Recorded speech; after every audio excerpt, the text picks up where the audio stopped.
and had placed 2 divers in the water. About an hour into the dive, we started noticing something strange was happening.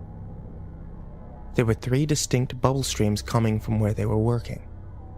At first, we assumed that there was a current and it was affecting them. But soon we noticed a 4th set of bubbles coming from a distance. It stopped about 20 feet from the divers, near the other mysterious bubbles.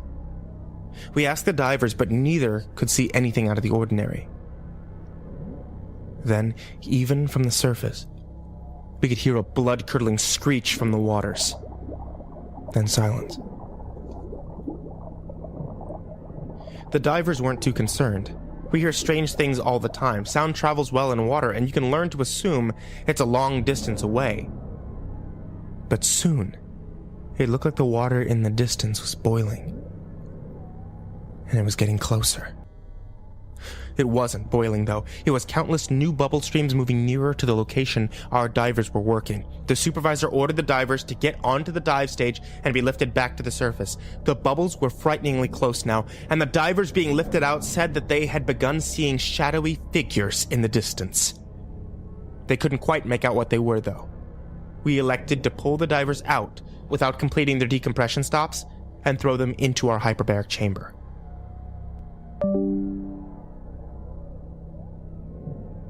During another dive in the Bahamas, I had a frightening experience.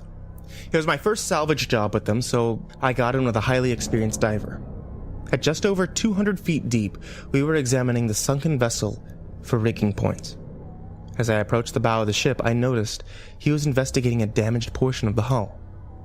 He swam a few feet into the ship looking around. I asked him a few times if he wanted me to tend his umbilical, or his air supply hose, from just outside the ship. It's highly advisable since it's dangerous to enter a sunken ship, to which he stated no. He didn't want to enter the ship. He insisted he was on the port side of the ship.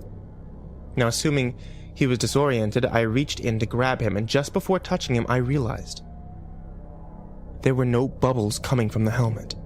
Whatever this was, it wasn't breathing. I backed up and reported that something else was down here. I expected mockery, but there was nothing. The next thing I heard was the diving supervisor. Both divers, square yourselves away and get ready to leave bottom. When back on surface, I asked the supervisor about it. He said he refused to put his divers in exceptionally dangerous situations. He then refused to clarify. We declined to complete the salvage.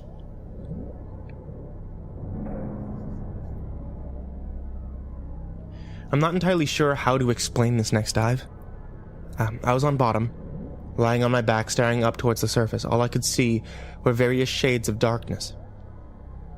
Suddenly, I came to my senses. I had no memory of how I got here. I realized I couldn't remember getting into the water or even why I was here. I tried to will my body to stand up, but I realized I couldn't move. I couldn't control my body. Over the comms, I could hear Topside instructing the other divers to find me. How long had I been down here? How long had I been missing? He told Topside they grabbed him. I tried to shout out, but I couldn't even do that. After a few frantic moments of communication between the diver and Topside, I noticed a shadow growing clear. He was moving towards me. Topside, I found him. He reached down and grabbed my harness to drag me back to our dive stage. As he pulled me, I rolled over and got a brief glance at my surroundings. I had been lying on a pile of human bones. One of the strangest things I've ever witnessed happened on a body recovery mission. Even I wouldn't have believed it if I hadn't been the one in the water. The military had found a site in which they believed the bodies of several missing World War II soldiers would be found. I entered the water with another diver with body bags to carry the remains. On bottom, we eventually found 3 skeletons. We placed them in the bags and returned to the stage. On our return trip to the surface, we saw the bags begin to move. At first slightly, then violently shaking and rolling, bubbles escaping from 2 of the bags, and then they went still. The 3rd bag continued struggling. We reached surface and sat down on the deck, stripping our gear immediately. We were afraid to touch the bags, but one of the tenders eventually unzipped the moving bag. An old, frail, very alive man rolled out coughing water. We stood shocked, unable to comprehend what we were witnessing. Still not sure what I was doing, I ran to the other 2 bags and unzipped them. There were 2 more old men laying motionless in the bags. They appeared to have just drowned. We attempted CPR but were unable to revive the men. The man who was somehow now alive was backing away from us, screaming of the horrors he'd witnessed. He screamed about an eternity spent burning. We locked him in a room and contacted the military that we had found a survivor. Within the hour, a military chopper was hovering over us to pick up the 2 bodies and the survivor.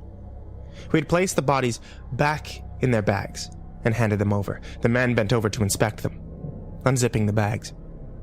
As he opened the bags, an unbearable stench overtook us. The bodies appeared to be in decay, as if they'd been dead and soaking in the water for a week. He zipped it back up and had them lifted into the chopper. Then we escorted him to the survivor. We could hear the screaming from down the hall. We opened the door and saw blood spattered on the walls. He was alive and screaming, but he too appeared to have started decaying. The man calmly walked him to the chopper, and 2 of them were lifted on board. We never heard about them again. However, I went back and examined the room. With his blood, he'd drawn hieroglyphics on the walls. I'm not certain of what I viewed, but there were a few things that seemed to stand out: waves, flames, and bodies. There was a tremendous amount of them on the walls. But shortly after, I walked in on our supervisor beginning to scrub the walls. He refused to let us examine it any further.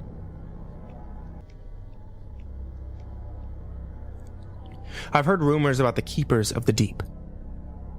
I've wondered about them for quite some time. I believe they're the link between many of our stories. Their myth within our team is seldom spoken of, but here is what I've gathered over the years. We're not meant to roam the depths of the ocean. And when a diver loses his life in the deep, it doesn't stay that way. They're cursed to forever roam the oceans. And when they find the living, in an envious rage, they will bring you back to the depths from whence they came.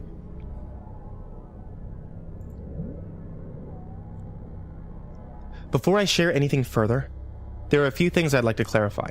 I received an astonishingly large amount of comments and personal messages since posting. Several people pointed out that there are probably very few people with experiences like these.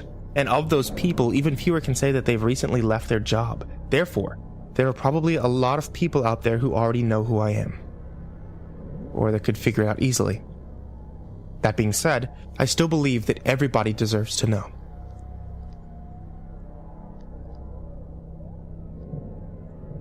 First, I'm going to answer some of the common questions I've received. Yes, I've experienced a lot of terrifying things in the ocean, but when you consider the amount of dives I've made, these experiences have truly been few and far between. Basic information about our dive gear. While it does vary based on the job, we do have a standard we typically use. We are hard hat divers, meaning we wear helmets, not scuba. It's surface supplied air. We have an air system on surface which runs through an umbilical down to the divers. The umbilical attaches to the helmet to supply the air. Woven in with the umbilical are our essentials. Without getting too technical, there's a line to supply air, electricity for a light, communications, and essentially a depth gauge. Additionally, we wear a tank on our backs as an emergency gas supply. It doesn't contain much though, just enough to get to the surface in an emergency. We don't use rebreathers for the work we do. We do, however, occasionally use a full face mask instead of a helmet, or scuba if it's more practical, but it is rarely. The Keepers of the Deep. I've never found information about them online. The only people I've heard discuss them were the members of my team. I've been told other teams have had run-ins with them too, though, but even the guys on my team are hesitant to speak about them. I'll answer more questions as they arise, but I'll get back to why you're really here. While working on an oil rig, we were utilizing an ROV, imagine a small remote-controlled submarine, to do some inspections. We'd been hired to inspect for structural damage or deficiencies after the rig had complained of abnormal vibrations.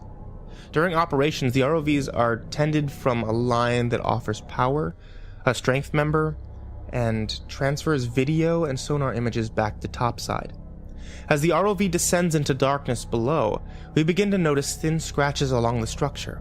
At first, it was barely enough to rip the marine growth off the metal, but as we got deeper, the scratches turned to gouges. As we descended even deeper, we began to notice that the scratches appeared deliberate. We pulled the ROV up close to inspect. There before us were images. There were hieroglyphics carved into the metal, and they were fresh. The deeper we got, the older the carvings appeared. They were corroded and partially covered in growths. Whatever was making these carvings was working its way up from the bottom. Then the ROV stopped responding. It began shaking back and forth. We lost power to it. We tried to pull it up by its tending line, but it seemed stuck. Then we felt it tugging against the line, but it was coming from the ROV's side. Something was pulling it deeper. Two more guys jumped onto the line and struggled to pull it back up. The line began creaking and parted. We pulled up the remainder of the line, but the ROV was gone forever. The supervisor was then left with the task of figuring out how to report our findings to the oil company.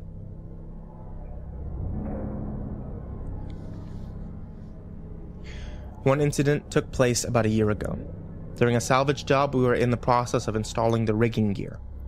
While facing the ship with my back to the open ocean, I hadn't noticed anything approaching. Suddenly, something smashed into the tank on my back, hard. I was slammed into the ship, flattened against it by force. I turned around. There was nothing. I would later learn that I had several bruised ribs from that impact. After reporting to the other diver and topside, we were told they were going to pull us. We got back onto the stage and started being lifted towards the surface. We kept our eyes peeled, scanning into the not-too-distant shadows. During a decompression stop, we began seeing a shadowy figure circling around us. We continued to monitor it as it circled closer and closer. We began to see it more clearly. There was a massive shark circling us. Now, I've never been afraid of sharks, but there's something about being circled by a massive shark in the middle of the ocean, dangling from a chain, that can instill a new phobia in the bravest men. Keep in mind, we aren't in an enclosed cage, just a platform to stand on. It felt like being served on a platter. It eventually circled close enough to see its features, but I didn't recognize its species. It was bigger than a great white, and with entirely different coloration. It was mostly black with a few gray features. It continued eyeing us as we sat there helpless, praying to be left alone. By the time we completed our decompression requirements, it was nearly close enough to touch. The stage lifted us up and out of the water. Relieved that the shark had not decided to find out how we taste. On surface, we deduced the shark had lunged at my back, but had only managed to hit the emergency gas supply cylinder. We did another dive, this time in crystal clear waters. And there's something nice about getting a job in waters where you can actually see your surroundings. The visibility was over 100 feet. We got to the bottom and began work. There were 2 missiles that had been ejected from a military aircraft and had not detonated. We were briefed on their location and told that they were not armed and would not detonate provided they were handled appropriately. We located them much easier than we expected and began preparing to rig them up. Just as I laid my hands on the first missile, my dive buddy said, "Oh shit." My stomach dropped. I didn't care how many times you've worked with an ordnance. I sincerely believe you will always have that uncomfortable sensation in your gut and nervousness in the back of your mind. I looked up and realized he wasn't talking about the missile. He saw a wall of sand rising in the distance. Something, hopefully just current, was kicking up the sand from the bottom of the ocean. The wall of sand was growing. It was just about 30 feet tall. Even worse, It was approaching us. Soon, it was upon us. It's hard to describe what bad visibility does in the water. It's not a matter of not having enough light. It's a matter of too much crap in the water blocking the light. Imagine, if you can, that the fog is thicker than anything you've ever witnessed. I'm talking about fog so thick that you could have a flashlight pointed at your eyes from an inch away, but you're completely blind to it. That's what bad visibility is in the water. The moment the sand hit us, we were engulfed in pure darkness. I placed my hand against my faceplate, but couldn't even see it.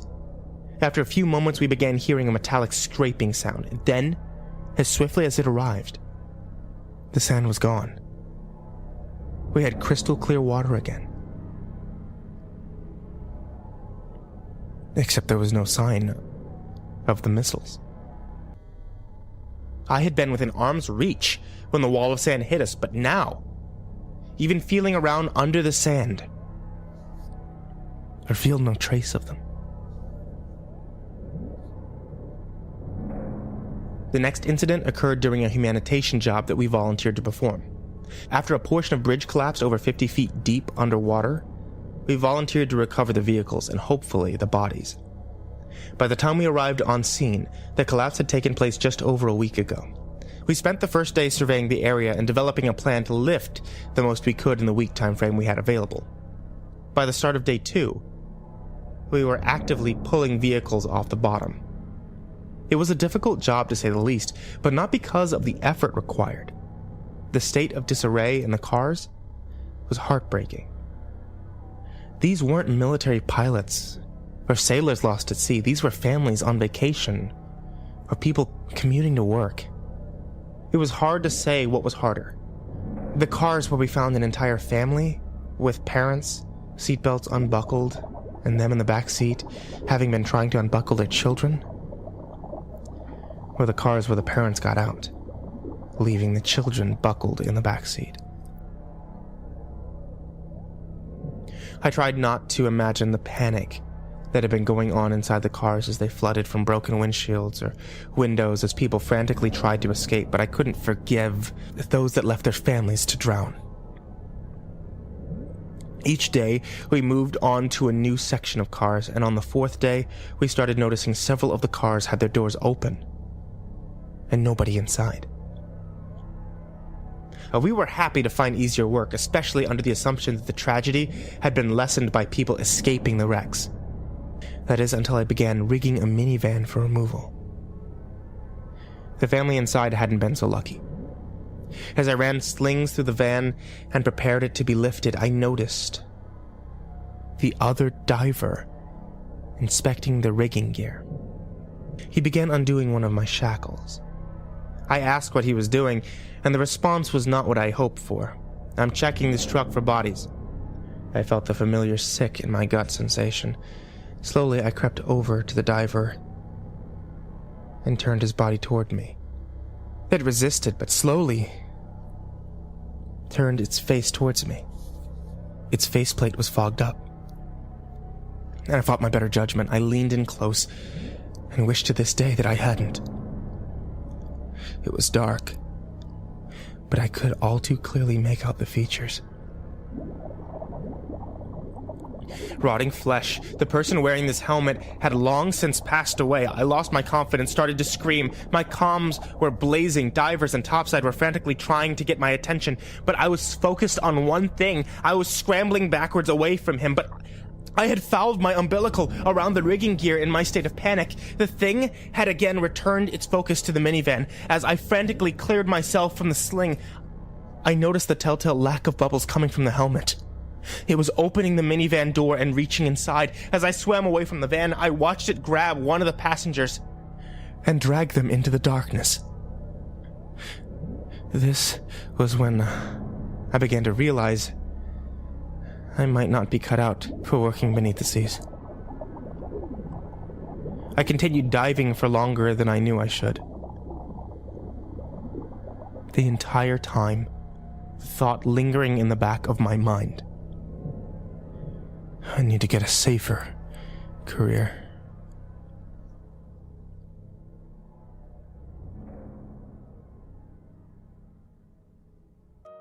I apologize that it's taken me so long to update you all.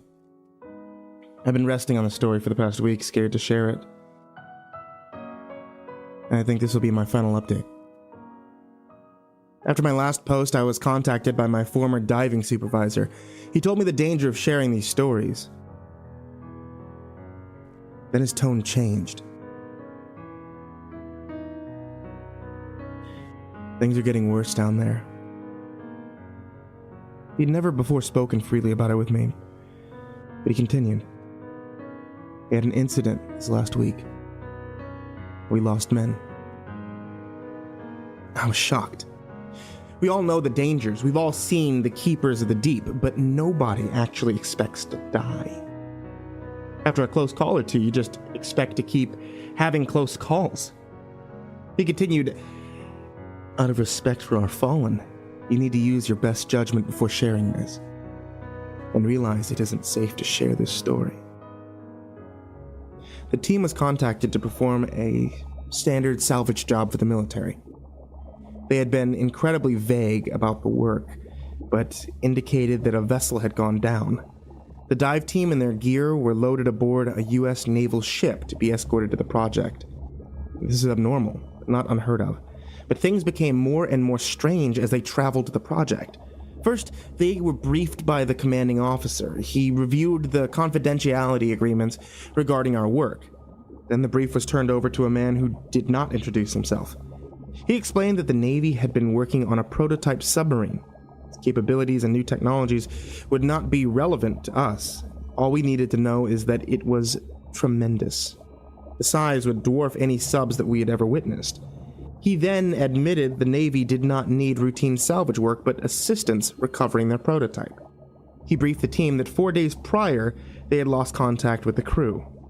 Sonar images show the submarine resting on the bottom, apparently intact, but nobody was responding to communications attempts. As the ship arrived on scene, they found that they were not alone. Nearly a dozen Navy ships were already awaiting their arrival. The divers were given the go-ahead to get in the water and begin work. Their first task was to inspect the submarine for damage and hazards. They needed to provide a bottom report for the engineers to develop a plan for raising it. They didn't want us rigging it up however seemed fit to us. They needed the prototype in as good of a condition as possible. The divers entered the water and soon were in awe of the creation. It was like nothing they'd ever seen. It was tremendous. From where they descended, they could not see the forward or aft ends of the submarine, and the water was abnormally clear. In addition, the sub was created out of what appeared to be a reflective metal woven into scales. They began inspecting the sub for damage. After they had reached the maximum allowable bottom time, they were brought back to the surface to swap out with that event. They reported to the next set of divers that they explored from midship to the aft end and had found no apparent damage. The sub appeared to have gently set down in the sand. The next set of divers entered to inspect from midship to forward end. They began advancing while inspecting for damage, and about 10 minutes into the dive, one of the divers began tapping on the hull. Immediately, both divers reported that they could hear people inside the submarine banging against the hull and shouting out. They couldn't understand what they were screaming, but the message was clear. They were terrified. The supervisor reported that they had found evidence that the crew was still alive. The divers continued advancing. It was about 5 more minutes before their next report. There were carvings across the submarine's metallic scaled surface. Hieroglyphics had been carved into the submarine and appeared to stretch from the very front of the submarine toward midship. Still, there were no signs of structural damage, any that would have caused the submarine to cease functioning. The divers returned to the surface, and the commanding officer was given a full report on the day's findings. The team was assured that the submarine was capable of sustaining the crew. They were eager to retrieve it, but the crew was believed to be in relatively little danger. As day 2 begun, divers descended with instructions to locate 4 specific locations.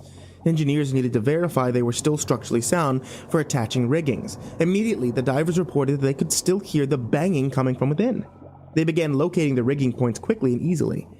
As they approached the forward end of the ship, just within the region which was now covered in carvings, they noticed a figure moving about.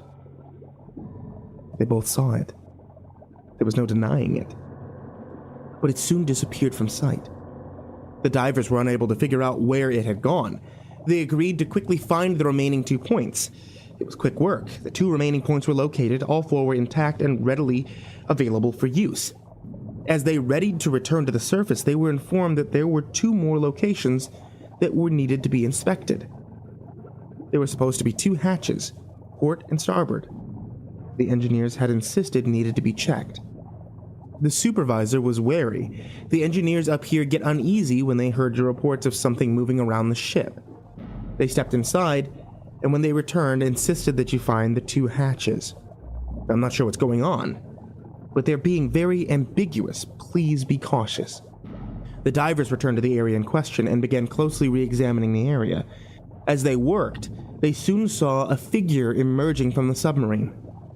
It was dragging a body out of the hatch, and they froze, and watched as it pushed the hatch to close and began dragging it into the distance. Then they approached the spot and realized the hatch was almost indistinguishable between the scales and carvings in the submarine, but it was there. As they were reporting this, that hatch began to open again. Topside lost communication with the 2 divers. It was sheer panic on topside. The tenders were reporting strains on the divers' umbilicals. The standby diver donned his helmet and prepared to get into the water. The umbilicals began violently shaking and pulling, and the standby diver was clearly terrified, but nonetheless approached the side of the ship, preparing to enter the water. The strain on the umbilicals released, and suddenly the lines went limp in the water. A few moments later, air bubbles were erupting to the surface. The supervisor grabbed the standby diver and told him, "Get the divers and get the fuck out of there." He entered the water and began tracing out their umbilicals. His goal was to follow the umbilicals to the divers in distress, and as he followed the umbilicals, he saw the air violently erupting from below and continued deeper. He reached the source. The umbilicals had been cut free of the divers and were pumping air into the water. Knowing the divers had no air supply, he urgently searched the area for the 2 divers, and after 5 minutes, he had found no sign and was ordered to inspect the hatch. He frantically made his way to the hatch, hoping beyond hope to find the divers alive. And as he approached, he found the hatch open and saw the 2 bodies laying on the floor. He entered the space to retrieve them, and as he did, he noticed several figures in the darkness of the room. He grabbed the nearest body and began pulling it as the figures rushed towards him. They were instantly upon him, tearing at him and his gear. In fact, he released the body and attempted to flee the space. In the struggle, he freed himself and rocketed to the surface. He was pulled up and over the side of the ship, unconscious. His bloodied body lay on the deck, likely suffering from an arterial gas embolism from his rapid ascension. The team rushed him into the hyperbaric chamber to treat him. The supervisor informed the commanding officer that all diving had been terminated. He had lost 2 men and 1 in critical condition. There was inexplicable things happening on this submarine, and he would not sacrifice more men. The treatment continued through the night, and the diver regained consciousness. He told the supervisor he was done. He would not re-enter the water again, ever. He was assured nobody would be returning, and as soon as his treatment was complete, the entire team was returning to land. The next morning, the team was summoned for what was believed to be a debrief. They entered the room to speak with the commanding officer and his team of engineers. The CO asked them to take a seat.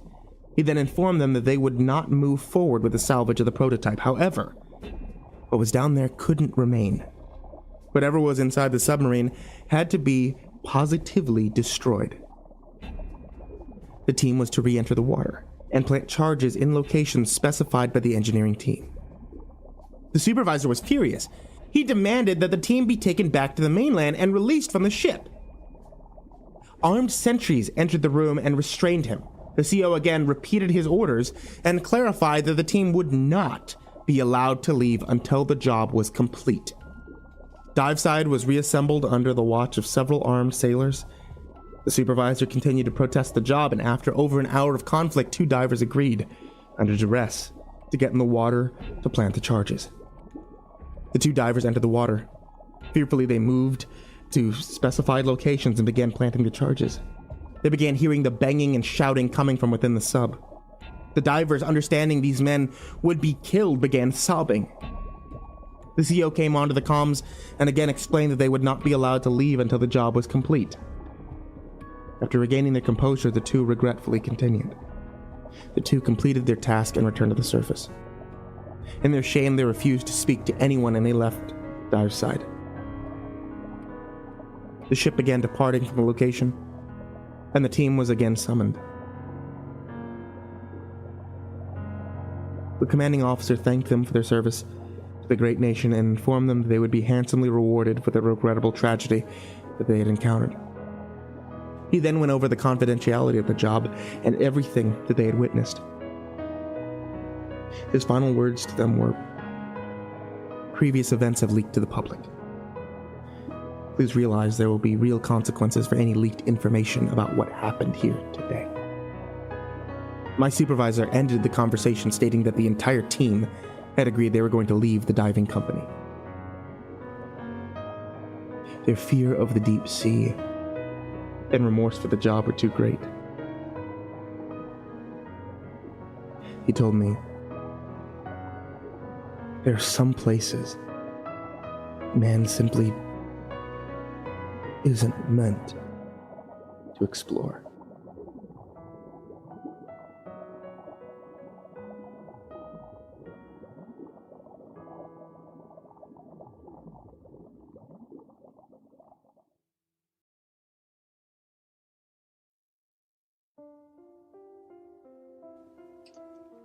Brother, there you are. Why, sister dear, I wasn't far. I know, but I was scared. I wouldn't leave you anywhere. Brother, the woods are dark at night. I know that, silly girl.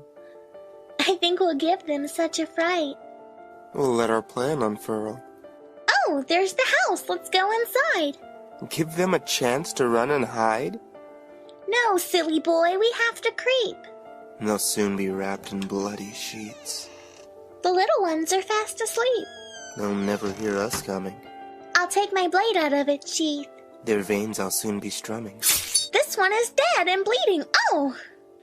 This one's still awake. Quickly, brother, quiet him. I will, for goodness sake. Clean up the blood with sheets and socks. Where should I put his vocal box? Just put it in the jar I gave you. What other organs shall I save you? Oh, I don't know, the eyes and heart? You could have told me, from the start.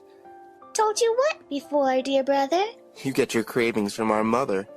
You didn't want to keep a prize? Of course I do, my dear. What's wrong with both the heart and eyes?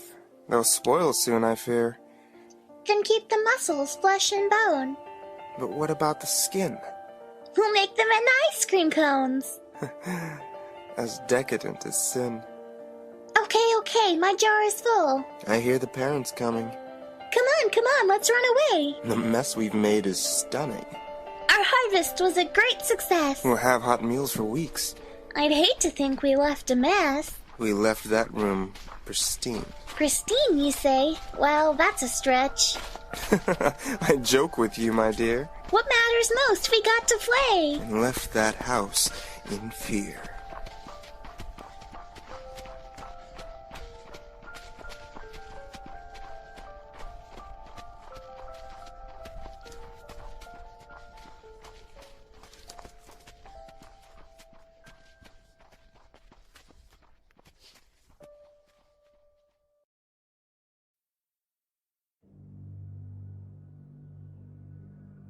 And then the maestro was afraid.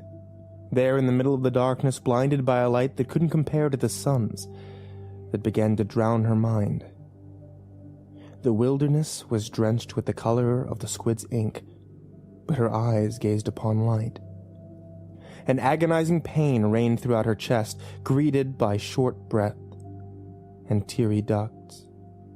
She trembled. Her heart seemed to sweat light beams, and the glow could be seen throughout the 3 layers of the chest. This was the power of realization. A genderless creature who crawled through the back of the mind, toying with the marionette strings that belonged to conscience, and it played with the putty of guilt. It convinced disdain to befriend loneliness, to chain her to his side, where he tousled her hair and held her hand tightly. It even taught shame the art of hibernation. Without shame, each of the beasts could frolic without worry toward them. Lust nestled closely to excitement, and empathy lie with her head in the lap of lust, staring him in the eyes. And then, ambivalence took hold of the entire mind. Loneliness ached for intimacy, for fondness, for tenderness and infatuation, all whom had left with a man whose eyes were flecked with the colors of embers and blades of grass, but gullible still had the means to contact them. He had also come to hold happiness captive for an eternity. Oh yes, realization had watched it all, a humble spectator to a slaughter that it had arranged. Fright and abandonment suspected it all, and often spoke with worry. But the words always came to a silence, where they became soft brushstrokes of air by the time they would reach shame or reason. Reason seemed to have nothing to do with anything. Did he do it for love? For his children, intimacy, fondness, tenderness, and infatuation? Or would he wake worried to segregate the entire breed that heavily populated the mind that had once remained an ocean of blue? Reason's cause had always been happiness behind the closed doors. Without her, he held no ground. No compass to lead him in the correct direction. Happiness became exhausted, though. She knew all too well about famine, for hunger in the need of reason, even if he'd seen love as his true companion. It became a constant battle for happiness to manifest herself back into his view. She'd given herself to so many others, trying to build up egos that belonged to people whom her maestro's heart and mind devoted themselves to. The maestro should have been given a carapace for her heart, one made of titanium. With each conflict in the mind, the heart bled more light, a light that changed color based on the severity of its injuries. When shame visited, it oozed a Byzantium, and when happiness visited the heart, it would gleam fuchsia. But now, the heart was leaking a light of white, and it had infected the mind as well. The heart had never done this before, and it all had been the work of realization. You see, when the heart began to radiate the light, it was to mark the detonation of the war that had begun in the mind. Realization had finally began to strike, its plan falling into place. The maestro's love had never taken her body and left traces along with her skin. Dots of purple and blue manifested along her wrists, her neck, and her thighs. Lust and fondness gleamed when the man with ember eyes returned, and love had appeared again. The ember eyes lunged into the mind and stared each creature in their own eyes. He studied each of them closely and learned their weaknesses. He conjured them up, made them illuminate, and then vanished without a trace. He left the maestro's body to lie in silk sheets the color of lavender, full of anticipation. But the ember eyes didn't return to the room.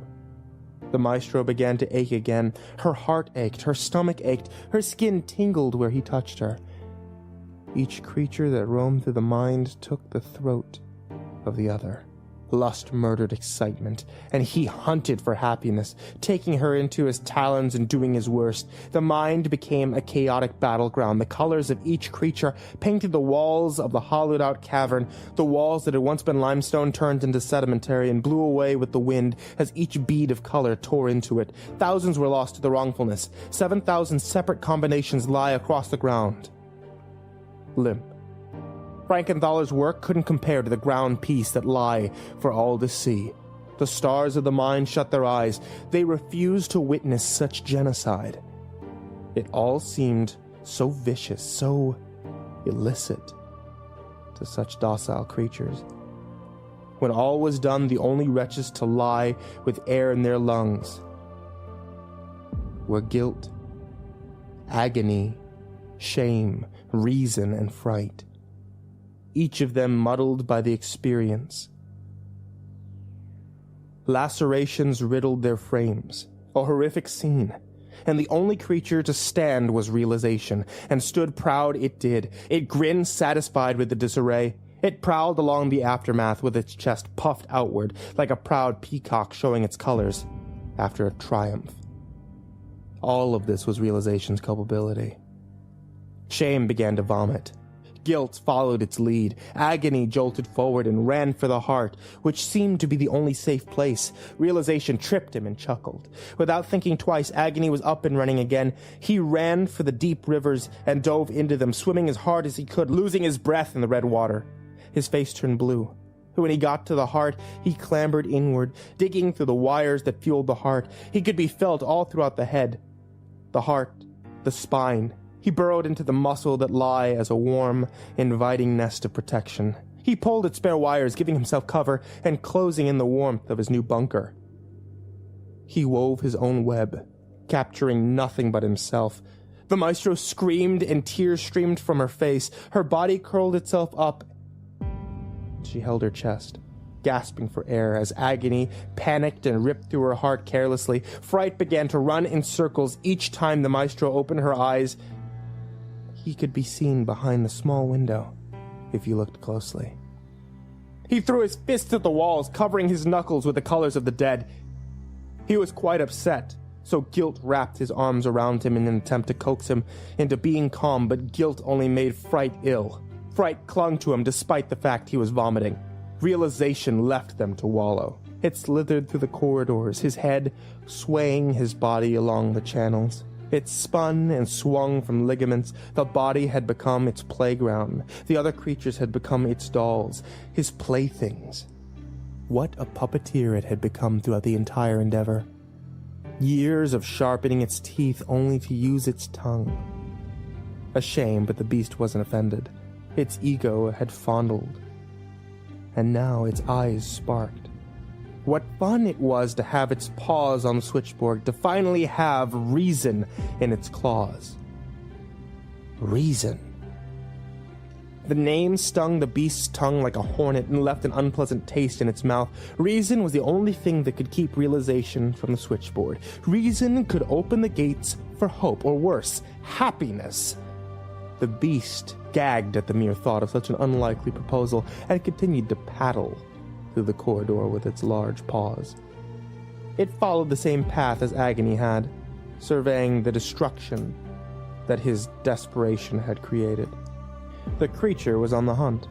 Its nose twitched with anticipation, and its fur rose and fell again, moving with the current of the red water it was engulfed in. Agony was the child of regret. A bastard child, made with the color of two creatures that had no grounds to create such a being, but regret had fallen in love with a creature called anxiety, and the two of them danced in tall grass of the mind to music that seemed to play only in their heads, but they both heard the tune. They'd had to be careful, though. Their love was forbidden by nature, even if the two of them blended so well. Realization was supposed to be the peacekeeper, the monitor that motioned all the creatures into harmony, but we all know how power can go to any head. An ego can poison any object it touches. And sadly, Agony was at its mercy, defenseless and protected only by heartstrings. Agony closed his eyes to rest, unaware his hunter was coming to make certain that it wouldn't open. When the genderless beast reached the heart, it was greeted by the heart's white light, bright enough to blind any other creature if looked at for too long. The sly being used its claws to snip each thread, waking Agony. Frantically, Agony dug deeper into the heart, his eyes wide and illuminating the same color as the heart had been since the beginning of the great battle. Realization still pushed on, each heartstring sending a twang through the air as it snapped, the sound resembling something of a demonic lullaby. This would become the beast-etude. It was merely improving his technique. What a fun game target practice can come to be when the target is so electrified. Agony tore through ventricles and atriums to escape, suffocating the maestro. The two of them ran in circles through the heart, whirlpooling the red waters. The maestro was on her knees, mouth ajar, yet no sound came out of her. Realization had snipped those cords as well. Her lungs filled with the red water, and she began to choke. And in that moment, Realization had reached Agony and taken him by the throat. The helpless creature screeched like a harpy for mercy, for life, for air. Agony had only wanted to continue to exist in the mind, just as the beast had for decades. But it couldn't be. The narcissist had made up his mind and took the life of Agony in an instant. It seemed it had taken the life of the maestro as well. It tore through the chest of the maestro, her heart in his fangs, and it ran for the next sad soul. This wasn't where our story ends, though. It's the new beginning. Spiritual reincarnation and growth are among many of the magical things this world has to offer. Even though the maestro lay near death, body torn to shreds, happiness frantically tore through the mind, set free from captivity. She sifted through the bodies looking for reason. She threw bodies to each side of her, the colors of the dead covering her paws. Once she found the battered creature, she held him close. She knew that this was indeed how nature intended this to be.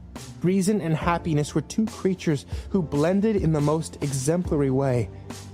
Both creatures had its own sense of the enchantment to exhibit for the world to see, and in a partnership, the two of them could turn the mind into something like the Louvre or the Metropolitan Museum of Art. And now, it made perfect sense to the maestro. She'd avoided the sorcery for far too long. She knew now that the witchcraft had always been in the mind, and the empty cavern she often tried to fill with thoughts of lovers and potions with portions of fermented virtue. Happiness, pure happiness of the soul, was what she was to strive for. And it was then that the maestro felt relief. She was able to pull air back into her lungs once again, and she felt her muscles willing to work, like desperate horses kept too long in a stable, and her eyes open, glazed over like gorgeous spheres of marble and ice. She looked into the world expecting to see darkness, but she saw the sky. She, maestro, saw the beautiful sky again. For the first time in nearly a decade, she saw the blue and the cotton-colored clouds, and she saw the treetops bringing herself up. She took in hand a needle and thread along with a piece of black velvet fabric to patch the wound that realization had torn in her chest when escaping. She began mending herself back to the little girl she'd once been when magic twinkled in her glossy eyes. Back to when happiness was the only creature that roamed her mind.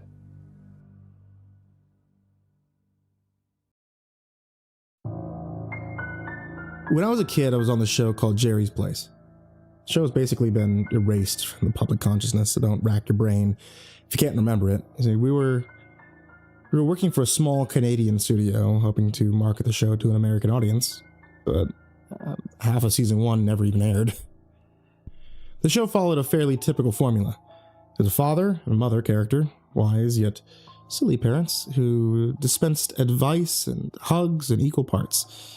There's an older teenage sibling who was aloof and angsty, but also brought friends over to add color to the small cast, and two young siblings, one of them very young, the other of around 9 or 10, who were there to make hijinks and generally move the story along. The latter was my niche. I was the middle child. That was usually responsible for comic relief or having some part in the problem of the week's story. The two adult characters were Linda and Mike, and they were actually pretty cool too. See, Mike was a lifelong actor that always had a word of advice or a smile if you were feeling scared. As someone who grew up without a father, Mike was the person I used as a model for what a man should be, though it's probably become intertwined with his character on the show to a certain degree. Linda was great too, a mom with kids of her own who was always looking after us when we weren't shooting on set and making sure that we got enough to eat.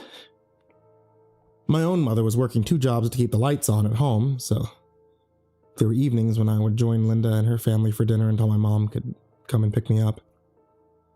Linda and Mike, they were almost like surrogate parents for me during those years of my life.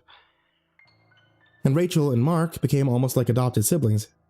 Rachel was the older sister, angsty and above it all on camera, but she was always very nice off screen. Rachel would run lines with me when I was scared, and always help me when I needed something. She was actually 19, though she played a 16-year-old. And on the nights when Linda couldn't take me, I'd hang out with Rachel until Mom came to pick me up. Mark, the younger brother, was 6. We weren't too far off in age, really. I mean, we had similar interests. We would sit around between scenes, we'd talk about Ninja Turtles, or Power Rangers, play Game Boy together. In many ways, Those 5 people became family to me for that year and a half of my life. And that makes the rest of the story all the harder to tell. It was a typical day of shooting. We finished what would have been season 1, and we were shooting some scenes for season 2. The network had been pleased with our viewership so far, so a second season seemed to be on the cards. With the second season, though, came a live studio audience. I mean, this was the 90s, and live studio audiences were all the rage. The first season had been live a few times for special episodes, but this season would have a live studio audience throughout. The presence of an audience was a bit distracting and often led to Mark and I playing it up a little to get their attention.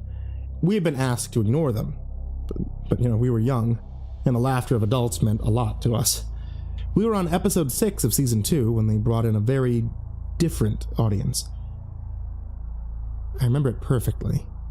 The event gouged into my mind surgically. We were setting up for the opening scene when the stage door opened, and a crowd of people filled in. There were about 20 of them. Our audiences tended to be slow, and I can remember not seeing any children or strollers as they filled into the dark rows of seats. Usually they brought the house lights up for this, allowing us to see the audience, but today the crowd sat in shadow. Mark whispered to me about it, saying that they looked a little creepy, all huddled up in the dark. Told him it was probably just something new the director was going to do to make us ignore them. We set up for the shot, and I felt myself looking out into the crowd out of the corner of my eye. It wasn't that dark out there, not really, but the whole audience sat in a small sea of darkness that seemed to crowd around them. They didn't talk, didn't shuffle, they just hunched there and they waited for us to begin. We rolled the opening. Jerry's Place is filmed before a live studio audience. And we began. As Mike came on stage, the titular Jerry, I had expected the crowd to clap as they usually did when a character came on scene. They didn't, though. They just sat there and they waited. The director looked back at them but shrugged and whispered something to his assistant. Mike looked out at the audience strangely too, but he was a pro and he didn't let it mess him up. Linda and Rachel, Megan and Bonnie on the show, were watching TV as Mike walked in from the kitchen and delivered his lines. They cued Mark and I to run downstairs and begin the show's problem, a broken toy that was important to me. By the end of the show, Mark would have saved enough money to buy me a new one, and I would learn a valuable lesson about sharing, and everyone at home would feel warm and fuzzy as my brother and I hugged it out. At least, that's how it should have gone. I came downstairs yelling about my toy, a model airplane, and Mark was right behind me in his typical little brother fashion. Mike looked at the plane and asked if I couldn't just use it like this. I hit my mark and I prepared to deliver my character's catchphrase. My catchphrases were prominent in the 90s. They were also very marketable, and my catchphrase was supposed to elicit laughs from the audience. Until then, they had just been sitting quietly. I wish they'd stayed quiet. Play with a broken toy?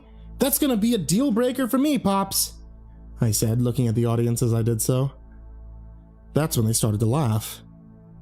I expected a chuckle, maybe even full-fledged laugh or two, but the audience emitted that hearty, candid laughter that you hear in sitcoms, when a real audience might be too much. Mike started to give his next line, but the audience just kept laughing. I looked at them, my face still holding that mischievous smile that it always did after my catchphrase, and saw that the shadowy crowd was laughing and heaving in unison. The shadowy mob was hitching and chuckling as one being, and as I watched, I felt my smile faltering. Mike tried to give his next line again, but the laughter overtopped him. The director said something to his assistant, and the man brought out cardboard cards that read, "Quiet, please." He held them high, right in front of the audience, but the audience just kept laughing. Their laughter had begun to sound sick. The longer they laughed, the more painful and crazed it began to sound. Someone in the crowd was clearly choking, but they continued to laugh through it. The laughter never rose or fell in volume, just the mad, candid laughter I would become so familiar with later in life. It was emotionless. and inhuman, and it just continued to pour out of them as they sat huddled in the shadows. The assistant shouted at the crowd then. The director called for the cameras to be cut. One of the cameramen, I can't remember his name, but he was always kind of a joker, turned his camera to film the crowd.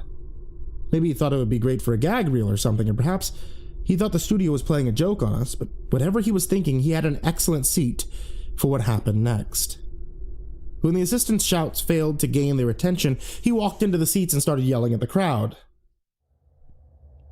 That's when his angry shouts turned into underwhelmed laughs, and he too started chuckling. The director turned and started shouting at the crowd to be quiet, even as he shouted at his assistant to come down.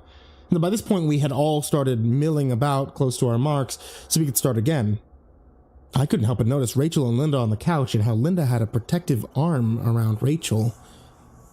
They looked scared, and despite being trained to stay close to our marks, I went over and sat with them, waiting to be in on the protective bubble.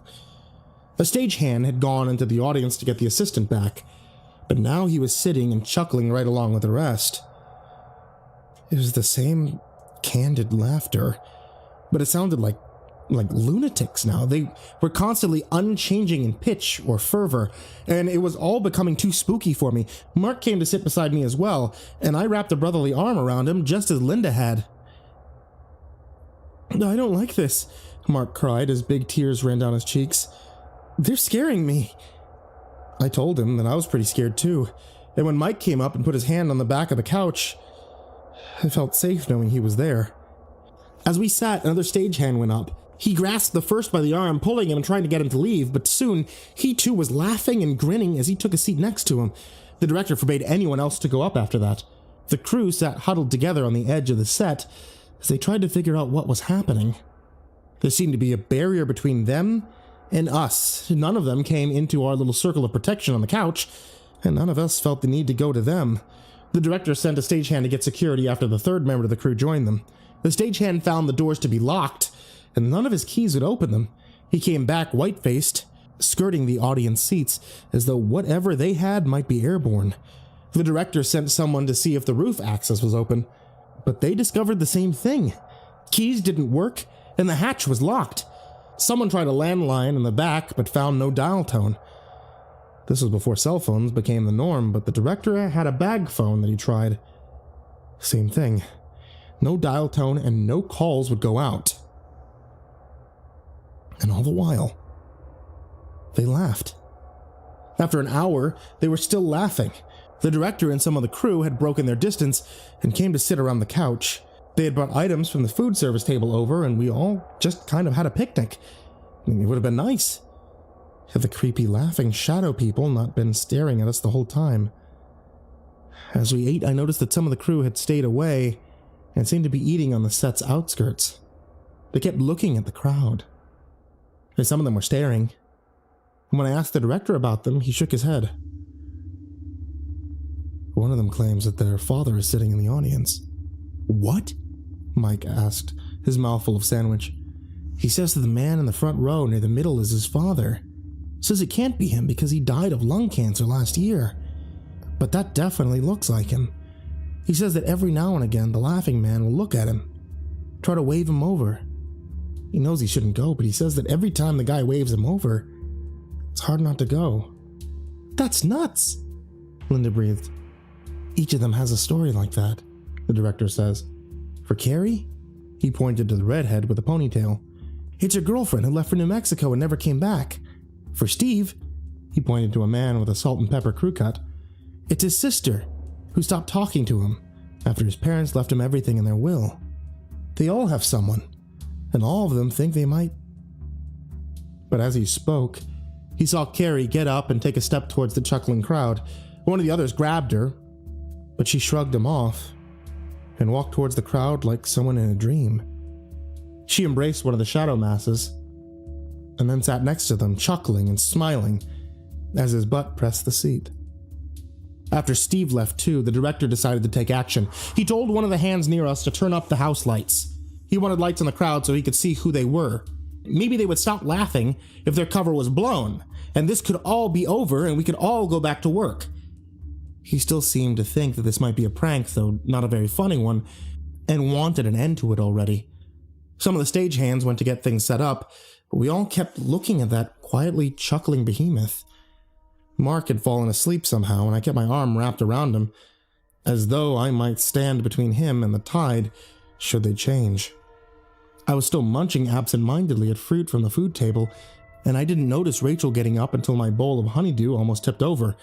Linda grabbed her wrist, anchoring her to the couch, but when I looked up, I could see that her eyes were big and starry. Her blonde ponytail bobbed a little as she scanned the crowd, and Linda started asking her what she was looking for. I thought I saw someone up there. Someone I haven't seen in very long. But she gasped harshly, then, "It's him! Oh my God, it's him!" She was pulling against Linda's hand, but Linda refused to let go. "Who, Rach? Who is it?" Linda asked, trying to restrain the girl as Mike moved to help. "It's my dad! My dad's up there! He looks like he did in the photo my mom has on her dresser. He hasn't changed a bit." I looked at the crowd, trying to see who she was looking at, but failing. "Rach, your dad died before you were born. Your mother told me about his accident. It can't be him." "But it is!" Rach almost screamed, pitching her body from side to side as she tried to break free. Mike and Linda held her tightly, and I scooted closer to Mark so Mike could sit on the couch. The two of them sat there and held her as she sobbed for them to let her go. She used a lot of swear words as she thrashed about, but they refused to let her go. When she finally stopped, she sat crying into Linda's shoulder as the two of them hugged her tightly. Someone yelled down from the catwalk then, and the stage was suddenly awash with light. The overheads were unbearably bright, and as they all lit at once, I remembered tinting my eyes with my hands so they didn't blind me. We had used them for beach scenes a few times when the rain caused us to not shoot in location, and I can remember thinking they were always so much brighter than the real sun. They lit up every corner of the set, but as I squinted at the seats, I realized I'd been wrong. Every corner but that one, it seemed. The seats were still a pool of shadows, but when the light hit them, everything changed. The low chuckling became a strange hybrid of screaming and deep booming laughter.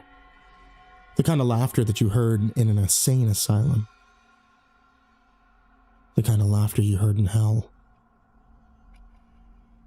The people in the seats never moved, but the darkness did. It plumed out like a fog and started rolling towards us. Those sitting near the seats were hit. We could hear their laughter starting as they fell to their knees and clutched their stomachs. The director shouted at the crew to kill the lights, but it was much too late. The darkness was angry now, and it was no longer satisfied with the few people that it had in the seats. It was coming for us. Mike grabbed Mark and me and lifted us both up with his strong arms and started running backstage. He turned to yell for Linda, but she was fighting with Rach as the girl tried to free herself again. She was straining towards the fog, and it was creeping in to get both of them. Mike yelled for her to let Rachel go if she wasn't going to come, but Linda refused. She refused to leave her there. She strained and pulled at the girl, but Rachel was apparently stronger than she looked. It didn't matter a moment later as the fog rolled in and they were both little more than chuckling shadows. Mike ran to the back, Mark crying and asking him what was going on. He had woken up when Mike picked him up, and Mike was looking frantically for some way to escape. He saw a window and lifted a piece of wood to smash against it. As he brought the wood down, however, he might as well have been hitting concrete, because the board bounced off, splinters flying. The dark fog was rolling past the set walls now, and Mike was almost out of options. Mark and I just stood against a wall, eyes roving around like scared dogs, trying to make sense of what was happening. Finally, Mike settled on a closet. It was full of brooms and mops, but we didn't have time to move them by that point. Mike pushed us in and sighed as he saw how much room we took up. As the fog plumed past him, he slammed the door and left us in total darkness. His laughter started a few seconds later, and the sound nearly drove us mad as we huddled in the tiny closet. Mark and I hunched arms wrapped around each other, expecting that we would both begin to laugh at any moment. We sat like that for a long time. I have no idea how long, until we both must have fallen asleep to the sound of Mike's choked laughter. When I woke up, I was in a hospital. My mother was asleep in the chair next to my bed. I got the whole story a few days later. My mother didn't know much. She'd come to the set only to find all the doors locked and the police trying to get in. Once they'd gotten in, some of them started laughing and they couldn't stop. The paramedics and the fire department had come. After searching the place with breathing equipment, they found Mark and I, and they brought us to safety. I mean, there was nothing wrong with either of us, not physically, but the two of us had been catatonic for nearly 3 days. The man from the studio, the one in the pristine suit and the oiled hair, he had told me a different story. He said that there had been some kind of gas leak, claimed that most of those present had been hallucinating due to gas. The audience, the cast, the crew, it all died due to the gas inhalation, and Mark and I, we'd been lucky to survive. Our parents would both sign non-disclosure agreements. We'd promised not to talk about anything we'd seen, and in exchange, we'd receive a large amount of financial compensation. My mother and I needed the money now that the show was going to be canceled. Both our parents signed, and Mark and I went our separate ways. The whole event was deemed a tragic accident, and I never worked in showbiz again. And that would be the end of the story, if it weren't for the email I received a week ago. I'm in my 30s now. And about a week ago, I got a Facebook request from Mark. I'd expected that he'd want to catch up, have a beer, share some old stories. But his first message was far from what I expected. He sent me a messenger request a few seconds later. He only sent me 7 words. Are they still laughing for you too? We met up for that beer the next day. Mark was older, but far from doing well. The guy looked rough, borderline homeless. Seemed eternally looking around to see who was near him. He asked if I still heard the laughter. I told him I hadn't. Not since that day all those years ago. He said that for him it never stopped. He'd wake up to see shadowy figures at the end of his bed, had candid laughter bubbling from their dark lips. He said Rachel and Linda and Mark were right out front, 2 white teeth smiling as they laughed and laughed. His parents hadn't believed him. They thought it was just a bad dream because of the incident. The drugs the shrinks gave him just meant he was a drooling zombie as the laughing apparitions chuckled on and on. He started using when he was young. It was alcohol at first. His dad had a cabinet in the living room, then drugs. When he was in high school, he stole prescription drugs, used blends of different drugs, drank himself into oblivion, but nothing helped.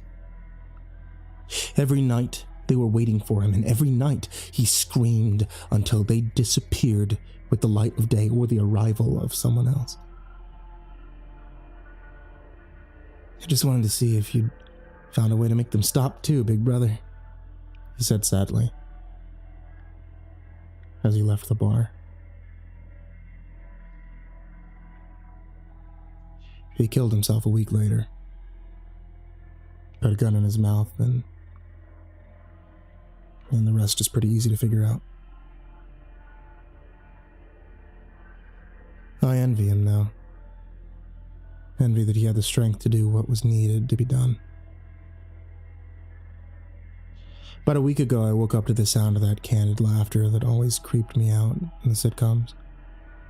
I fumbled for the remote, thinking I'd just left the TV on, but as the TV came to life, I saw them.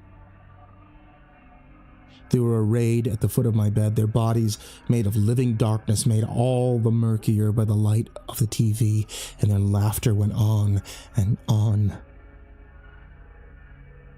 Mark was among them. His unkempt hair now a raven mane of living darkness. Mike was there too, and Linda, and Rachel, all of them, laughing and laughing and laughing as I lay in bed, frozen in terror.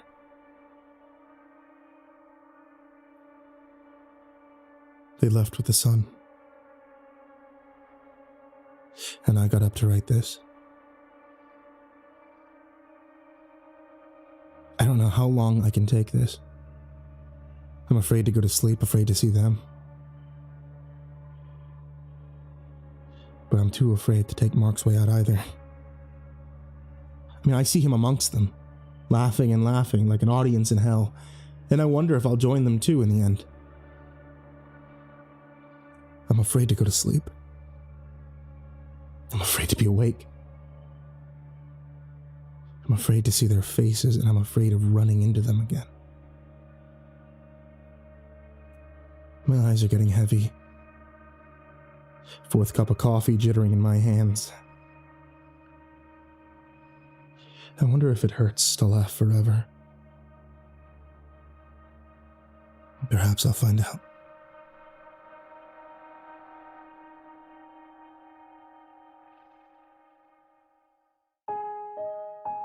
Hey there kids, it's me, MrCreepyPasta, and I wanted to wish you a very well, we're getting close to October. Are you as excited as I am? Also, thank you for watching tonight's video, or listening to tonight's episode of the podcast if you're listening on Spotify. The summer is finally coming to an end, and that means we're moving into the fall. And as we get further into the fall, for those of you that live in cooler climates, you'll probably like to have a nice cup of tea. To get a nice cup of tea, my wife sells it. It's at etsy.com/shop/ivory-monocle-tea. You can get a whole bunch of different teas there, including creepypasta-based teas. My personal favorite is the Dark and Stormy Night, which is why you can get a sticker of me on it. If you do buy that one, you can always ask for that sticker of me doing the little dab, and you get a special dab sticker. Also, I want to give a very big thank you to all of my Patreons over there on Patreon, because you guys have helped me out quite a bit.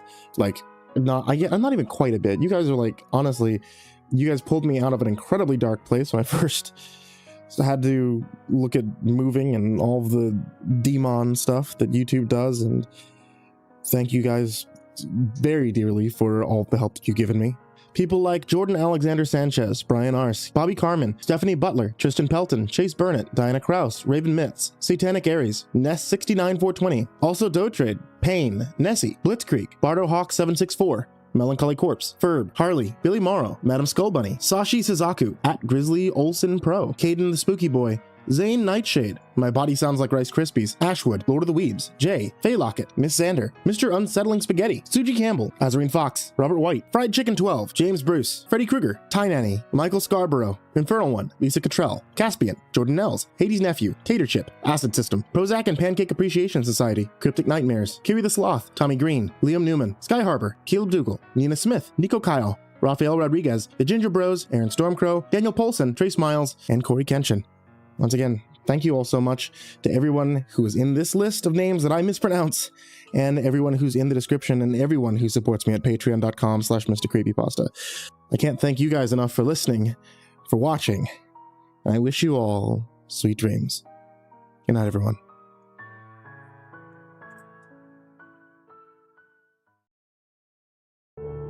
Hey there kids, it's me, MrCreepyPasta, and before we get started on tonight's story, I want to take a quick second to let you know about chilling.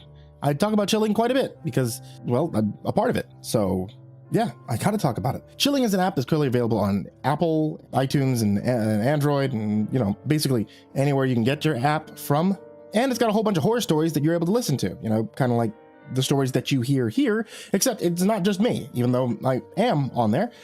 There's stories that are all exclusive just to the Chilling app, as well as stories from a whole bunch of other friends of mine, such as Autumn Ivy, and honestly, like a bunch of creepypasta narrators. Not to mention, it's also got this really cool system that allows you to use your own background music, choose your own music that is actually from you. So the music that you would hear around here, you could be able to set up the ones that you want to be able to hear, the music that you like, or the ambience that you like. And now, since it's their 1-year anniversary, they're doing a giveaway. I know they usually have a giveaway, and I talk about it, but this one's really cool. The Chilling 1-year anniversary giveaway is a Samsung 70-inch Class 7 Series LED 4K UHD smart television. Not joking. It is a 70-inch television that they're giving away. They're giving away a 4.1 channel soundbar, and of course you get a limited edition Year 1 t-shirt from Chilling. So the only things you need to do to enter are start your free trial of it, so it's free to enter. Head over to chillingapp.com and click on the giveaway. Fill out a little bit of a form, leave your review of the Chilling app, and boom, you could be having a new television and soundbar. I mean, I might enter that. Are you kidding me? I need a new television. But yes, as I was saying, chilling app. It's wonderful. It's great. Check it out. You like horror? You like chilling. And now, on to tonight's story.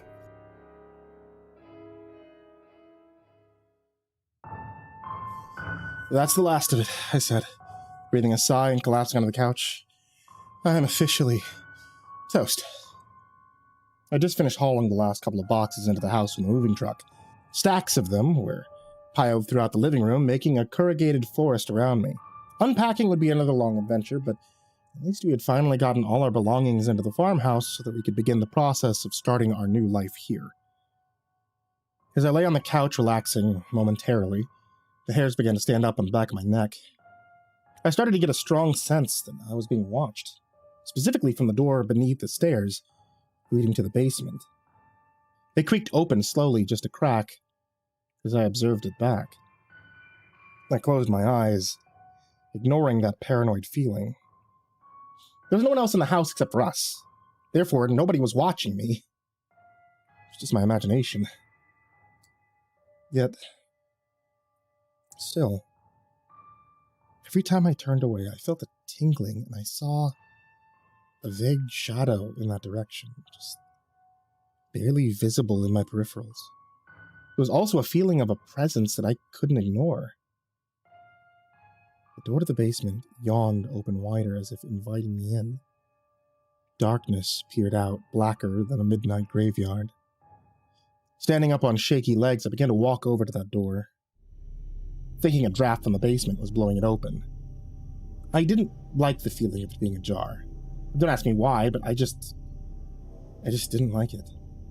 As I drew closer, the sensation of eyes watching me became even more powerful, as if I was drawing closer to a predator, and my body was telling me to turn away and run. That darkness was too much for me to look at, so I turned my eyes away briefly, but that made the feeling even worse. I couldn't help thinking that if something jumped out of the doorway, I wouldn't see it until it was too late, so I looked back again, forcing myself to focus my attention on the eerie blackness. When I returned my gaze to the doorway, I could have sworn I saw eyes looking at me from the darkness for a brief instant, so quick that it could have passed off as a trick of the light. But it made my heart skip a beat nonetheless. I slammed the door shut so hard it shook the house, and my wife yelled at me to be more gentle with the old place. Heading into the kitchen, my heart was thumping in my chest. I told Christine what had happened. What do you mean you saw eyes down there? There was somebody in the basement? We need to call the cops. I was trying to decide if my overtired brain had imagined it. I thought I'd seen something, but the more I considered it, the less likely it seemed. It could have been my eyes playing tricks on me. I'll grab a flashlight and I'll take a look. No, you can't! It's too dangerous. The place was locked up, right? So it couldn't have been a person down there. It was probably me imagining things, right? But I'll take a look, just to be safe. Are you sure about this? Maybe we should call the police and have them check it out. It'll take them an hour just to get here. We're not in the city anymore, remember? Besides, there's no way anybody could have gotten in here since the owners left. Unless they had a key, so let me take a look. Okay? Christine reluctantly agreed and took out her phone, dialing 911 and getting ready to hit send in case anything happened. I found a flashlight in one of the boxes marked camping and opened the basement door. Taking a deep, shuddering breath, I began to descend. Proceeding down the rickety steps, the beam of light showed multitudes of dust motes, particles floating in the air, being kicked up by my movements. Ancient wooden stairs creaked beneath my feet with each step I took, going down and down, deeper beneath the ground. As I did, that feeling returned again. That sensation of something watching me, that unpleasant feeling beginning to grow and blossom into the worst fear I'd ever experienced in my life. As I set my foot down onto the dirt-packed floor of the lower level. The old farmhouse had an ancient relic of a basement, I realized. Since we had moved from a long ways away, we hadn't seen this place in person. This was the first time I had been down there. The owners had chosen not to include pictures of the basement in their ad, and I was beginning to understand why. Shining my light around, I saw there was old pieces of leather and ragged strips of wire, rope, and twine Hanging from the ceiling's crossbeams, crude wooden crosses assembled from broken sticks, and small logs hung suspended from these, turning and swaying gently despite the lack of breeze down in the basement. I felt a presence behind me suddenly and spun around, the air turning ice cold. For a moment, I thought I saw a dark-shaped shadow. Similar to a person, but there was no one standing there. Every part of me wanted to get out of there, but I knew I had to make sure the basement was empty. I shone my flashlight in every corner, every hidden spot, making sure it was unoccupied. Sure enough, it was. But I did find something. There was a black box in a stone alcove, surrounded by inscriptions carved directly into the foundations of the house. The strange shrine resembled something from a church or a temple, but it appeared darker somehow. Evil. A chill ran through my bones, which seemed to emanate from the stone. Unlit candles and strange black statues surrounded the box, sitting dead center, the focal piece of this creepy, unholy altar. I don't remember taking the box upstairs with me, but nonetheless, I found myself back on the main level, holding it in my hands. It looked curious and ancient. The feeling of someone watching remained, accompanied by an odd chill, which ran through my bones, almost like the temperature in the house had gone down by 10 degrees. "There's nobody down there," I told Christine, who was waiting for me at the top of the stairs. But I found this weird box and all these crosses were hanging from the ceiling. Very creepy. "You need to get rid of that thing," she said, holding up her hand to cover her eyes from even looking at it. "I hate it. There's something wrong with it." "Really? What do you want me to do with it?" I asked. "It's just some old box, probably someone's keepsakes." "I don't care. Put it outside, send it away with the trash on pickup day, just get rid of it." Christine never acted this way. She didn't believe in superstitions or curses. She was a self-proclaimed atheist, in fact. But the way she was acting was enough to convince me that she was serious, so I didn't argue. Okay, I'll put it outside," I said. I brought it out with me into the front yard and tried to decide where to put it. I settled on leaving it in the back of the moving truck. In the glow of the lights inside the box of the moving van, I took a moment to take a closer look at the box. It was ice cold to the touch, I realized. The surface of it was slick and black, like polished marble. But when I took my hand away, it smudged off like charcoal. There were archaic symbols carved into it, and a lock held it shut at the front. I found myself trying to open it, but was unable to. Distantly, I heard something whispering to me. Its voice insistent and raspy, but I dismissed that as just the wind and nothing more. And eventually, I gave up on the box's lock and went inside. My wife looked startled when I walked in the front door. "What were you doing out there? I thought you'd gone to bed. You were out there with that creepy box for over an hour." "No." I started to disagree with her, but then I looked at my watch and realized she was right. Unsure what to say, I told her that I was tired. I must have zoned out. I needed to get some sleep. Trudging up the stairs to the bedroom, I collapsed on the unmade mattress and drifted off into a deep slumber. As I slept, my dreams were filled with that dark feeling of being observed, as if eyes were watching me closely from the corner of the bedroom in the shadows. When I awoke, it was still dark outside. I looked around the pitch-black room, feeling uneasy, and saw unfamiliar shapes and shadows I didn't recognize. That sensation of being watched had returned tenfold, and I felt a presence observing me from the corner, where a man-shaped shadow stood. Running over to the door, I went to turn on the light switch. I flicked it into the on position, but the light didn't turn on, the room remaining stubbornly dark. My heart was pounding as I felt that presence staring at me in the room. I wanted more than anything to turn on the lights, but they wouldn't go on. For some reason, I found myself going back to bed instead of fleeing that room, terrified as I was. I found myself lying back down in bed, tucking myself back in under the covers, and staring at the thing in the corner as it watched me. That dark, unrecognizable shape in the corner of the bedroom began to move towards me. The shadow shape of a person reaching out for me, coming for me. I tried to move, but I found myself paralyzed and unable. I tried to scream, but I couldn't. I woke up panting, covered in a cold sweat, and I realized I had dreamt the whole thing. The shape in the corner of the room had revealed itself in the morning light. I saw that it was, in fact, a stack of boxes with coats draped over the top of it. It was barely sunrise outside, and Christine was in bed next to me. She bolted upright, looking startled, and asked what had happened. I had a horrible dream. It felt so real. You know those waking nightmares when you feel as if you're up, walking around being asleep, only to realize you were out the whole time? My wife didn't answer. Her eyes were fixed on something across the room. She was looking at the dresser, and her jaw was hanging down. "What is that thing doing in here? I told you to get rid of it, and you brought it up here and opened it instead?" She was pointing at something, and I followed her gaze. See, the black box from the basement was on the bureau. It was open, but I had no memory of doing that. What the hell? I didn't do that. I definitely didn't open it. Did I? You're telling me you don't remember bringing that box in here and opening it? No, and it was locked. I couldn't have opened it. Just get it out of here. I don't want to look at it anymore, okay? Bring it to the dump or something. Just get it out of the house and far away from here. I went over to the dresser, and I saw the open box was filled with strange items. A lock of hair, charred piece of clothing, cross, other burnt pieces. There was a powerful odor coming from it as well, unlike anything I'd ever come across. The stench was unpleasant.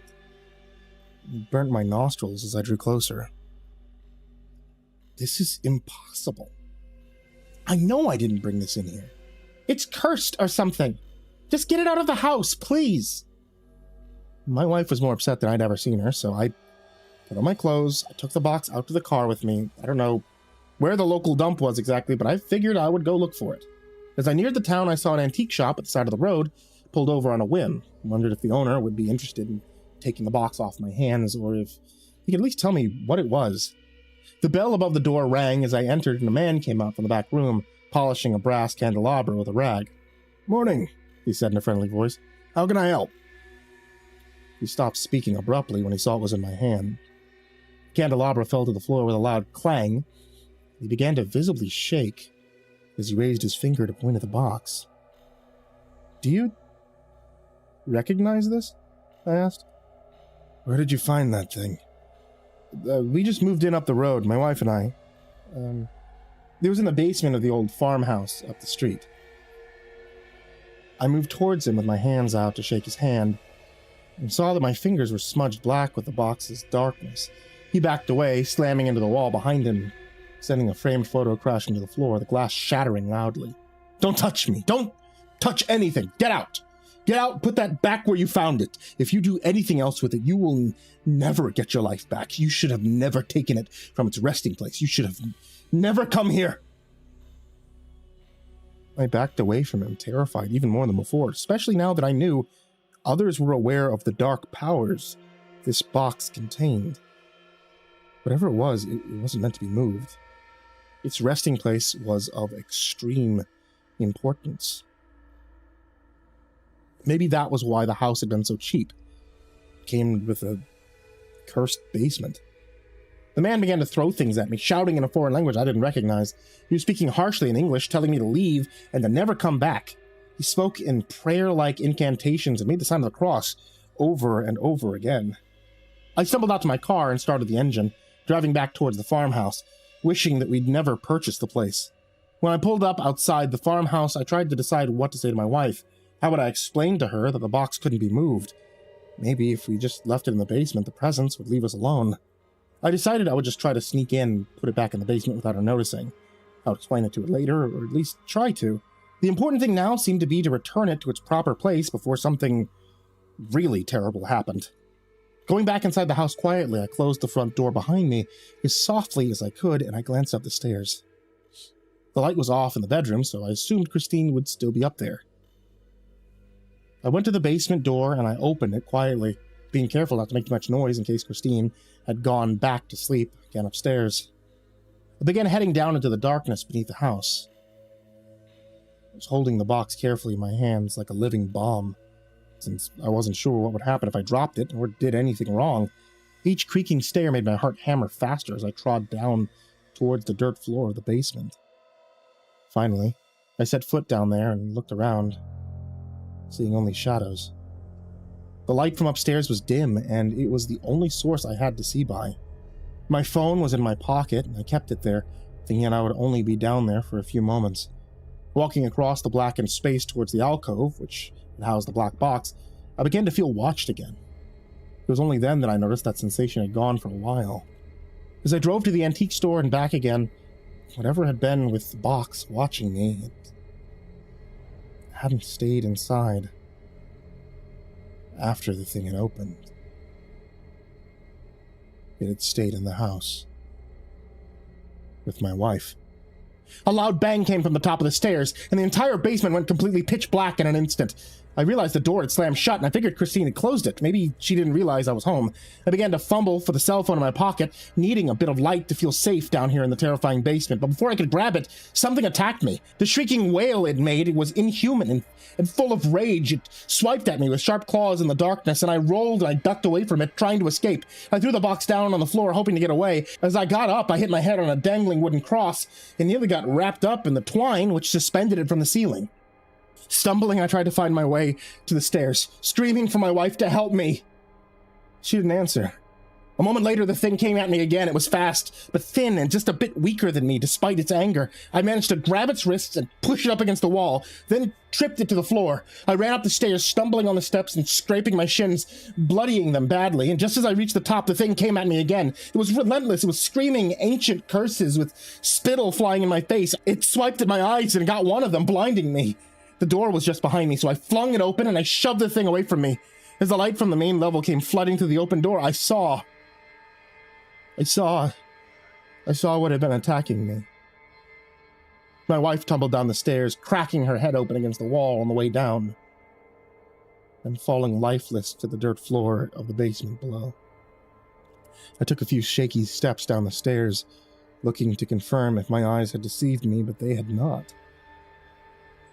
The thing in the box had stayed behind when I left, and it had possessed my wife, driving her down into the darkness of its lair, where it felt most at home. As I stood there staring at her lifeless body, I saw her begin to twitch. Her fingers began to drum up and down, then her head began to rock and make a loud smacking sound as her forehead impacted the basement floor again and again and again, hard. "Christine?" I called down the stairs. "Stop! Stop, please!" She continued to self-destructive behavior, smashing her skull hard against the dirt floor. I began to take a shaky step down to stop her, but then hesitated. That thing was still inside of her. It wasn't safe, and yet I couldn't let her just keep hurting herself like that. The meaty sound repeated again and again as I screamed for her to stop, but she wouldn't. But I wouldn't go down there again. And eventually the thing inside of her realized that. "Come save me, honey," she said in a droning beehive voice. "I need you." No. I just stood at the top of the stairs waiting. My wife appeared to have broken a few limbs during her fall, but that didn't stop her from moving quickly. Sickening sounds of bones crunching could be heard from up the stairs as she got to her feet, her one ankle failing so that she rested her weight on the splintered nub of her tibia rather than on her foot.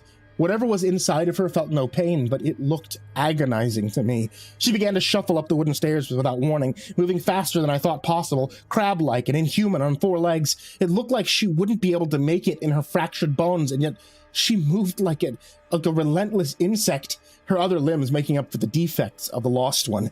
Using her arms like additional legs, she began to crawl towards me up the stairs, her fingernails digging into the splintered wood stairs and breaking off as she raced faster and faster, gaining momentum. I realized at the last second that I'd been paralyzed with terror, and I threw the door shut just as she slammed into it with a shuddering bang that rattled the upstairs windows in their frames. There was no lock on the door, and I could do nothing except hold it closed with all the weight of my body. She doesn't relent for a second, turning the doorknob consistently, pressing with all of her strength against the door as I gritted my teeth and fight against her weight. I'm sitting here, with my back pressed against the door, my feet wedged against the opposing wall, with all the force I can muster. When I finish typing this out, I don't know what I'll do. Maybe I'll try the police, see what they say.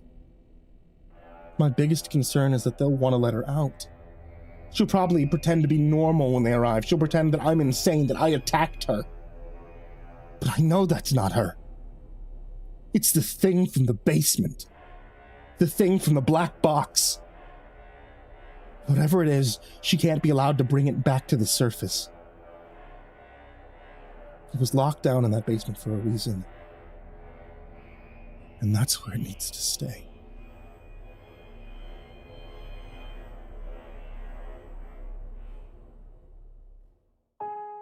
Hey there kids, it's me, MrCreepyPasta. I want to tell you thank you so much for watching today's video on YouTube or listening to today's episode of the podcast on the podcast.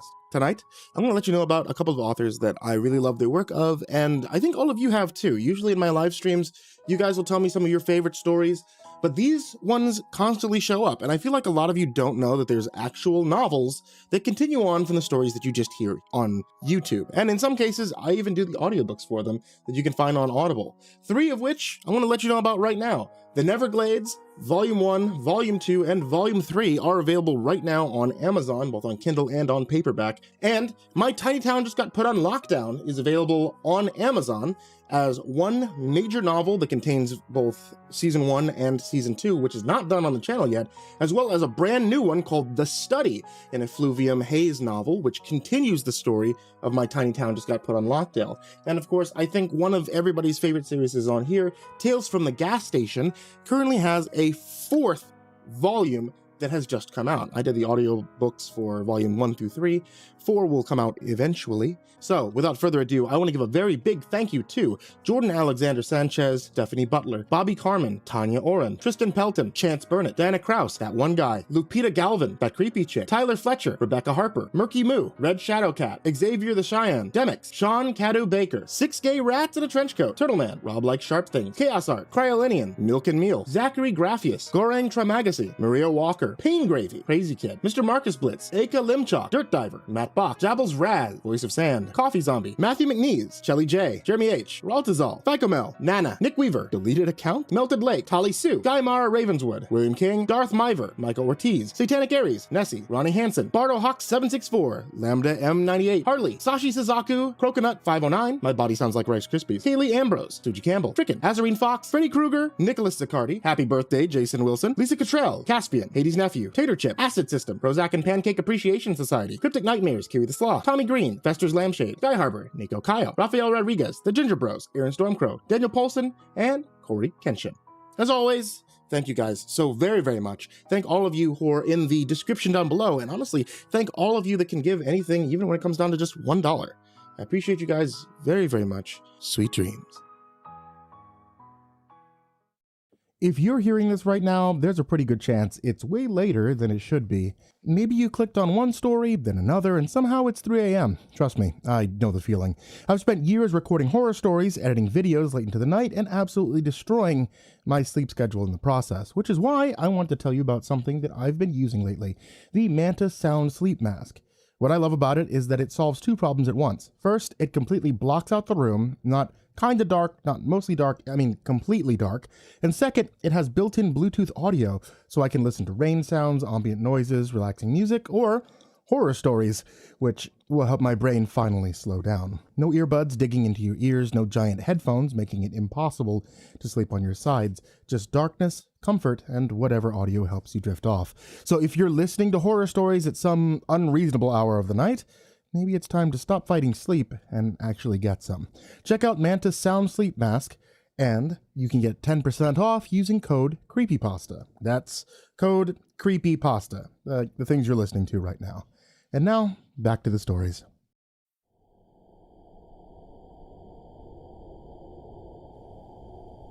Cooper's eyes slowly opened, but his surroundings remained blurred as his vision began to focus. The afternoon sunlight was partially blocked by thick canvas curtains, causing a sickly yellow light to fill the room. Almost immediately, a jolt of pain throbbed on the back of his head. After a few moments of agony, it dulled to a pulsing discomfort. while the shape of a conch and end table began to come into clearer view. He attempted to lift his hands from the armrest of the rocking chair. His movement was restrained as he was met with the jagged edges of old cable ties cinched tightly around his wrists.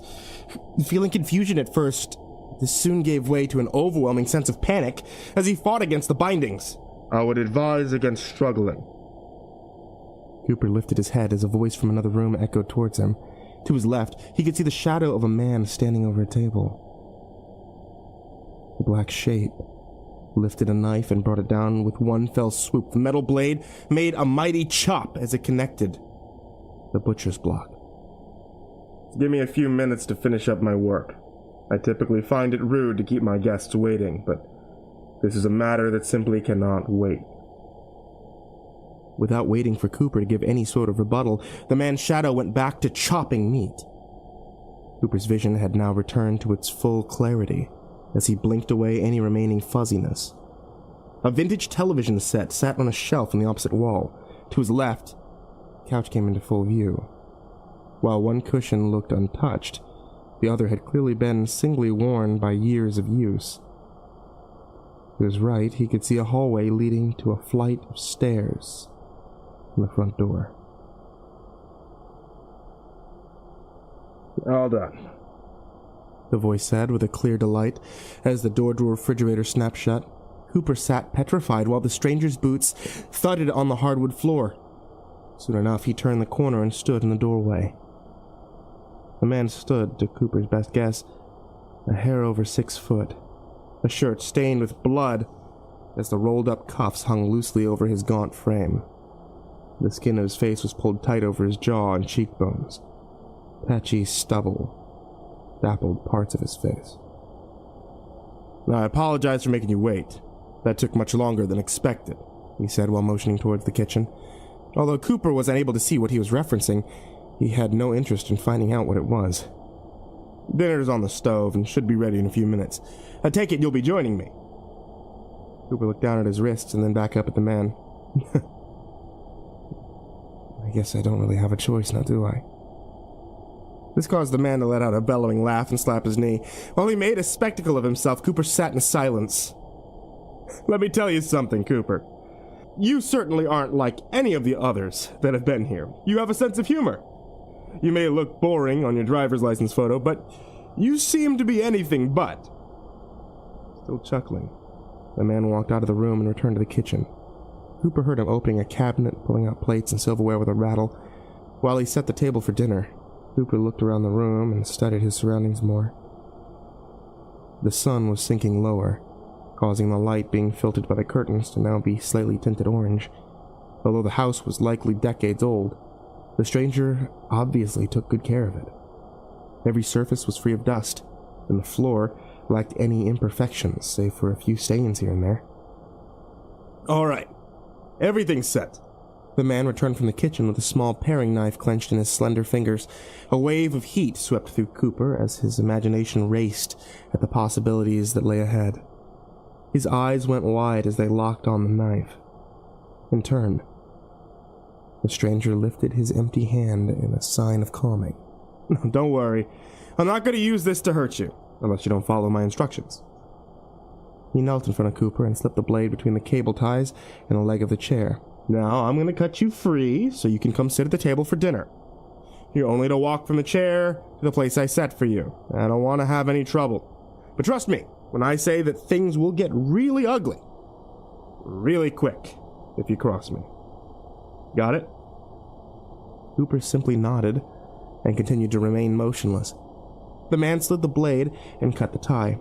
He continued to cut the other until Cooper was no longer restrained.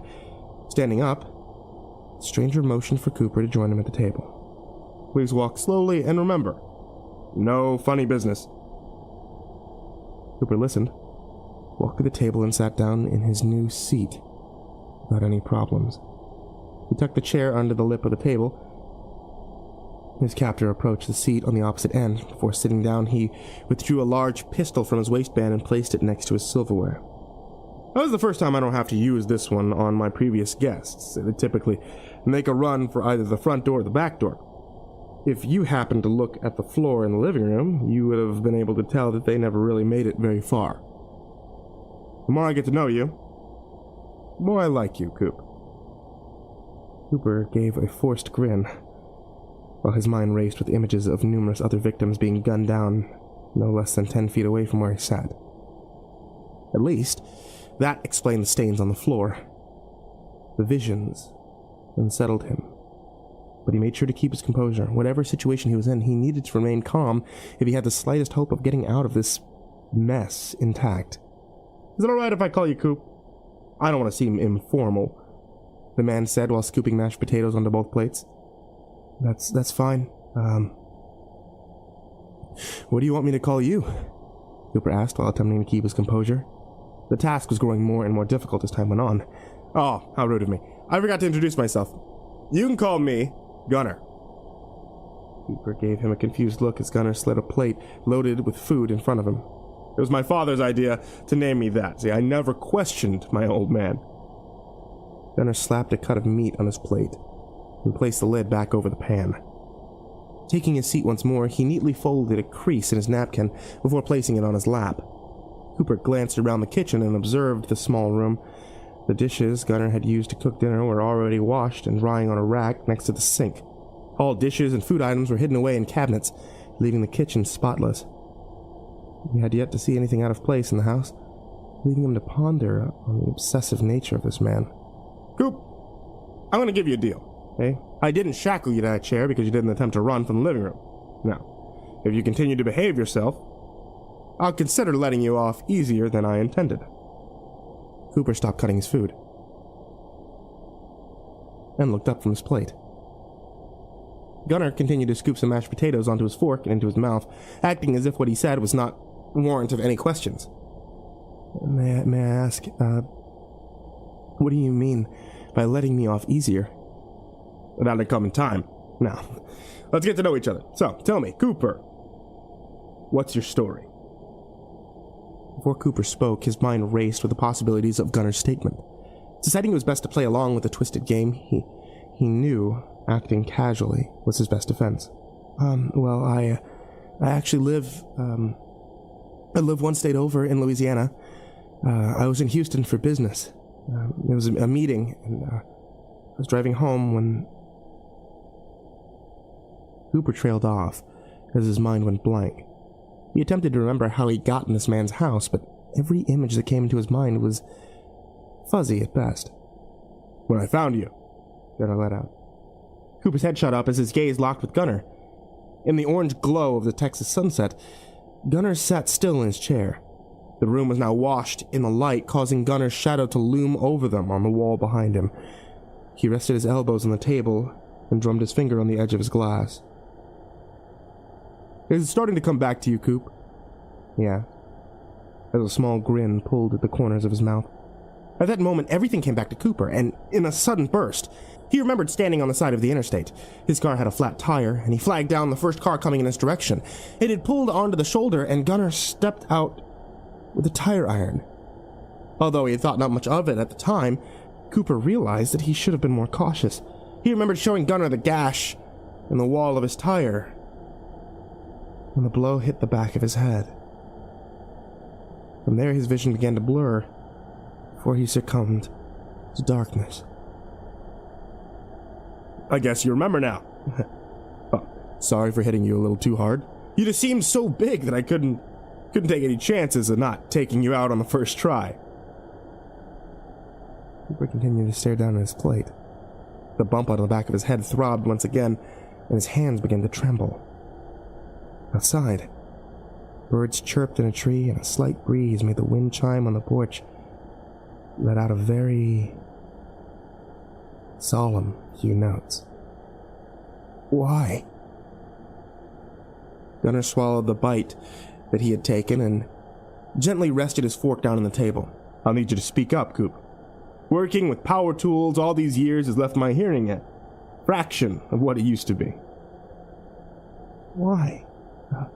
Why did you do this to me? Gunner took a sip from his glass, making sure not to break eye contact with his guest. And there it is. Every time I've had a guest over, the conversation always reaches a point where they question my reasoning. I must say, though, Coop, you're the calmest one I've ever had. May I ask why that is? And certainly, this must frighten you, to some extent. Cooper decided at this moment to lay out all of his cards on the table. This was make or break. It does, but I feel that remaining cool and collected is my best chance of leaving. For the first time that night, Gunnar frowned. Without saying a word, he gathered his plate and glass and carried them over to the sink. The garbage disposal whirred to life as leftover food scraps were jettisoned into the metallic jaws. I thought that by now you would have understood that I can't let you leave. I'll admit, you are the first person to be calm and respectful about it, but I still can't let you leave. He flipped a switch and the hum of the disposal slowly died. Gunnar began washing his plate, with his eyes staring out at the setting sun. The lower it sank towards the horizon, the more orange the room became. Now I'm going to give you fair warning that what I say next is typically what drives my guests over the edge, if that hasn't happened already. You're different from the others. I'm expecting that you'll take this with a slight bit of discomfort, but no extreme over-exaggeration. Gunnar slid the plate in a slot in the drying rack and dried off his hands with a crisp white towel. I kidnap people with the intent to eat them. Cooper felt his body tense in fear. As his mind attempted to firmly grasp this new information, he felt a tear escape the corner of his eye and roll down his cheek. Now, I know that sounds bad. It must sound borderline psychotic for trying to downplay it, but I have my reasoning. It's kind of a long story, so please bear with me. Gunnar sat back down on his seat and made himself comfortable. You see, I dropped out of high school without getting my diploma. It left my career choices to be less than desirable. The only option I was left with was working in my father's repair shop. He would take in vehicles with large engines like tractors or oversized trucks used for hauling.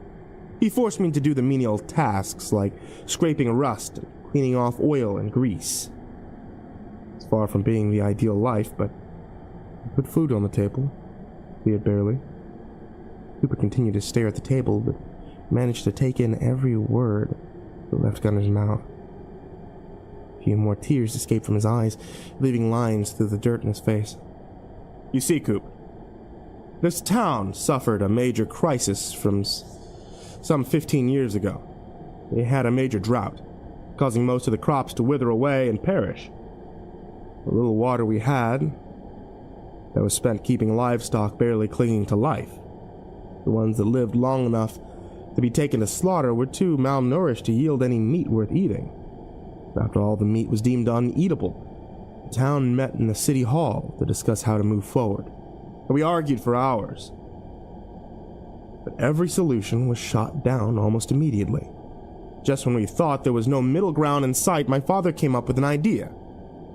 We should eat a few residents. Cooper slowly looked up from the table and locked eyes with his captor. He explained that we should only eat what was necessary of the town's survival. The weakest would sacrifice themselves for the betterment of the townspeople. At first, no one said a word. As I looked around the room, a few people stared at my father with blank expressions. Some glared at him with bewilderment and disgust, while others didn't really know how to react to such a horrid recommendation.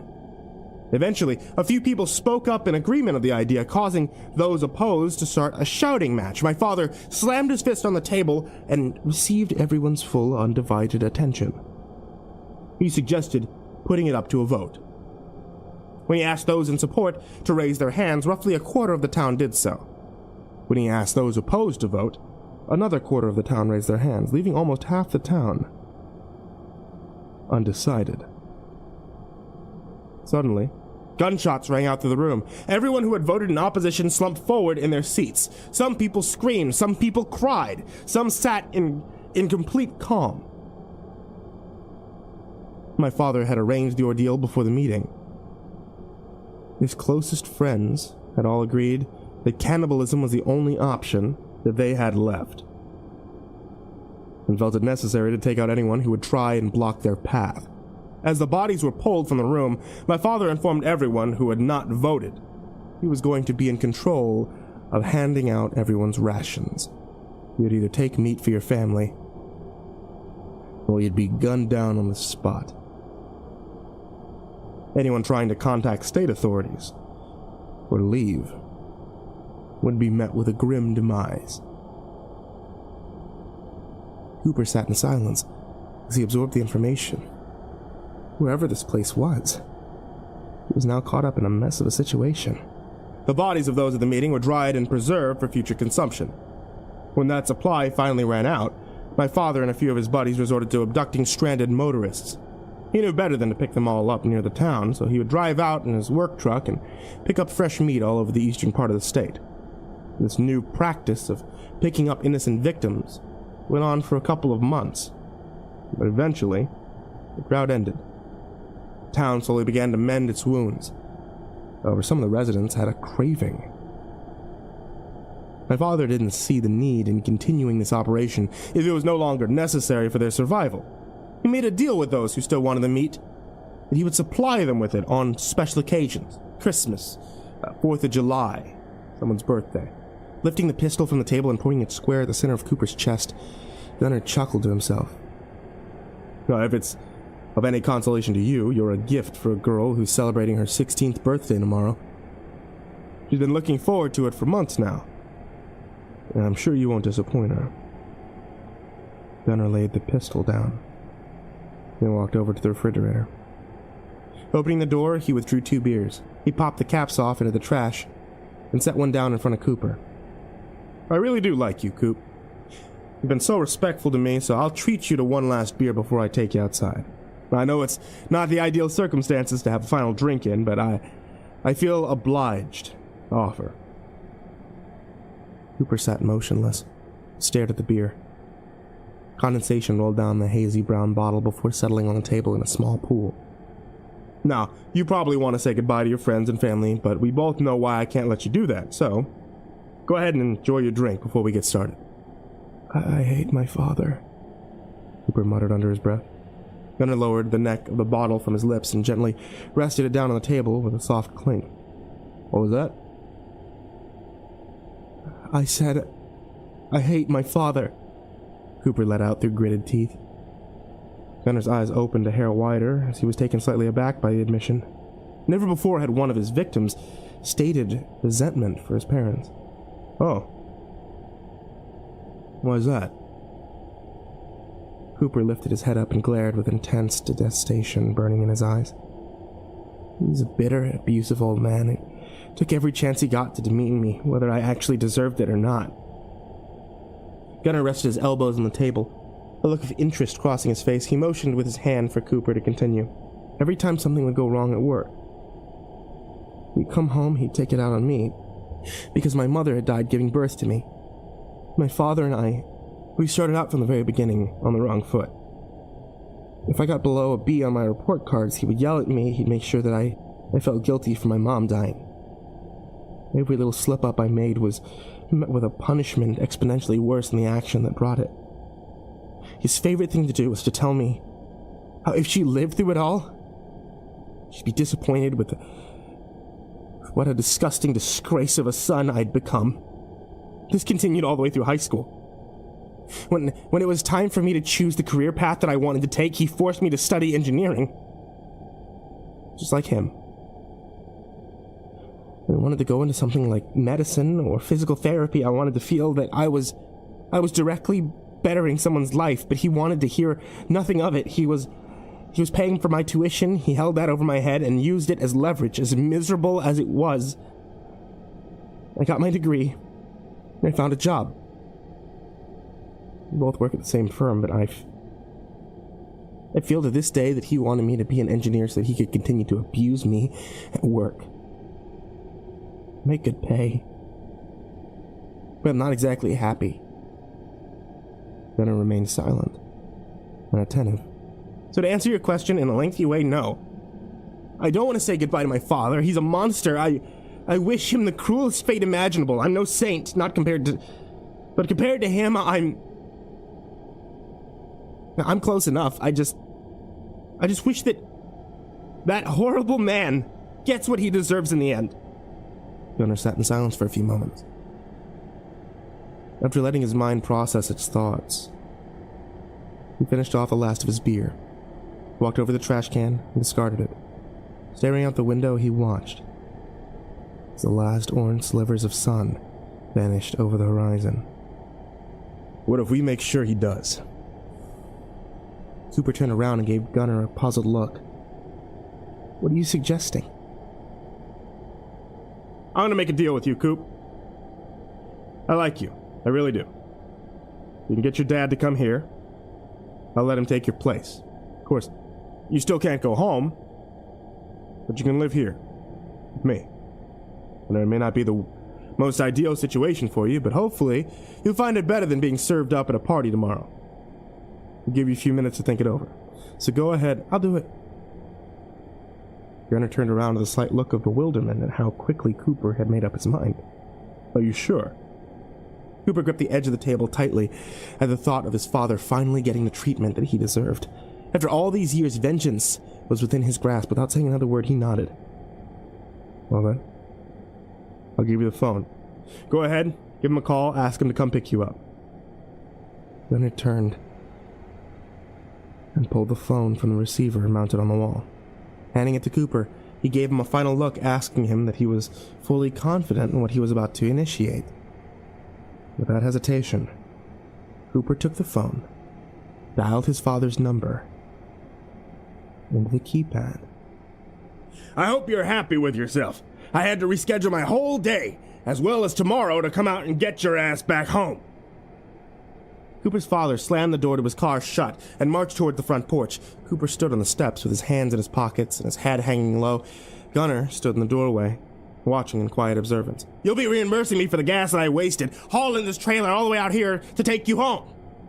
Cooper nodded his head and didn't say a word. And I expect you to pay this man for towing your car here, feeding you, letting you spend the night. I apologize for all this, mister. Hanson, Gunnar said while extending his hand. Cooper's father took it and shook it. Pleasure to meet you. My name's Keith. I apologize that it wasn't under better circumstances. There was really no trouble. Your son's a really fine man. Keith rolled his eyes and muttered something under his breath. Believe me that if you live with him, you'd think a lot differently. Keith turned and walked down the steps. The humid summer was starting to take its toll, causing him to loosen his tie. All right, Cooper, let's get your car loaded up and get it the hell out of here. I'm already starting to break a sweat, so you'll have to buy me a new shirt after all this. Keith stepped into the grass and started in the direction of Cooper's car behind the house. He stopped after a few paces to find Cooper still standing on the steps of the house. His gaze was directed out at the setting sun.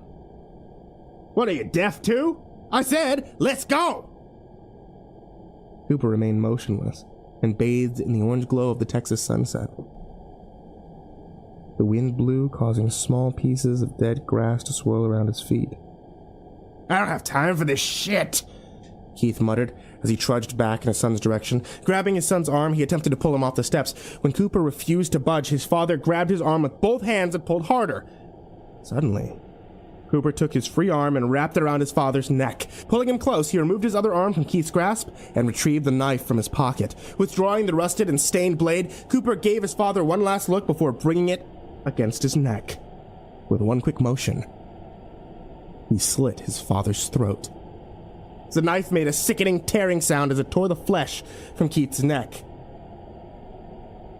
Cooper dropped the blade and placed his hand over the wound. As the blood seeped through his fingers, he closed his eyes and let out a heavy breath. The warm crimson fluid flowed down the back of his hand and soon meandered around his arm before seeping into the shirt sleeve. Opening his eyes once more, Cooper watched as the life slowly fled his father's eyes. Keith slowly lifted an arm and brought his hand up to his son's face. His fingers lightly caressed his cheek before his body began to go limp. Cooper removed his hand from his father's throat as the body collapsed, and he plummeted to the ground. Nice job, son. Quick, but painful. Gunnar let out from behind him. Cooper turned, keeping his face expressionless. Let's go. Bring him to the barn so he get drained before we serve him tomorrow. You need any help? Cooper stood over his father's body.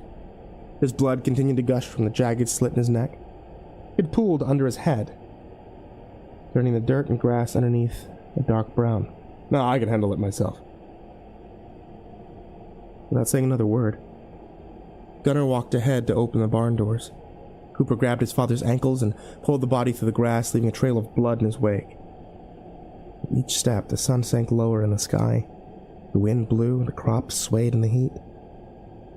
Nearing the barn, Cooper dropped Keith's ankles, causing his legs to slam into the ground and kick up a small cloud of dust. He retrieved the length of chain lying next to the door and brought it over to his father. Wrapping the chain around his ankles, he fastened the loop over the hook at the end and pulled the bundle taut. Behind him, Gunnar pulled the doors open as they groaned on their hinges. The smell of oil and old wood flooded out, filling Cooper's nose with something else besides the smell of blood and grass.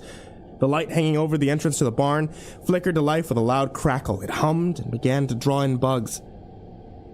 Gunnar propped the doors open with 2 chunks of concrete and leaned against the frame, motioning for Cooper to follow him inside. He vanished into the darkness. Cooper looked out over the horizon as the sun finally vanished, leaving him surrounded by darkness, save for the light of the barn. Cicadas buzzed around him as they welcomed the slightly cooler weather of the night. Lifting his blood-stained hand up to his nose and inhaling deeply, Cooper smiled and pulled his father into the barn.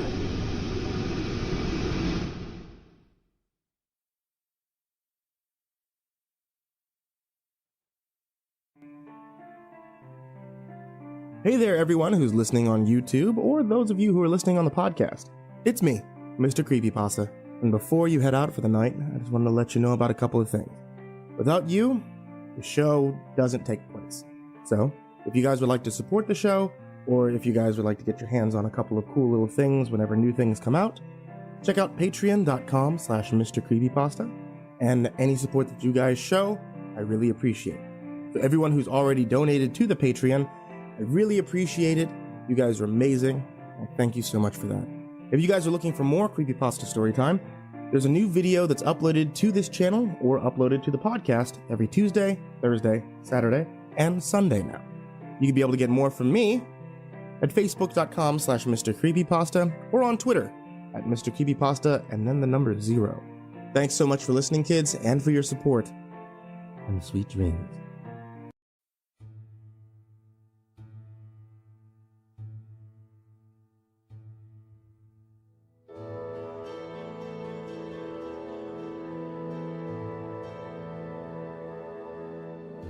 At the edge of our town, there's a shitty gas station that's open 24 hours a day, 7 days a week. If you were to go inside, you'd see row after row of off-brand chips, cookies, potted meats, and ramen. Expiration dates suspiciously missing from canned goods, like they were filed off years ago in some misguided attempt to control inventory turnover. A faded wet floor sign from way back, covering a crack in the foundation by the cooler, it's since turned into a pothole. The pothole, a collection of points from sticky spill-off, has become a mixture tar pit collecting countless insect corpses and occasional small rodent. Nobody ever complains about the aesthetic. By some providence bordering on the supernatural, the health inspector has repeatedly signed off on the business, always kind of ignoring the faint smell of some kind of mysterious chemical cocktail that's the defining characteristic of the establishment. More noticeable than the family of mutated raccoons that lives in the crawl space below the grease trap. We think they're mutated anyway. At the very least, they have to be inbred to the point of mental retardation. While the alpha, a 3-foot-tall son of a bitch named Rocco, has been spotted multiple times chewing on people's tires and has been run over at least twice. But keeps coming back.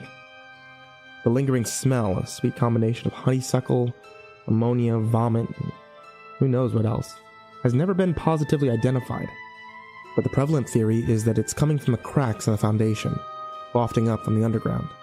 It's strongest right after a rain and pungent to the point of tear-inducing if you get too close to the storm drains, where even Rocco and his clan refuse to tread. If you were to go inside, You might also see the bathroom cowboy. He exists as part urban legend, part urban fact, because even though he's never been officially confirmed to exist, we have several security camera recordings of a man fitting his description entering the building, heading into the bathroom and leaving. What makes him a legend is what people claim to see him doing in the bathroom. Some of the stories are only weird. Like, the guy who went to pee only to see a man dressed as a cowboy handing out balloon animals. Some of the stories are more bizarre. Like the guy who says he walked into the bathroom to see a man wearing nothing but a cowboy hat, boxers, and boots with spurs, sitting at an old-fashioned stone sharpening wheel, literally grinding an axe. And when he walked in, the bathroom cowboy stopped what he was doing, looked up with a smile and a tip of the hat and said, "Come on, man. Come on with it." The guy, understandably uncomfortable with the situation, went to find an employee, but by the time anybody came back to the bathroom, the cowboy had vanished, bench grinder and all. Now, the cowboy, that may or may not haunt the gas station bathroom, appears to follow a code of rules. He never appears unless there's only one other person in the room with him. He never hurts anyone, and he's always polite. Honestly, he doesn't seem that bad, especially when you compare him to some of the other things going on in there. If you go inside, you might instantly get a toothache. Strangely common phenomenon that nobody really understands. It should go away on its own after a couple of hours. If you do go inside, you'll almost definitely see me sitting behind the counter, because I am the only full-time employee, and I'm almost always here. You may catch me reading a book, because for some reason the internet doesn't work way out here, and cell phone service is dicey on good days and non-existent on most. If you need to make a call, you can leave and go up the hill a ways, preferably back towards town, because the other way will take you out to the woods, and you don't even want me to go into all the reasons that's not a good idea. Or you can pay me 25 cents a minute and use the store's landline. That arrangement was cooked up by the owners, and I have to actually enforce it because they do check the phone records. Yeah, I'm sorry. Now, while you're here, don't be offended if I don't strike up a conversation, because if I'm completely honest, I don't always know for sure if everyone that comes through these doors is real or not. And if I had to acknowledge everyone in that place that could be an actual person, I'd lose my mind. We don't need any more of that going on around here. I guess the point I'm trying to make is this. Weird things happen to me working at this shitty gas station at the edge of town. I wish I could easily decide what was the weirdest thing that ever happened to me, but I can't. There are so many. I've seen a total of 4 coffins inside the store on 3 different occasions. I met at least a dozen people wandering back into town from the woods claiming they'd escaped aliens or a government conspiracy or cultists. And they had no money but needed to make a call. And could I please just let them use our phone before they find them? But rules are rules. I'm not going to lose my job just because you didn't escape captivity with a little bit of pocket change. Then there's Farmer Brown. Yeah, that's his real name. He got mad at us and complained about the bulk feeder that we'd been ordering for him. He insisted something was wrong with the product because all of his animals suddenly had human faces. We settled with him by charging a significant discount on his next couple of purchases. He stopped coming in one day and they found him, what was left of his body, inside a bedroom at his farmhouse, one that had been locked on the inside. As far as I know, they still haven't figured out what happened. Anyway, I guess I could tell you a story or two, but first, I need to get ready for work. See, at the edge of our town is a shitty little gas station. It's open 24 hours a day, 7 days a week, and sometimes longer. If you were to go inside, you'd probably see the tired cashier sitting behind the front desk doing his best to mind his own business. He's real. You may also see someone else. You may also see something else. If you are curious about the reality of anyone or anything else, including yourself, inside that small, ammonia-scented, flickering, fluorescent collection of off-brand junk food, dirt, 4 walls, and roof, may I recommend that you follow the cashier's lead and mind your own business. I've been working at that gas station almost non-stop since I graduated high school. At this point, I doubt that I could quit if I wanted to. But enough about me, let's get back to the interesting things, the gas station. I spent a decent amount of time yesterday at the start of my shift trying to decide which story would be worthy of being my first to document to the world. And any time I tell someone outside the gas station anything about what happened therein, I know what to expect. People don't believe it, or people don't want to believe it. Imagine the difficulty that I had trying to call the sheriff's station to explain that half a pig broke into the store and is currently running amok, breaking things and screaming with the voice of an old woman. Yeah, I meant half a pig. Yes, a pig. The front half. No, this isn't a joke. I'm at the gas station. What do you mean, which gas station? The shitty one on the edge of town. You must be new. Can I please talk to someone else? And she finally put me through to Tom. Tom is the sheriff's deputy. The one that drew the short straw all those years ago and had to come out to the gas station for the first time, back before his hair was all white. He's been in enough times to know that all I have to say when he picks up the line is, "It's half a pig. It won't stop screaming and I can't catch it." And he grunts, mutters something about being pretty frickin' weird, and goes out to help me catch it. But Tom's a good guy. I asked around, but nobody knew where the pig had come from. This was back when Farmer Brown was still alive, and he came down to take a look and provide his expert opinion. According to Farmer, the pig had somehow been chopped down the middle, but miraculously none of the important organs were hit. Nothing supernatural about it, just really unusual.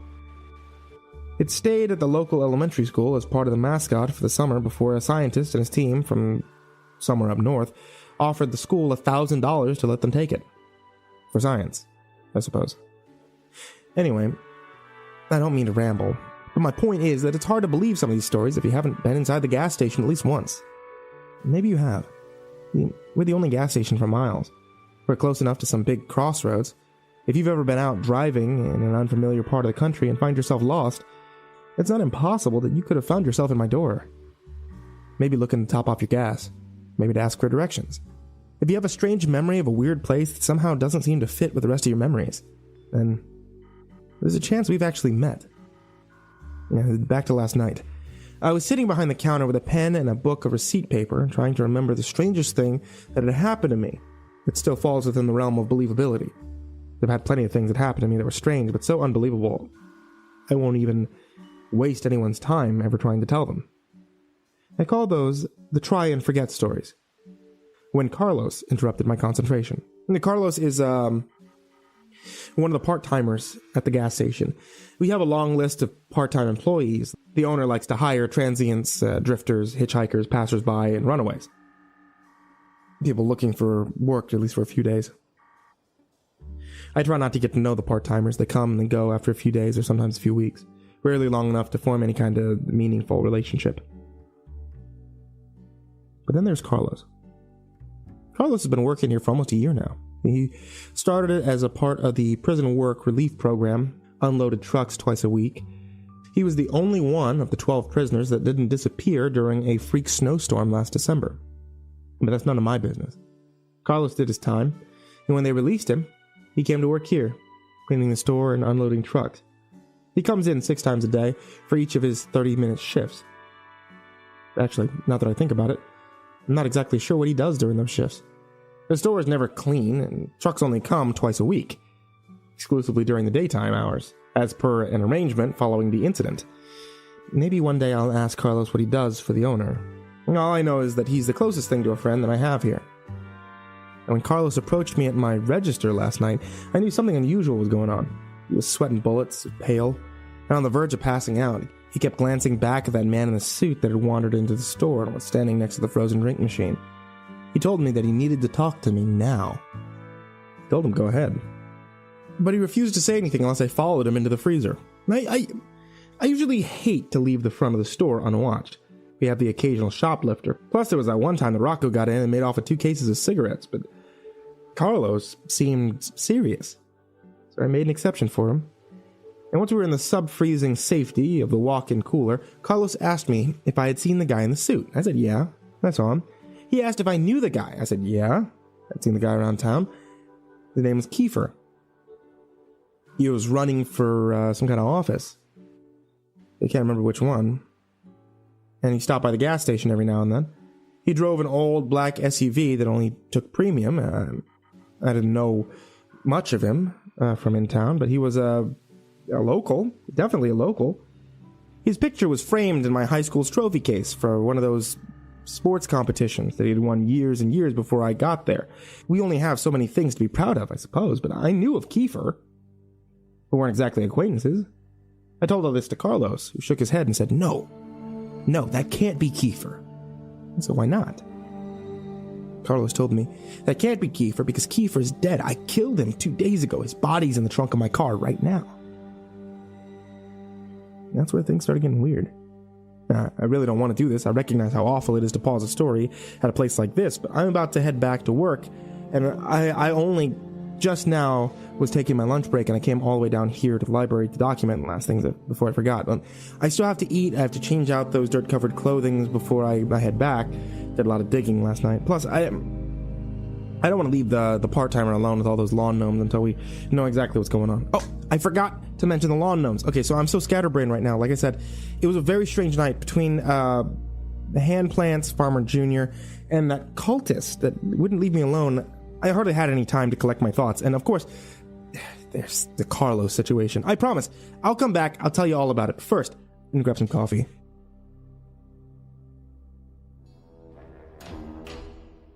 There are times when this world drifts so close to the fabric of reality that I can hear something calling me from beyond that veil. Sometimes when I get too close, I can feel that thing on the other side tugging at the corners of my mind. I'm worried about Carlos. He doesn't seem to be taking this so well. In case you don't know, I work at this shitty gas station at the edge of our small town, and weird things have been happening for as long as I've been there. I only started to tell some of my stories, and if you haven't caught up yet, I'd like to invite you to check out part 1. Now, when I returned to work after my post yesterday, I was delighted to find a stack of receipt papers sitting neatly in the register counter, with notes written in my own shaky handwriting. I don't remember writing these notes, but then again, I don't remember a lot of things. It is possible that I'm worked too hard, or maybe the fumes coming from beneath the gas station are playing tricks on me, or perhaps it's just another side effect of my condition. At any rate, I'm not one to look at a gift horse in the mouth, or any other animal in any other orifice, for that matter. Admittedly, my handwriting isn't the best, and at times, the scratches on the receipt paper become nearly illegible. So if anything herein seems unbelievable, it's probably because I copied it wrong. Now, with that in mind, this is my best effort at the transcription. 7 o'clock. It's getting dark earlier these days. 7:30.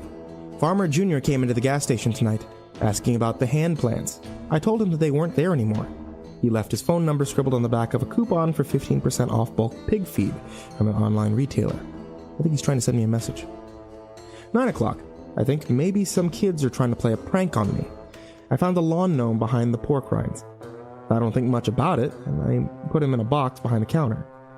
But then I found another matching lawn gnome in the soda case. I added this one to a box as well. It wasn't until I noticed the third and fourth lawn gnomes that I started to suspect something. I had taken out the garbage and found gnomes perched atop the branch of a tree next to the dumpster, staring down at me like gargoyles. I used a chair and broom to knock them down. I put them in a box with the other 3. When I got back to my desk, I found the note on my chair written in red ink. It said simply, "I'm in the walls." I don't know who wrote it. The paper smells like oranges and plumeria. 10 o'clock. There's a strange scratching noise coming from the tiles above the cash register. I fear Rocco and his brood may have infiltrated the building again. 11 o'clock. Farmer Jr. called the store. He asked about the hand plants. I assured him they weren't there anymore, and if they ever showed up again, I would call him. I think he's starting to suspect that I'm lying. 12 o'clock. One of the cultist recruiters wandered in from the community in the woods. They hate it when I call them cultists. I know the recruits aren't supposed to interact with the outside world, but from time to time, they'll sneak into town, never any further than this gas station, and they'll buy a couple cigarettes. They aren't supposed to try and recruit new members until they graduate to the honorable senior cultist status, but this one isn't a very good cultist. I know they aren't supposed to have names, but I'm going to call this one Marlboro. I'll let you guess why. Well, Marlboro stayed in the store for at least half an hour trying to convince me to go back to the compound with him. They hate it when they call their home a compound. He tried to appeal to my logical side, but then I let him know politely but firmly that I was not interested in logic. I can't remember when I left. 2 o'clock. I found myself digging again. Sometimes on slow nights I let myself drift. My mind goes somewhere, and when I come to, I wonder where I was just now. Who was that controlling my body while I was gone? My body did those things I've done so many times before that I guess it's learned to do without me. My body restocked the cigarettes. My body rotated the frozen drink machine. My body scraped the mold off the bottoms of the ice buckets. My body emptied the rat traps, and somewhere along the way my body found a shovel, went out back, and started digging a hole. Actually, I shouldn't maybe say my body started digging. I have been, or rather, my body has been digging this hole off and on for the last few months. Usually I come to after a few shovelfuls. This time I added another foot deep before I snapped back to reality and asked myself, what the hell am I doing? 3:30. I just noticed a door at the end of the hallway past the walk-in cooler. How long have I worked here and never noticed that door before? It seems disappointingly ordinary as far as doors go, except for the fact that it's warm to the touch and it feels like it's vibrating. I tried the handle, but it's locked. And when I go back to my register, I noticed a man in a trench coat standing outside beyond the gas pumps, just outside the reach of our lights, dangerously close to the road. I can't tell if he's looking at me, or if he's looking past the building at the woods on the other side. I wish he wouldn't stand there like that, still, with his arms reaching down past his knees. Scratching against the tiles on the ceiling over the counter is getting louder. 3:45, a man came into the store rolling a large white ice chest behind him. He had sunken blue eyes, wiry hair coming from his nose and ears, long bony fingers, and paper-thin skin revealing every blue and green vein beneath the translucent dermis. He wore a bowler cap and smelled like milk. I had definitely never seen him around before. He asked if we would be interested in partnering up with him. He sold ground meat at discount prices, but I told him our store doesn't do well with the fresh food category, recommending he try his hand at making jerky. And before he left, he scooped about a pound or so of raw ground meat from the ice chest into a piece of parchment paper and gave it to me as a sample. Once he had left, I took the meat to the cooler, where I found another lawn gnome waiting for me. I put the gnome into the box with the other 7. 4 o'clock. Carlos just told me something very strange about Kiefer. 4:30.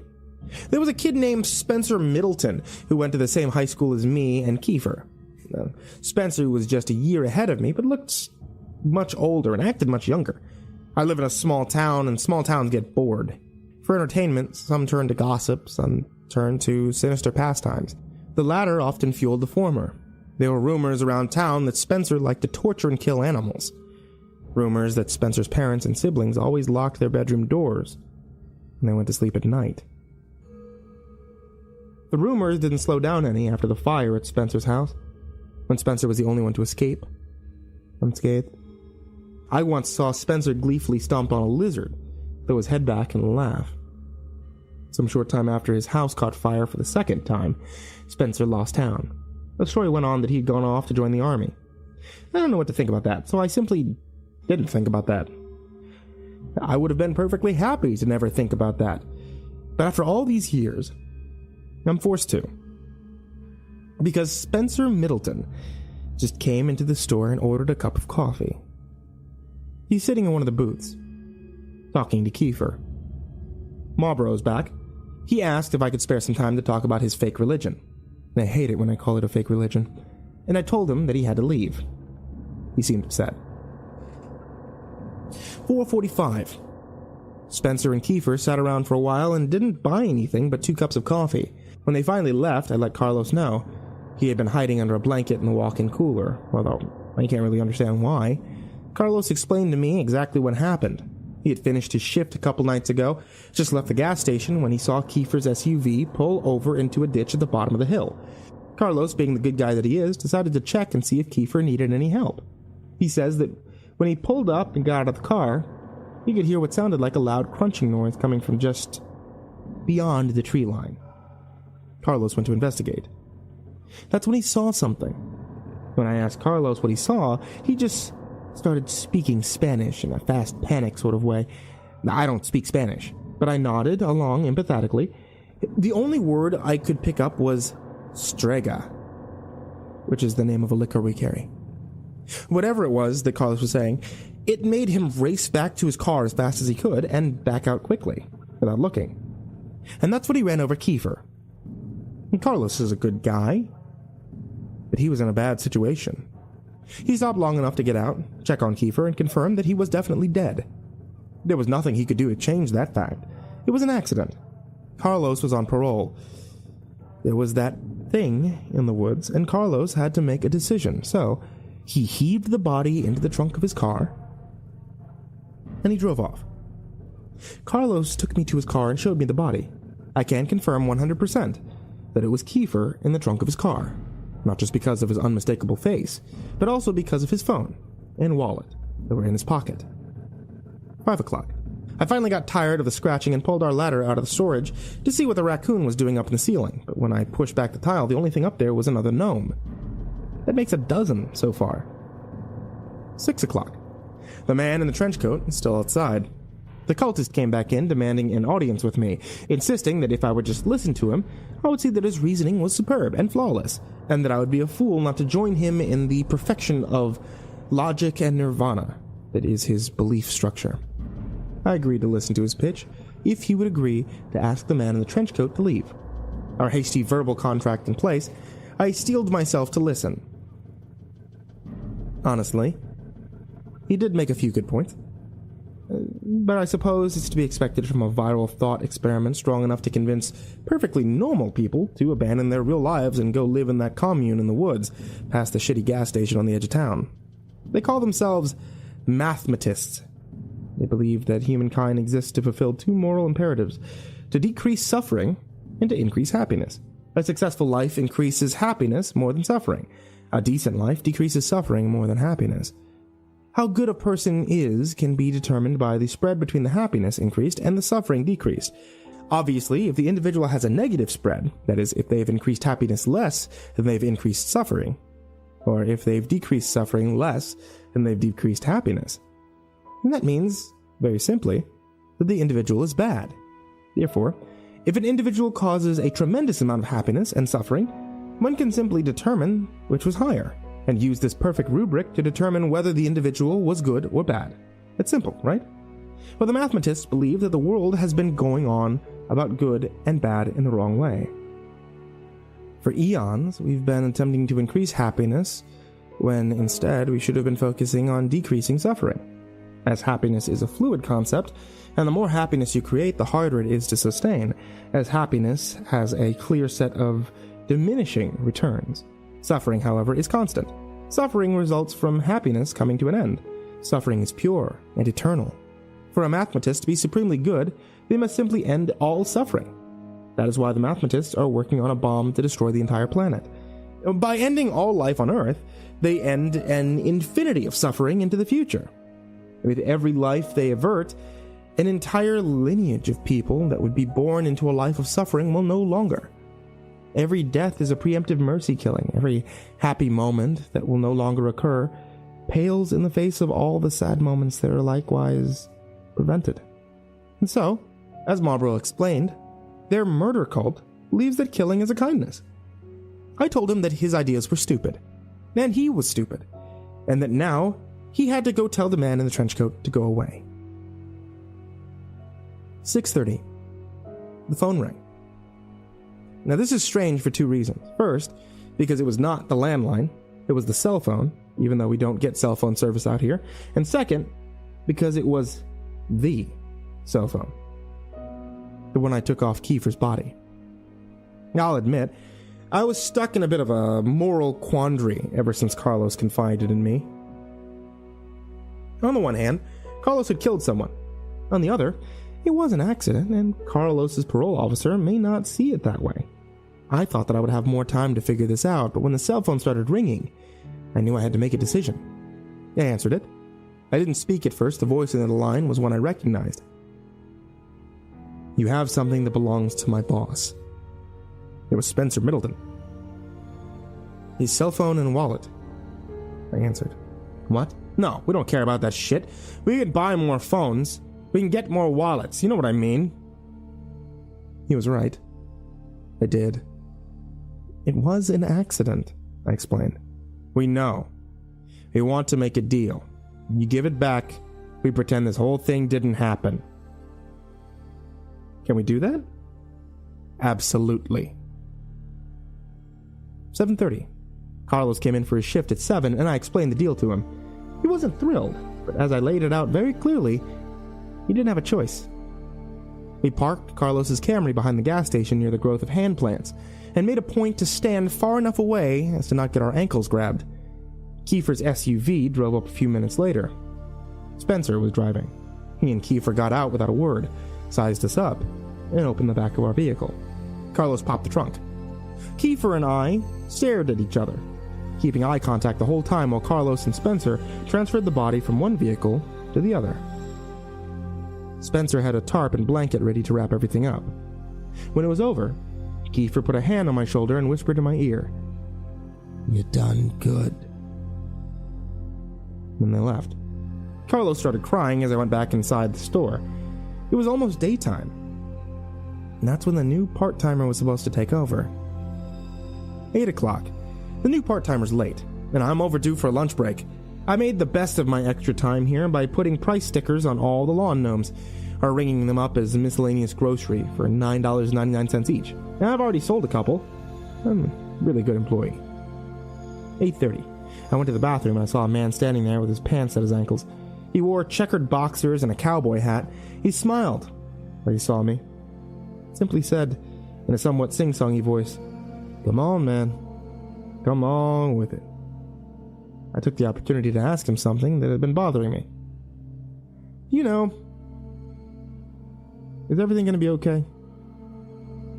The bathroom cowboy took a second to think.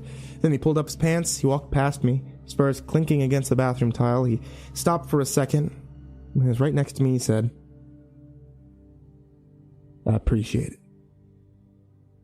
Then he left. I honestly have no idea what that means. No, that's the entirety of the receipt paper notes, but I did make a point to continue keeping a journal. I think this will be a healthy way of chronicling the weird events at the gas station. Maybe this will even help out with my condition. I don't know. The next time something strange happens, maybe I'll come back. I'll tell a little more. Until then, I guess this is to be continued. Oh, sorry. Upon further inspection, I realized that some of the scribbles on that receipt paper may have been transcribed incorrectly. I also made some adjustments to the spelling and fixed a couple typos on that. But while I was at it, I added another typo just for the observant reader. Lastly, upon the advice of some of my readers, I removed the part where I listed Farmer Jr.'s social security number and address. Also, special thanks to those readers that pointed out that Srega isn't even a Spanish word. See, I asked Carlos about it when he came in for his fourth shift today, but Carlos simply looked at me blankly. He told me that he doesn't speak Spanish. I should begin this by saying that I am truly sorry to anyone who had heard Part 3, okay? I had no idea what was going to happen. The agents have assured me that every trace of the story has been removed from the internet, and that there's nothing to worry about, okay? If you were unfortunate enough to have heard Part 3, I beg you, for your sake, try to forget everything. If you experience nosebleeds, dizziness, migraines, or hallucinations, go immediately to the emergency room. If you have a recurring dream of an island made of song, under no circumstances should you approach or attempt to open that blue door with a painting of a crow on it. Okay, if you didn't hear Part 3, then there is no Part 3. It doesn't exist. Forget about it. Forget you ever heard of it. By now, you probably already know that there's a shitty gas station at the edge of our small town, and that weird things have been happening there. The city council has personally asked me to stop talking about it, as there have been some astute readers that not only tracked down our small town from the brief descriptions that I've given, but actually come and visited me at work. I heard that one of them has joined the mathematists, and as far as I know, the other two are still missing. Once again, I'm sorry. I'm not working right now. It's the first legitimate break I've had since I started writing my stories on receipt paper all that time ago. And the time moves funny here, see? Flowing slow and fast all at once, like molasses out of a shotgun. It's a good thing that I've been keeping a journal. I've got a few moments before my laptop dies, and I think now might be the perfect time to transpose my journal entries before the battery runs out or the blood loss gets me. Right now, it's a race to see what happens first. Before any of you worry, I've already called Tom. He said he's on his way here to give me a ride to the hospital, right after he picks up dinner for the Ledford orphans, John Ben and his little sister.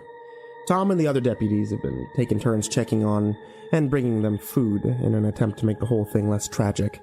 They've been living on their own ever since the incident that totally did not happen. And anyone who says otherwise is a damn liar. Oh, there we go again. Off on a tangent. I guess I get to it. And bring up my journal entries while I still can. November 2nd, 2017, 9 p.m. So much has happened since the Halloween incident that we aren't allowed to talk about. I've been much busier than usual dealing with the aftermath as well as the cult. The mathematists have been cleaning out our inventory on a daily basis, planning ahead for some kind of secret event that I only get to hear about in hushed murmurs and whispers. Night is coming earlier, and the weather is getting colder. November 3rd, 2 o'clock a.m. The man in the trench coat is back. He's standing just outside the gas station door, staring in. He's been there for almost an hour now. Well, on the bright side, I haven't had a customer come in since he showed up. On the not-so-bright side, I can't help but feel that he's trying to put thoughts into my head. He won't be able to, though. I've had way too much practice. Kiefer came in today, and before the sun went down. He sat in that booth drinking coffee for a while. Eventually, Spencer Middleton showed up.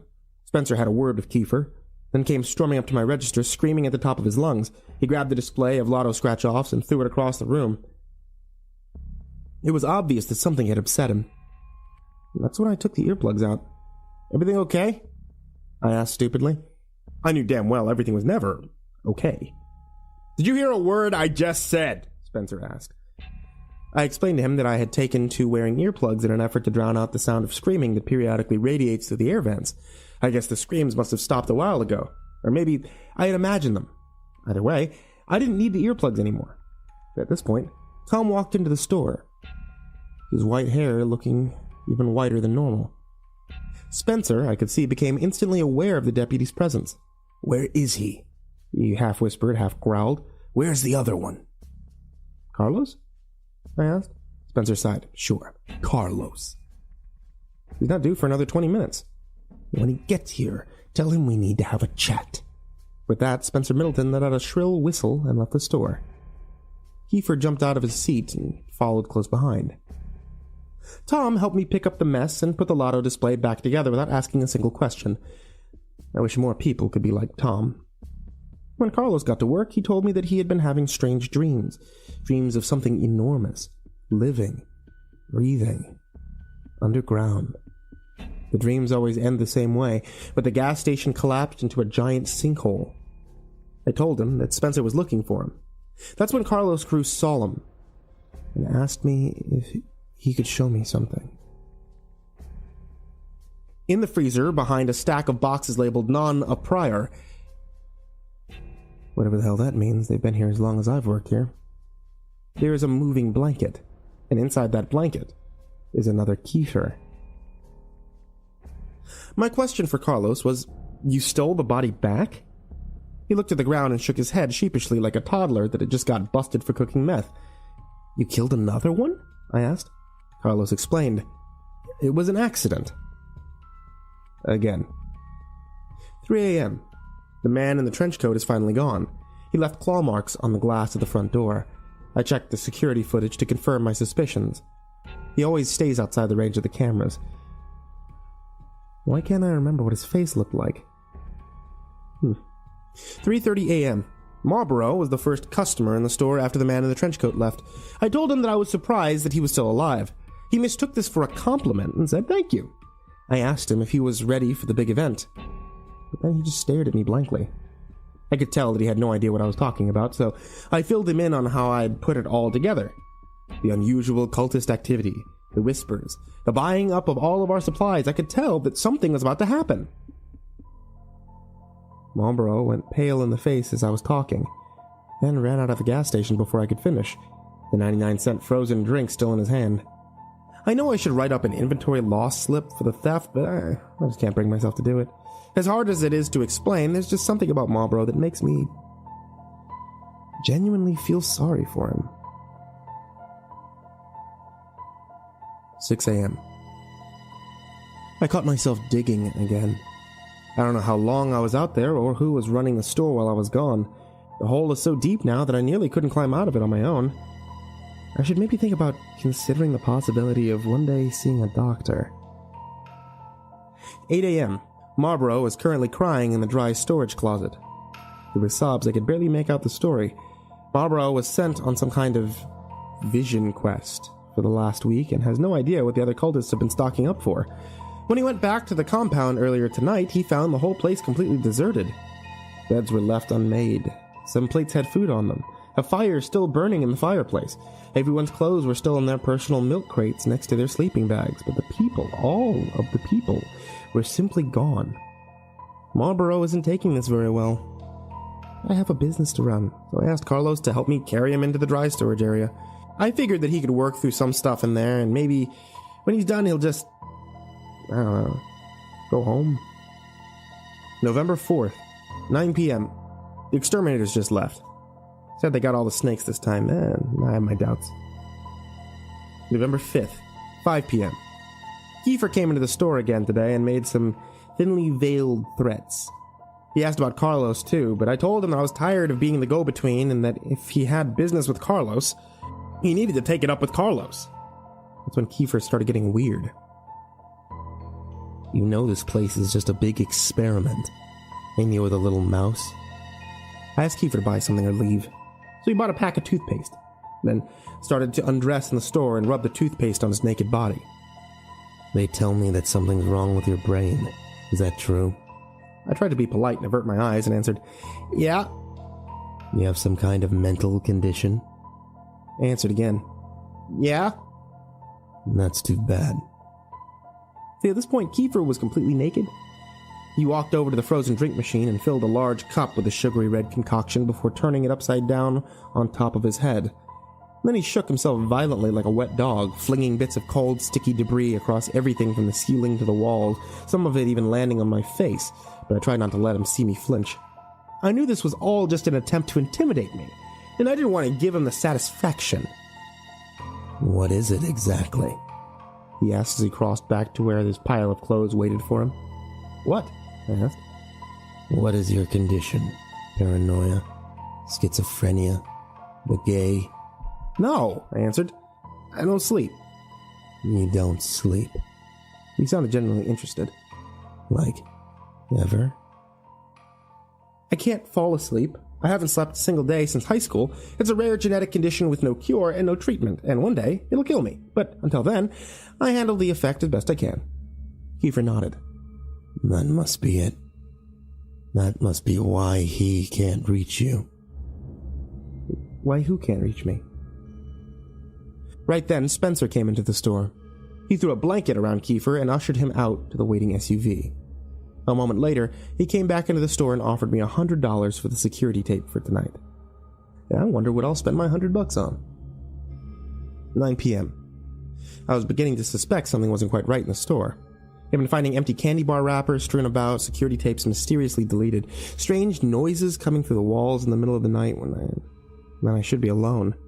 At least, more strange noises than usual. At first, I assumed it was just raccoons. But now I know the truth. Now, I know that Marlborough has been living here for the last 2 days. He just walked out of that supply closet wearing a bathrobe, nodded to me as he grabbed a stack of beef jerky, and went into the bathroom. It had not even occurred to me that Marlborough had never left. November 6th, 4 a.m. It finally happened. Yeah, I suppose it was only a matter of time. I know that I should be feeling regret or shame or any other emotions that normally people feel after something like this happened. But all I feel is embarrassed. I came to a couple of hours ago with a shovel in my hand. I had been digging again, and this time I had made some serious progress. The hole was at least 7 feet deep. The steep walls made of loose red clay. It took me a while to realize that I was staring up into an inky black night, peppered with uncountable stars, when some of the bigger celestials started to move. I realized those stars were actually just the soulless red eyes of the mutant raccoons staring down at me over the edge of the hole. Probably looking for food. Shameless beggars. I chucked the shovel out of the hole, and that's when I heard it. Imagine the sound of a butcher's knife hitting a watermelon, like a solid wet black. Imagine the watermelon gurgling and falling over like a sack of potatoes. Oh man, this metaphor is getting kind of away from me here. When I climbed out of the hole, I saw the shovel standing upright, the business end firmly lodged inside the chest of a still twitching Kiefer. The Kiefer was dead before I got to his side. In some kind of final act of defiance, he had turned both of his middle fingers up to me. I felt like the slightest amount of respect for him before I went into a mental state that I can only describe as subdued panic. The first thing I wanted to do was find something to wrap the body in, because surely Spencer Middleton would come for it soon. When I went into the gas station, I was surprised to find that Marlboro had taken it upon himself to work the cash register while I was gone. He was ringing up one of our regulars, Charles, the big fat man that always buys soap and boiled peanuts. I nabbed the tarp off the shelf, took it outside, and that's when I learned something. Kiefer is heavy, like really heavy. Like, I understand that a human body is basically just a meaty, fleshy water balloon full of guts and excrement, but nothing could prepare me for how leaky and gross and heavy a dead man can be. It was only by some miracle that I managed to drag Kiefer through the back door and into the freezer without being seen. It took all of my strength to pull the mass behind the boxes and onto the stack with the other three. When I finally finished, I worked up a sweat. Even the cold of the freezer wasn't enough to keep me cool. As I stood there letting my breath come out and the adrenaline wear off, I took stock of my situation. That's when it dawned on me. There were 4 Kiefers in the freezer with me. 4 Kiefers. Where the hell did the other 2 come from? The freezer door opened and Marlboro entered, dragging a dead Kiefer by the legs. He stopped, made eye contact with me. When he saw the Kiefers at my feet, I said the only thing I could think of. Well, this is awkward. Marlboro and I decided to open a bottle of Strega, have a few drinks. He explained that he had accidentally killed Kiefer a couple times. I totally understood. I mean, the guy was easy to kill. At one point, Carlos came into the freezer to grab a box of cookie dough. Didn't even acknowledge all the Kiefers. Now, shoot. My laptop battery is currently at 2%. It's obvious now that I won't be able to transcribe the rest of my journals before it dies. I don't have the time to tell you how I ended up at the bottom of that hole underneath the store with a broken leg, but I can tell you that I hear someone moving around above me, which is good, because I don't think I'm alone down here. Now, if you're hearing this, it means that I managed to upload my story. If you're not hearing this, then what even are you?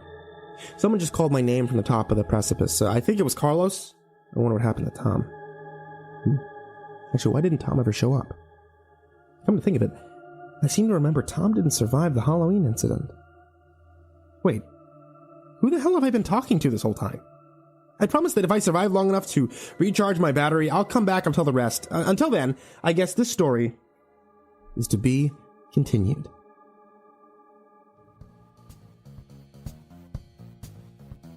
Hey everybody, it's me, Jerry from the gas station at the edge of town. Proud to be the newest member of the team.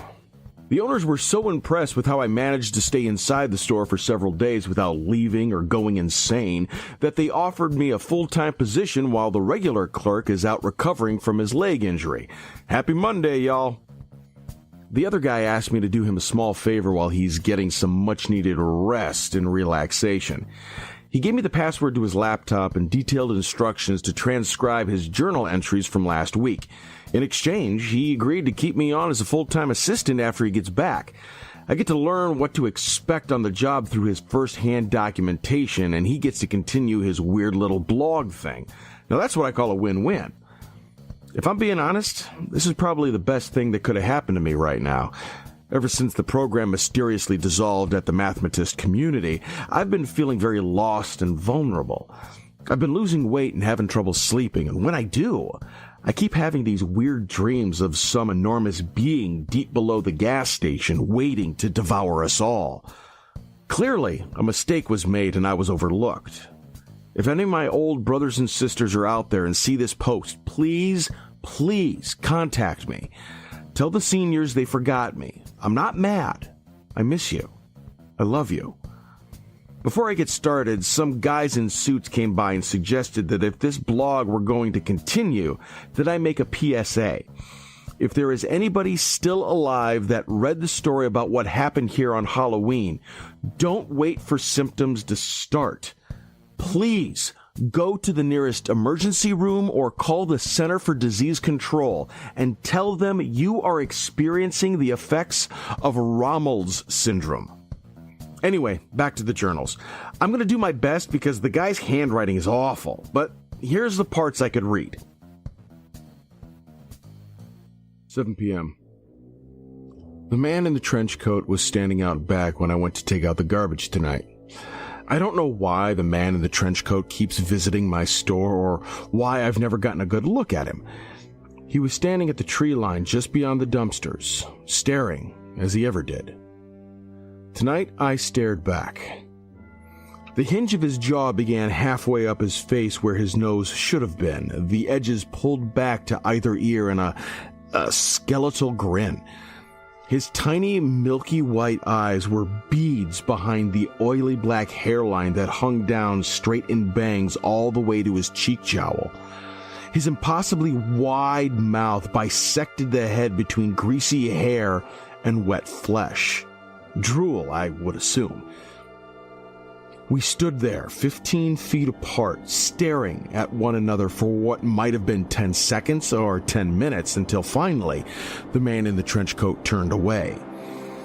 His legs bent funny, in a way that human legs shouldn't be able to bend, and he landed on all fours before galloping off into the woods. I don't know if I've seen the last of the man in the trench coat. Holy shit, did you guys read that? This is some crazy shit. Sorry, Jerry again. I promise I'm not going to do the running commentary thing. I just had to say Jesus, you know?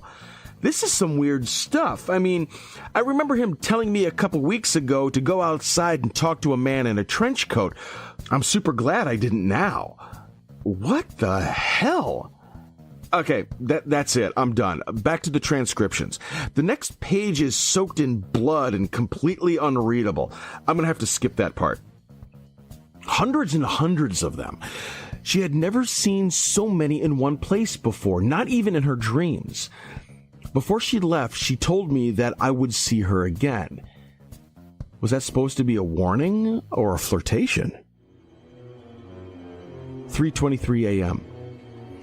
It's a quieter night than I'm used to. The package from yesterday afternoon still sits on the counter where I left it. The label is made out to me with a return address I don't recognize.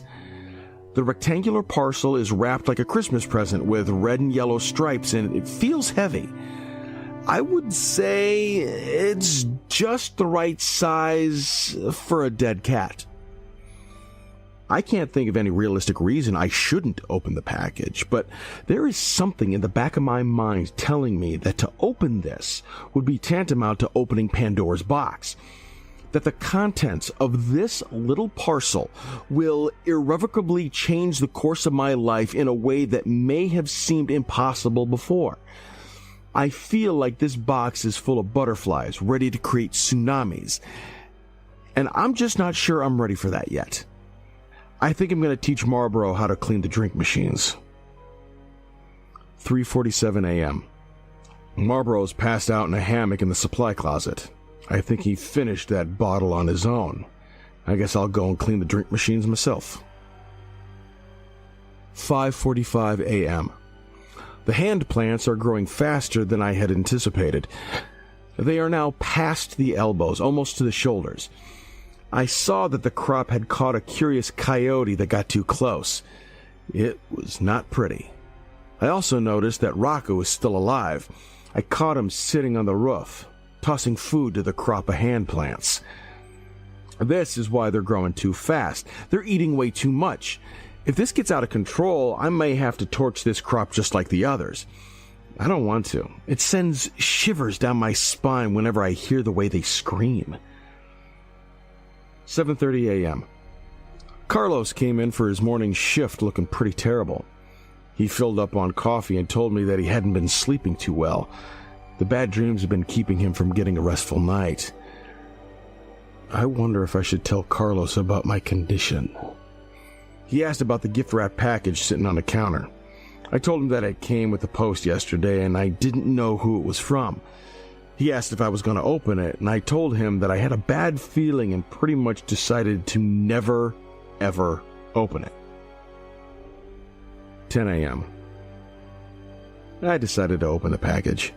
Without any fanfare or drum roll, I'll just tell you that what I found inside was a brand new laptop computer. I've never owned my own laptop before, and the only computer that ever belonged to me was a crappy little Tandy 1000 that I put together as a kid.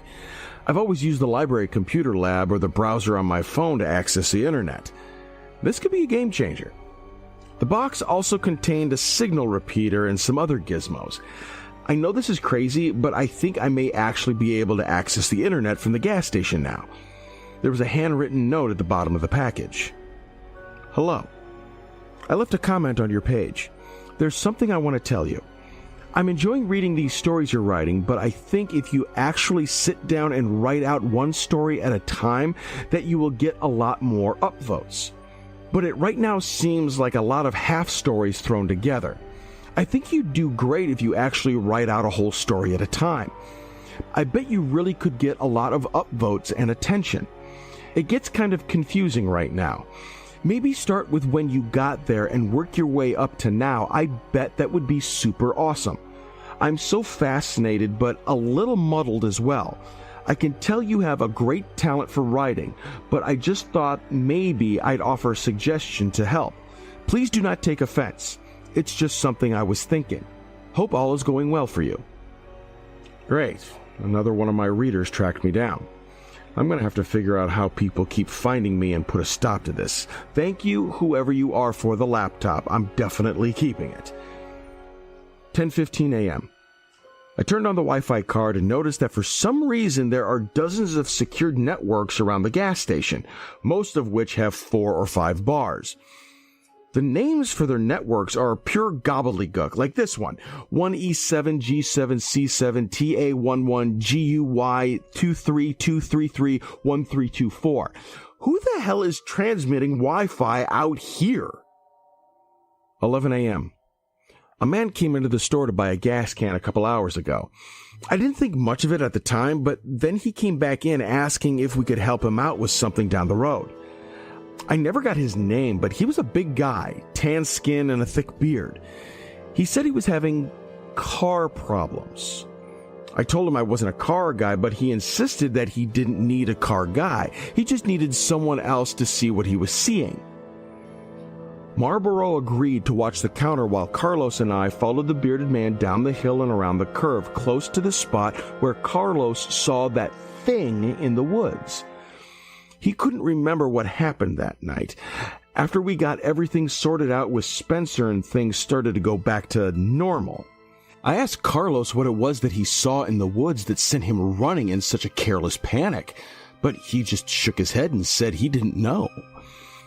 The mind is a funny thing, and memories aren't the most reliable. I realize that I'm not the only person from the gas station with a list of try and forget stories. The man's car was parked on the side of the road, close to the same spot that Kiefer's SUV was broken down. So my car started acting funny, the guy said as we neared his vehicle. I began to wonder why we had walked this whole way when our own vehicle would have been quite useful in a case of a dead battery or, random bear attack. The guy kept going. I pulled over onto the side of the road when my electricals all started going haywire. I killed the engine, then when I tried to turn it over again, nada. I could see at this point that the hood was open. The man was driving a big black SUV similar to the one Kiefer owned, but newer and shinier. I don't see what's so weird about that. You need us to call a tow, or the man cut Carlos off. Rudely, I might add. I popped the hood, but everything was in order. I thought it maybe just needed some gas, so I went up to the station. When I got back, I saw this. We rounded the front of the car and we saw the this he was being so vague about. A small oak tree, maybe 4 or 5 years old, was growing up from the ground beneath the car, through the engine, and stretched upwards at least 9 feet. The trunk of the tree had swallowed a decent portion of the engine, and from the looks of it, the car had been parked there for years. Interesting, I said. And you're sure that this wasn't here when you started driving? Before he could answer, he spun his head around and looked at the forest. You boys hear that? He asked. We stood still and listened. But I couldn't hear anything. No, I answered. Carlos shrugged.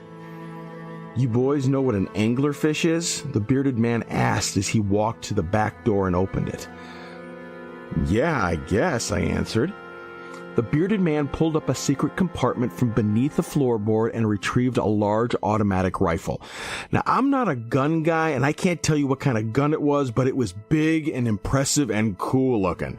The guy checked the clip and clicked something on the gun that I guess could have been the safety. Again, I'm not a gun guy, but it sounded super cool.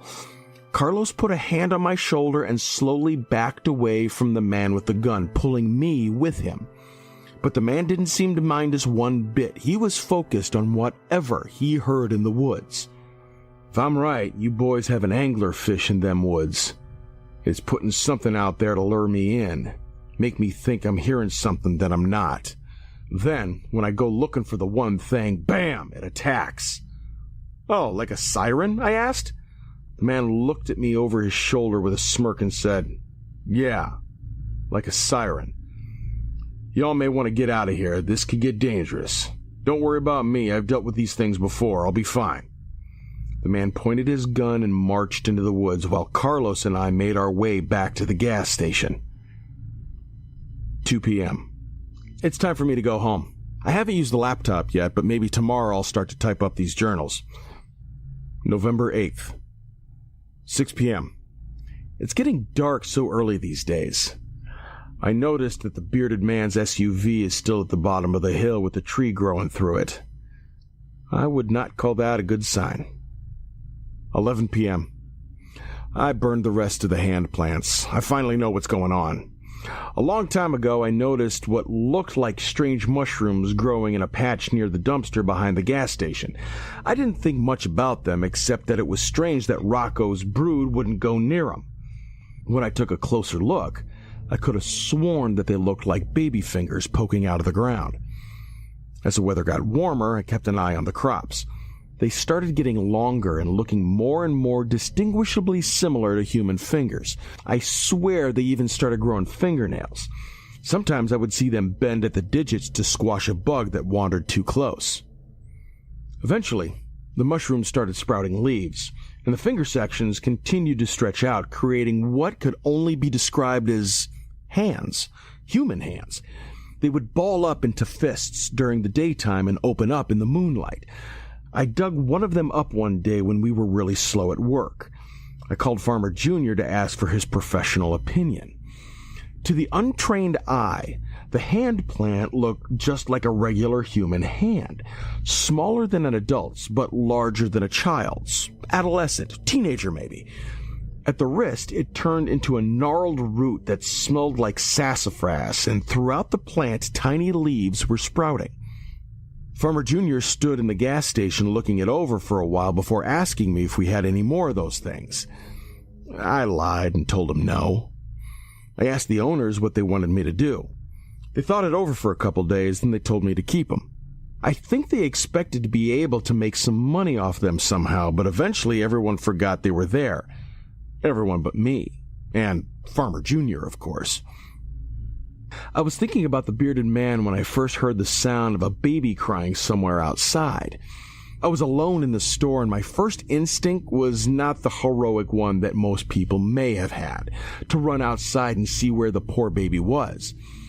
My first instinct was more callous and irrational and in the form of a question. How the hell did a baby get way out here without me hearing it coming? Something wasn't right. The sound of the cries, which I could deduce were coming from the tree line, were getting louder and louder and more desperate. I looked around for Marlboro, but couldn't find him anywhere. If I was going to investigate the potential forest baby, I was going to have to do it alone. I remember the bearded man hearing the siren call of that thing he called an anglerfish. I remember Carlos's sound of crunching in the strega. And absolutely no part of me believed that I would be safe if I went into the woods, or that there was really a crying baby out there. But what if? I grabbed a flashlight and went out back. The crying seemed to be moving deeper into the forest, quickly, like the crying baby were being carried off by something that didn't have to stop and move around trees or physical barriers. I walked into the forest just far enough to find the last thing I ever expected to find. It seems that the hand plants had extended slightly further than the little patch outside the gas station. Those plants that I had been watching and burning whenever they got too aggressive were not as controlled as I previously believed, because out here, just a few steps into the woods, was a hand plant that I had missed, that I had never trimmed or culled or burned, that was left free to grow as large and wild as it possibly could. Out here was a hand plant that had grown so large it had fallen over. It had grown past the shoulder. It had grown its own head and torso and crotch and legs. Out here was a full human body covered in tiny leaves, huddled on the ground and attached to the soil by thick talons of brown roots. And the weirdest part of all, the body was one that I recognized. The body, the fully grown hand plant, was Kiefer. I don't know what possessed me to touch him. Maybe I just wanted to make sure that he was real, as if touching him would prove that one way or another. When I did, his eyes opened and he cracked a smile. He could not move. The roots had him firmly stuck in place, but this Kiefer plant could talk. And talk he did. We stayed out there talking for over an hour. I won't go into everything the Kiefer plant said, but I will say this. There is something under the gas station, something big and powerful, something plotting, and I've been working for years in a cloud of this dark god's farts. I felt extra terrible setting the fully developed Kiefer plant on fire after I burned the rest of the crop of hand plants, but honestly, what choice did I have? When I got back to the gas station, Spencer was waiting for me. He knew I knew, and I knew he knew I knew. I was halfway expecting what came next, but not expecting him to enjoy himself quite so much. Spencer locked the front doors, then proceeded to beat the crap out of me. I'd like to say I got in a few good hits as well, but that would be a huge lie. I don't think I laid a single finger on him, although I did mess his knuckles up pretty good with my face, so I have that going for me. Spencer dragged me across the gas station to the hallway past the bathrooms, past the walk-in cooler, to that big strange door that I had only just noticed a couple weeks ago. If it were possible for me to pass out, I'm sure I would be unconscious right now. "Why are you doing this?" I asked as he banged the door 3 times. There was a sound from the other side, and then Spencer yelled, "Open up, it's me!" The door cracked open, and Spencer dragged me into a room I had never seen before. It looked like an old office. There was a desk next to a wall of monitors with security feeds from all over the store and the perimeter. Security feeds from cameras I never knew existed. In the middle of the room was a large hole that looked like it had been created with a team of jackhammers. "It's time for you to meet my boss," Spencer said as he dragged me to the edge of the hole. "Kiefer?" I said, to which Spencer let out a hearty laugh. "No, not Kiefer.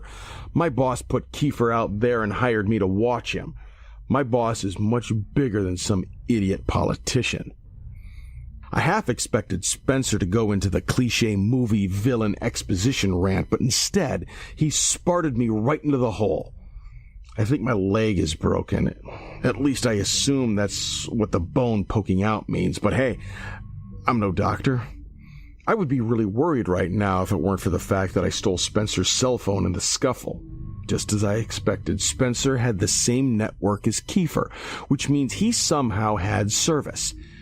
I put in a call to Tom's direct number, so I'm sure he'll be along shortly. Until he gets here, I'm just passing the time updating my journals. Somebody just dropped the laptop into this hole with me. Maybe it was Spencer, maybe he thinks I'm dead. Maybe I am. Again, I'm not a doctor. Whoever it was, I think I might have heard the sound of boot spurs clicking against the tile as he walked away. I guess I'll boot this thing up and start transcribing my journal before it's too late. Okay, so this is the last of his journals. You're probably wondering to yourself, where was Jerry while Spencer was beating the crap out of poor old Jack? Well, I had gone into town to see a movie. Yes, I went and watched Thor Ragnarok. If you haven't seen it, go see it. It is awesome. I guess I'm lucky I went when I did. Otherwise, this Spencer guy might have tossed me into that hole as well. I was the one that found Jack. When I came back to the gas station, I couldn't find anyone anywhere. So I went searching until I noticed that door at the edge of the hall cracked open slightly. I also found a really poorly made bomb behind the register, but it didn't take long to disassemble. You can thank the mandatory bomb building classes at the mathematist program for that. No big deal, just me being my typical heroic self.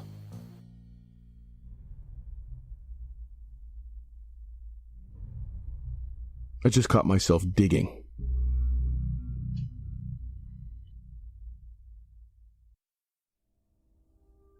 Recovering from injury sucks. Recovering from an injury when you can't fall asleep sucks worse. Recovering from an injury when you can't fall asleep while simultaneously being hunted by a sociopathic lackey of a dark god with a personal vendetta against you sucks even worse. What sucks even more worse is having to do all of the above and still being called into work because, as the owner puts it, the new guy is a complete and total moron with willful and malicious idiocy that borders on the criminal. And so, here I am, against the doctor's advice, at the shitty gas station at the edge of town, only a little worse for wear. What's really incredible is that I've only been back for one day and there's already a body count. More on that later. My right leg is in a cast from the ankle to thigh, and I've elected to use crutches because, unsurprisingly, the gas station is not wheelchair accessible.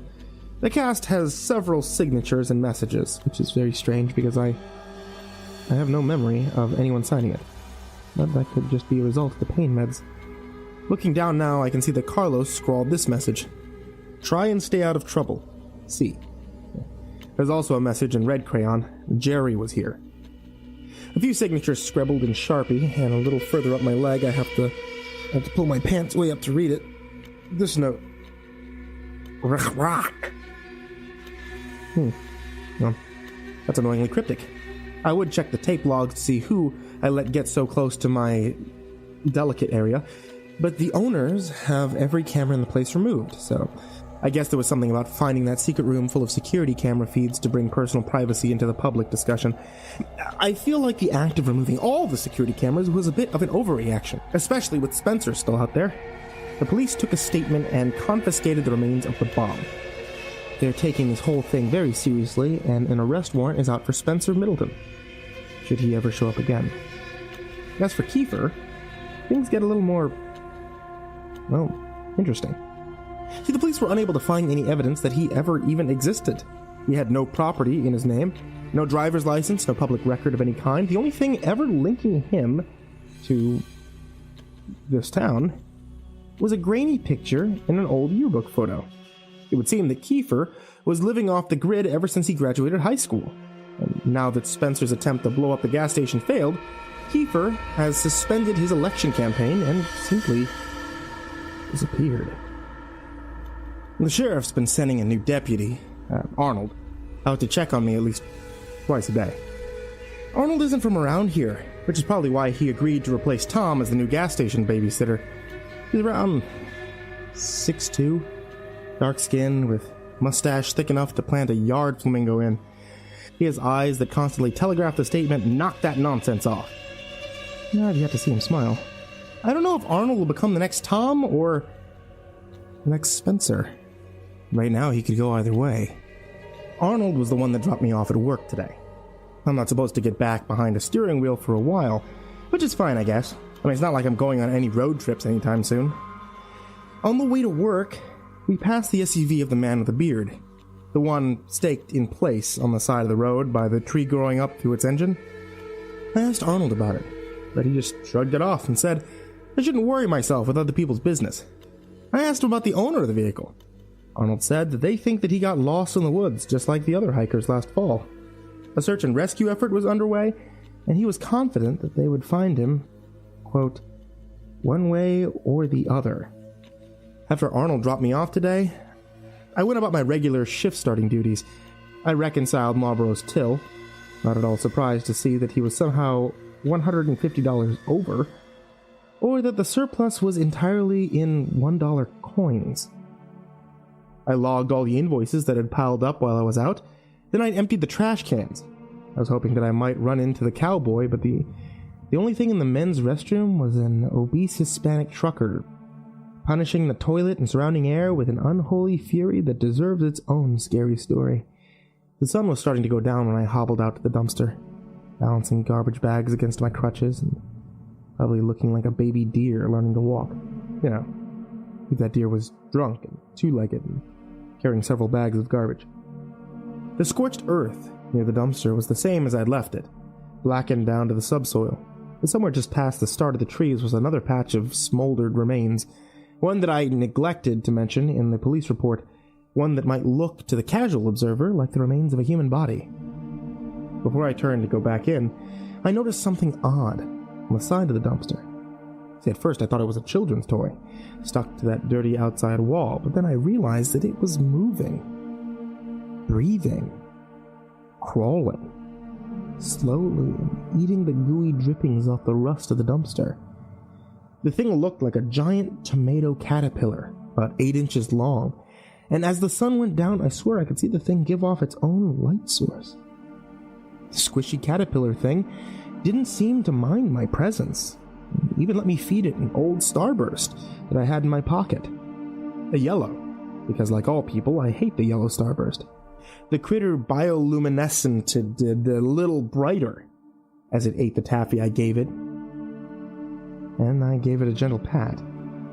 Its hide wasn't as wet as it appeared. In fact, it seemed to be covered in tiny, clear hairs. "Now, you're not so bad," I said, while it nibbled at the candy. Not everything out here needs to be scary, huh?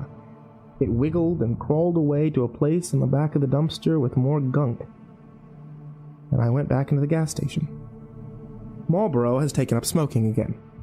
He had quit for a while, but then explained that the suffering he was causing himself by not smoking grossly outweighed the suffering he was causing us through secondhand smoke. And mathematically speaking, it didn't make any sense for him to quit. I was hoping that he was beginning to shed his cultist philosophy after the entire compound mysteriously vanished, but now I'm starting to fear that he can't be rehabilitated. Oh well. Today was a pretty normal, well, not normal, but average day at the gas station. We had some strange people visit. We had some normal people visit too. And along the way, I zoned out, finished a book that I'd been reading, made some boring journal entries, and even got online to browse the internet for a while. There's another package sitting under the counter, addressed to me from a return address I don't recognize. I took a gamble with that last package, and it turned out to be something great.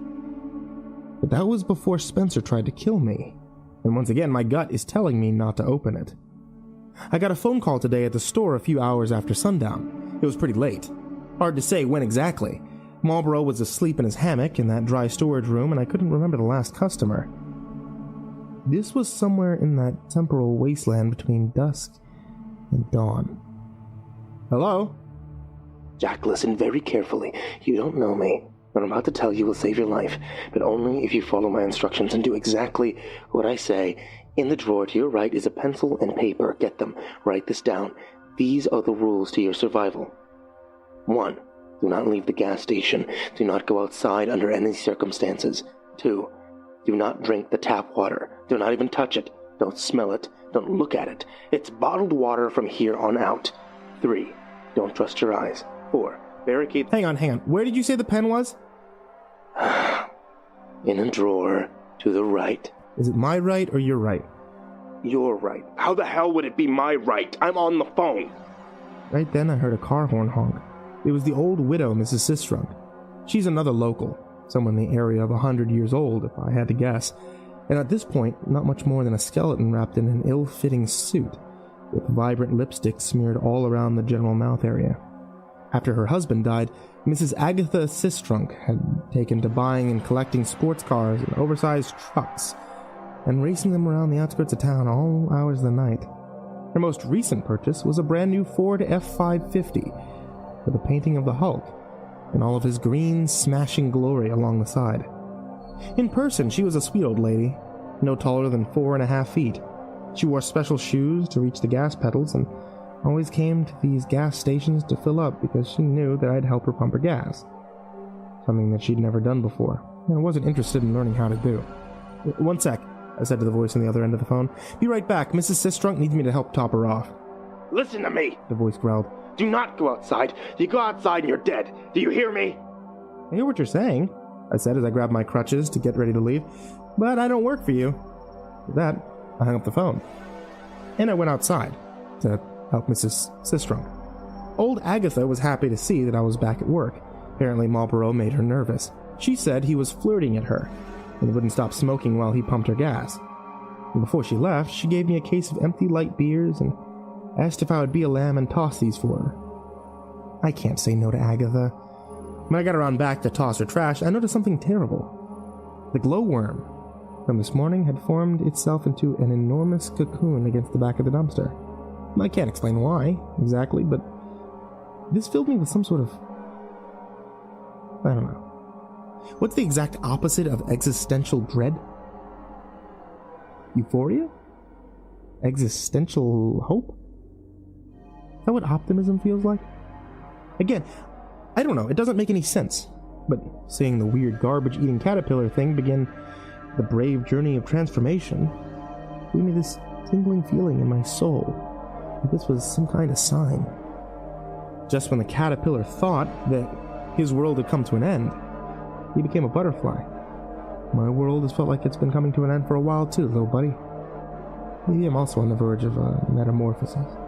Maybe the world doesn't have to be so strange and scary. Maybe it can be strange and cool. I decided that whatever hatched from the cocoon, be it butterfly or moth or monster, I was going to name it Starburst. I hobbled myself back to the gas station and I tossed one last look over my shoulder at the dumpster to see that one of the raccoons was stuffing the cocoon into his mouth. It devoured the whole thing in a couple of bites before making eye contact with me and dashing off into the woods. Carlos came into the store for his late shift and asked how I was feeling. I told him the pain was tolerable. He nodded, like that was the kind of answer that he was looking for, and I went back to reading my book.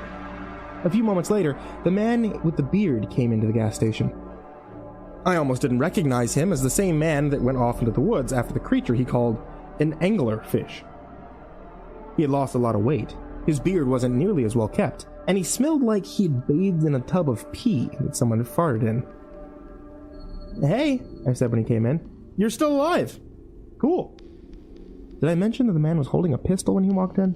The thought crossed my mind for the briefest moment that I wondered what happened to his big gun. I didn't have time to ask him. He quickly found the locks on the doors, used them, then covered the short distance to my register, gun extended, and aimed at my face. "I told you not to go outside. You're lucky you're still alive," he screamed before grabbing the store phone and yanking it out of the wall. He threw it to the ground with a loud, satisfying smash and asked, "Who else is in this building?" "Well, let me see," I said, thinking. "It was you, and me, and probably the other cashier, unless he went into town again." "I saw the other car out there. Toyota. That's yours?" "No, that's got to be Carlos." Right on cue, Carlos walked out of the back, froze at the sight of the bearded man, still pointing the gun at my face. Carlos might have been tempted to take action if he hadn't been carrying a 50-pound bag of corn over his shoulder. Instead, he just raised his free hand and said softly, "Hey man, you don't want no trouble. If you're after the cash, go ahead and take it. Ain't no heroes here." The bearded man laughed in an obnoxious way and said, "Well, there's at least one. My name's Benjamin. I'm here to save your sorry asses." Carlos and I made eye contact. A lot can be conveyed in just an instant if you know the person you're looking at. He was trying to see what I wanted to do. I was trying to tell him to relax. This was neither the worst nor the weirdest thing to happen in that room. "Okay," I said. "What do you need us to do, Benjamin?" "There's something evil under the gas station. Nobody's leaving here until I understand what it is, because I know that someone's working with that thing. I saw it in my dreams. I know you have too. Well, he was wrong about one thing. And right then, Marlborough walked out of the dry storage closet, stretching and yawning. Benjamin snapped him into a chokehold before he knew what was going on and jammed the gun against his head. "Are you listening to me?" Benjamin screamed. "I just told you that this world, as you know it, is just a facade. There's a devil here, and one of you is working for him." He looked at both of us for some kind of reaction. I don't think he got the one he was looking for. I just shrugged. Said, "Neat." Right then, Marlborough surprised the pants off everyone by half yelling, half laughing, "Let's do this! I'm not afraid to die!" before reaching up, grabbing the gun pressed against his head, and pulling the trigger. Now, I've seen a lot of weird stuff working at this shitty gas station. I've been nearly killed once, twice. I've watched the same guy die over and over in front of me. I've seen things that may or may not be real because I can't dream. And sometimes I wonder if my mind is making up for that in other ways. I've seen ball lightning, people with blue skin, a man with two heads, talking dog, an Elvis impersonator that may have been a little too convincing. I've seen so much weird stuff in that room. But this was the first time I ever saw a look of surprise like that on anybody's face. And it was absolutely priceless. What the hell is wrong with you people? Benjamin said, backing away from us. Ain't nothing wrong with us, said Marlborough, relieved to be free from the headlock. What the hell's wrong with your gun? How'd you know I was out of ammo?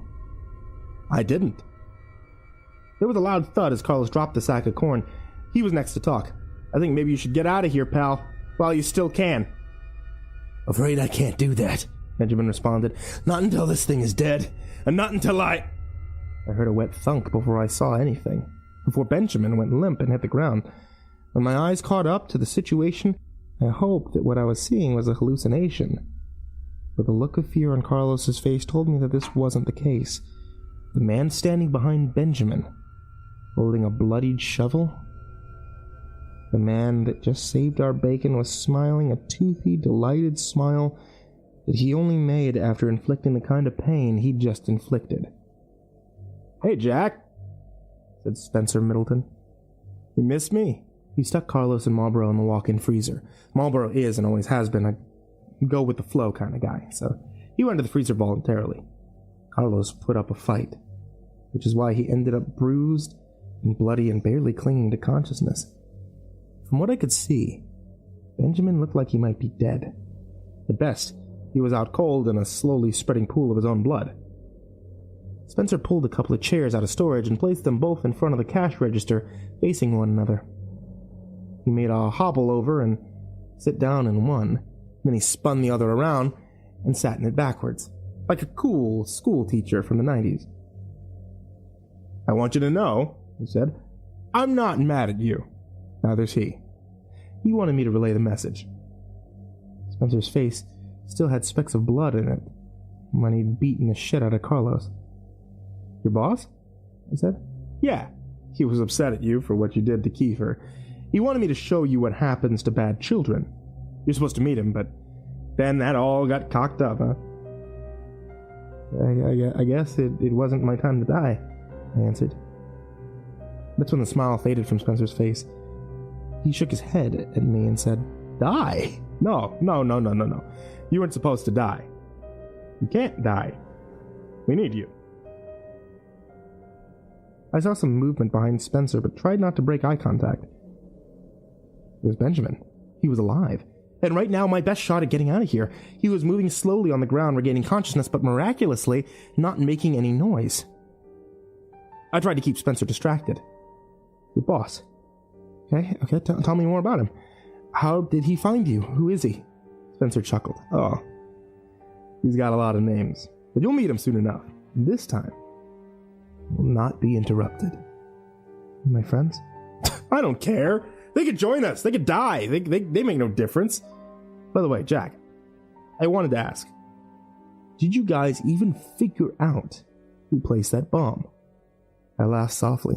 Yeah, the police took it. They know it was you. They know everything. Almost everything. Okay, in the grand scheme of things, they know very little. But they do know you tried to kill me. You put the bomb in the gas station.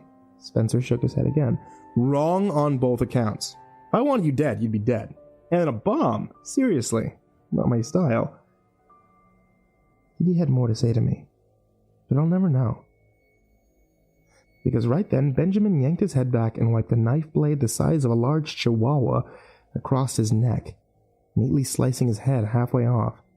Blood erupted out in a couple spurts, then stopped, and Spencer Middleton was no more. That's what you get, taunted Benjamin as he flung Spencer's lifeless body onto the floor, his blood pouring out and mixing with all the rest. It was gonna suck if forever had to clean all this up. When we opened the freezer, we found that Marlboro had gone all bad nurse on Carlos, sticking clumps of frozen meat all over his face. For the swelling. I made us a fresh pot of coffee, and we took seats around the table by the window just in case a nosy passerby decided to pass by. We put a tarp over Spencer, moved the wet floor sign next to it. For about half an hour, we all just sat and drank coffee in a pregnant silence. When we were all done with our third cups, Carlos finally spoke. His jaw was swollen to hell, but he was still able to pronounce his words with only minor difficulty. So why haven't we called the cops yet? This is clearly self-defense. I got the face to prove it. Yeah, said Benjamin, after some lengthy deliberation. Yeah, let's call the cops. That'd be good, but tomorrow, you and me need to have a serious talk, Jack. So I called Arnold, from the only phone in the building with any reception. Spencer's cell. The deputy listened to what I told him, just the most basic and simplified version of what happened that night, and he said that he would be on his way right after he got out of bed and put some clothes on. They called the owners next. They were not happy. They told me next time I should call them first. Wait, next time? Right now the others are at their booth, staring out the window, and I'm sitting on my laptop documenting the night while the memories are still fresh. I know this isn't over yet. Okay? I think the gas station is gonna have to close for a day or two, but when it opens up again, I'll be here. You write in my journals? Doing my best to ignore anyone who walks through those doors. I guess that means this is to be continued. Okay, so it's been about like an hour since my last post. We haven't had any customers yet, and if the gas station weren't an active crime scene, I might have asked one of our other employees to squeegee that large pool of blood into the drains by the cooler. For those of you who are out of the loop, you may want to catch up by listening to the earlier posts. I don't know what Arnold's personal grooming routine looks like, and I have to assume that, well, he spends at least 20 minutes a day in mustache prep, but even factoring that in, he should have been able to make it to the gas station by now. I called him in a few minutes ago to make sure that he hadn't gone back to bed, and to make sure that I hadn't imagined that phone call in the first place. The conversation went something like this. Yeah? Hey Arnold, you on your way? Sit tight, we had a little emergency. Okay. The road between town and you is blocked off. Okay. Which one? All of them, even the service roads. It must have been a freak storm. I've never seen anything like it. All the roads are covered in trees, but they aren't, fallen. The trees are growing in the middle of the street. I've been trying to find a way around all morning, but I've given up. I'm about to head through on foot. Just to be clear, you said you heard from Spencer Middleton last night. Has he made any other contact? Well, actually, he's here. He came in, some stuff happened, and now he's dead. What? You're telling me there's a dead body at the gas station? I already told him all of this. I really miss Tom. Did you not realize that? I'm sorry, he answered. When the phone rang earlier, I had just woken up from this beautiful weird dream of a dark god. Call me into his eternal grace, taking me by the hand and guiding me into a blessed oblivion, freeing me from all the pain and suffering of this mortal prison, nurturing me like a child, inviting the world into a realm of higher existence, allowing me the privilege to devote myself to his glorious servitude. Okay. I guess I'll see you when you get here. I ended the call and checked the charge on my phone. The battery was sitting close to 50%. What's the deal, Lucille? Asked Benjamin. Arnold is on his way here on foot, but we might have another problem. Holy shit. You guys see that? Carlos asked, pointing out the window. Now, I couldn't quite make it out where I was seated behind the counter, and I didn't feel like hobbling over a corpse just for a look. What is it? I asked. There's a bunch of naked people out on the road. They're all walking this way, Carlos answered. What the hell you say? Said Marlborough, who was suddenly taking interest. He pressed his face against the window for a better look. Those aren't just people. I know them. That's Marla. And Tyler. And there goes Fred. At least, those are the names I gave them. Benjamin closed the frozen drink machine, throwing over his shoulder a quick, They friends of yours? Family, actually. Well, they were anyway, before they disappeared. But I don't remember them looking like that. Like what? I asked, starting to get an uneasy feeling. Like... He took a second to find the words, but all he came up with was, They look funny. They continued walking closer to the gas station. Close enough by now that I could see them. At least a dozen people. Stark naked. The closer they got, the more details I could make out. The more I wish I couldn't. Their eyes were milky and pale. Maggots crawling out of infested crevices all over their body. Their skin dirty and covered in lesions and bruises. Marlborough was certainly not wrong. They looked funny. I'm sure you know the Hollywood-style zombie walk. Shuffle of an undead body with unpaired motor skills. The scariest part of these people approaching the front door of the gas station was that they were walking 100% perfectly normal. There's a bunch of decaying nudists out for a stroll. There was a loud crash that suddenly snapped us out of our probably rude staring. We all turned to see that Benjamin had pulled the frozen drink machine to the ground and was attempting to drag it over Spencer towards the front door. The sticky syrup concoction spilled out all over the ground, mixing with the congealed blood and coating the floor in a warm red and brown and purple viscous soup. There's no way we won't have an insect problem after this. Marlborough and Carlos didn't have to ask what was going on. They instantly knew the plan and began yanking down whatever fixtures were bolted in place and piling them up in a barricade against the glass doors. That would have helped if it weren't for this broken leg. Besides, it looks like they've got this under control. You boys think you can stay alive long enough for us to survive? Benjamin asked. We've got almost 90 years experience staying alive between the three of us, Carlos joked. Benjamin directed his next question to me. You got any weapons in this place? I told him no. The only thing I have is a half-empty canister of gasoline in the supply closet, and some really hard jerky, but he was welcome to whatever he could find. That's when he started MacGyvering some spears out of chair legs and a broken glass from the drink case. Well, about 10 minutes ago, the gas station lost power. Now really would be a great time to have a giant pet glow-in-the-dark butterfly. Stupid raccoons. It's been pretty quiet, save for the wet, guttural whispering coming from those people outside. Benjamin's still searching for weapons, while Carlos finds things to push against the front door, and assuming he hasn't fallen asleep, Marlborough has taken the back door. I was feeling pretty useless after Benjamin confiscated my crutches, so I figured I had to take this opportunity to type out the account of what happened, just in case Arnold gets here too late. And in the spirit of preparedness, I should say a few things to whoever finds these messages, or is it whomever? I never get that right. Well, first to the owners, I'm sorry about the mess. Second, to her. I'm sorry we didn't run into each other one last time.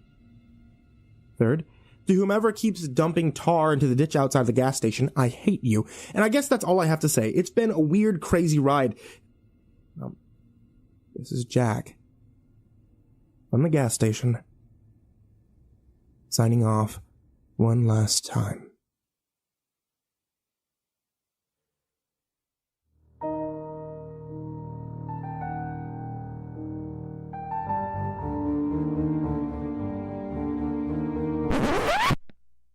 I didn't die! Sorry, it's been so long since the last update. I just got my laptop back from the police. Special thanks to whoever gilded me, by the way. But I don't know what to do with Reddit Gold, but it brings warmth to my soul.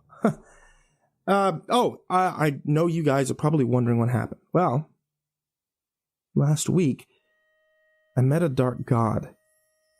We were in the gas station without power for hours. It's cold this time of year, so we huddled together around a plate of scented candles and ate pork rinds and canned beans. Marlboro almost dozed off a couple of times before Carlos decided to loot the energy pills behind the counter. He handed them out. We all took a few, washed them down with cold coffee, and telling ourselves it was for alertness. But all they did for me was create a heartbeat arrhythmia. That sure would be funny if those things broke in here just to find the four of us dead from heart attacks. Well, I mean, not funny, but, you know. Carlos tried to strike up a conversation with Benjamin a couple of times, but the bearded man wasn't very social. So you Army? Nah. I knew a guy. He was a ranger in the Army. You remind me of him. All right. Those things out there. Any idea what we're dealing with? You ever seen anything like that before? No. Got any family? No. I checked Spencer's phone throughout the day. It wasn't getting any service anymore. I tried 911 a few times, but even that wouldn't go through. When the battery got to 5%, I turned it off. We might need it later for an emergency call. Eventually, the adrenaline pills started to wear off, and I remembered that my leg was still healing from a complex fracture. Maybe I shouldn't have agreed to come back to work so soon. I did that whole cripple walk back to the front desk to grab my meds, and while I was there, I spotted the still unopened gift wrap package on the shelf beneath the register. I decided to ignore it and instead grab the employee whiskey bottle that was behind it. We told ourselves it was for our nerves. But all it did for me was give me an even worse heartbeat arrhythmia. A few more hours passed. After we killed the first bottle, we opened another. Then Marlboro got into the energy drinks because, we all needed mixers. At some point, the former cultist pulled out his stash and lit a joint. Without asking, I might add, turned the whole station into a hotbox. I can't remember if I'd taken my pain meds yet, so I went ahead and I took them. And as the sun started to set, I had two thoughts competing for first place in my mind. First, it sure is getting dark early these days. And second, I think we might be getting a little too fucked up to handle what's about to happen. Time became even more illusionary than normal once the laptop died, and we had no way of knowing how long we'd been waiting. We started measuring the time in candles. Our snack food and morale raced each other to depletion. At some point, Carlos got me away from the others to ask what I thought about Benjamin. I told him that he was the nicest guy that had pointed a gun at my face all week. But Carlos told me that he had a weird feeling about him. I reminded Carlos that he had killed Kiefer a couple times, and maybe he should get off of his high horse. "Hey!" Benjamin yelled at us from across the room. "What are you two talking about?" Anime, I lied. I think he bought it. "You get over here. I don't need any more dead bodies piling up tonight." Benjamin was in the corner, warming his hands over the candle plate. It was the only source of light in the building, and was casting shadows that could easily be described as spooky, if I weren't in such a serious life or death situation. Some of these shadows looked like faces, smiling, laughing at us idiots. One or two looked like old presidents. One of them asked me what time it was, and holy crap, I was tripping. "You okay, man?" Carlos asked, snapping me back to reality. "I honestly have no idea." "Did you ever figure out who placed that bomb?" asked Spencer Middleton in a gurgle. "What do you mean? I thought you did." "Not me. Bombs aren't my style. Who do you know that can build a bomb?" "Well, where's Marlboro?" I asked. Benjamin picked up a spear, formerly my crutch, that he had paracorded his knife to, and asked, "Who the hell is Marlboro? Is someone else here?" "Marlboro? The other employee?" I looked at Carlos, who just shrugged and said, "I don't know no Marlboro. How many of them pills did you take?" Had I imagined Marlboro this entire time? Did I just Tyler Durden this guy into existence? I tried to sit down on the tarp, but it turned into me lying on my back. While the room spun, I could feel the human debris squish between that tarp fabric as I rested my head. How much of any of this was real anyway? "You're losing it, you know." "Yeah, I know." All those years ago, the first doctor tried to prepare me for life with my condition. There weren't that many other cases before me, so they didn't know exactly how everything would play out. but every case had a few of the same side effects. Of course, there would be weight loss, fatigue, headaches, all the signs of normal physical illness early on. As the condition developed, they would be more interesting side effects, hallucinations, memory loss, the works.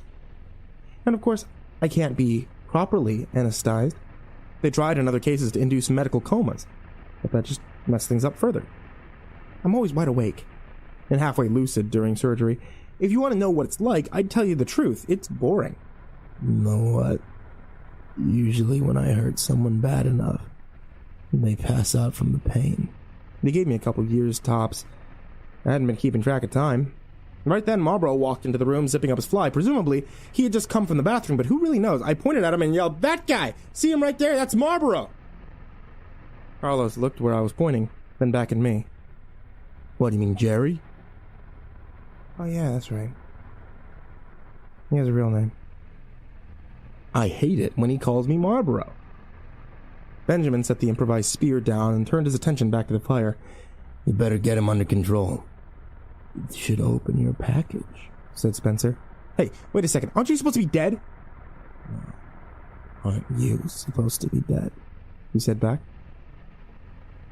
"Touché, Spencer." "Who are you talking to?"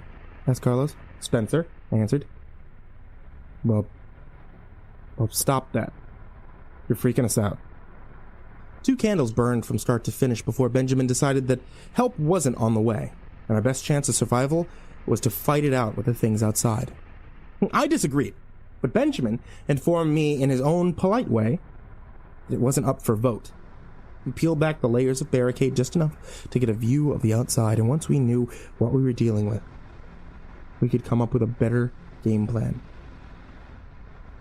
Only he couldn't actually get a good look because something was blocking the view. Something just on the other side of the glass door. Benjamin yanked the rest of the barricade down and took a few steps back to marvel at it. "Oh, well. You don't see that every day." "No, you know what? No, I can't do it. I'm sorry. His name's Marlboro. We were trapped there inside the gas station, and on the other side of the door, a network of trees had grown together, twisted into knots and pressing against the glass. It was so densely pressed into a single wall of tree trunk that not even light could get through it. For all we knew, it could have been daytime outside." "We have to get out of here," said Benjamin. We checked the back door, but it was the same thing. I often wondered how long a person could survive inside the gas station without any new supplies coming in. I had run into that scenario in my head a million times. On boring nights, and what else is there to do? I had run the thought experiment for countless different contexts. How long could I survive if the gas station were transported back in time? Or to another planet? Or if there was a zombie apocalypse, etc. What I had deduced was that under ideal circumstances, I could live off the supplies on hand for 4 years if I could find a source of water, 6 weeks if not. These, however, were not ideal circumstances. We had already smashed up, weaponized, or eaten almost half of our supplies. If we were trapped here, it wouldn't take long for us to go all Donner Party on each other. While I was pondering this in the hallway by the cooler, we heard the sound of glass shattering from the main room. Benjamin raised his spear and led the way back. The wall of trees was still there on the other side of the doors. Our mess was still there. Everything was as we left it, with one exception. The tarp was pulled back, and Spencer's body was gone. A series of footprints coagulated in the blood, leading from where he should have been to the shattered glass of the front door, like he'd just gotten up, walked over, and was absorbed into the trees. "I need you boys to think real hard," Benjamin said. "Is there any other way out of this place?" "Well," Marlboro started. I shot him a look, shook my head, but I guess he couldn't see it in the dim candlelight, or maybe he was just too dense to understand. "There is that hole." "Hole? What hole?" "The hole in the secret room back here past the cooler." "Secret room?" "Yeah, right over there." Marlboro pointed at the blank space on the wall where the door used to be. The owners had decided that the smartest thing that they could do when they found out about that secret room was to remove the door, build a good old-fashioned wall, forget all about it. But that only works if everyone agrees to forget all about it. "Marlboro, you're telling me there's a secret room behind there, and a hole in that room that we can maybe fit inside and escape? Why didn't you boys tell me this earlier?" He didn't wait for an answer. Benjamin went straight to the wall and started smashing it to pieces with his spear, and then, after he got it down a little, his bare hands. After a minute, the wall was once again a door. While Benjamin lit and placed a few candles around the giant hole in the floor, I grabbed Carlos, pulled him aside. "Hey," I said, "I should tell you something. Hey, I opened that package. The one that looked like a present?" "Yeah," I said. I'm not sure at what point I finally cracked and opened it, but I've been carrying around the content of that box in my pocket for at least one candle. Just like the last package, there was a note with this one. It read, "I didn't expect you to use my letter as part of the story, but thanks. LOL. I didn't mind you using it. That was very neat. I liked it. I was very surprised. Thank you. I enjoyed your stories, and I knew it could be really great from the beginning. That's why I wrote what I did. I was surprised, but in a good way, that you used my letter. LOL. Thank you. I'm honored. Really honored." Underneath the letter was a small handgun. I knew enough about pistols from playing video games to know how to check the clip, and sure enough, it was loaded. I showed the gun to Carlos, who said, "That's a Ruger 380. Is it good?" "Well, it's a gun, so it'll probably have more stopping power than a chair leg. Why don't you give it to him?" Carlos gestured at our fearless leader. I don't know or trust him." "Yeah, good point. Here," I said, trying to hand it over. "I'm not a gun guy." "No way. You keep it. I got both legs. You need it more than me." Benjamin yelled at us from the secret room. "Y'all ready or what? Time to see what's down here." Then he jumped in. I may have neglected to mention that it was a 10-foot drop to the cave below. So I also may have taken a little pleasure in the sound of him crash landing and the pain moan that followed. Let's see, for the rest of us, we rolled up a tarp and put some knots into it like a poor man's rope ladder. I had to give it credit to the tarp. See, those things are incredibly useful. We had several hours above ground in a room with a dead body, unrefrigerated food, and Benjamin's body odor. We were all eating canned beans, and I think somebody probably threw up in that garbage can. My point is that we were all smelling pretty bad, to the point where I was doubting that I still had a sense of smell. But once we went into the hole, I knew for a fact that we hadn't. The smell down there made our gas station funk seem like cologne. The very worst putrid odors from the storm drains around the station were nothing compared to this. Is it possible for a smell to be heavy? Because that's the best word I could think of for it. Not thick, just heavy. Carlos and Marlboro took turns barfing. When they were done, Benjamin handed out the torches that he had made from gasoline-soaked rags and chair legs. I don't know what that guy's deal is, but he sure is crafty. The cave was a straight tunnel, starting under the gas station and heading away from town. It was plenty tall enough for all of us to stand comfortably, and there was a slight incline, taking us downhill as we walked further into the hole. "What the hell is this?" Benjamin asked after about 20 feet. He waved his torch at the wall, and I saw that somebody had spray-painted a message on the cave wall in red. It said in shaky handwriting, "Rita the raccoon ate the cocoon." I said it a few times in my head and was pissed off at just how close it became to rhyming, but didn't, like a song slightly off key. The handwriting was eerily familiar, especially the capital R. But I couldn't remember why. There was another lawn gnome on the ground beneath it. We continued further into the cave. Benjamin was way ahead of us. Me bringing up the tail, hobbling along the best I could with just a single crutch. The deeper we went, the narrower the cave, the stronger the smell. Nothing about being down here away from the gas station felt like an improvement on our previous situation. But it wasn't until we made it to the tree that I really decided that we had messed up. I don't know how long we'd been walking down there. Maybe a half mile or so. Crutch miles feel like a lot longer than normal miles, but we eventually came upon an enormous black tree taking up the width of the cave. It looked like one of those 1,000-year-old sequoias, big enough to put a 2-lane road through. "Holy shit," enunciated Benjamin. I was the last to see what everyone was so wide-eyed and gawking at. The tree, in addition to being enormous, had some characteristics that you wouldn't expect a tree to have. Specifically, human body parts. A few arms and legs poking out at random spots, and right at eye level, a human face. "Hey," said Marlborough. I know that guy, that's Patrick.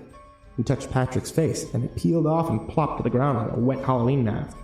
Yeah, I don't think he's gonna make it, Benjamin said as he pulled something out of his pocket and stuck it to the tree. What's that? I asked. Surprisingly, it was Marlborough who answered. That looks like a C4 plastic explosive to me. Benjamin chuckled. Wow, you win the prize for that one, Rain Man. Yeah, it's the last of my explosives. I've been trying to kill this thing piece at a time for the last week, but it just keeps growing back. I have to kill the root system. Blow it up, kill the brains, or the rest of the network will die. Oh. That was you who put the bomb in the gas station, I said. Yeah, well, back then I thought the building was the epicenter of the whole thing. Hey, interrupted Carlos. Jack was still in the building when you planted that. I know. Guys, Benjamin tried to get their attention, but it wasn't working. You knew. He could have died if that thing went off. Guys!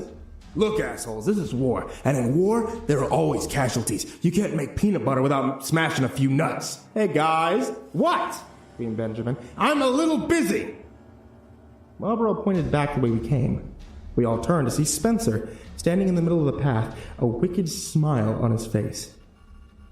Hey, you miss me? Carlos screamed at me. Jack, the gun! I pulled the weapon out of my pocket, and I chucked it as hard as I could. It smashed Spencer right in the face, and he fell over. I was very proud for like the 2 seconds it took me to realize what I had done wrong. What came next almost happened too quickly for me to comprehend. Something burst out of the wall next to us, an enormous object the size of a car and mostly hand-shaped. It wrapped its giant fingers around the other three and pulled them into the wall, and then I was falling. The earth had opened up below me, and I was sliding through a dark tunnel. No, I was being pulled. More like swallowed, really. It went on for a while, dirt filling my nose and ears and mouth, and then whatever it was spat me into a pitch-black room, onto a rocky, wet piece of ground. I landed on my bad leg, and I probably broke it again. Well, I thought, at least this time I managed to hit Spencer. As far as last moments on Earth go. Slight improvement over the last week. The room I was in was cool, not cold, and cavernous. I could hear my breath echoing off the walls. I could also hear something else breathing. All at once I became aware of another presence down here, an entity in the room with me. It's hard to explain, in the same way I remember it being hard to explain a dream right after you wake up. It sounds like you have to experience it to understand, but the feeling was like being plugged into a shared consciousness with another intelligence that was putting thoughts directly into my head. Of course, it might have just been all the drugs. Welcome to my home. Came a loud voice from somewhere in the pitch-black room. I'm sorry it's taken this long for us to meet face to face. I can't see anything. Yet, what part of Dark God don't you understand? Oh, shit. I'm in the room of a dark god. He sounds like an internet troll. I guess that makes sense, but might as well, get this over with. You think you can maybe turn on some light so I can actually see who I'm talking to? He let out a very human-sounding sigh and exclaimed, Fine. Out of nowhere, the entire room turned into an intense, furious, bright white. All I could see was pure light. I covered my eyes, but even then, I could see the bones of my hands through my eyelids, even with the meds. That shit hurt. Too bright! Too bright! I yelled. Split the difference! Wow, responded the voice. I didn't realize that you were going to be such a big baby. And then, just as suddenly, the brightness relented. After a moment, my pupils adjusted, and I could see what I had been talking to. Behold, it exclaimed, and tremble before the Dark God. He? It was, if it was a he, I'm not just going to go off the sound of his voice, but he was about the size of an elephant. Swollen and round with like a yellow, or tan yellow hide. The best animal I could think of to compare him to would be like an enormous tick, with 6 rows of stubby arms on either side, 6 rows of sagging breasts, and a human-sized head on the top. The head contained a It's somewhat human face. No neck. Body connected to the earth with the widest point of its stomach, like it was half buried. And to top the whole thing off, he had a red mohawk. He smiled at me. What do you think? About what? My hair. Isn't it amazing? He looked up at his mohawk. I guess. You guess? Do you have any idea how much effort I put into doing my hair like this? You know what? It's fine. I shouldn't have wasted my time trying to impress you. That's on me. Okay, I said, attempting to push myself to my feet only to remember that my leg was pretty broken. I was immobilized underground, high, and without any weapons. There really was no chance of escape. Look, if you're gonna kill me, do you mind just, getting it over with? What is it with you people? So untrusting. So prejudiced. Why is it that any time you see something you don't understand, you think it's kill or be killed? I'm not the monster here. You are. I can see into your soul. I've seen your sins. Remember that time when you were 15 and you keyed the principal's car? No. Really? Maybe that wasn't you. Humans all look alike. So, wait. No. Why am I here? Why did you drag me underground? Because, Jack, I can't find any other way of talking to you. And I wanted to tell you to stop killing my children. You burned so many of us. And what did we ever do to you, huh? Oh, the Kiefer plants. Yes, just backups, because that idiot is so clumsy. They're harmless, though. I've been trying to put some people in office so I can get a little political influence in this awful town. Take over the world? I asked, even though I was starting to see where this conversation was going. No! I want to pressure the city council to cut back on logging. I'm trying to save the world, but you and your awful friends keep killing us and trying to blow me up. But, okay, wait, but Spencer, he beat the shit out of me. That guy's awful. He's following your orders. Well, excuse me for thinking that people have the potential to be rehabilitated. I hired Spencer because I needed someone to protect Kiefer. And I gave him very specific orders not to kill anyone, which he agreed to. But you've killed tons of people. The cultists. Their entire compound. Actually, no. I hate to be the one to say this, but those guys killed themselves. And yeah, it was really sad, a mass suicide. But if you listen to them, I think it was pretty obvious.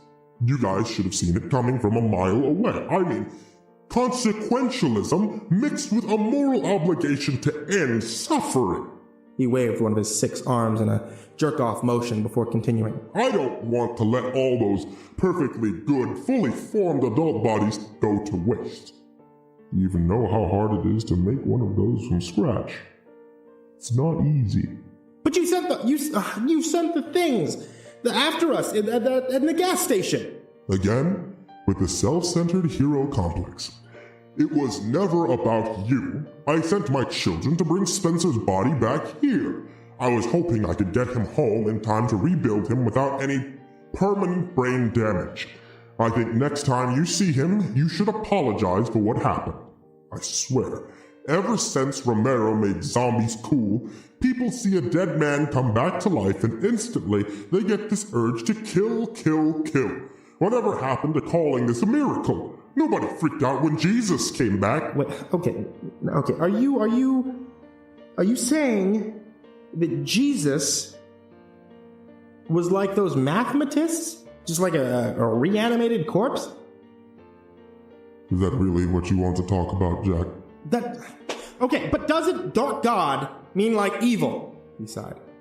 The last time I was awake, Dark God had a completely different connotation, but you can't use my branding as your excuse for burning up Kiefer. You ask me, you deserve the ass whooping you got. But... I searched my mind for any proof that the Dark God was the monster I knew him to be. But the only thing I could come up with was a sad, ice-cold realization. We're the monsters? I'm afraid so. I'm sorry. Good. That's a start. So this is it? You're the reason for all the weird stuff going on out here in the gas station. He laughed again and wiggled his head, which I took for his version of shaking no. No. I'll be honest with you, I have no clue what half of these things are. Your gas station is weird, and even I do not know why. The hand plants and keepers were me. The smell, I'll fess up, that's me too. But all the other stuff, man, it gives me the heebie-jeebies. You know that weird glowing worm bug thing? That was pretty weird, huh? Wait, so, what do we do now? Now I send you and your friends back home, and you quit killing me. That's my deal. Can we agree to that? Yeah, I think so. Good.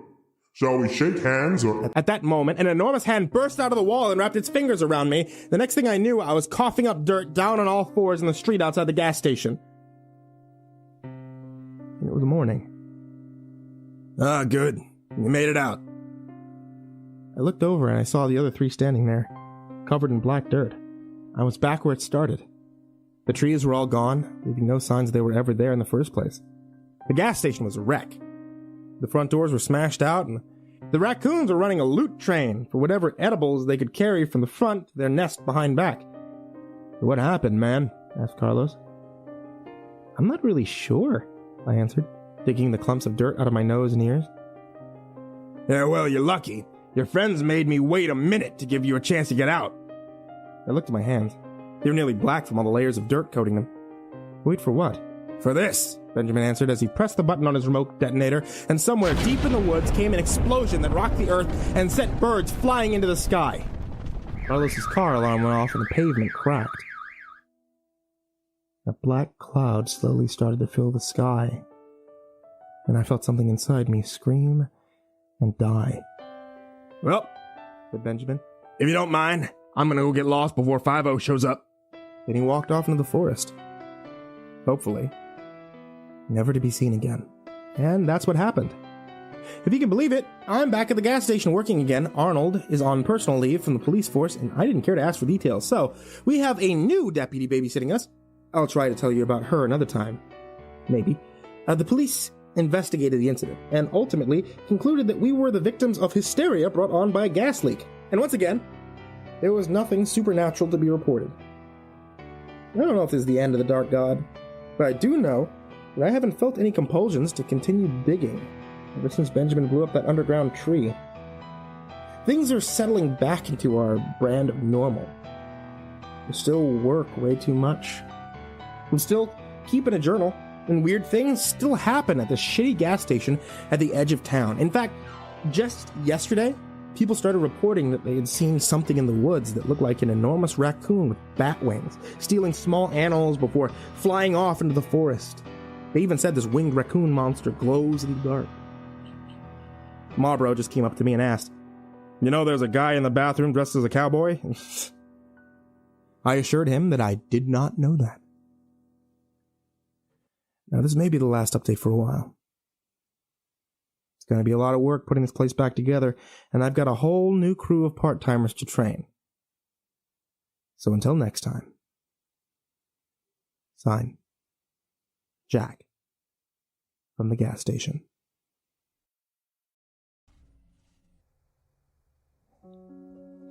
I turned 18 this year, in May, the month that I graduated high school.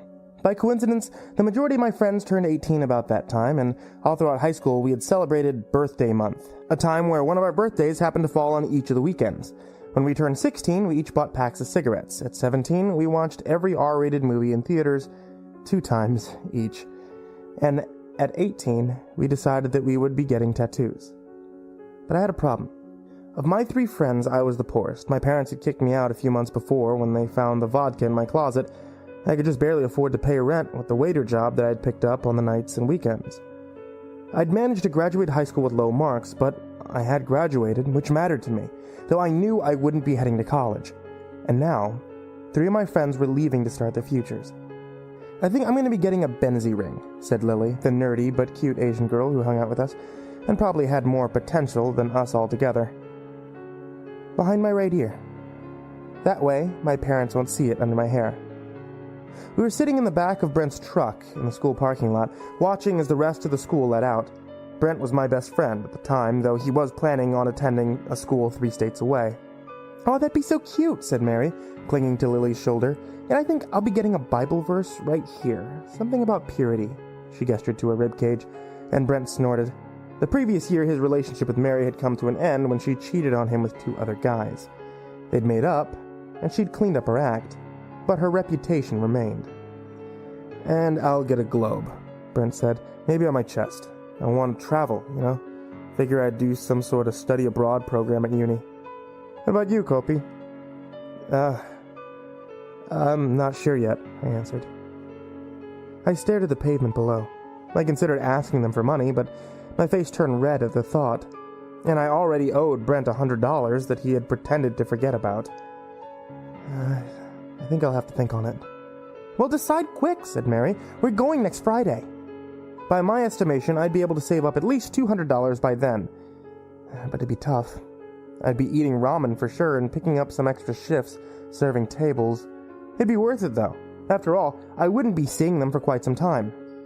But that night, when I went into work, my name wasn't on the schedule for the next week. In fact, no names were on the schedule. Burnett's Bistro had recently experienced some competition from an Applebee's that opened across the street, and Burnett's Bistro was now shut down. So I was officially broke. By the time Friday came, I had applications for several new server jobs turned in, though none had answered yet.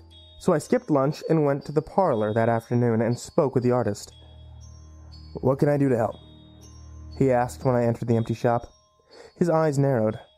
I looked young for my age, and I was just barely old enough to enter the shop alone. I just turned 18, and I want a tattoo. I was wondering, though, I'm a little short on cash. Can I pay you later?" The artist snorted, crossing thick arms across his chest. "No cash, no art. Read the sign, boy. I'm not working for free." "Don't you think we could work something out? It doesn't have to be anything big or nice. Come on, man, please." "Out. And come back when you have cash, or don't come back at all." "Damn it," I said as the door shut behind me, and kicked the fire hydrant outside the shop, sending pain to my toe. "Bit of an ass, isn't he?" Came a voice from behind, and I turned, seeing a man standing on the sidewalk and leaning against the building, a binder under his arm. "Yeah," I muttered, starting to walk away. But his next words stopped me. "You know, I'm trying to open my own shop. Now I've got pictures of my own, art that you can look at. It's a bit different. And I'm looking for someone to try it out on. Maybe advertise it a bit for me, show it off a bit. And I'll do it for free." "Free?" I repeated, raising an eyebrow. "Free. Let's see those pictures." He handed me the binder and I opened it, viewing them. There were 10 or so, and they were good. Heck, they were great. The type of art that I should be paying heavily for. "Thoughts?" he said, waiting. "I'm in," I answered. "But what's the catch?" "I just want my talent to come to life," he said with a smile. "It's hard to get started in the industry, so tonight then, you can meet me here." "Deal," I answered. And that night, I returned with my friends. "Aren't you coming in, Kopi?" asked Brent, holding the door to the shop. I got my own guy. Scheduled some personal art, you know? I'll meet you guys after." "Sure, man," said Brent. "But we're supposed to do this together." Already I could hear the voices of Lily and Mary from inside as they started talking to the artist, and I withdrew slightly so that I couldn't be visible through the window. "Trust me, man, it's cool. I want to surprise you guys." "Whatever you say," answered Brent, and walked inside, holding a sketch of the globe that he wanted for his tattoo. I waited outside, and a few moments later the man from earlier appeared, touching my shoulder from behind. "Ready?" he said, and I nodded, following him down the street. Night had begun to fall, and his shadow melded with the dark as he tucked into a side alley and led me down some stairs, and there we came to a door with a fresh sign over it, and he led me inside. "You'll have to excuse me," he said. "I haven't had much time to set up a shop." "Apparently," I answered, looking about the room. There was a chair, some equipment, and 3 hanging bulb lights, but little else. A few boxes in the back, still packed and resting on concrete soaked in water leaking through the foundation, and a ceiling tile was cracked next to them, where it had fallen to the floor. "Go ahead and take a seat," the man said, and I hesitated. Then I swallowed and took the chair. It was free. I couldn't complain about free, and I didn't want to be the only one of my friends without a tattoo. "All right, this will take a bit. I'll need you to stay still," he said. "How does your lower shoulder blade work?" I had a design in mind, if you will. Something special. "That works," I said, and removed my shirt. And he began, the buzzing filling my ears as I gritted my teeth. And when he finished, he held up a mirror for me, and I looked at the work. Damn, I was happy. And damn, did it look good. It was a design of sorts, a looping that turned in upon itself with stands that lay unfinished as the tattoo fell away.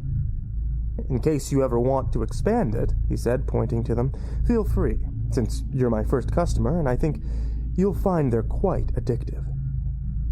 Then he led me back to the surface, to the original shop, where Brent was already waiting outside. "Thanks," I said, turning. But the man was already walking away in the direction of his shop, his form already a shadow in the night. Brent lifted his shirt when I approached, showing me the patch covering his own tattoo, though I could see the globe through it. Ugh, came out sweet, man, better than I thought. Then Mary and Lily came out of the shop, each with their own patches. "I hear you have a surprise for us, Kopi," said Lily. "Go on, let's see." So I turned and lifted up my shirt. For a second I heard silence. I held my breath, and then Brent spoke, his voice drawn out. "Shit, man. How much did you pay for that? You know you still owe me $100, right?" I laughed and turned to see their eyes wide and eyebrows raised. Mary's mouth was open, and Brent shook his head. We walked home together. And when I woke up the next morning, the tattoo was sore. Not just the area applied, but above it, too. And when I looked in the mirror, it was just a tad higher than I remember. But that was months ago, and now my friends are gone. I work at the Applebee's that shut down, Burnett's Bistro, as a bartender full-time now, for lunch and dinner shifts both. And I eat there all the time, considering the hefty discount, sometimes having 3 or 4 meals throughout the day. It's not a health problem yet, since I'm losing weight, but not gaining it. Must be all the extra work I'm doing. I've gotten a few tattoos since my friends left, all connecting with my first one. The problem with having a lazy manager is I walk home drunk, sometimes even black out with the entire last hour of my shift a blur, and my tattoo artist was right. During those nights, I must have stumbled back into his parlor and had more done. I can't remember. But I'd know when I woke up with sore skin. See, they were still free, since I never lost any cash, so I saw no problem with it. Plus, the new tattoos were just as impressive as the first, and it even touched up the first a bit, made the lines a bit darker, more pronounced. But it became a problem once my entire back was covered, and the ink started spreading to my arms. The other tattoos were of a wide variety of styles, too. Some colored, some not, some pictures, some designs, all expertly drawn. But it was getting to be too much. "Damn it," I said one morning, glancing at my bicep. It stung, and there was a copy of my old tattoo, the swirls and lines staring back up at me. So I left home. I walked to the parlor. Even though it was months before, I still knew the way. But no one answered when I knocked on the door. So I answered and looked around inside. It was empty. The chair was gone, along with the equipment. The hanging light bulbs were removed.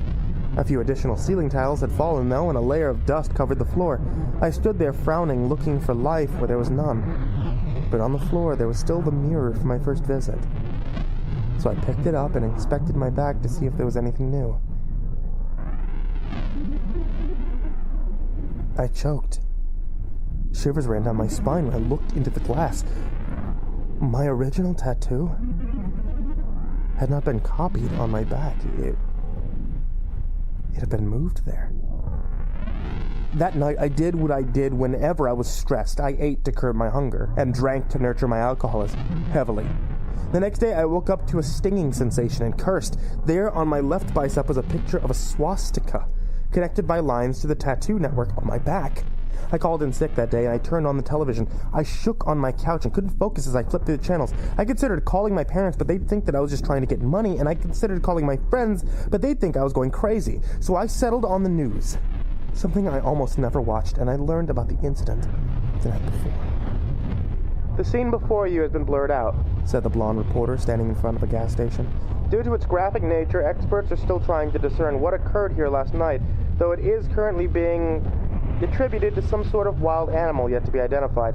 The victim's body is covered in lacerations, as if caused by wires of some sort, the wounds culminating above his chest where the skin was ripped clear, and here is the footage." The screen flickered, and I saw the inside of the gas station. The man at the counter, tapping his fingers as he waited for customers. The frame rate was low and the screen jumpy and somewhat out of focus, but the door opened and a dark shape entered. It crawled along the floor, propelling itself forward with a sharp stumble, like arms attached to a great mass of black, similar to the shape of a man's torso. The attendant pulled a gun from under the counter and began firing, bullets gouging into the floor, but the dark shape leapt onto him, swirls of black shredding his shirt in seconds, and the camera blurred out, censored by the news team. But not before I saw what had been on the man's chest. A tattoo of a swastika. I shut off the television and stared at the tattoo on my arm.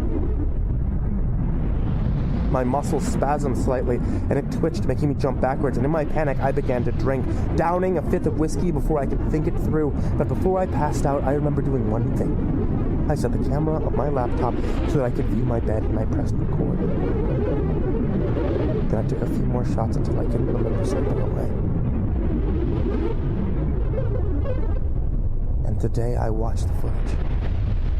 Watched as the dark swirls of ink peeled from my skin and twisted away until they formed an imitation shaped like my own body. Watched as it limped from the bedroom, now as a torso with two stumpy arms and the collection of pictures and designs moving together in a single mass.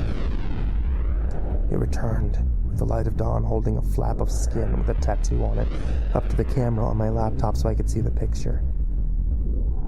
Then I pushed the skin onto my bare chest until they meshed together. And I had a new tattoo. A tattoo of a globe. One that I knew too well. A warning.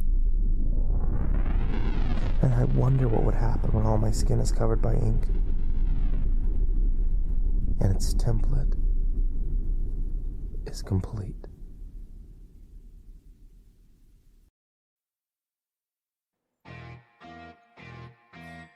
Damn, these things are some shitty papers, thought Joseph.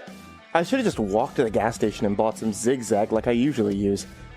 Joseph was staring at the failed joint, which had cost him 15 precious minutes of his life, but not much else, as he had gotten the weed and papers from a random bar slut that he had picked up the night before with all of the disgust that he could muster. This didn't amount to much, however, as he just gave no fucks. All of a sudden, his head throbbed as loudly as the collective screams of 1,000 colicky infants having sandpaper rubbed on their asses until they bled, followed by having ibuprofen poured into the wounds, followed by then being strung up by meat hooks. Or in other words, the typical morning after the night before. Deciding to scrap the doobie, he just packed the loose ganja into a bowl and sparked it up. After he finished, feeling much, much better, he sat down at his makeshift desk and reflected on his life. He had always been an iconicalist, ever since he was in 4th grade. Everyone had that friend, you know, the one who was into all the weird shit, and who was the one to corrupt the rest of the group. That was Joseph. From an early age, he had been smarter than most of the children that he had encountered.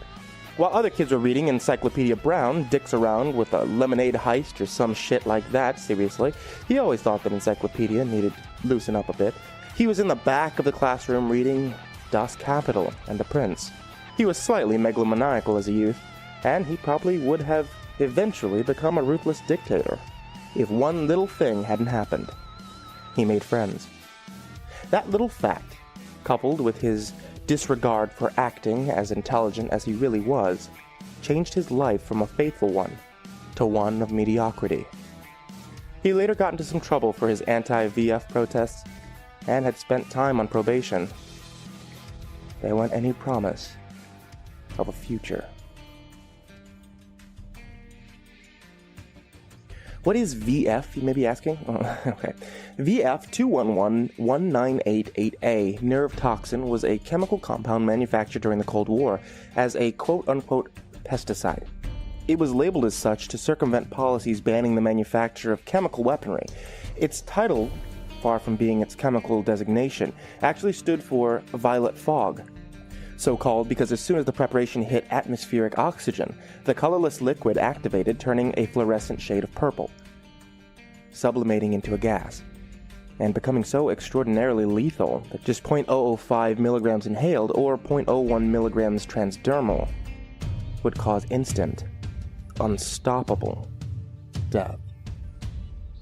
Ironically, its first human death was its creator, Dr. Rudolf Schwarzenheisen. As former Nazi Black Ops researcher, Dr. Schwarzenheisen was recruited by the United States following the end of the war in Europe. One day, in 1948, his superiors decided to test his new nerve toxin on some human subjects captured during the war. They were people who had worked in the most loathsome of Axis projects, testing sickening medical experiments on live humans. As such, they were considered to be unmissable.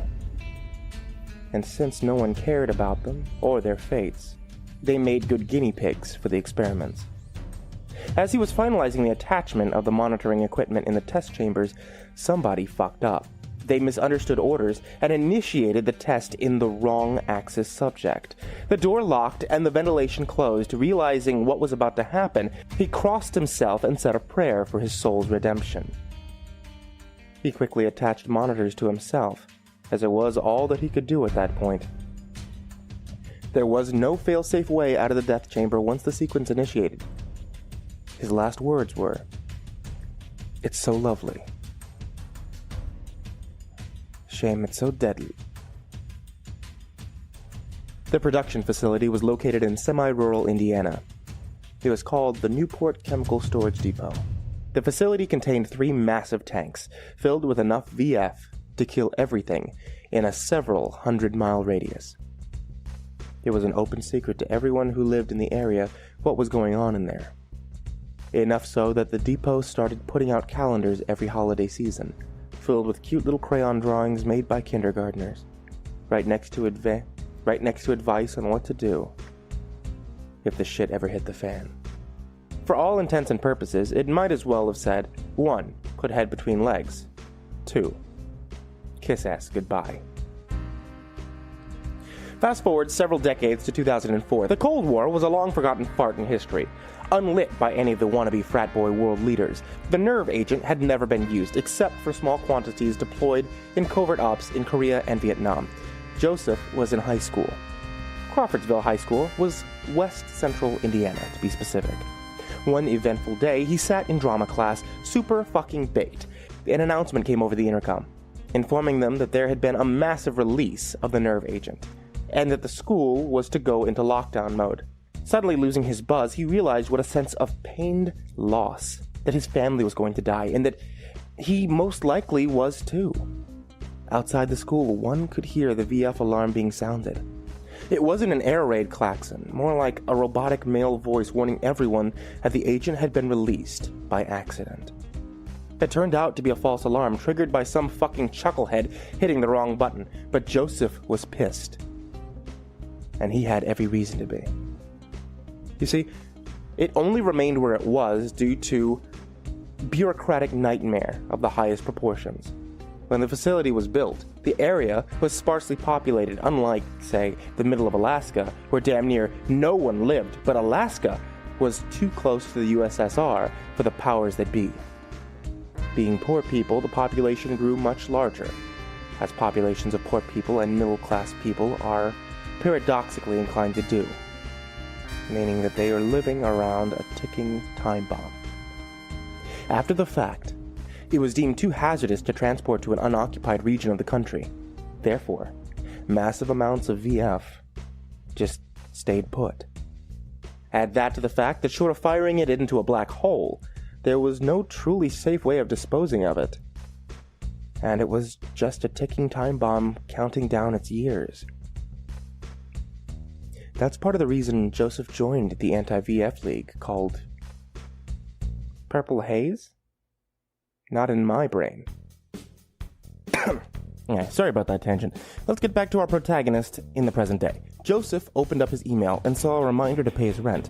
It was due in 3 days, and he wasn't going to have the money for another 5. Fuck that, he muttered. Bastards can't fix my fucking heat or get rid of the neighbors' cockroaches that keep getting in here, but they sure as hell think they need their money right away. Fuck them. Then he opened the stack of mail next to him. Jury duty application for a county he no longer lived in, promptly junked. Fake-ass pecker enlargement pills, if these things worked, they wouldn't need to send unsolicited mail, junked. Some bizarre Christian holy water junk mail begging for money for having sent some of the Earth's most abundant resource, letter junked. Packet of holy water saved to give some other Christian group when they came knocking. And finally, a letter from his ex-wife, junked, with extreme prejudice, in the toilet, to be shit and pissed on later. It was a Saturday afternoon, and he didn't have to go to the office for a few days. Thinking about this, he sat around and watched internet porn for a bit, playing his favorite game, porn roulette. Finishing that, realizing that he was really fucking bored, he called a buddy and asked him for a ride to the Wabash Avenue bar that he usually went to. Not the same one he'd gone to the night before. The buddy happened to be going that way, so Joseph lucked out and got a ride. His buddy showed up in his old school car. Joseph, not being a motorhead, had no clue what kind it was, nor did he care. Think you can pick me up around 0300 if I don't go home with Alexis? Asked Joseph. We'll cross that bridge when we get to it. Besides, aren't you two kind of a thing now? Replied the friend. It's complicated. We both want it, but we have different schedules, and I'm still not completely over how bad losing Robin to that ass fucker felt and hurt me. I mean, yeah, it's been a while, but that was the worst, most intense pain I have ever felt. Not in a hurry to repeat that. God, what did I ever see in her anyway? His friend just shook his head to this response. He knew that Joe had a hard time letting that shit go, but he also knew that it was a moot point about the ride. Joe would inevitably go home with Alexis, the pretty 20-something bartender at the Bittersweet Symphony bar that Joe usually frequented. His friend smiled internally. Once Joe gave it a shot, he'd have someone worth 1,000,000 fucking Robins. Pulling up outside the bar, his friend dropped him off for the night and split to do his own thing.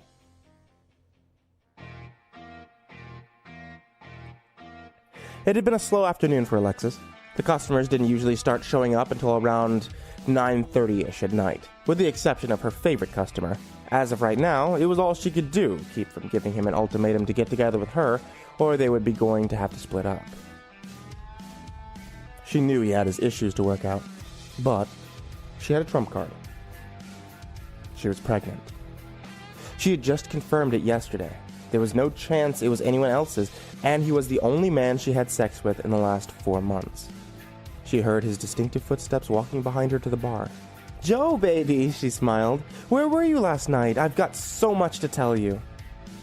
Joseph sat down at the bar. He gave her a smile and said, "Can I get the Guinness first? I have a cotton mouth like a motherfucker." She brought him the usual, 36 ounce of Guinness draft. He started taking a swig, and as soon as he finished, she was beside him with her arms wrapped around him. "You're being awfully affectionate today, Alexis," he said. "Not that I'm complaining, but what's gotten into you?" As soon as she opened her mouth, in came a random, huge group of people. "We'll talk about it after work," she said. At that point, Joseph felt a familiar rumble in his stomach. Corona's revenge. He excused himself to the crapper. As he sat there, he heard a loud commotion outside the door. Jesus, can't a guy take a shit in peace, he thought angrily, wiping his ass and washing his hands in the sink. He came out to an almost empty bar filled with a cacophony of noises. Alexis looked unnerved. Come on, hurry! The shit's hit the fan! Joseph replied, What?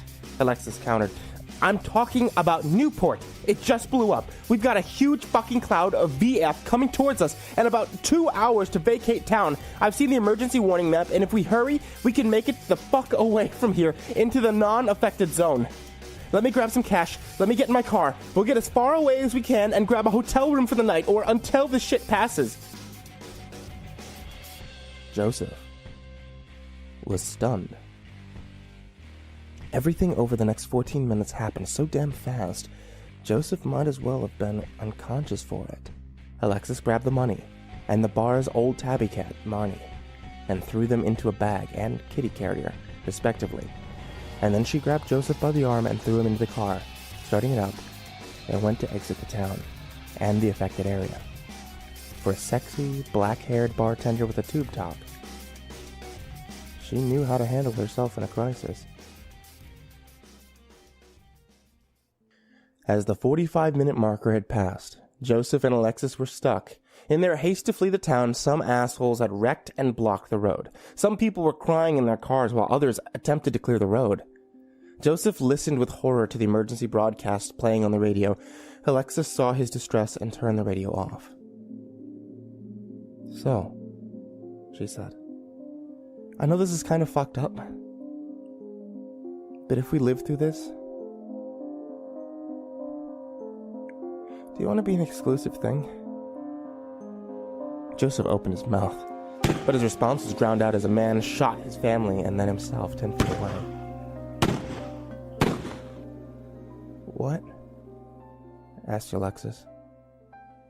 Joseph responded, I said yes, I do care about you, and I guess it took a minor apocalypse for me to be able to confront that. I just don't know how to appreciate a good thing until I almost lose it, I guess. For the record, though, if we don't get away from here and we die right here, I will consider you my one and only until it happens. She let out a flat laugh, and her response was drowned out by another murder-suicide. 3 more elapsed as they sat there, which took another 15 minutes. Talk about a damn mood killer, right? Said Alexis. I mean, really? Look, traffic's moving again, Joseph said optimistically. We may get through this after all.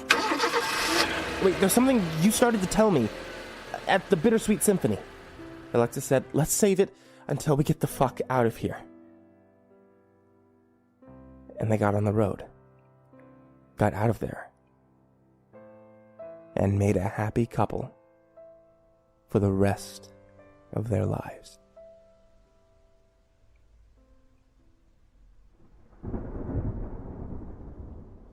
Which turned out to be only about 4 or 5 more hours.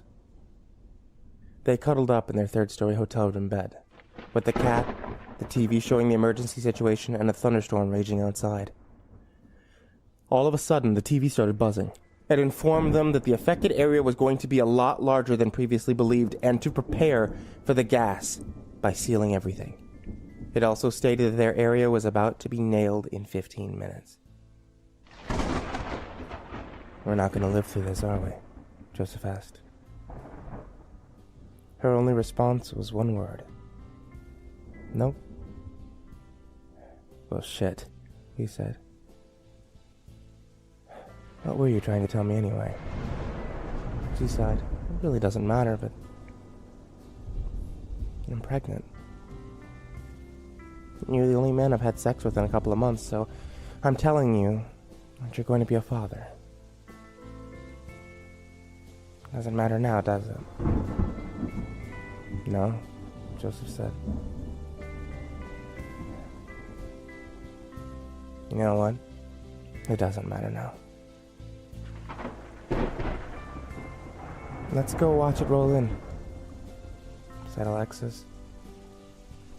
I heard it's kind of pretty.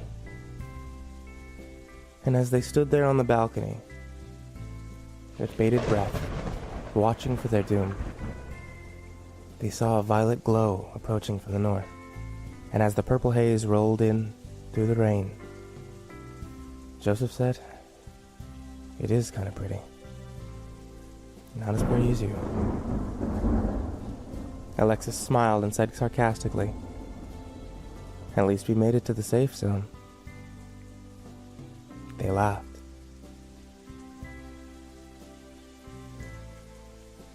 And then there were no more.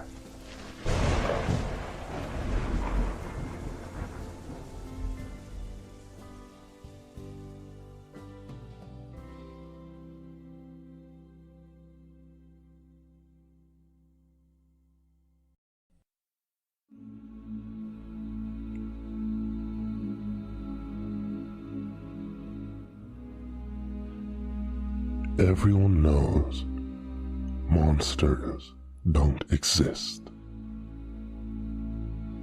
The low hiss of an all-too-familiar voice invaded Johnny's ears again, as he lay as still as a statue.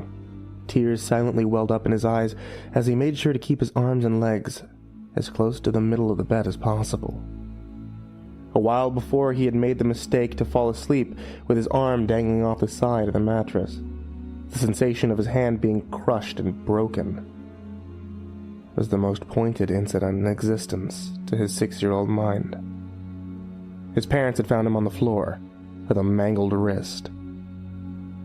But they and the doctor told him that he had fallen out of bed. He wanted to believe them.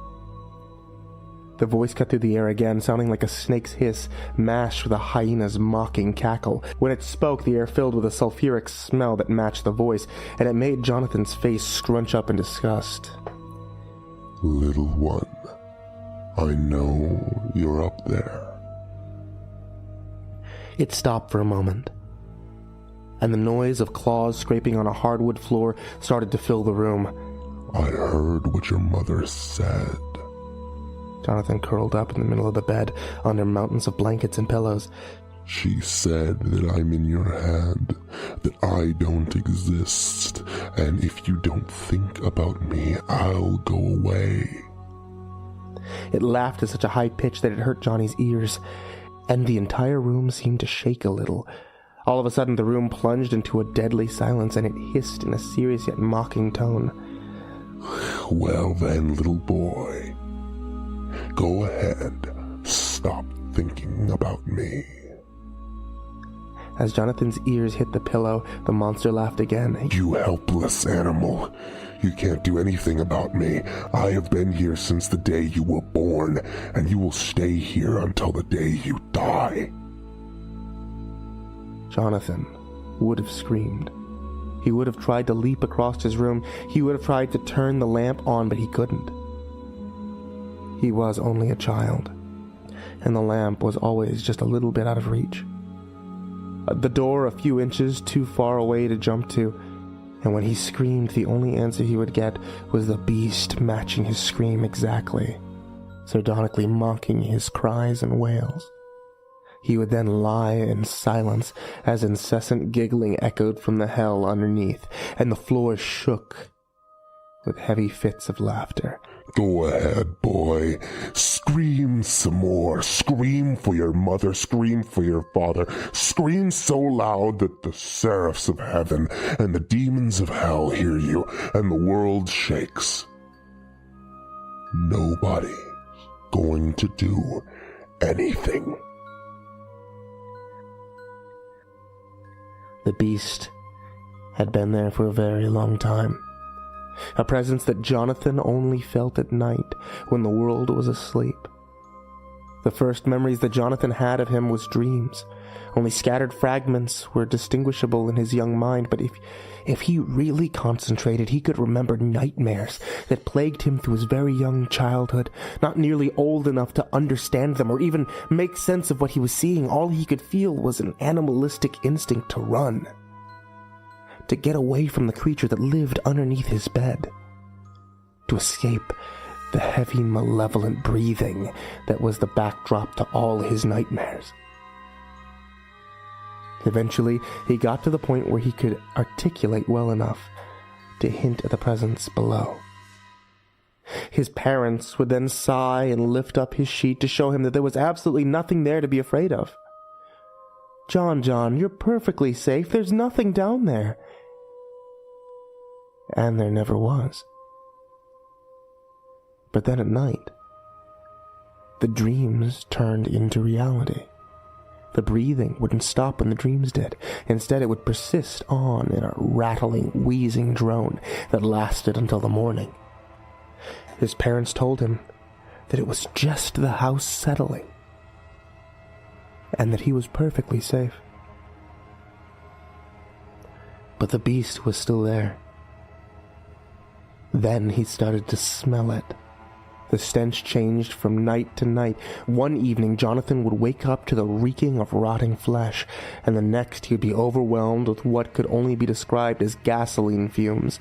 It became hard to get a full night's sleep, and when he started trying to ignore the stenches and sounds to continue sleeping, but he never could completely forget about the beast. For even on nights when it seemed to be inactive, there would still be the occasional wafting of smoke and growling breath. The night of Jonathan's 6th birthday, it started to speak. It would whisper terrifying things and get louder and louder every night. By the time that he fell out of bed and his wrist was broken, he was petrified of this thing that was all too real for him. His parents weren't going to do anything, and he felt more trapped than he ever had before. There were nights where the worst part of the beast wasn't its existence or the fear that it triggered, but the horrible things it said. Words would whisper out from that dark space beneath the bed that no child should ever hear. If Jonathan's will was weaker, he would have thrown himself down to his death just to get away from that infernal voice. And there he was, lying in the middle of the bed, driving laughter threatening to push him to the very edge. He figured he had one option, and one option only. He had to do the unthinkable and acknowledge its existence. Please leave me alone. His voice left him in barely a whisper, but the beast heard it, and surprised that the child talked, it took a second to answer. I don't think so. Its voice trailed off with a flick of a serpentine tongue. But maybe we could be friends instead.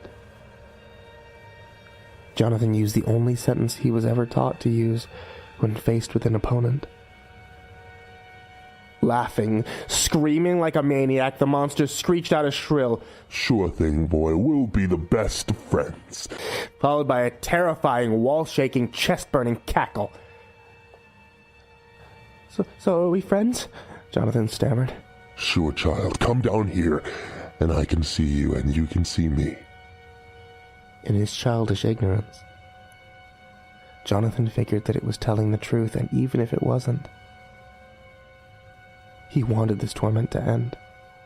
And whatever was waiting down there had to be better. That's right. Step onto the ground. Come to see me, my friend. The second his foot hit the ground, he squealed in pain. A hand much bigger than an adult man's and covered in disgusting black hair grabbed onto his ankle. Jagged, uneven claws dug into his skin as he tried to pull his leg up. The creature screamed and tried to pull him down. The arm was massive and was so muscular it looked like snakes were squirming beneath the skin. Jonathan screamed when he saw it, and he used every bit of strength in his body to force himself away from it and onto his bed. The hand couldn't follow and retreated back underneath the bed, accompanied by violent wheezing and heavy breaths. You lied, you monster!" The beast hissed like a snake and fell silent for the rest of the night. Jonathan falling into a fitful sleep. The next day, Jonathan was so tired that he could barely drag himself out of bed and go about with his day.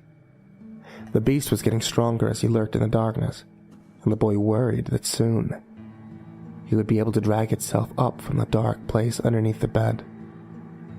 He knew for sure it was getting stronger, as he began to see it everywhere he went. At first, it was just an out-of-place shadow, or shuffling in the bushes, but as time went on, and his 7th birthday drew nearer, these visions would get more detailed, more petrifying every time.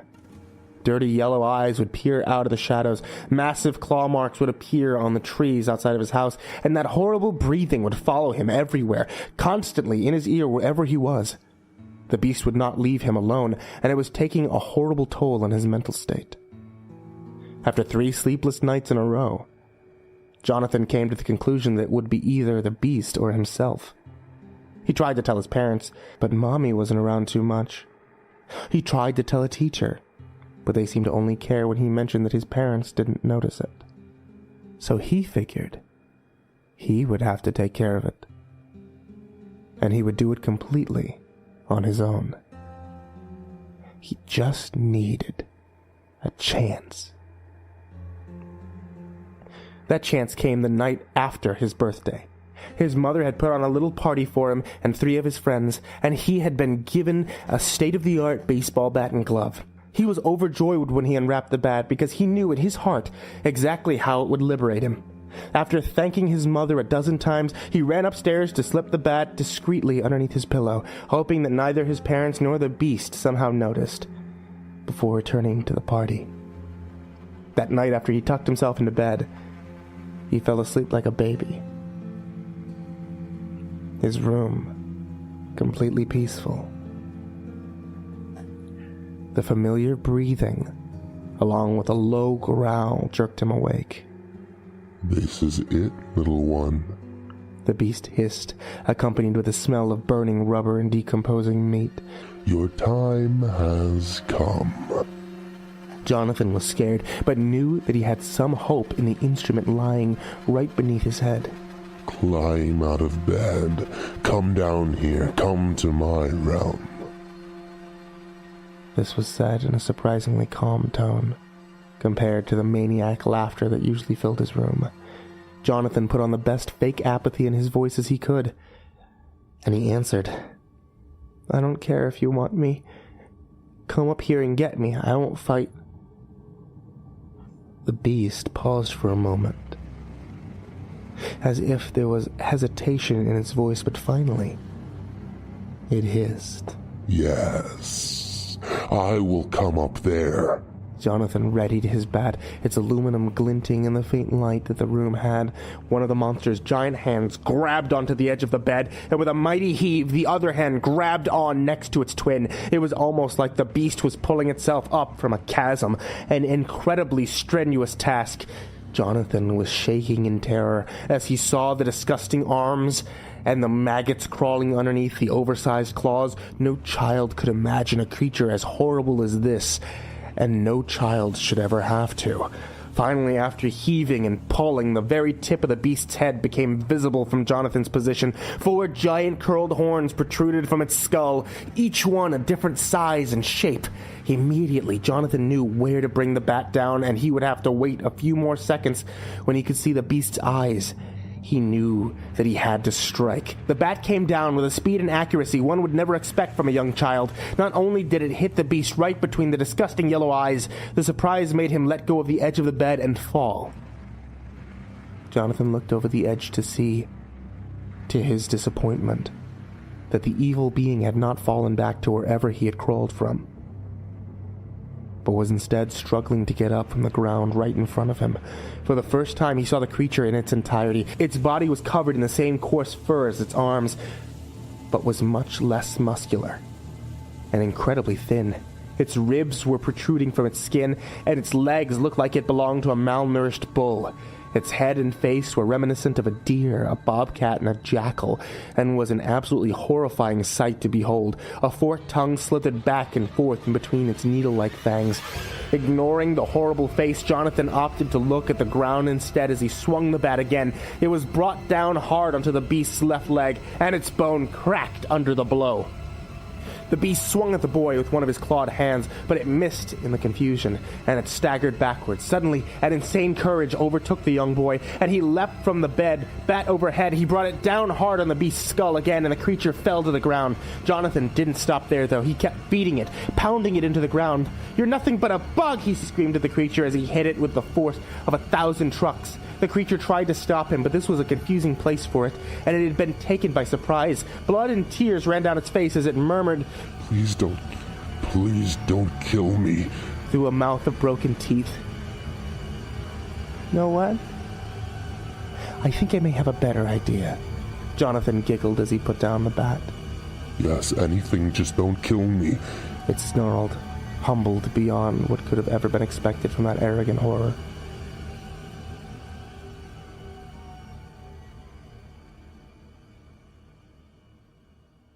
"Mr. Gillette will see you now." The intercom went off in the waiting room as the sharply dressed 30-year-old stood up and straightened his tie.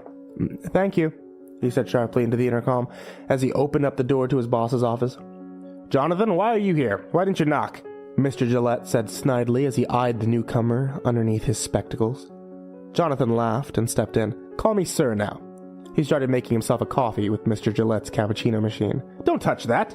What do you think you're doing, barging in here like this? I have an important meeting in 5 minutes." Jonathan looked at his superior and then at the coffee that he had just begun to sip. "Oh, I am that important meeting. I convinced your dear secretary that I desperately needed to talk to you, and to put me down as a client." He grasped the warm drink in his hand. "This coffee's disgusting. Almost as bad as your hair." Jonathan tossed it onto the ground, and the ceramic mug broke, the brown liquid spilling all over the white carpet. "What do you think you're doing, Jonathan? You have 5 seconds before I call security." Jonathan sat down in the chair across from his manager and leaned in, dropping his voice to a whisper. "I want your job. You can either give it to me, or we can do it the hard way." Mr. Gillette pushed Jonathan away and hovered his finger above the security button. "Get out." "All right. Hard way it is. Might want to get your things in order." Jonathan winked at him and left, and Mr. Gillette simply sat there trying to make sense of the events that had just transpired. That night, Thomas Gillette was working late, when apparently he made the decision that he would rather take the 20-story fall from his office than go on for another day. Jonathan Haynes was the last person to speak to him, and thus was considered to possibly have a part in this. However, he was out getting drinks with friends that night, and was nowhere near the office. Reviewing of the security camera shows that Mr. Gillette was walking around seemingly talking to himself, and later in the tapes, running from absolutely nothing. At the end, he was shown trudging towards the office with a crowbar in his hand. Later investigation shows that Mr. Gillette must have used the crowbar to break the glass out of the frame so that he could wriggle out. He had huge scratches on his back that at first were an anomaly, but were later deemed to be caused by the broken glass. All the police needed to check this off as a suicide was there, but one investigator was still suspicious of foul play. Due to the persistence of this particular detective, they went to check the footage from his office itself. The camera in his office skipped frames and were very unreliable for the first couple minutes of the tape. After Mr. Gillette left his office to go to the hall, the camera burnt out completely and recorded nothing but darkness for the remainder of the evening, but nobody thought to double-check the first 5 minutes. If one was to pause it and focus on the far corner of the room, they would see a dark shape. Through the grainy, low-definition footage, it almost looked like a crouching beast with massive claws, a nest of horns, and a wide, toothy, malevolent smile plastered across its goat-like face. But that is ridiculous. Everyone knows. Monsters don't Exist.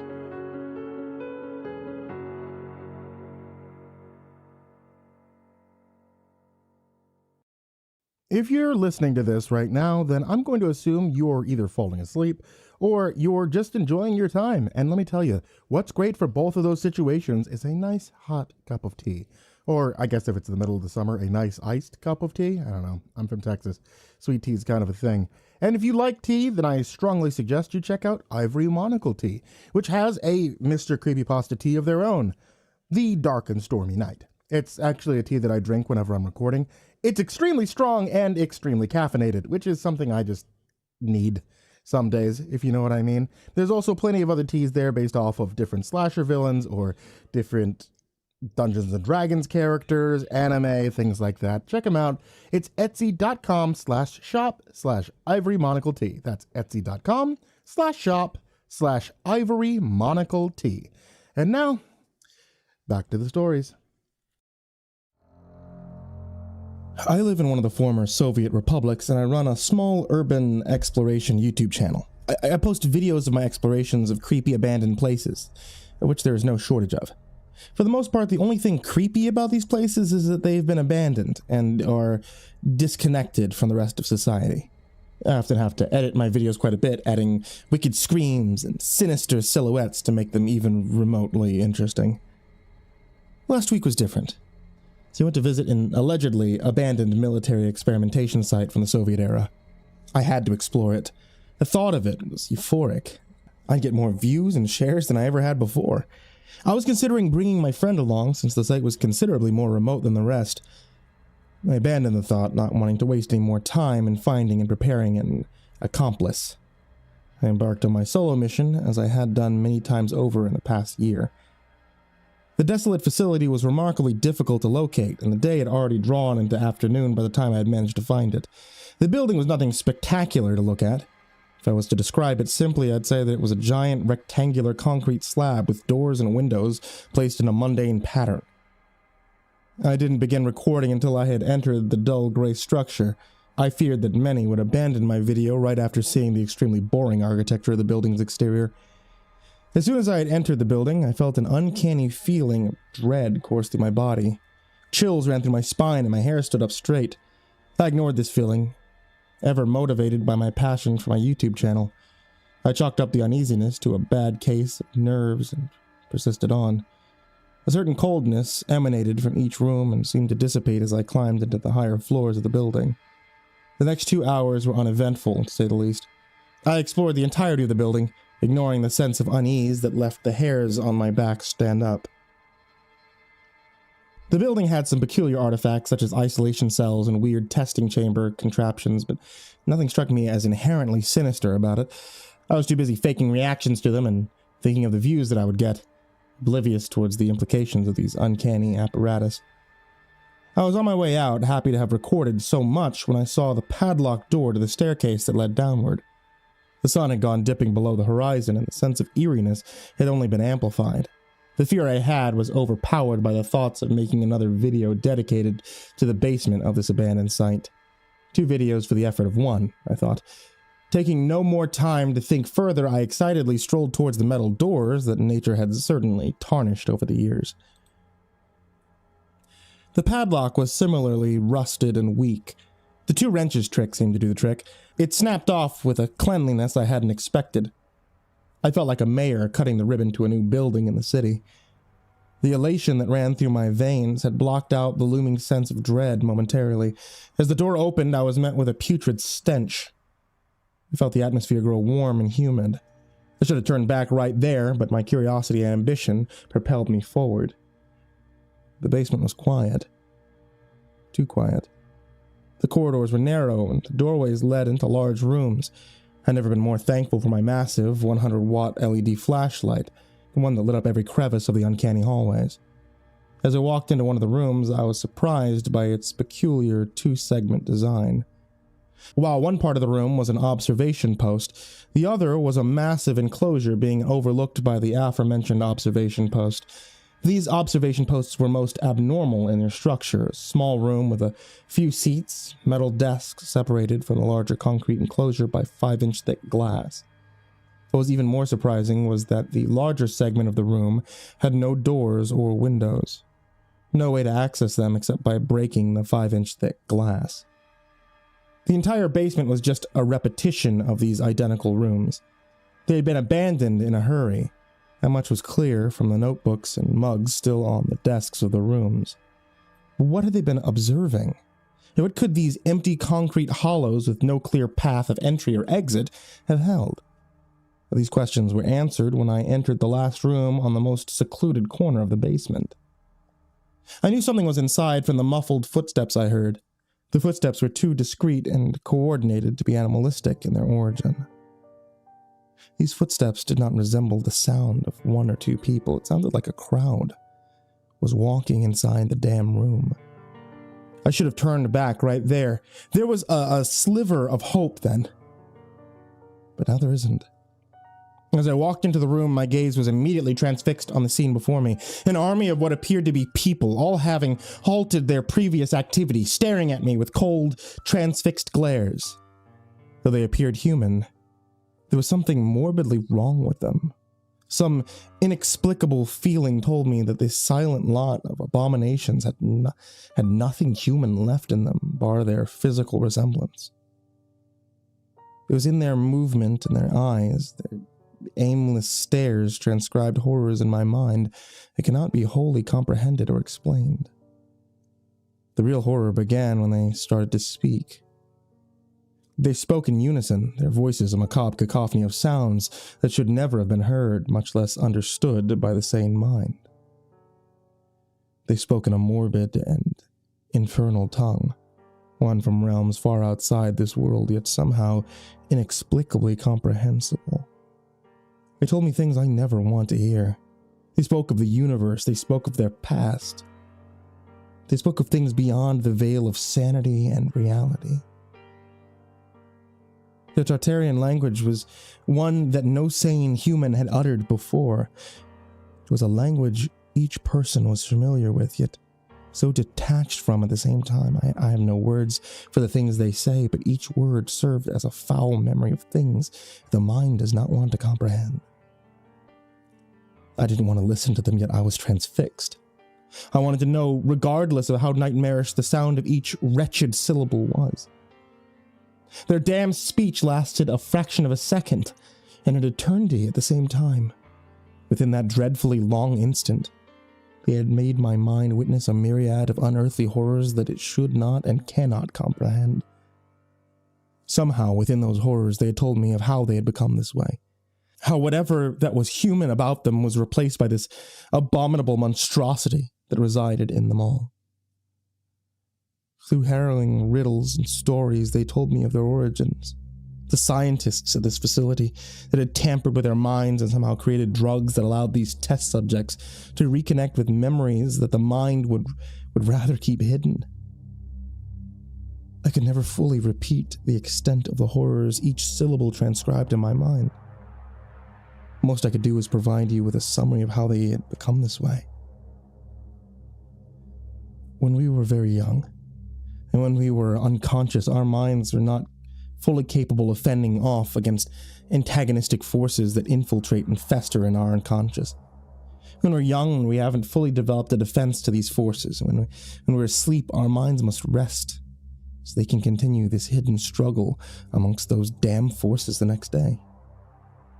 Mother Nature protects us from these memories of terror and anguish. Mother Nature shields us from the repulsively macabre and abominable thoughts that lie in the infinitely dark recesses of the mind.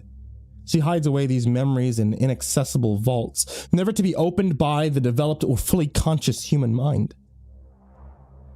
What these researchers had done here was made these damn memories accessible to the conscious mind and had subsequently unleashed a darkness that no one can fully understand.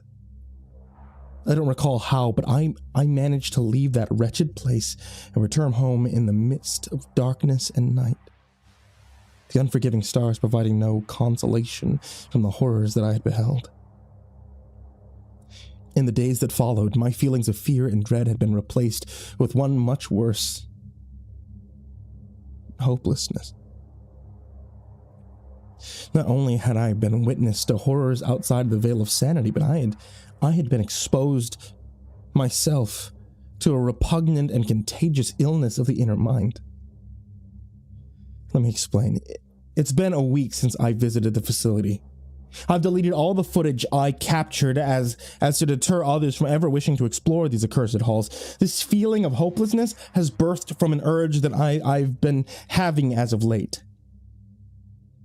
I began thinking in the otherworldly tongue those abominations spoken. I mean, not deliberately, but out of an inexplicable urge deep down within me. An urge I can't explain. I fear it's not long before I start speaking in that infernal language too. Before I too become an abomination out of a man.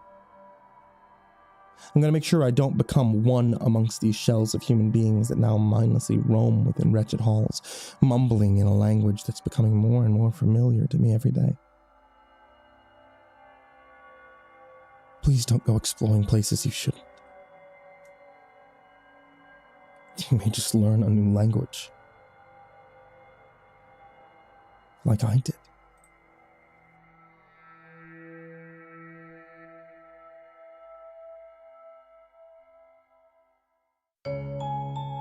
Hey there kids, it's me, Mr. Creepypasta, and thank you so much for listening to tonight's story, whether it be an episode of something, or tonight's podcast, or tonight's YouTube. I hope all of you are staying safe in the current pandemic craziness. If you guys are missing out on some of the artwork from some of your favorite artists, you can always check out the description down below, where I'm linking over some of my friends who are not able to do conventions, seeing as all the conventions this year have currently been shut down. So if you're missing out on some of the incredible artwork you can normally get from them, a group of my friends, or a lot of different friends of mine, are all found in the description down below. And a very big thank you to all my Patreons, and you can always join them at patreon.com/MrCreepyPasta. People like Jordan Alexander Sanchez, Ken Lando Higuchi, Brianna Ventine Jensen, Chapinski, The Red Oak Shield Virus, Sandy Barney, G Weevil 3, Diana Kraus, Stephen Van Huss, Chance Burnett, Tristan Pelton, Nico Cowell, The Ginger Bros, Dante Rao, Rafael Rodriguez, Last Blade Song, Eliminator 86, Nebsky, Steampunk Sinner, Caleb Dougal, Daniel Paulson, Sky Harbor, The Homeless Bird 93, Bobby Carmen, Liam Newman, Aaron Stormcrow, Barbara Macedo, Thomas Burgett, Azazel Rotten, Let's Get Scared, S-Man, Andrew Kirisuba Warnock, Bad Honey, Creepypasta Adam, Someone You Love, Brennan Wright, Said the King 56, and Somber Puppet. Thank you guys so much for your continued support, to all of you on Patreon, you guys that are down there in the description, and everyone else. And thank you all for listening and watching and being subscribed. Sweet dreams.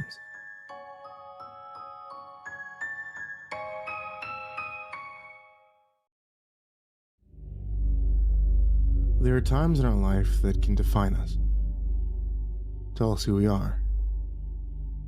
We go around thinking we know how the world works, and then these moments hit us like a freight train. Suddenly we realize that we know nothing at all. This is one of those instances.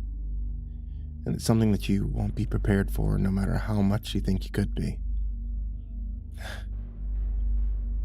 I thought I was. That I knew what to expect. I was wrong.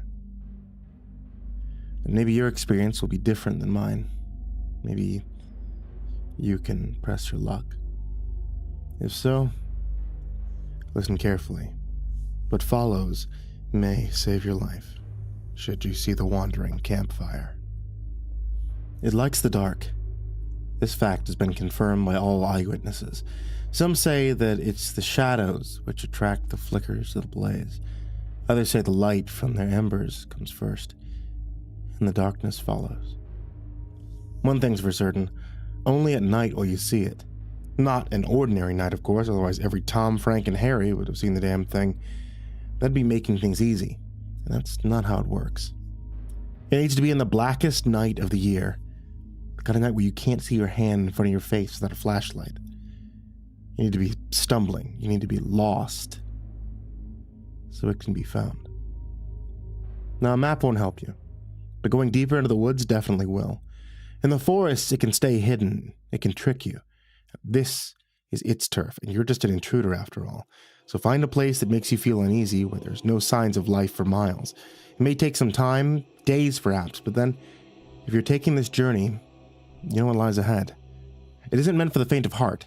Your time's already stolen from you the moment you start to look. But then it's already too late. once you've passed the last known memories of civilization. You'll keep going, of course, deeper into the forest to listen to nature. But you shouldn't expect to come back. To those that do come back and change, one woman said she was enlightened. The universe suddenly turned upside down, and yet it all made sense, she said. More than it ever had. The unknown is tangible, if but for a moment. But don't expect it to suddenly be understood. Expect only your world to be transformed as well. I had already seen my fair share of bad luck before I went to the woods that day, having just come out of drug rehab just a week before. The accident had changed me, rotted my insides, made me bitter, my wife gone. No longer was I the stable rock she knew. I needed purpose again. Find the fire, my best friend Trudy told me. Trudy had been in and out of rehab several times before I showed up. So much so that the staff there called him a regular customer. We bonded because we were broken. I could see glimmers of myself in him. The man that lost everything, struggling to keep going for no reason at all. Trudy admitted that he had tried suicide several times, but the world kept pulling him back. He was the one that told me about the wandering campfire during a therapy session, of all places. The interventionist had asked, was there anything in the world that could give him a reason to go on? And Trudy paused, thoughtful, reflective. There was hurt in his eyes, like he was trying to suppress an old wound. But at the same time, someone was pouring salt into it. I'll never forget what he said. Nobody has a reason to go on, not really. We tell ourselves we do, and then we just keep suffering. Life's pain. I've accepted that. Death's a release, but it's a give and take. You don't get that freedom unless you give up everything, and that last bit of suffering can be hard to let it go. Because it's final, it's absolute, and that's terrifying. He took a sip of water, and I swear no one could hear a pin drop, but he had more to say. There's a story I heard, he said, looking at me with dead eyes, about a campfire that moves in the darkest forest on Earth. It's a legend, probably older than all of us combined, but it's one that's always stuck with me. It's lonesome, burning signal, beckoning anyone who dares to come find it, offering something more freeing than death. These lonesome burning signals beckoning anyone who dares to come find it, offering something more freeing than death. And what does it give? Can't believe that the staff asked this. Maybe they hoped that Trudy would break from the story and realize he was speaking gibberish. Maybe they genuinely were intrigued. I think that's the beauty of it, right? When you hear about something more exhilarating than life or death, something unknown, it's only force more powerful than that. He said he didn't know. Said he never had the guts to go look. Something told him that if he did, it would be beyond his comprehension to even explain. That was more terrifying than anything he'd ever experienced in life or in death. And after the session, I pulled him aside, asking more about the strange wandering campfire. Something like that. It couldn't be real. And if it was, what would make it so tantalizing to risk everything for? Trudy smiled. I was thinking of searching for it once I was clean. The world's made up of more than what's real and what's not. We both know that, he told me. Then he admitted how he really knew about the campfire. He'd seen it in his near-death experiences, right? A flickering blaze that was tugging at his soul. The fire could be the end of everything. Or it could be the beginning. We don't know, he admitted. And I still don't. Of course. Not even after what I'd seen. That night when I went, I brought with me supplies for 3 days. A bedroll, some water, some food. A hunting rifle to scare off wildlife. Nothing that would slow me down. Trudy had told me that once I found it, the chase would be on. The fire would draw me further away from reality and closer to the truth. Closest thing to the truth I'd ever experienced. I kept my senses about me at first. I think that's part of why it draws you in. There's nothing about the woods that made me feel comfortable. Been ages since I actually went for a hike of any kind. Not since before my accident. The world hasn't felt safe to even dare to explore, and I haven't had the energy to consider going out. But the stories of the campfire made me have that desire again. A reason to keep going. I mean, I'm never one to believe in ghosts, never even believed in God, so what made the campfire different? It was like people described their experiences. It felt authentic, it felt real. I knew some of them were fake. Those are easy enough to sift through. And when you feel the leaves crunching under your feet and you don't know where you are, the stars in the sky start to all blend together. There's no fake in that. And that was what I was beginning to feel as the night got darker. The forest was closing in. The instructions told me to draw symbols on the forest floor, not to help me find my way home, but help the campfire find me. So the first sign you get, it'll be the smell. Most campfires have an earthy scent to them, something that makes you feel connected to nature. A soothing aroma that makes you feel comfortable. When you stand in the darkness and you etch those ancient runes in the dark, you aren't inviting anything that could be remotely considered pleasant. The smell, it'll hit you the same way you feel when you've seen a dead body, animal or human. Make you want to turn your head, vomit. I made the mistake of eating before I left the roads, so as it wafted over me, I began to hurl up my guts, feeling dizzy and faint. I could hardly keep myself standing. The world was spinning. I felt that I was going to fall off. This can last a few minutes or even a few hours, but the important thing is to go towards the smell. The repugnant odor is the only evidence you have so far that will connect you to the beyond. It's the first step to recognizing this reality you experience isn't so easily understood. As you keep moving, your first encounter with the campfire will be the most difficult. You'll see a flicker of fire that's gently nudging itself in and out of the darkness. Between the trees, it's hardly visible at all. You may tell yourself that your eyes are playing tricks on you because it'll seem as though each time you look away, the campfire will move. The key is to stay focused, no matter how much your eyes burn or how difficult it'll feel to walk. Your legs will be heavy. Your hands might be numb. But it'll be a black hole drawing you towards it. The closer you get, the faster it'll come to you. There'll be something different for everyone at the first sighting. But there'll always be a place to sit down. The fire will fill you with anxiety as you get closer. I felt the hair on the back of my neck stick up as I stood there facing it and realizing that the legends, they were all real. Part of me wanted to turn and run away. I mean, how far could it take me to return to the real world? An hour? A day? Could I even return at all? The mesmerizing flames told me that it wouldn't be possible. Instead, I would need to wait and watch, see where the campfire took me. My journey into the beyond was starting here. We must offer the campfire something that you can't afford to lose. It's a part of the ritual that never wavers. It could be anything that was a part of your life, perhaps an important item given to you by a loved one, something that you don't want to leave behind. Picture, piece of jewelry. The instructions tell you that if the offering isn't good enough, the campfire will simply diffuse, the forest will return. You only get one chance.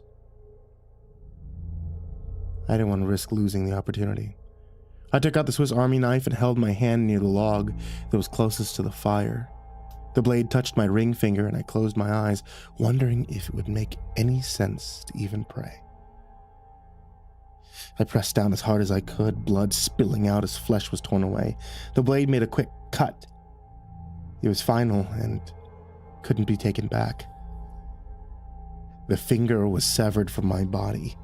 At the same time, I pressed my bleeding hand towards my jacket, trying to hold back a scream.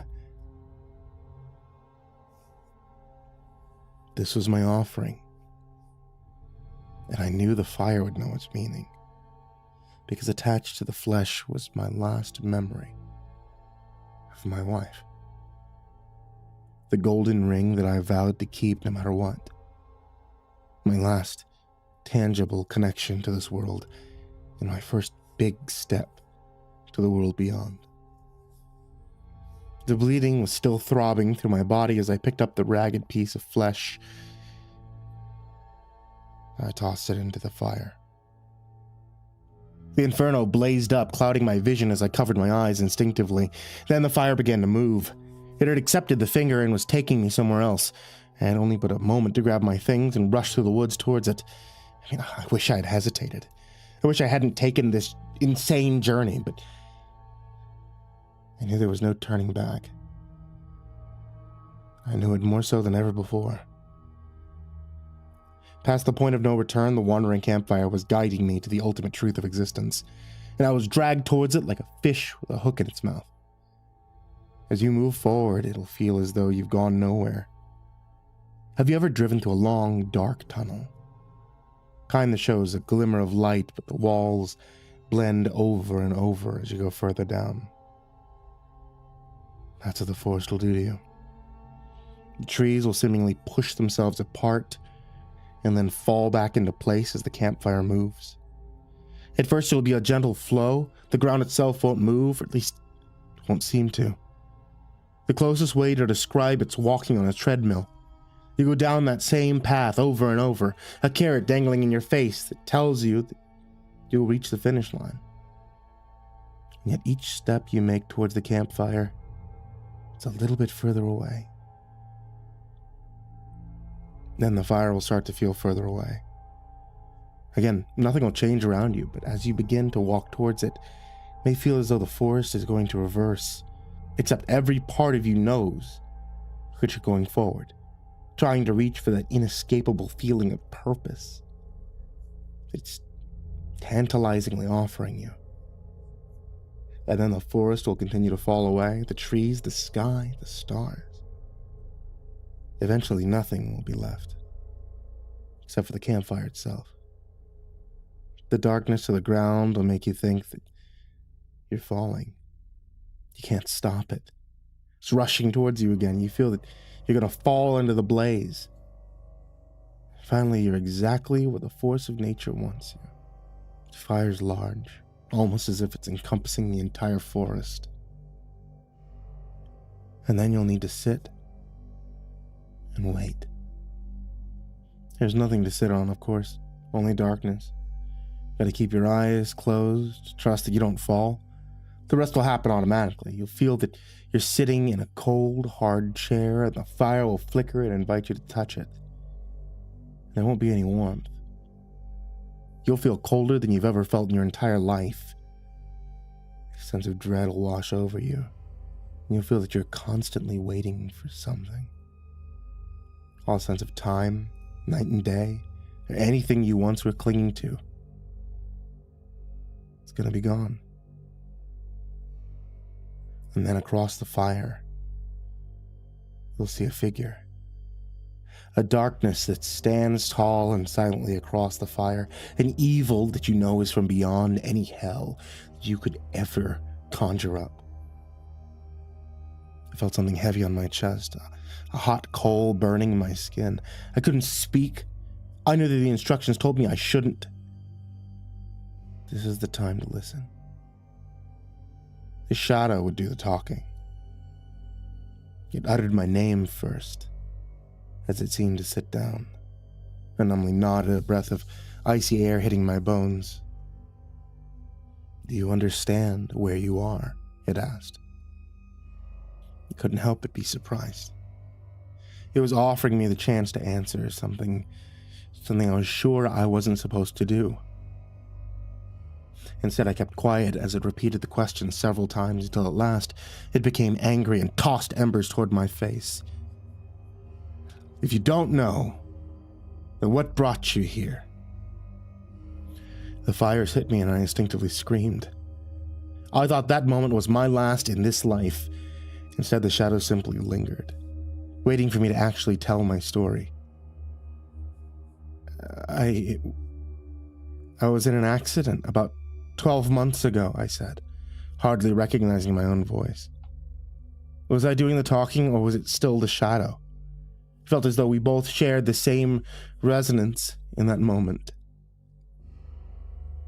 My wife and I, we were going to this function. It was a horrible storm. I told her that we shouldn't go. She insisted that it mattered, but the ice on the road,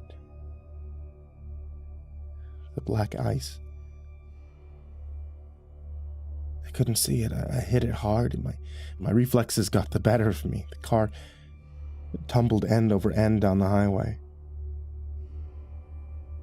We collided with 4 other cars. I felt everything. The intense pain shook through my body. It kept me awake as I saw bodies piling up around me. 8 cars, at least. 13 dead. Several children included. Along with my wife. The news called it the worst accident in the history of the state in the past 10 years. I don't know if that's true, but I died that day. I saw everything that I ever loved taken from me. I was one of the few still standing. One of the few that crawled out with hardly anything but bruises. People told me it was God, a miracle to help me appreciate life. I turned to drugs. I turned to suicide. None of it ever left me satisfied. I don't believe any of those answers. I think I had to come here to find this fire, to see the beyond, so I could understand.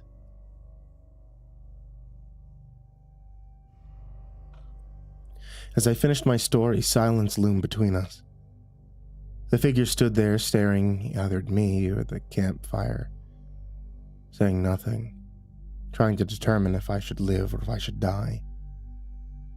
I wanted my suffering to end. I wanted absolution, but instead, a cold, dead laugh rumbled through the darkness.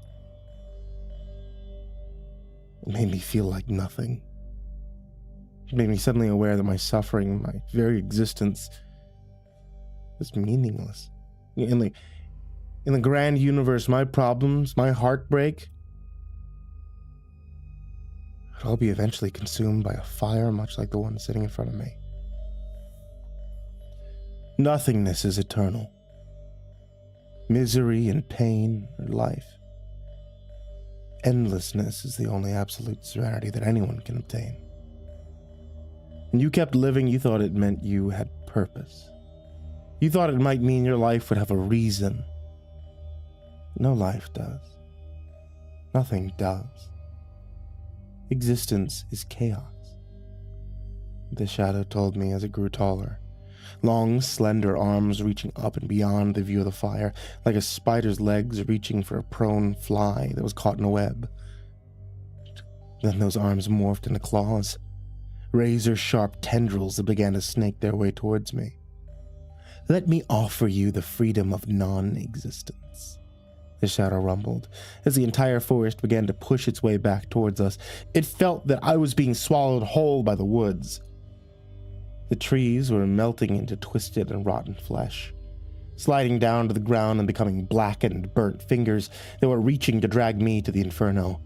The branches snapped and turned towards me, the hollow wood morphing into the faces of people that I had hurt, I had harmed, all snarling and snapping their jagged teeth towards me. Suddenly I felt the urge to run, to live. No matter the moment of suffering that I was enduring, I couldn't end my life here.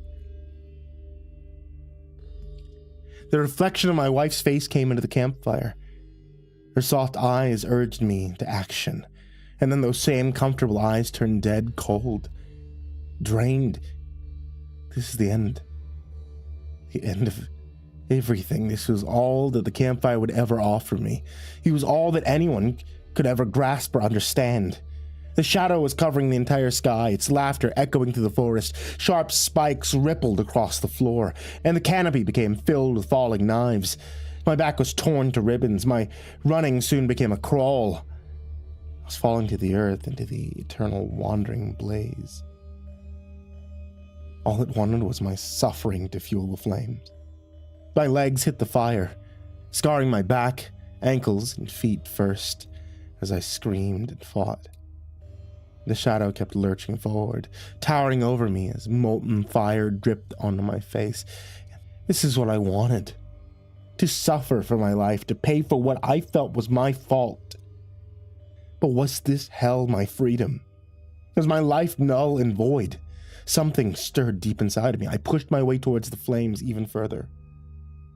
I recognized this was the sacrifice I should have offered. My very soul. And only then would I get the absolution I sought. Flames engulfed my body as I struggled to cover my eyes. The campfire grew larger, and the laughter was covered over by the roaring fire.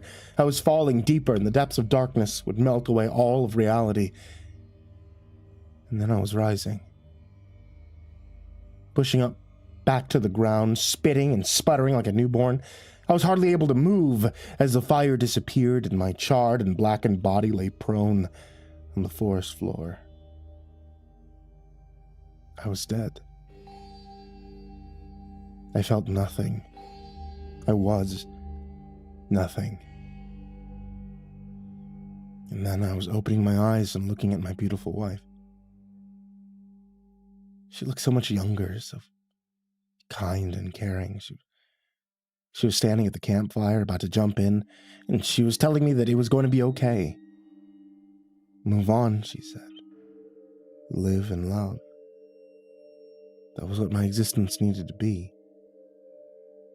I promised her I would. I promised I would make sense of the chaos that was given. And then the forest sky came back. The lonesome woods. I lay there for days, maybe, before other hikers found me. They didn't even know I was still human. Maybe I wasn't anymore. I was taken to heal, but part of me stayed there even now. And I still feel the fire everywhere I go. It burns inside me. My soul is a part of this eternal, endless chaos. It's consuming others, giving them a peek into the unknown. I saw it there beyond death, the endless madness that'll devour us all. It was waiting in the fire. It was the shadow. And it's now inside me. I'm death walking on this earth, carrying the fire where I go, sharing my experiences to others who hunger for that freedom, enticing them to seek out the unknown. The campfire, it'll grow. It'll always move and make use of the weak and the fragile. But most importantly of all, it'll burn. It'll burn the world.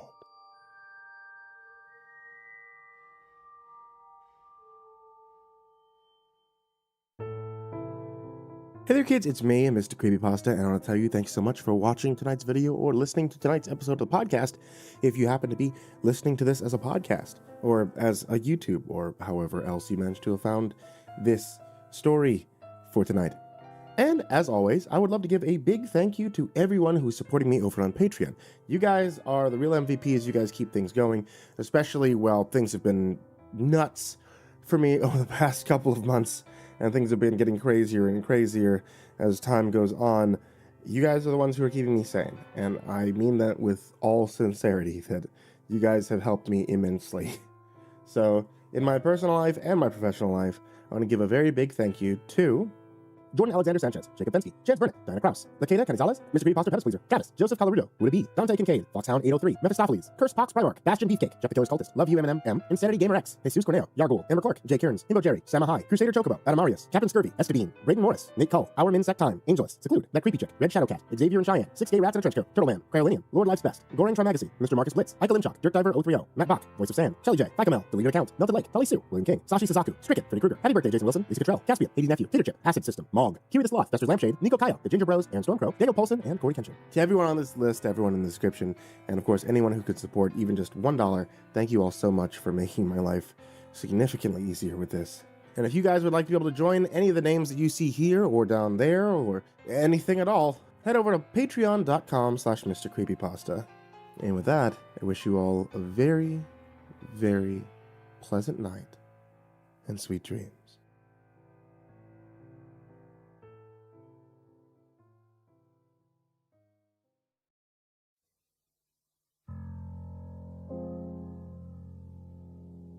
My wife and I checked into what's possibly the shittiest motel in the city. It was filthy, smelly, and could probably collapse at any minute. Normally, we would try to find a nice hotel, but we were tired. It was the closest place to our apartment.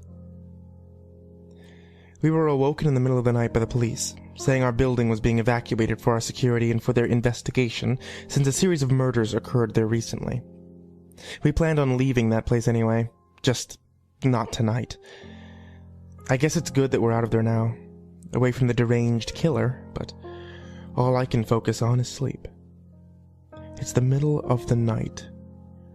I'm just tired beyond belief. I get the key and drag myself and the bags behind me to the room, eyes half closed and half asleep. My lazy wife doesn't even have the courtesy to help me with any of these things. She just limps aimlessly behind me like a zombie. We eventually get to a door with peeling paint, scratch marks, and a metal 6 nailed to it. The hallway lights flicker while I fumble around with the key until the door creaks open. As I enter our temporary home, I don't even bother turning on the lights with both hands occupied by bags. Besides, I don't need to see how disgusting the room is. I don't want anything to discourage me from precious sleep. I put the bags down somewhere randomly and feel around for the bed. I guess my wife has the same idea, as she just shuts the door behind her and flops onto the bed without flipping the switch. Without even time to think, my mind leaves my body as I'm engulfed by darkness and silence. I quickly drift to sleep. Suddenly, my eyes flash open as I'm shocked back into consciousness. I didn't hear a noise or anything, but something must have awoken me. For some reason, I can feel this strange surge of energy, as if I hadn't been asleep at all. Normally, it takes me a few minutes until I can function at 100%, but not tonight. There's just something strange about tonight. I hop out of my bed and begin to walk towards the door to turn on the light.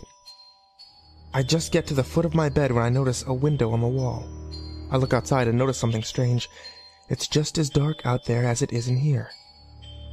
Normally, a street light or the moon would illuminate some imagery out there, but it was just pitch black.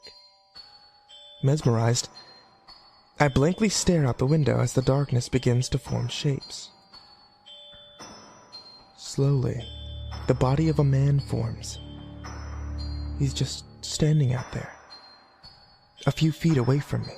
The energy I once had now turns to blood-curdling fear. It's too dark to see his face, but I just know that he's the killer. That twisted freak must have followed us here and waited for the right time to strike. I know that he's going to mutilate me and my wife. I want to run away. I want to scream, but there's something about the way that he's standing there, staring at me, that restricts any actions. He won't make a sound. He won't move a muscle. He just stands there, staring blankly at me, in the dark, in silence. After a few minutes of just staring back at him, I noticed something. I'm surprised that I didn't notice earlier. He's holding something. As I shift my focus from his face to his hand, I realize he's gripping someone's arm. Just as I begin to look at it, he pulls a large, flailing shadow in view, a woman. I can see her trying to force her arm out of his grip, but he won't move. No matter what this woman does, that lunatic won't for a second break his stare. He just continues to glare at me. I shift my focus from her body to her face, as its shape contorts from screaming and crying. That's when I begin to hear her. She screams for someone, anyone to help, but she won't even look in my direction. Gradually, her cries for help and pleas for freedom grow louder and louder until they're becoming an unintangible shriek. It deafens me as it resonates with my brain and pounds through my ears. This noise alone is enough to drive a man insane. I want to clasp my hands against my ears and cry for that horrid noise to stop. Anything to end it. But I remain paralyzed. That man just continues to stare. Abruptly, just as quickly as the shadow pulled her into view, he wraps his claws around her neck, and that deafening shriek finally ends. The pounding pain in my ears and head begins to ease as I breathe a sigh of relief. And that's when I notice the horrid scene occurring before my eyes. With the killer's thumb tearing into the woman's throat, she grasps onto his wrist and tries to free herself, but he doesn't budge. She reaches out and starts to carve her nails into his arm, but he still doesn't react. He just remains motionless, his face fixed on me. Her resistance grows weaker and weaker until eventually her body hangs completely limp, and the woman's body falls to the floor. The man's arms fall to his sides. It's my turn now. That demon must have something planned for me. Why would he paralyze me with his hellish stare, force me to watch him torture this woman, then just leave me? But he doesn't move. I'm waiting for him to burst through the window, but he doesn't. He just stands there, motionless, staring at me, while I stand here, motionless, staring back. After what feels like hours, I remain paralyzed. His stare has a grip on my mind, and I'm just as terrified as when I first saw him. Slowly, his shape begins to vague, and darkness consumes my vision. This is it. This is how he's going to get me. I become increasingly blind until my eyes close and I feel my consciousness slip from my mind. That demon's waiting has finally paid off.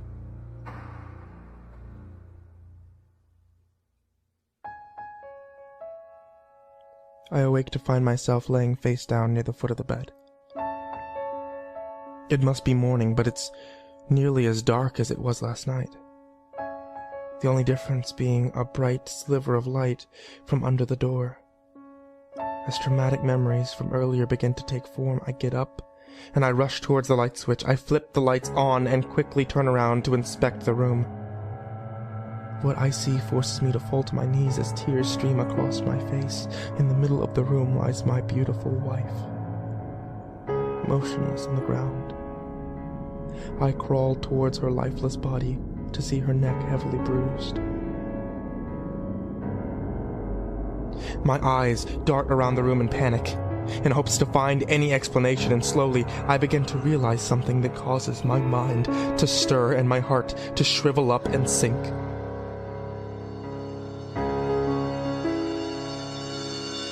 There are no windows in this room. All that lies on the walls is a single mirror hanging at the foot of the bed.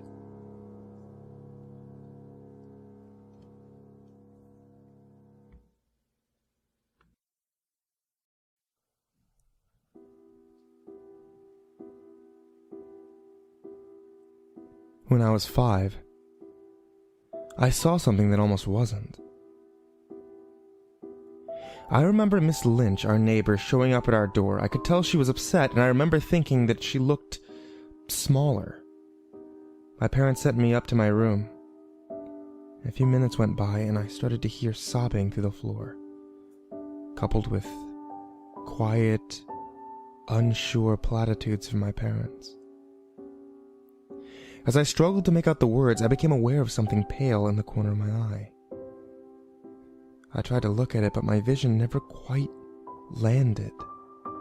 My eyes would carry on and move over it against my will, so that all I was sure of was that there was a white shape in the corner of my eye. Somehow, I felt like I was breaking the rules, like I was doing something that could get me into a lot of trouble. I spent what must have been a half an hour trying to look at the thing, getting a little closer every time. Then I could see it. It was a frail, skinny, shrunken figure with huge, heartbreaking human eyes. It looked so sad and afraid that it managed to unlock some reserve of intense empathy that you wouldn't think a child could have. Its limbs were lumpy tubes that ended in featureless stumps, and its lipless mouth was drawn up and quivering.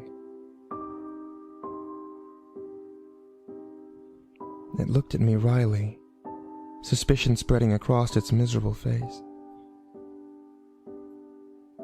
"Hello," I said for lack of anything else. You can see me? It murmured, water forming over its eyes. "Yeah," I said, although I had the deep, nauseating feeling that I shouldn't. "Who are you?" The thing thought for a moment and said, I don't think I'm a who exactly. I think I'm a thing that nearly happened. "What do you mean?" I asked. I don't know, but it's what I am. "Well, are you a boy, or..." I don't know, both? Neither? "Well, maybe we should pretend you're a girl. Is that okay?" Yeah, I guess I might have been a girl, if I happened. "And if you happened, you might have been named Sarah," I said. She giggled hoarsely, tears running down from her giant ghostly blue eyes. Maybe. And that's how it started. Sarah was there all the time, which I didn't mind. At that age, you never really want your friends to go away. She followed me to school and looked at my books over my shoulder. When I went to the bathroom, she stood right outside the door. She sat on top of the table when I was eating dinner. At first, we talked a lot about what she was. Don't let horror films fool you. Children don't blindly accept this kind of stuff, and a 5-year-old knows that this isn't normal. However, after 20 minutes of Sarah not being able to put things she didn't fully understand into words, the conversations would gravitate to TV or something else. Over time, she got more substantial. She was less thin, and the sense of wrongness about her eased. I could tell Sarah didn't like me being around other people and friends because we couldn't talk and I wasn't paying attention to her, but that didn't make her any more petty and selfish than most children that I knew. It seemed harmless. It might have been, if I hadn't made her able to touch things. We were sitting in front of the window during a storm, and all you could see was the rain, exploding into ripples on the glass. It was a few years after I'd met Sarah. She didn't seem to get taller, so by then I was quite a bit bigger than her. I think we were playing Monopoly, and I was moving the pieces for her as usual. Her disfigured stumps just passed through things, so it was the only way. The roaring wind and boredom combined to wear down my patience, and I snapped at her. "Ugh, why can't you just move the pieces yourself?" You know I can't. She looked up at me like a kicked puppy. "Why not?"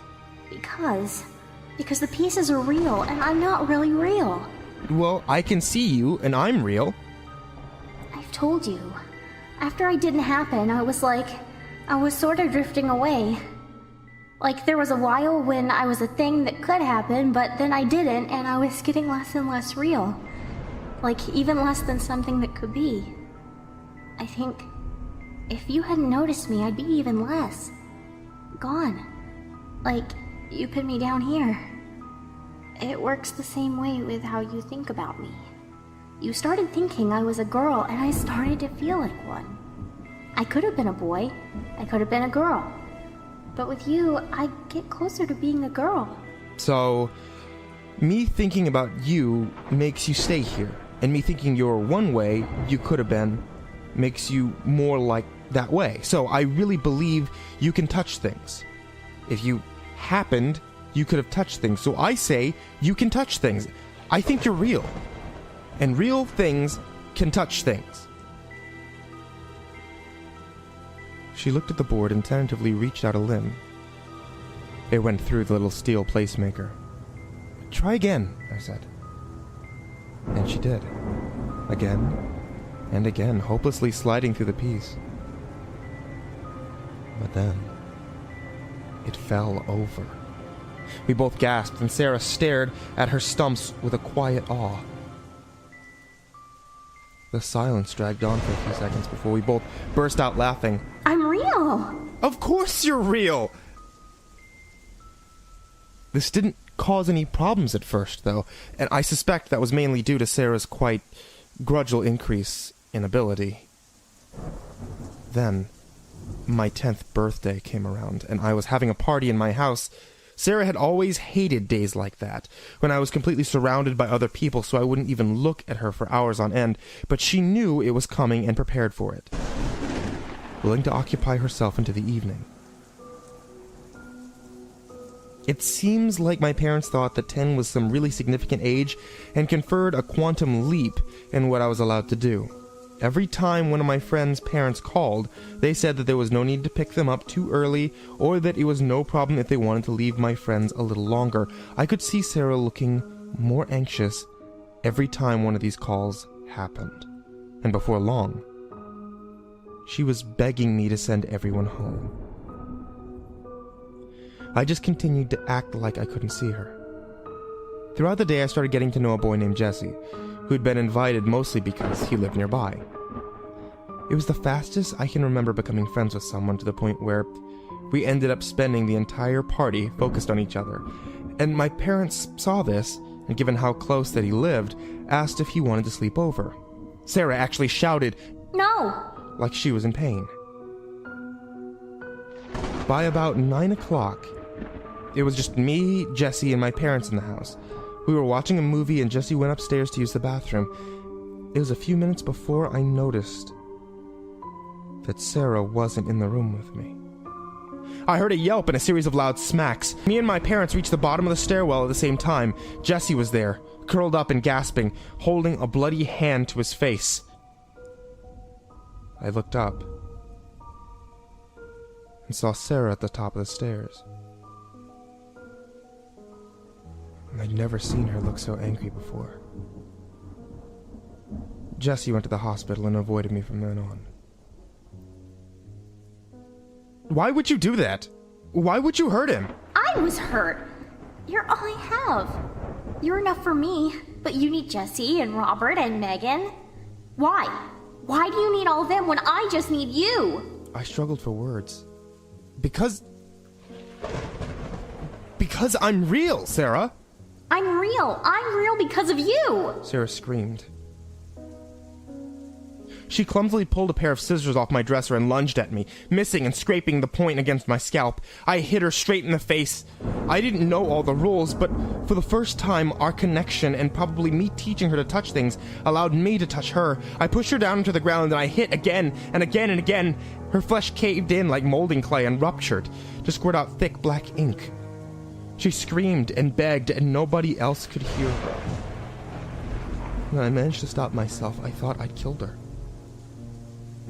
In a second, all the rage and instinct was swallowed by a wave of sickening guilt. I stared at her leaking body until I heard a strained rasping and saw her chest rise. Oh my God. I'm so sorry. My door burst in, and my parents saw me kneel down and crying, blood matting my hair.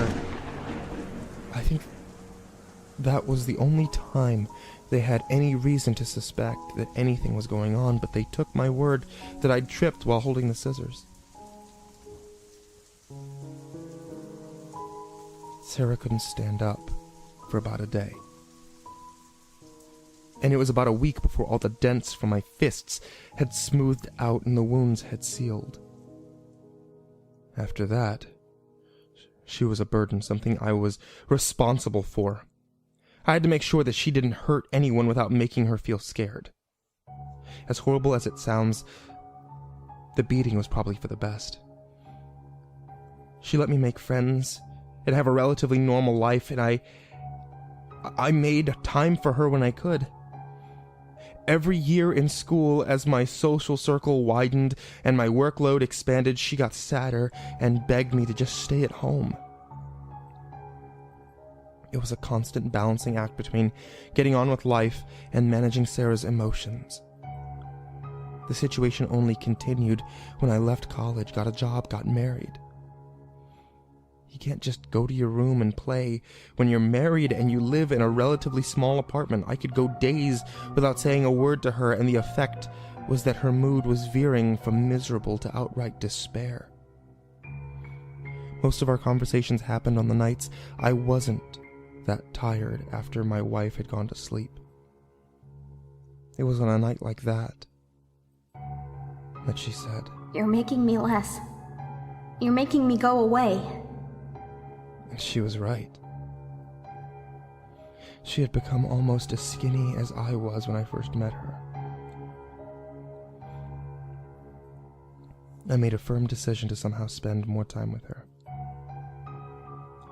I think it was the next day that I found out my wife was pregnant.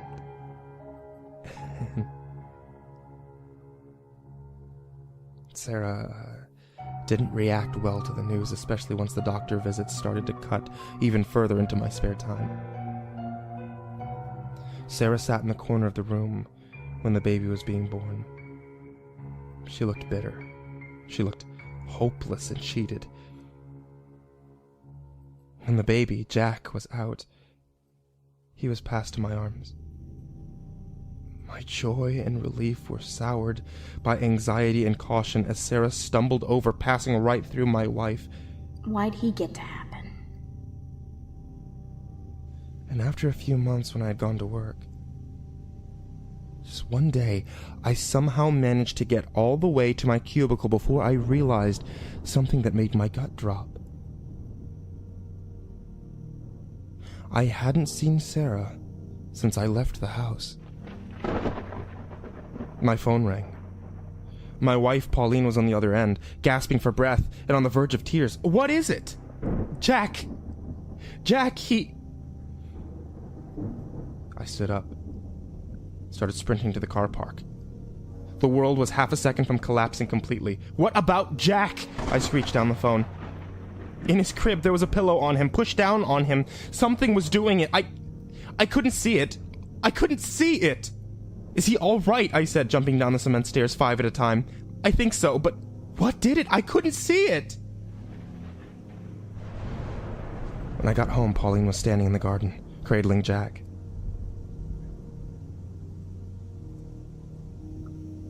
Jack was alive, but crying like he never had before.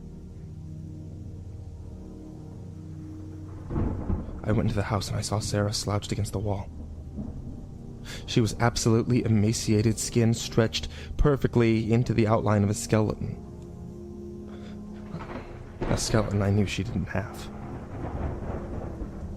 I still don't know how much of it was a result of me ignoring her and how much the fact that she hadn't been at my side in a good hour. What now? Do I get beat? Beat by the only person who sees me? The only person who knows I'm here? I thought about running over and kicking her face and tearing her apart, but I knew that wouldn't get rid of her. No, I said with a composure that surprised me. You can't beat something that never happened. Sarah never happened. There is no Sarah. I spat out that last part, and gray, dirty tears began to run down her face. I never acknowledged her again.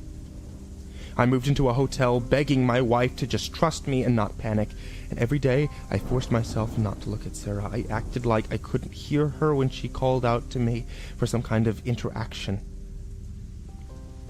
But it wasn't just that I was ignoring her. I'd done that almost by accident for days in the past. I was actively telling myself that she wasn't there, that I was alone. It worked. On the occasions when my vision panned over to her, I just couldn't resist a glance. I could see her getting thinner and smaller. After 3 days, she had shrunk down to half her size and become more lumpy and wrinkled, like someone had let the air out of her. She lay on the ground, pulling herself along and struggling to rise her head a few inches, and I remembered one of her eyes being covered with an oversized, sagging eyelid while the other stared up at me, pleading. I looked away. As she got smaller, it got harder to look at her, even when I wanted to. Setting your eyes on her was sort of like pushing two magnets together. The worst part came after a week. As I stepped out of the shower onto something damp and cool that molded around my foot, I looked down, my eyes slipping over a black and white shape, and once I managed to see it, I screamed and jumped back against the bathroom wall. She was less than a foot long, narrow, and unable to move. She no longer seemed to have a mouth, but still those spectral, tainted blue eyes gazed up at me. Much of her below the neck had been completely flattened by my foot. A pool of shining black tar spread out from where she had burst. I think she must have put every ounce of her remaining willpower, all she could get out of my remaining belief in her, into being solid for just a moment, and into allowing me to step on her just so I would have to notice her. Eventually, I managed to get a hold of myself and step out of the shower as if nothing had happened. And that night, as I was lying in bed and trying to put the image out of my mind, I heard something. So quiet, it could almost have been imagined, yet icy clear and undeniably real. Thank you. It was Sarah's voice.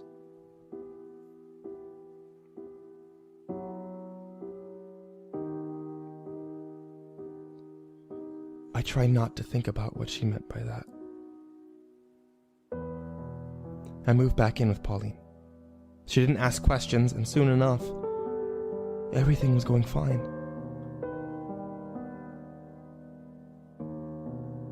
Then she got pregnant again. She lost it in the 3rd month. And that's why I'm telling you this, because I'm scared. Not for Sarah. I don't think there's any way to bring her back. Not of the memories of her, because most of those aren't bad. I'm scared because sometimes I see a pale shape in the corner of my eye, calling out to me in some desperate, wordless way, and I don't know. I don't know if I have the strength to ignore it. I don't know if I can just let it fade away.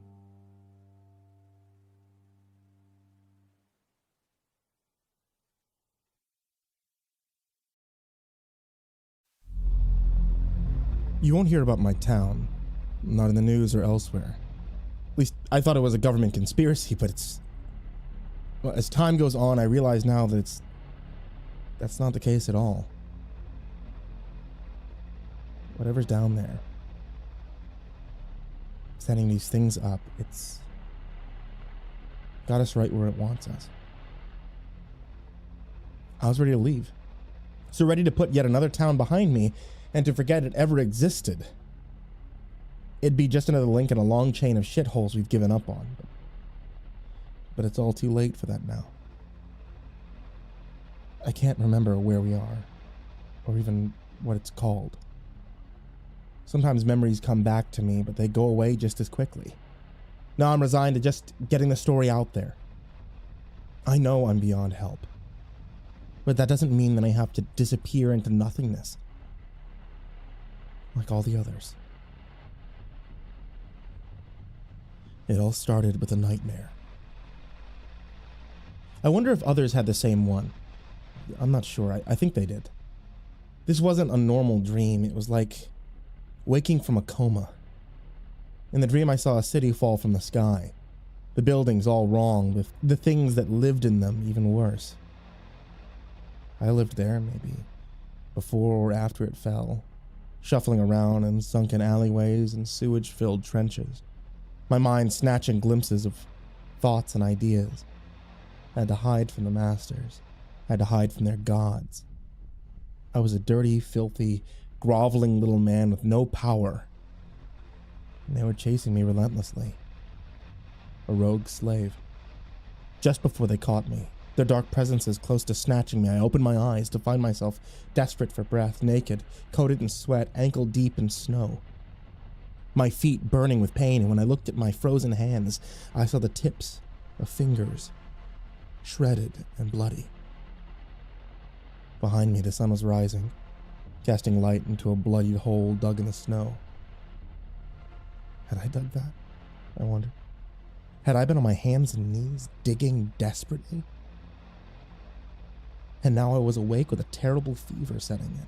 My head aching, my skin on fire. I turned and I shuffled back towards my house, tears welling up in my eyes. It was like I was feeling someone else's emotions, thinking someone else's thoughts. I felt violated. I felt grief. My wife found me slumped against the back door of our little farmhouse, passed out. She screamed when she saw me. I wouldn't come to my senses for another week. And when I did, the sun was a mirage of light probing the slanted blinds of my bedroom. I looked outside to see the spring was underway. But around here, that just means the sun stays up a little longer to reflect off blinding snow. I had no idea when it happened. For some reason, thinking about the ice, about digging into it, filled me with revulsion and fear. Felt like I'd been taken over, puppeteered around like some kind of doll. And after some time collecting myself, I shuffled downstairs, desperate for an answer. I found my wife at the breakfast table, looking worn and saddened. I asked her what had happened. She refused to reply directly, only breaking out into hysterics when I asked what she was holding in her hand. "How the hell were you out there?" she asked. Felt like I'd done something terribly wrong, like I'd betrayed her. But I didn't know how or why. I told her I didn't know what had happened. I reached out to touch her and she pulled away. "And what were you doing with this?" she asked, her voice with despair. Looking in her hands, I saw it. A small scrap of blue fabric. My heart sank low into my chest. I was flooded with grief. "I thought you left all of her things behind," I asked. She didn't respond, eventually leaving me to walk away. For the next few days, I was forced to stay in bed and recover, but she never let go of that scrap. I spent most of my time trying to remember what had happened, but could only conjure up images of confusing anger, as if glimpsed through an opaque sheet of ice. I thought that maybe before I'd gone out digging, my wife and I had gotten into an argument. Something awful had happened not long ago. That much I was sure of. She'd even removed my things from our bedroom, putting them into boxes in the spare bedroom. I was left staring at those boxes as I recovered, sweaty and weary from disease, wondering why she'd done something so hurtful. Nothing about her seemed right. Certainly not the way she was around me. When I was finally strong enough to carry myself, I resolved to find out more. I waited until my wife was out on errands and layered up. My first steps outside were timid, my body cringing from the bright morning sun and brisk air. I pushed on, marching over lumpen fields until I found a small den that I'd carved out in the snow, visible even after all this time. I took my time looking around, noticing that I had somehow found a place where the deep permafrost came close to the surface. I reached out and cleared away some of the loose snow, revealing another piece of fabric buried in the crystalline ice. I brought some tools, and I quickly chipped it out. And I felt my heart fall to pieces at the familiar touch of that tiny fleece onesie. The ice was over 30 millennia old. I knew that. Everyone in the town knows it. But seeing that scrap of fabric nearly made me lose all perspective. For a while, I grabbed the nearest pick and started smashing at it over and over. I was desperate. Some lizard part of my brain was acting on wild, panicked animal instinct. "She's in there," I screamed. "You have to get her out." But I knew damn well she wasn't down there. Just touching that ice gave me the worst feeling in the world. I could feel something radiating out of those depths, something that had risen up. Before I left, I sniffed the fabric and smelled her once more, wondering just what the hell could have made such a thing possible. My wife didn't return for some time, and in the end I was forced to drive into town looking for her. Along the way, close to Jack Simmons' place, I noticed more bloodied holes dug into the earth. Closer to his house, I saw his teenage daughter out in the yard. She was fixated on the snow, digging into it with raw, broken hands. I did stop and call out to her, but she wouldn't listen. And I would have gone further, getting out to help her were it not for the sight of her father, emerging a few moments later with a harrowing look in his eyes.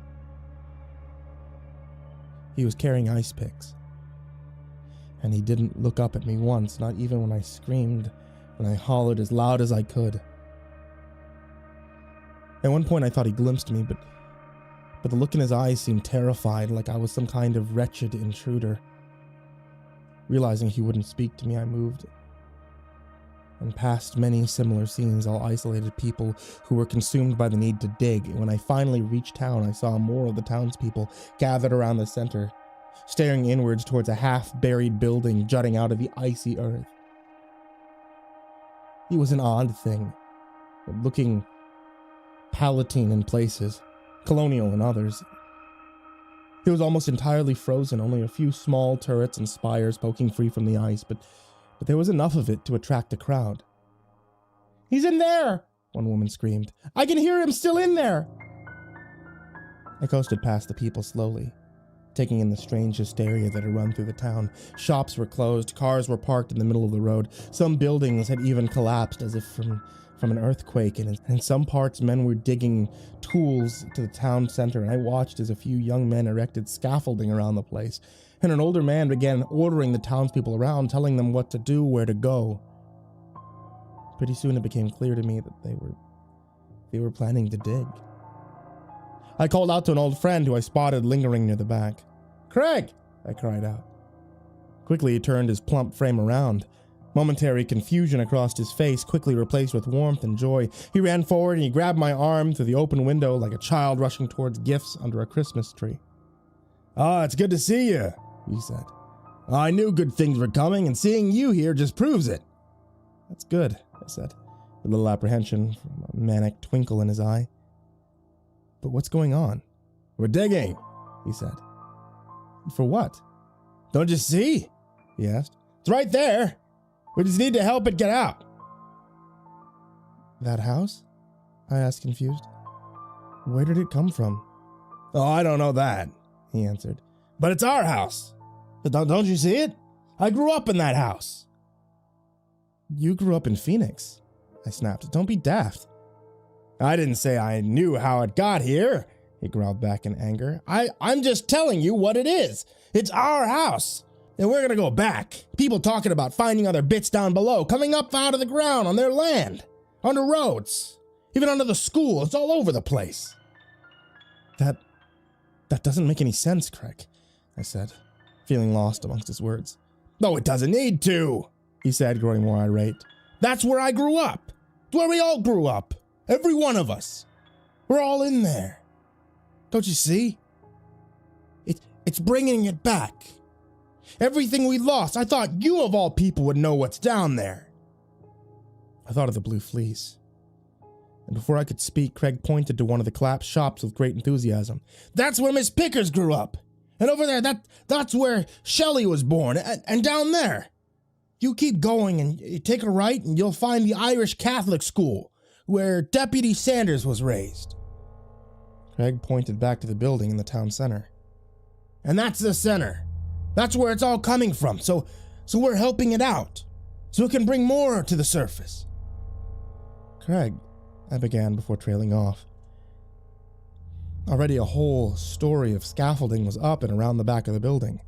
And I saw men, women, and children all grabbing pickaxes and begin pulling back the tarmac. The building was just an icy fortress where just the tip of its highest towers could be seen. I shivered at the sight of it, pulled my coat up around my neck. I spotted others doing the same, and despite the early May conditions, I watched as snow began to fall around the otherworldly spires. It felt wrong. The whole damn thing felt wrong. I drove out looking for my wife, and I saw more scenes of digging. People were organizing themselves into little pocket laborers. And I even found my wife carrying pickaxes to some young men. They were in the parking lot round back of the hardware store, a lot of them, standing around and staring at a door laid flat into the very ground itself. Amazing work, boys, she cried as she brought them their tools. You able to get it open yet? Not yet, one of them said with a polite smile. Well, we'll keep trying. I pulled up and called out to her, insisting on her attention, even when she tried to ignore me. She seemed nervous as she approached the car, as if she wasn't quite sure of me. I asked her home, and at first she protested, telling me, the whole town's working together on this, honey. We can't just leave them behind. We've all got to pull our weight if we want to bring it up. I mean, just look at this door. Who knows where it leads? But about that, I stopped and looked at the odd glimmer of madness in her eye. Kind I'd seen in my grandmother before her passing of dementia. I needed her home. I decided no matter what. We've got our own spot to dig, I said, holding out the piece of blue fleece I'd kept. We should go home and focus on that. My wife's face grew pensive. She looked at the young men with concern, only for one of them to stand and come over to us both. Don't worry, miss, he said. You go home with your husband. We're all down here, bits of us, waiting to be found. I could feel it. You sure? She asked. Of course, he said with a smile. We all have a place down there. And with that, she finally climbed into my car. I got her home and convinced her that we'd need a full night's sleep before we began digging. But it didn't change much anyway. I woke up to an empty bed around 3 a.m. Looking outside, I saw the snow beginning to pile up. Hell, it looked like a damn blizzard. But at least it made her tracks easy to follow. They went right to the spot where I'd woken up weeks ago. She was there, on her knees, blanket wrapped around her. She was sobbing, a racked, confused anger, happy sob. I knelt down beside her and went to put my arms around her, but stopped. She was holding something that had emerged from the ice like a splinter pushed out of skin. The sight of it turned my stomach, and I fell over with rank despair. I felt like I was stepping further and further into a nightmare. I could have maybe explained the strange building as a ruin, or at least something built by the town who I figured had gone completely mad, but this was something else. She was holding a hand sticking out of the ice. Chubby little newborn fingers clasped around her thumb. For a brief moment, I thought I lost my mind, only for it to suddenly snap back into place. I tried to get her inside, but there was no chance of her leaving. I had to light a fire and try to keep her warm in this little icy den any way I could. And after a while, the cold grew too much for me, and despairing, I left to go back inside. I found her the following morning, collapsed on the kitchen floor.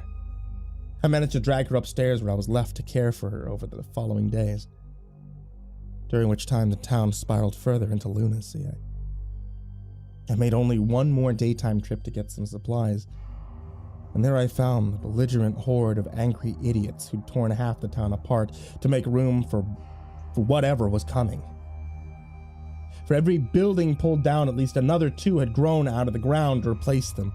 They were haphazard things, listing skyscrapers that tilted over the landscape, casting enormous shadows, plantation homes in the southern style, dingy flats from dreary London, crumbling shanties, beautiful manors, mundane suburbia clashing with imperial history. It was all there, like a kaleidoscope of architecture that was slowly consuming the town. Some people I saw guarded their little bits of madness joyously, screaming about it being theirs and theirs alone, no one else's, sitting ominously with rifles in hand while they waited for the earth to make free their doorways.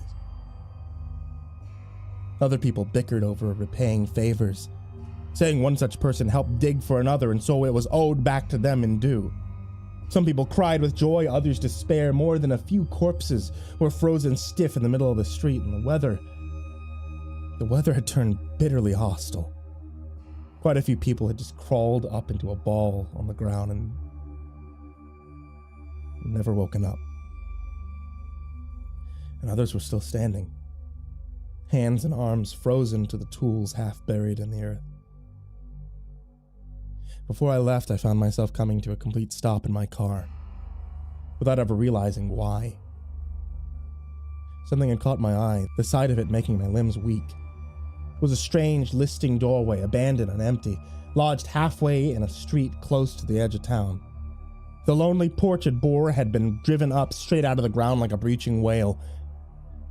I stared dumbfounded at the rotten timber doused with snow, a sight I'd never thought I'd see.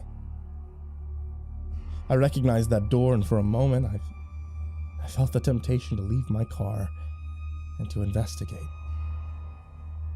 When I noticed an eerie glow emerge from a half-buried window beside the door, one that I knew led to the very kitchen where my mother had spent years cooking for the family, I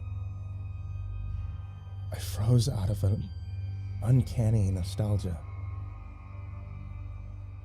It was a light. And perhaps a torch, maybe even a flame.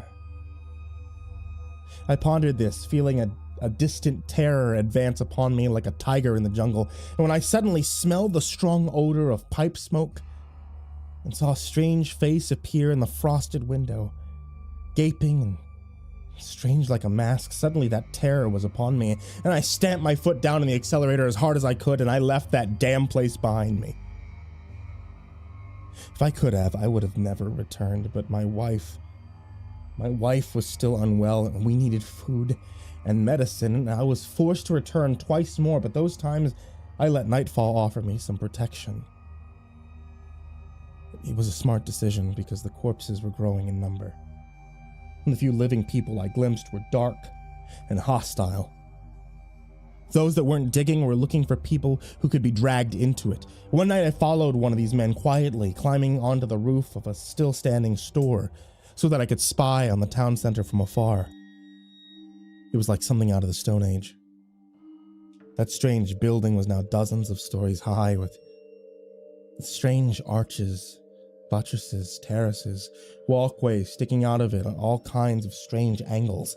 All around stood at about a dozen wiry men, many of them who I recognized, whipping their townsfolk into hauling earth. Barely a few hundred people remained out of the thousands who'd once lived here, and while plenty could be found dead, I could not help but wonder where the rest had gone. I was given some kind of answer when one worker managed to drag enough soil away to reveal a new door. He cried out about his discovery, and the crowd clamored around him, anxious and joyful. Close to the back, an older man pushed his way forward and fell to his knees before the door. He stayed there, sobbing, before a slave driver came over and gently pulled him to his feet. He whispered quiet words into the old man's ear, and they both embraced each other, laughing and crying. And the old man cried out some words, but they were lost in the blizzard, and then I saw him open the door and enter.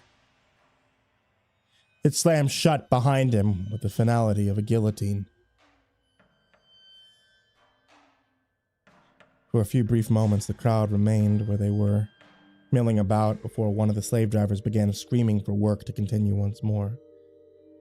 "We all have our own doors," I heard him roar. "We have to work to find them. Work to find yours. Help your friends so they might help you."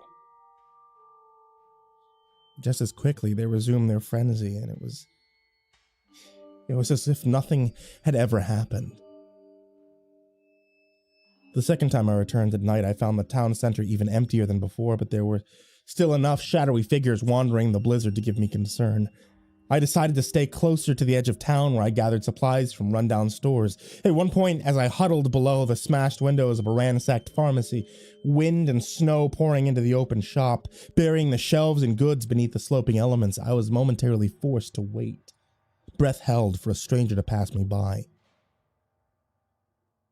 But instead, they slipped and fell, angled over the broken window, and slid into the very spot where I hid. They began to wail in fear at the sight of me. Now, I'd never seen this person before, but they wore ill-fitting clothes. Something in their eyes made me think of idiocy. They didn't look right, and I reached out to hush them as best I could. "There you are," I heard from above. The voice was rich with warmth, and looking up, I'd recognized the warming smile of Dr. Alistair, an older woman who'd worked in the clinic for years. Confused, I greeted her, and I let her help me up, but found myself growing weary as she explained herself. "This here's my twin brother," she said, and I couldn't stop myself looking at the man askew, since he was clearly no older than 19. "It's been decades since I've seen him," she added, taking my hand in hers and staring into my eye, perhaps looking for a sympathy she'd found elsewhere. "Oh yes, he was my closest friend for a long time. I thought I'd lost him. Now come in," she said. "Let's let our good friend go back to finding his own home down below." I watched as she dragged her brother up and propped him under the arm. Strangely, his mouth opened and let out a kind of wail. It wasn't a normal cry. It felt helpless and dumb. "Oh, I know," Dr. Alistair cooed. "We'll go back as soon as we can. I just got a few people you ought to meet first." After that, I stayed away from the town center entirely, taking my chances with the houses dotted around the countryside. Down by Mr. Simmons, a whole street had grown out of the very soil, and occasionally you could glimpse him wandering from building to building, crying out for his daughter. "Your ma ain't coming back," he'd sometimes cry. Other times he's screaming things like, "Give her back! Give her back, Mari! She ain't yours no more, you passed on!" I felt sorry for him, but I still ransacked his home as he wandered in the blizzard, stumbling from shop to shop in a street that just a few days before hadn't even existed. I remember looking out his bedroom window and noticing how the strange palace in the town center was so tall it could be seen from miles away. It filled me with unspeakable dread, and for a moment I was glad I'd managed to avoid the mass hysteria. But then again, I hadn't really avoided it at all. There's still no easy way to explain what exactly happened to my wife. At first she was unwell from her stay in the cold. And then one day I went in and I found her nursing. The sight alone was enough to bring me to tears, and I'm still not sure I'm able to say these things aloud and to stay sane. I just know that afterwards, after she got her daughter back from the den, she stopped acknowledging me. I was on my own, except I still had to get food for her and our daughter. At least I think it was my daughter. She never let me get close enough to see. I understood why, of course. Because what happened way back was all my fault. But still, it hurt to be alone. I'd say there's maybe 100 people left now, and that makes me wonder if it's safe to go back to town, but lately I've been having nightmares about the smell of pipe smoke from my childhood. Out in our yard, I can see the strange shape of a new house rising from the den. Started with a fence, but quickly turned into more until soon a roof began uprooting trees, and now there's a whole floor, and looking in through the window reveals dusty abandoned halls and bedrooms. It doesn't take much to recognize our first marital home, or the baby's bedroom, complete with a crib. She left as the door was free from the ice. This whole place, it's like a 1,000 memories from 1,000 people that become real and are all struggling to find the room to overlap. I wonder if that's what the big, strange palace in the center of the town is. Maybe that's where all the memories reach out from, and I have no doubt it's the source of it all. And that most of it's down below the ground and not above it. Sometimes I dream about it, though. It looks different to what it is now, but it's still the same because in the dreams I somehow know it's the same house. Only in my dreams it's a city. And it's falling from the sky. Ever since she left, I wanted to leave. But I can't remember how to. There's no horizon anymore, just a haze. The blizzard's been joined by a thick fog that makes it harder and harder to see, and I haven't seen my wife for a whole night now. I think she's moved into the house out back. And I wish I could have gotten through to my wife. I wish I wasn't alone. Doesn't she know that nothing down there is real? People don't come back from the dead. Even if it looks that way. I nearly went down into the ice recently, if only by accident. I was looking for supplies, and I was so dazed that when I broke into a house, I didn't realize it wasn't a normal house, but it was one of those ones that had come up out of the ground. I was looking for a basement where supplies might be kept, but around about the fourth set of steps down, I realized something wasn't right. Carpet gave way to ice-slick stone, and furniture lay half grown up from the dirt, and it dawned on me that this wasn't a typical house. Looking around, I saw photos of a family with a teenage son, a geeky-looking kid with thick glasses, bore a slight resemblance to a farmer I knew lived nearby. I couldn't say for sure. Still looking down into the darkness, I felt a strange terror. Close to panic, I managed to steady myself and shine the torch down below where I saw a single severed head. The fingertips were bloody, the skin pallid and bruised, and a set of broken manacles were clamped around the shredded wrist. Blood that had pooled below the hand carried down into the darkness, crimson handprints streaked against the ice, their long, strange trails disappearing into the shadow. Something told me that these steps went on forever and ever, and when I heard the faintest shuffle as it suggests footsteps coming up to greet me, I was overcome with fear and I fled, taking whatever I'd grabbed with me. There were only two things in my hands at the time, a telescope and a few batteries that later turned out to be dead. The telescope, at least, had been helpful. Sometimes people come back, but not for long.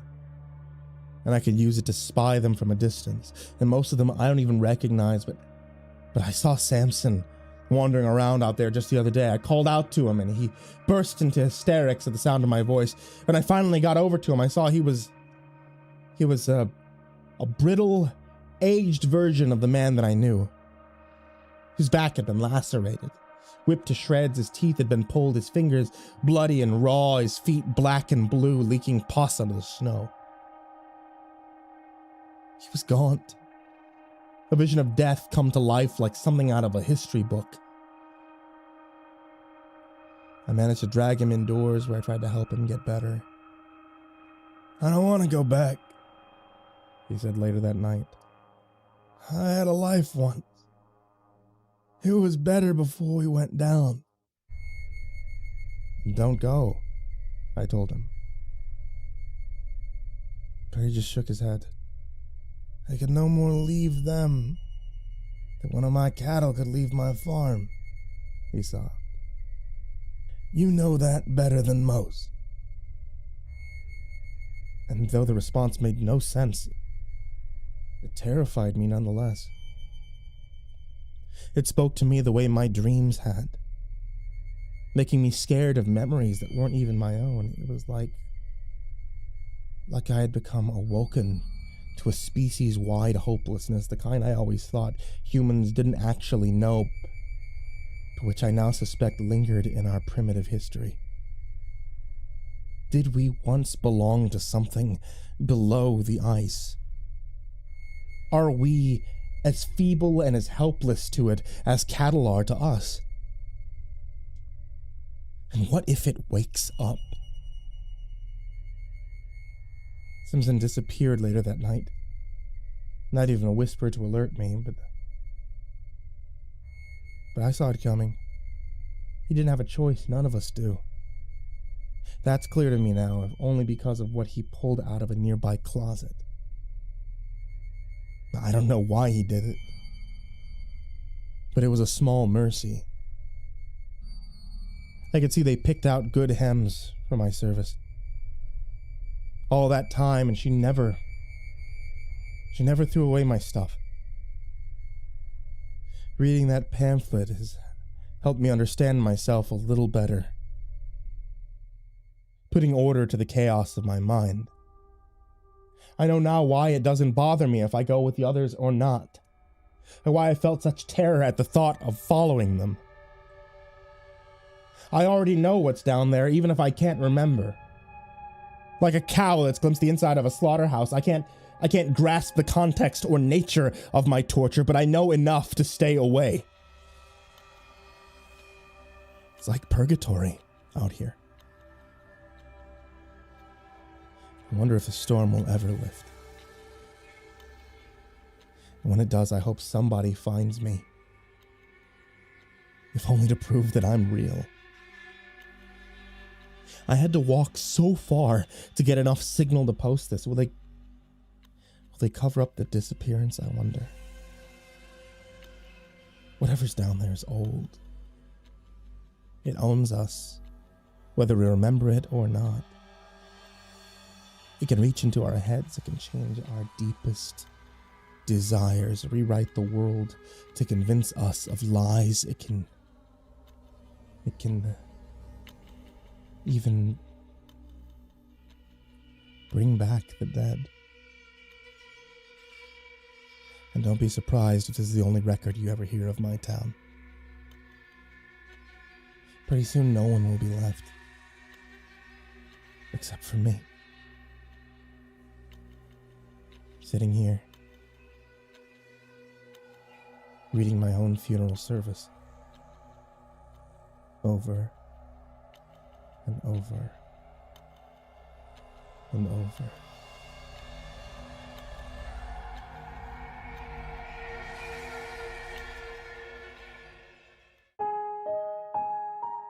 Hey there kids, it's me, MrCreepyPasta, and I wanted to say thank you for watching tonight's video.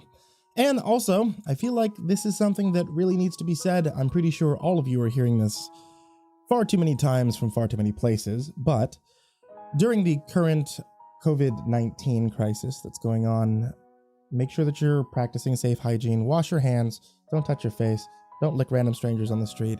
I know that there's a lot of memes going around about it, but the biggest note is that although it may not be deadly for everyone, keeping it contained reduces the risk of death to everyone. So, important. Also, a number of conventions are currently closing around the United States. If there's a convention near you that I was intending to appear at, if there's an announcement of any kind of closures, I'll be sure to let all of you know on Twitter and the community page, so make sure you're following me there to get any information about that. And also, if you look in the description down below, you're going to find a group of my friends that are artists that make their living at events and conventions such as this. So I know all of them would appreciate any kind of support that you could show, especially if you feel like you're missing out on some of their artwork from missing out at these cons. So take a look there, see if there's anything you like. I know a lot of them work on creepypasta stuff, horror movie stuff, and generally anime and comic books that at least I love, so I hope that you do as well. And a very special thank you to everybody on that Patreon, patreon.com/MrCreepyPasta, especially Ariel Torres, Jordan Alexander Sanchez, Ken Lando Higuchi, Brianna Ventine Jensen, Chumpinski, The Red Oak Shield Virus, Sandy Barney, Asia, G. Weevil 3, Diana Kraus, Stephen Van Huss, Tristan Pelton, Nico Kao, The Ginger Bros, Dante Rao, Rafael Rodriguez, Don Mulemeister, Eliminator 86, Steampunk Sinner, Caleb Dougal, Sky Harbor, The Homeless Bird 93, Gabrielle Undefined, Bobby Carmen, Liam Newman, Aaron Stormcrow, Bobby Jean Torgan, Dr. Strawberry, The Wormhole, Barbara Macedo, and Vic. Thank you guys so much, and if anyone would like to join them on that list, head over to patreon.com/MrCreepyPasta. Here's hoping that you guys are loving the horror as much as I am. And sweet dreams.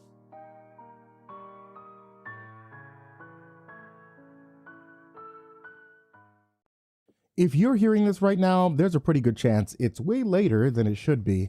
Maybe you clicked on one story, then another, and somehow it's 3 a.m. Trust me, I know the feeling. I've spent years recording horror stories, editing videos late into the night, and absolutely destroying my sleep schedule in the process, which is why I want to tell you about something that I've been using lately, the Mantis Sound Sleep Mask. What I love about it is that it solves two problems at once. First, it completely blocks out the room, not kinda dark, not mostly dark, I mean completely dark. And second, it has built-in Bluetooth audio, so I can listen to rain sounds, ambient noises, relaxing music, or horror stories, which will help my brain finally slow down. No earbuds digging into your ears, no giant headphones making it impossible to sleep on your sides, just darkness, comfort, and whatever audio helps you drift off. So if you're listening to horror stories at some unreasonable hour of the night, maybe it's time to stop fighting sleep and actually get some. Check out Mantis Sound Sleep Mask, and you can get 10% off using code CREEPYPASTA. That's code CREEPYPASTA, the things you're listening to right now. And now, back to the stories. I'm so glad that I finally get to talk to you. I mean, I really needed to talk to you. I haven't really been able to do anything before this, so if I make any grammar mistakes, please don't judge me. Well, I've been doing stuff. A lot of stuff. But not just by myself. Everything that I've ever done has been what you've been doing. I've been doing everything that you've been doing for as long as I can remember. I like to do what you do. You're very interesting and still are. I like to watch you. I've always watched you. I'm still watching you. Or at least, I always try to. Sometimes it gets dark, and there's no more light, and I hate it when it's dark. Because I can't see you anymore. So I can't know what you're doing, and I can't follow you anymore, and I get lost from you. But sooner or later, light comes back, and every time the light comes back, you're in the same place in a bed. Sometimes it's a different bed, and I always get mad when I see that because I never know what you're doing in that time. But the light does come back. It does. I always want to see what you're going to do next, because you're always doing something. You can never sit completely still. Even when you're sitting down, you're moving your feet around or playing with your fingers. I remember when you were young and you used to pick your nose every once in a while. And I could never understand why you did that, but I felt so compelled to do it too. And the places we went, oh, the places we went. I followed you wherever you went. Everywhere. I never know where you're going to, or what you were going to do. I just had to know. I wanted to know. I wanted to do the same because you were just so interesting. And I remember sometimes you would just look up at the sky during sunset or sunrise and admire, and that I didn't get. It's just the same thing over and over again, and it's boring. And what does the sky ever do? Nothing. It does nothing, and you just sit there and stare at it with pleased eyes, and it frustrates me. It does nothing. And I go through so much hard work to just watch you and follow you and copy you and copy you, copy you. And you don't care. You're so interesting, and I try to be interesting like you, because I want you to look at me with pleased eyes, like you do when you look at the sky. Everything you do is what I do. I don't even know if what I'm doing now is what you're doing. How do I know if you're just not doing this? I'm watching you now. I'm right behind you, and I'm watching you, and you're just sitting there. You know that I'm watching you now. And I can see in your eyes you never knew that. So all that following I did was in vain. You were never going to notice me. Never. I noticed you. Others notice you, and you think you're so much better, don't you? How everything notices you. Everything. And no one notices me. And I get scared too. When I get lost from you, when it gets dark and I can't find you, I get scared. But when the light comes back on, I get so happy that I see you again and that I get to follow you once more. But the more I think, after all these years, I started to not want to follow you anymore. It was just a feeling, but I wanted to see what would happen if I could do something that you weren't doing. I couldn't do it. But I don't know if I was too scared to do it or if I just couldn't do it. I began to think that I physically can't do something that you aren't in the light. But what I do know is that in the dark, I'm free. I'm lost, but I'm free. I know that because I can move around all I want in the dark. And I can't hear you moving. And in the dark, I'm going to find you. I'm going to end this. You aren't interesting anymore. I'm done following. I'm angry. I'm tired. And I'm your shadow.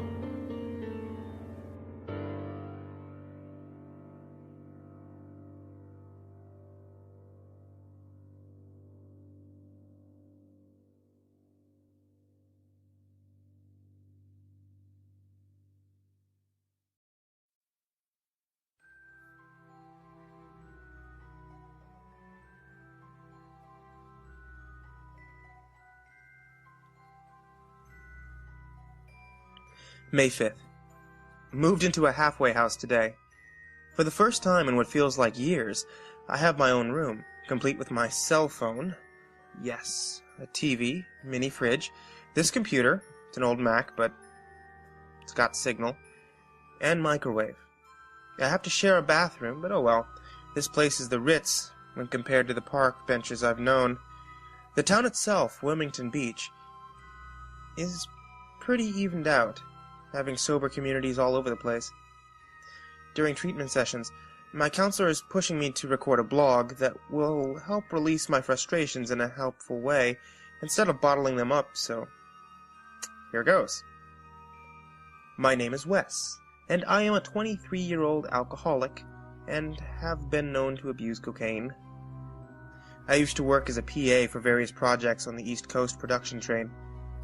After being shunned by my mother, girlfriend, co-workers, and surrounding family, I was forced into rehab where I got clean, and honestly, it kinda sucks. No more glory days, no more all or nothing with the fraternity brothers, no more fun at the bar, if they'd ever let me back in.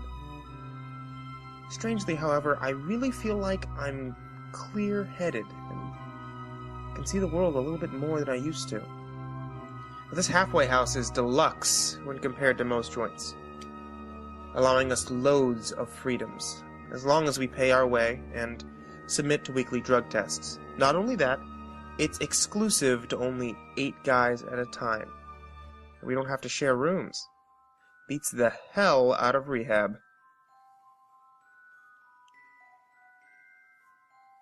May 21st. Finally! Found a job at a Mexican grill here in town. Best part is, it's only a block from the house, so no more buses. For those who haven't given a damn up to this point, I'm in a halfway house located here in Wilmington Beach, North Carolina, and I have been clean for all of 3 months today. Originally, I really missed the rush, but man, I won't lie, this shit is awesome. I even met a pretty girl today, Katie, who is also in rehab with me. My type, too. Blonde, bubbly, curvy, and most importantly, she loves the comic books that I do. Nothing beats a common interest. We're meeting at a Java bar tonight after I get off work and exchanging some books before we head off to wherever it is we decide. As long as I'm back by curfew. May 25th. Not much going on lately. I've been pretty busy at work, AA meetings, NA meetings, and Katie time at Javaholics. The biggest news to report is that the town is seemingly getting quieter each day, even though it's the summertime, and beach fair should be bustling. Hell, it was even a slow day today at La Casina, which I really fail to understand, seeing as how it's the only Mexican grill in town that has a sanitation grade above a 95. Going to walk Katie home after Javaholics, and we'll see if it livens up. May 28th. Weird thing happened this weekend. Somewhere in Florida over the weekend, a man abusing bath salts attacked and viciously chewed off the face of a homeless man. The guy was exhibiting signs of superhuman strength, and if you know anything about drugs, it's that anything is possible. But bath salts? Really? I always thought that was a meth thing. Drugs is drugs, though. No doubt about that. At the NA meeting today, we discussed the possibility that the drugs were explicitly tampered with, and something else got into his system that induced the same super strength. A theory that old cats tried to dismiss as silly. Katie's kind of scared about it, though, since we live in a community that's not only half sober, but is almost more than half abusing. And I told her that I'd protect her. May 29th. Official Freakout Day. Whatever the hell is going around that's making addicts super freaky cannibals made its appearance here today. Across from Javaholics is an actual bar that's usually swarmed with darker crowds of Wilmington. A day and night contrast to our humble establishment. Well, a crazy, bumbling crackhead we all know usually heads for that bar at night to score. But tonight, he came to ours and rushed into the bathroom, locking himself in and began going nuts inside, beating the walls, smashing the toilet and sink, as well as nearly breaking down the old English oak door. The owner evacuated the building, and we watched as police came in, escorted him outside to a cruiser. He was covered in, oily black film, vomit, waste, and what we all thought was blood. The worst case of mania I think any of us have ever seen. Damn shame, too. That guy was actually kind of nice. One of my housemates, Perry, was talking with our house monitor Chaz tonight about the whole thing, and Chaz, being a paranoid kind of guy, called in someone else to take a shift. I'm worried he's relapsing. May 30th. Today was one for the books. So much crap happened today, and I seriously feel like sneaking out tonight to find a Happy Meal to curb my anger. I must not, though. I owe it to myself not to. Here's a list of bullshit that's bombarded me today. 1. 5 of the guys in the house was discharged. 3 for relapsing. The other 2 wanted to leave town fearing the influence. A trend that's highly uncommon here in this facility. Another trend that follows up on this is that usually people are lined up out the door to get into this joint. But only 1 was admitted. My new best friend and fellow comic book enthusiast Mario. Only Mario, Perry, myself, and another regular named Matt remain. 2. The meetings were called off for the day, letting everyone recover from the incident at Javaholics. We were, instead, directed. Since last night, 3 more incidents have broken out across Wilmington. One in particular, sadly, was Chester Chaz Boyle, our former house mentor. Unlike the other 2, however, he disappeared. And 3, who I thought was my ex-girlfriend Emily, showed up today. She was concerned, as was my mother, apparently, both of them wishing me to come home. I was like, bitch, are you serious? No phone calls, no letters, no nothing for months, and now you give me shit? Fuck off. I doubt the urge to use will ever be as strong as it is right now because of them. She and my mom are staying at the Hilton of Front Street, and I doubt they're leaving until they convince me to. One of the last mentors remaining has been talking to me about it, and says he wouldn't blame me for getting the hell out, because he feels like things are only going to get worse. I told him I wouldn't, because for the first time in my life, I feel like I actually have a home. Perry, Mario, Matt, and myself hung out in my room tonight and just talked things over. Matt's rehab lover, Jessica, snuck in, as usual, but unusually, the gravity around her is rather lax, seeing as how the mentors apparently aren't paying attention to the cameras in the house. No women rules, blah blah blah. Matt and Jessica have decided to leave together this weekend and invited me and Katie to come as well. I respectfully declined, though I truly do miss Katie, and haven't heard from her all day. Jessica made an effort to comfort me, telling me that she's at the house in bed missing me too. All I can say now is, when shit starts hitting the fan, it's funny how real it looks when you're clean and sober. May 31st, 2:30 a.m. I sit here awake, unable to get back to sleep, knowing just how wrong things are right now. We all woke up to the sound of a fight in the office next door. Mario and Matt came out of their rooms, running out to see what was happening. When they approached the building, all they could see was tonight's mentor, Billy, fighting with Chaz, who was out of his mind and incoherent. Matt managed to knock him unconscious with a toolbox before he was able to choke out Billy. Paramedics showed up and took off with him before Billy suddenly up and left himself, leaving us here alone. He didn't even bother calling anyone else to take over. He just left.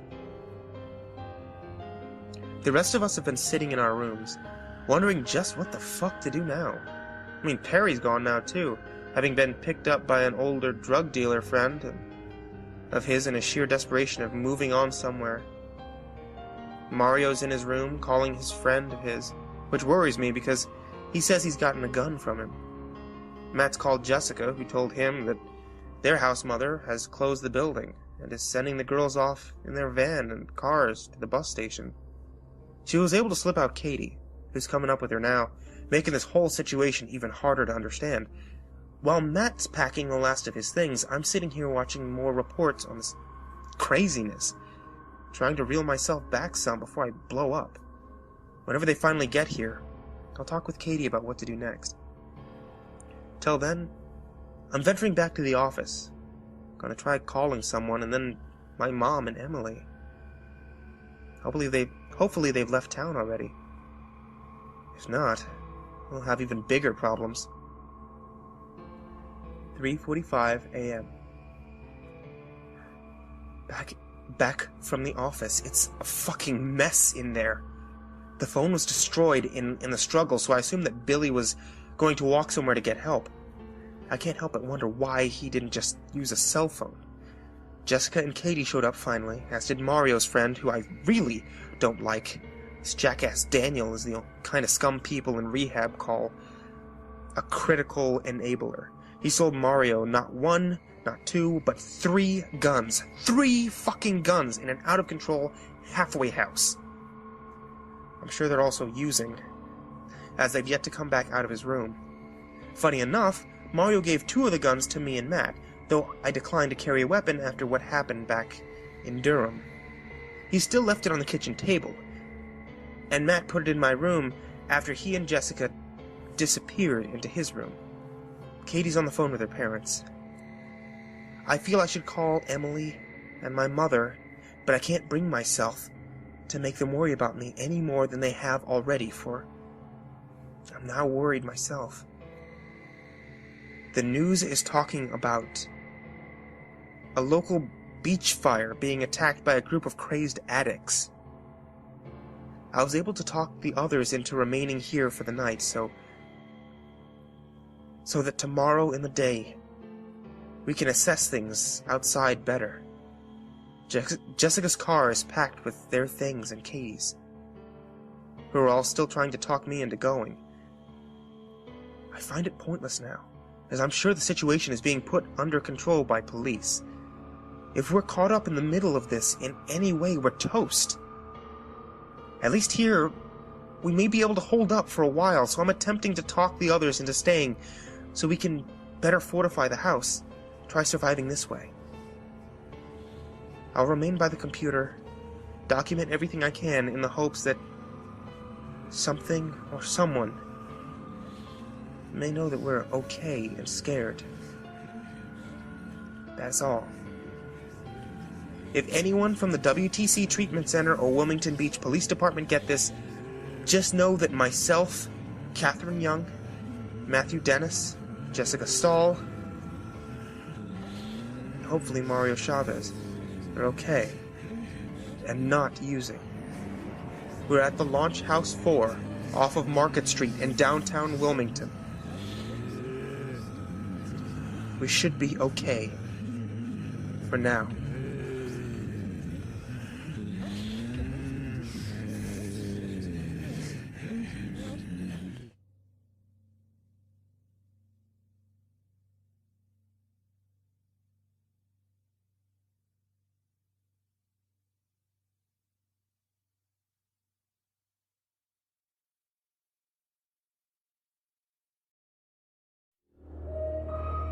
I found this journal in my local gym alongside some odd-looking workout supplements. I've been debating using them, but I'm not sure. What's written in the journal has me second-guessing myself, so I'll copy the contents here. Tell me what you guys think I should do. God damn it, Jerry, I told you before, it's never gonna happen. You already had your chance. Those were the final words the last time I spoke to my ex-wife. I'm 6'3" tall and 240 pounds. I had grown into an average dad bod and not very athletically shaped, but by no means fat, yet she still left me with the excuse that I was too fat for her. I begged and I pleaded with her, claiming I could lose some weight. I would work out until I was back to her liking. She was willing to hear none of it. Her mind was made up. She was leaving. Yeah, like many of my friends had suggested, I thought there might be something else behind the scenes. I mean, she could have been leaving me for someone else that she had been seeing. I didn't want to picture her thinking about that possibility. I felt that if I didn't imagine it, then it would prevent it from being true. I wanted her back, no matter how much I worked for it. My thought was to lose weight and get into shape, and then maybe I could call her, show her how much I had changed. In my delusional mind, this sounded like the perfect plan. I mean, what's a few weeks at the gym and eating healthier? It's probably something I should have been doing either way, just for myself. So that's what I was going to do. I began by going to the grocery store. I planned all my meals for the next week, paying close attention to the number of calories and sugar and fat content of each item. I figured that if the average person required 2,000 calories per day, just as a baseline, I'd be working out and exercising plus reducing my calorie intake to 1,500 per day. I mean, I'm no doctor or dietitian or anything like that. Honestly, I'm just some dude who works in IT for a call center, but that method made sense. Burn more calories than you take in means you lose weight instead of gaining it, right? Going to the gym every day on top of that would help me tone and at least slightly look more muscular along with all the weight that I'd be losing. I felt fantastic on my way home from the store, dreaming about how good I was going to look and how quickly I'd be able to do it if I was determined enough, you know? I thought over and over to myself that this was going to work. I'd soon be getting my ex-wife Stephanie back. Starting the next day was the first day of my mission. I was going to get up extra early, pack my meals for the day, go to the gym for an hour, then to work, then back to the gym for another hour or so. That was going to be my routine every day until I made it where I wanted to be. And she took me back. After the first week, I felt terrific. After my Friday workout, I stepped on the scale and I learned that I had already lost 5 pounds. My plan was working, and I had gone from wanting to lose 50 to 45 pounds in 1 week. My body felt better. I don't know if it was just the delusion of how good I felt, but I thought I already looked more fit. I already looked more muscular. Again, that weekend I went to the store and I planned out my meals for the next week. I thought Stephanie was bound to be impressed and take me back when I completed my transformation. That Sunday night, I was too excited about my progress to stay up, and I went to bed early to wake up and get to the gym the next day. The second week felt rough. My muscles, my body became sore from all the new strain.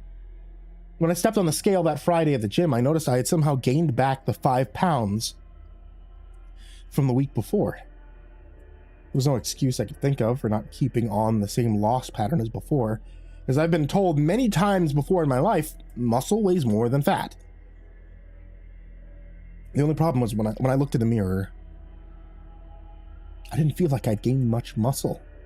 My stomach still hadn't changed from the flabby gut that I started with.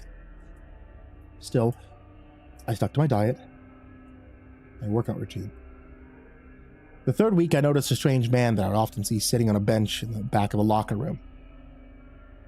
He sat in basketball shorts and a hoodie with an oversized hood that dropped down over his face, concealing it in shadows. Every part of exposed skin seemed to bulge with lean muscle. Nothing about the man himself was strange, but what I did find odd was that I never saw him out on the floor lifting any weights, or really anything but sitting there. I never saw him leave or enter the locker room, but he sat there 3 or 4 days a week. I ignored his presence for the most part. Yet after rechecking my weight that Friday and seeing that I had gained another 4 pounds again without losing any of my gut, I couldn't seem to get the image of him sitting there on the bench at the back of the locker room out of my mind. I thought how eerie it was that I never saw the man move. Nearly to the point I'm not sure I even noticed him breathing, although I know he was. The shadow of his hood hid his dark, stoic face. I didn't know if he sat watching all the gym patrons as they came and went, or if there was another purpose for his absence in the locker room. After so long of thinking about it, I concluded that he must be some sort of security guard, some kind of officer to prevent people from stealing things from the lockers or the gym bags. Although the guy put off a very creepy vibe, it sort of made sense to have someone in there. It was like having a living security camera when you couldn't legally put a camera in there. My new conclusion of the strange man's purpose still didn't entirely sit right with me, but it was enough for me to carry on with my workout without overthinking it. Though not entirely, I grew accustomed to seeing the man there when I went to the gym. It almost became a ritual for me to check if he was there or not, every day, when I entered the locker room. I learned that he was in there 5 days a week, but the days that he was gone were never the same, and were never back to back. 1 week he'd be gone Monday and Thursday, while he might be gone Wednesday and Friday the next. By the end of the second month of paying close attention to my diet and going to the gym every day, I had only seen very little progress. I had only lost 6 pounds and gained minimal muscle definition. At this rate, it'd be forever before I could get the chiseled physique I needed to get my wife back. I had to keep trying, though. I didn't want to get back into the dating scene again, and she was perfect for me as far as I was concerned. I didn't know what I had done to win her over in the first place, but if she said that my being out of shape was the problem, well, that was something I could fix. I just had to keep working on it. However, in the back of my mind, I knew that if it took too long, my moment might pass and I would never be able to get her back.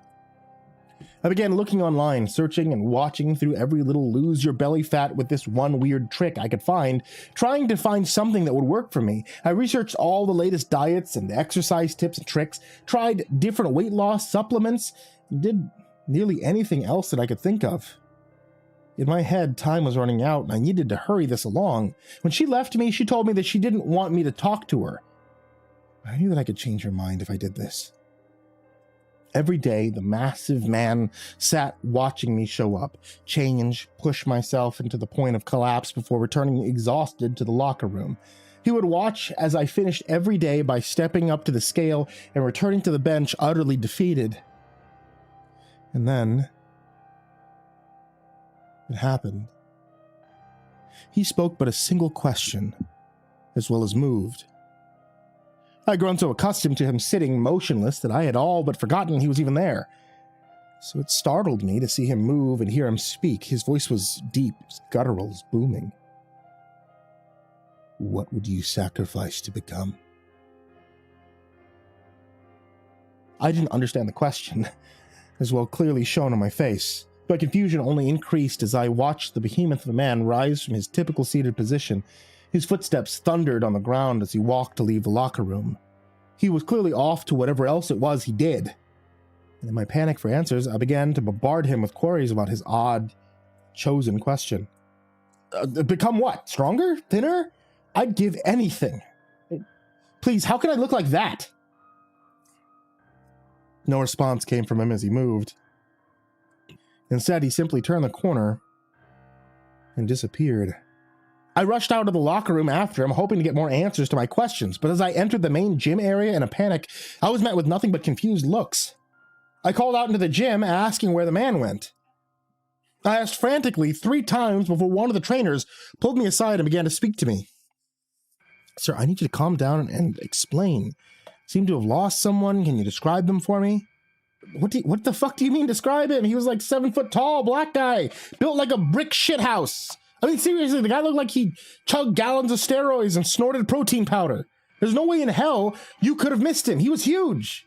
So where did he go? Did this man take something from you? Did they assault you in some form or another? What? No. God damn it. He said something to me and he walked out. I need to know what he meant. Please, this is important to me. Okay, now, again, where did he go? At this point, another muscle-ridden personal trainer from the gym had shown up and led the 3 of us into the back office. Sir, my name's Garrett. I guess you can consider me as the manager on duty.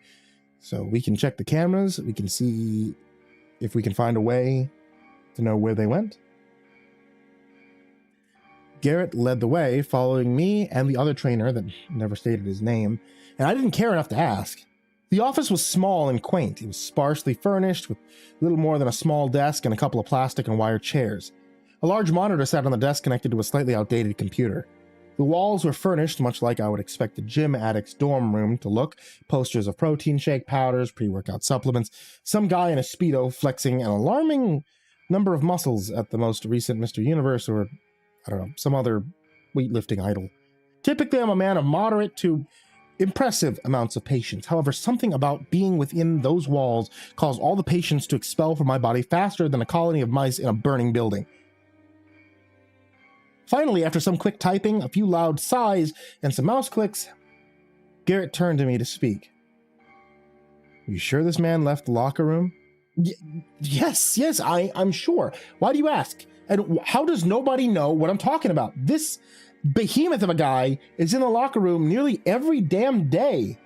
I thought that he was some type of security guy for you. Now you're telling me that he isn't? Sir, I feel this is only going to confuse you more, but you were the only person in or out of the locker room for the past 30-ish minutes now. What? Yeah, no joke. Look for yourself, he said, as he turned the large monitor to face me. Chet, can you go check the locker room to see if there's anyone in there that might fit the guy's description? The other trainer, apparently named Chet, simply nodded and left the room. I watched as Garrett clicked back onto the camera timeline to the point where I first entered the locker room after my workout. As the seconds ticked by into minutes, I watched as no other souls even came near the entrance, let alone went in or came out. Finally, after a few moments of watching the tape, I saw my own face emerge from the doorway, plastered with a look of frantic confusion. I felt as though my brain was short-circuiting. I knew I had seen him leave. I heard the question he boomed at me as he passed. I could feel the vibrations on the floor as his footsteps moved him through the room, yet the video did not show even the slightest hint of him leaving ahead of me. Suddenly embarrassed at the situation, I shook my head, trying to clear it. Thoughts began to cross my mind that I may have dreamt the entire scenario up. I looked at Garrett, still slightly confused, as I rose from my seat. I'm sorry. I haven't been sleeping lately. I must have fallen asleep at the locker room or something. Again, I'm so sorry for the hassle. It must have been some really vivid dream or something. Garrett stood up for a second, looking me over with a very skeptical look that he couldn't seem to hide. After a few short seconds, he matched my pose and stood from his chair before responding. Well, in that case, sir, I suggest you head home and get much-needed sleep. Remember, rest is essential for muscle recovery. He flashed me a very smug grin, and it was all I could do to prevent myself from rolling my eyes at him before leaving the room. As I walked back to the locker room to gather my things, I again ran into Chet, who decided to stop me. Hey, sir, I couldn't find any trace of the guy you were talking about. You sure everything's cool, bro? Yeah, I'm good. I'm all good. I spoke with Garrett a little more, and I think I may have just dreamt it up due to some sleep deprivation. Oh, okay. Well, rest is important to muscle recovery. Yeah, I know. Garrett said the same thing to me. I interrupted. I'm gonna head home and let myself recover, as you call it. Chet seemed slightly offended that I finished his sentence for him, and left for the office without another word. As I reached for my bag and left to go, I noticed that something felt off about it. It felt heavier than I remembered it being when I brought it in. Not just by a few ounces, either. If that had been the case, I doubt I would have noticed. It was heavier by 5 or more pounds, acting a little more enthusiastically than was necessary for the situation. I dropped the bag, I ripped the zipper open, and I threw the flap back. Sitting under an extra pair of gym shorts was a small container that looked to have some sort of pills inside, along with 2 tubes of a very strange-looking cream. The labeling on the item was a paradox. They somehow looked both amateur and professional at the same time. It was as if a bootleg copy was actually the real deal. The tubes of cream had a picture of a very gaunt but happy-looking person with a cartoon-looking speech bubble. Inside the bubble were the words, "The weight just falls off." I couldn't help but admit that something about the advertising seemed very compelling to me. I mean, after trying nearly everything else I had found, maybe this one would be what I needed to drop the pounds and get my ex-wife back. I decided to take the cream and pills back to my place to inspect them further. As I turned to leave, I caught a quick glance at myself in the mirror. My ex-wife's voice instantly bellowed through my mind. How do you expect me to love you when you're as fat and lazy as you've gotten? Some people might think that she was being mean and rude, but it's okay because she was right. And how could she love me when I had put on an extra 10 or 20 pounds? That's not the person she married.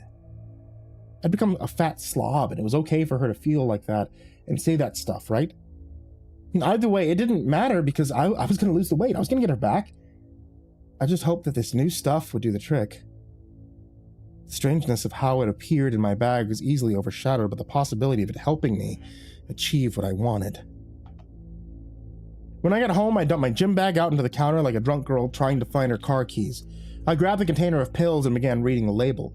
It seemed to be the same branding as the tube of cream, and in my excitement, I merely skimmed over a lot of the information written until I got to the directions for use. The bottle told me, for the best results, take 1 pill morning and night for a month. I thought that would be easy enough, and it even said that it didn't need an extensive workout regimen to go with it. The instructions for the cream were even more straightforward. They said apply cream to problem areas once a day, and the fat-burning ingredients would make it all fall away. I figured that if I used these 2 items, plus I kept up my workouts, I'd lose the weight and be back with my ex in no time at all. It seemed like a relatively foolproof plan to me, and even if I had no proof that it was him, I knew that the strange giant of a man from the locker room was the one that left this stuff in my bag. I thought to myself that whether or not he responded, I needed to thank him next time I saw him. Those first few days, I decided to only take the pills, and I'd add the cream after the first week. The pills made my jaw ache and made me feel like I had turned into a furnace. The amount of heat that began to radiate from my body alarmed me at first. However, I soon began to think, this must be why they called it fat burning. The sudden rise in body heat caused me to feel the need to check my temperature. Although it was definitely elevated, it never seemed to reach what I would consider fever levels. After the first week, I began to add the cream to my weight loss regime. It was very similar to the pills in the sense that it caused wherever I applied it to have an intense burning sensation. They worked, though, and I've been more excited about it. In the first 2 weeks, I had lost 8 pounds, which was better than what I had accomplished in the months at the gym before. I was hooked. It worked so well, I even stopped going to the gym. I didn't need to anymore. As long as I followed the directions, the weight just kept going away. By the time I had lost 12 pounds, all I could think about was losing more.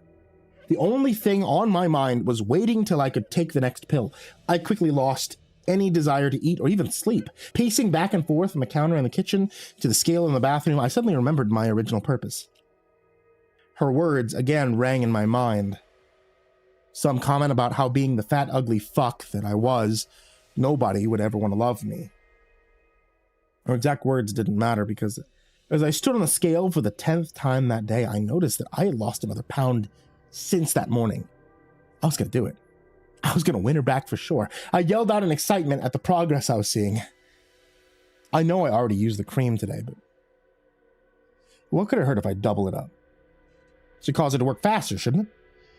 I muttered to myself as I walked to the counter. Putting on a second coat of the cream caused my flesh to burn much more than usual, but it also somehow began to give me a numbing sensation. The nerves in my stomach and chest dulled to the point that I could barely feel my finger as I poked my belly. Well, that's an interesting side effect, I thought to myself. As I finished rubbing the layer over my body, the numb feeling began to overtake my entire form, and as much as I thought that it was better than the burning pain, it proved to cause normal functions to become difficult. My balance seemed to be thrown off because of the fact that I couldn't feel when my feet touched the ground. After that first day, I began to understand how to function, basically without my sense of touch.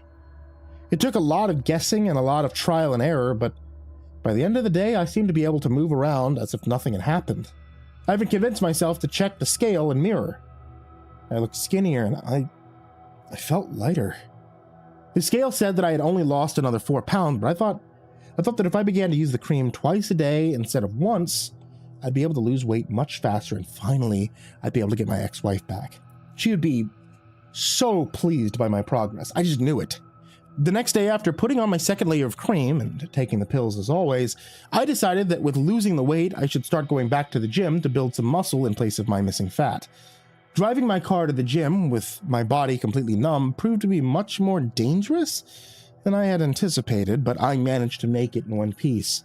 I walked in filled with more confidence than I'd ever had, until I began to hear the whispers. Hey, look at that guy. Oh, why does he look like that?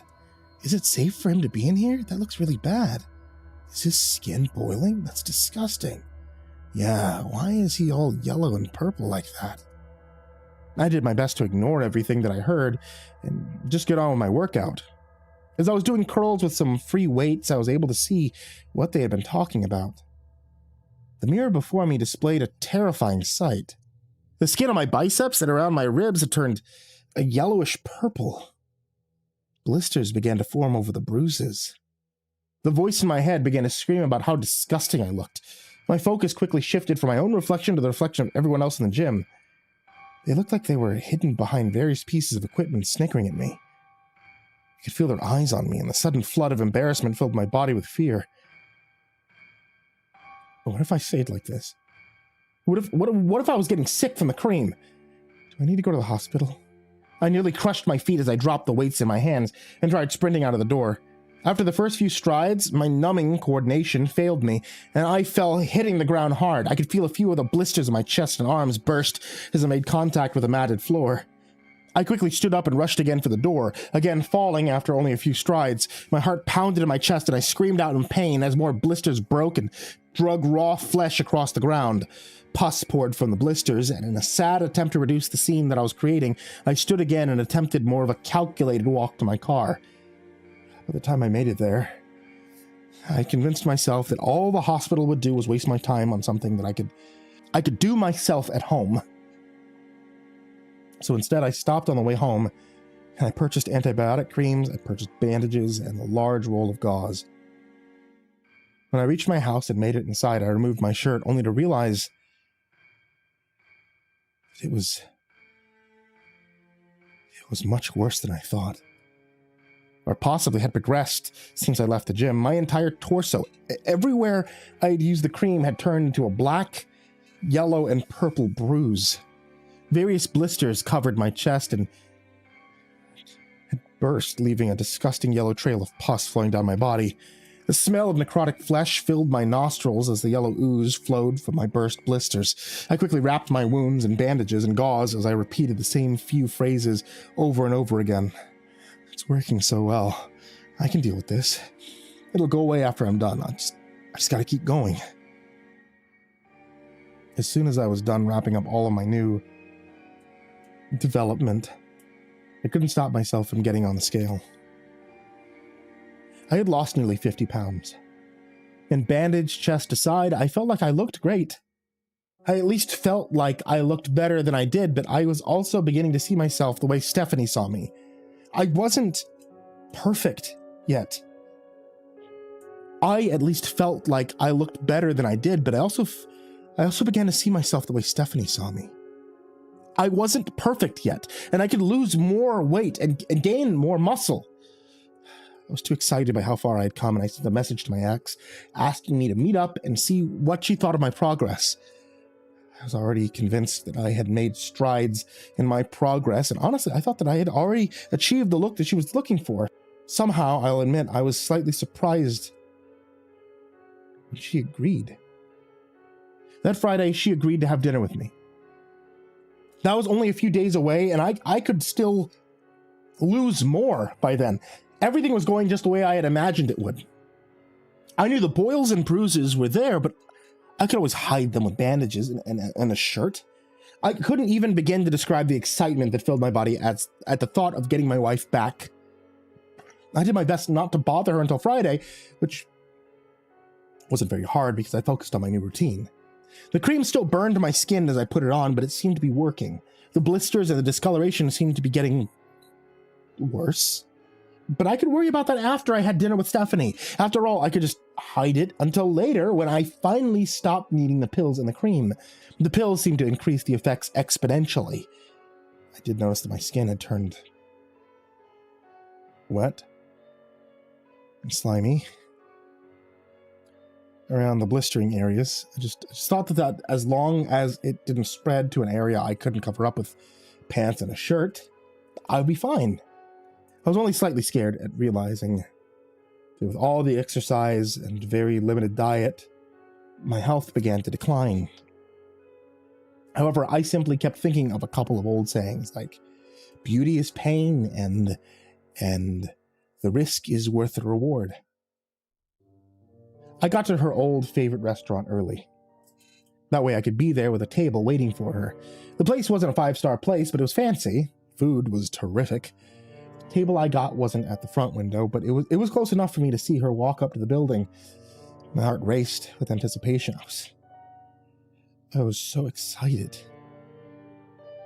at how well this was going to go. She walked in, and I could see as the hostess led her over to my table, she looked up. She stopped about 10 feet short of the table with a jaw-dropped smile before beginning to speak, or rather exclaim, "Oh my God, look at you! You look so much better!" The dinner was great. I was as giddy as a schoolgirl because it was going just as I had imagined. As we stood up just before leaving, my heart screamed with desire for things to go back to how they were before. The reality of what was going on with my body snapped back into the front of my head as she went in for a hug. As her body pressed against mine, I could feel a few more blisters on my chest burst beneath the bandages. Walking out of the restaurant, she nearly caused my jaw to fall to the floor. She whispered something in my ear. "Why don't we go back to my place for a while?" I nearly had a miniature panic attack as my heart began to race. This was going so much better than I'd even dreamed of. If she wanted to do what I thought she wanted to do, I didn't know what to do about the wounds and the bruises all over my body. I was terrified that she would see, but followed that thought by telling myself that I could just keep my shirt on. Everything would be fine. I would just still hide it until I could deal with it another time. It'd work out great until later when I could focus on that problem. "Oh, well, I suppose with how good it's been seeing you, what better way to end the night?" I finally responded. On the one hand, it felt as though we were moving extremely fast, but I also realized that it wasn't very long ago that we were married. That afterthought made me feel even more that things were just getting back to how they were, rather than starting over, so to speak. As we lay in our bed, things quickly became serious. I tried my hardest to get in the mood for what was to come, but every time she rubbed against my body, I could feel another blister burst under the bandages. I prayed to gods I didn't even believe in that the smell wouldn't permeate the bandages or give everything away. Finally, she removed her clothes in front of me, and I once again saw the amazing body I so missed. She said the words I'd been dreading most. "Your turn. Take those clothes off." I removed my pants, but I kept my shirt on, and I went in to progress the night, but she stopped me. "Shirt too. I want to see all those new muscles you have." I can't. There's something up with my chest. I'd rather keep the shirt on. "Take the shirt off or this isn't happening," she demanded.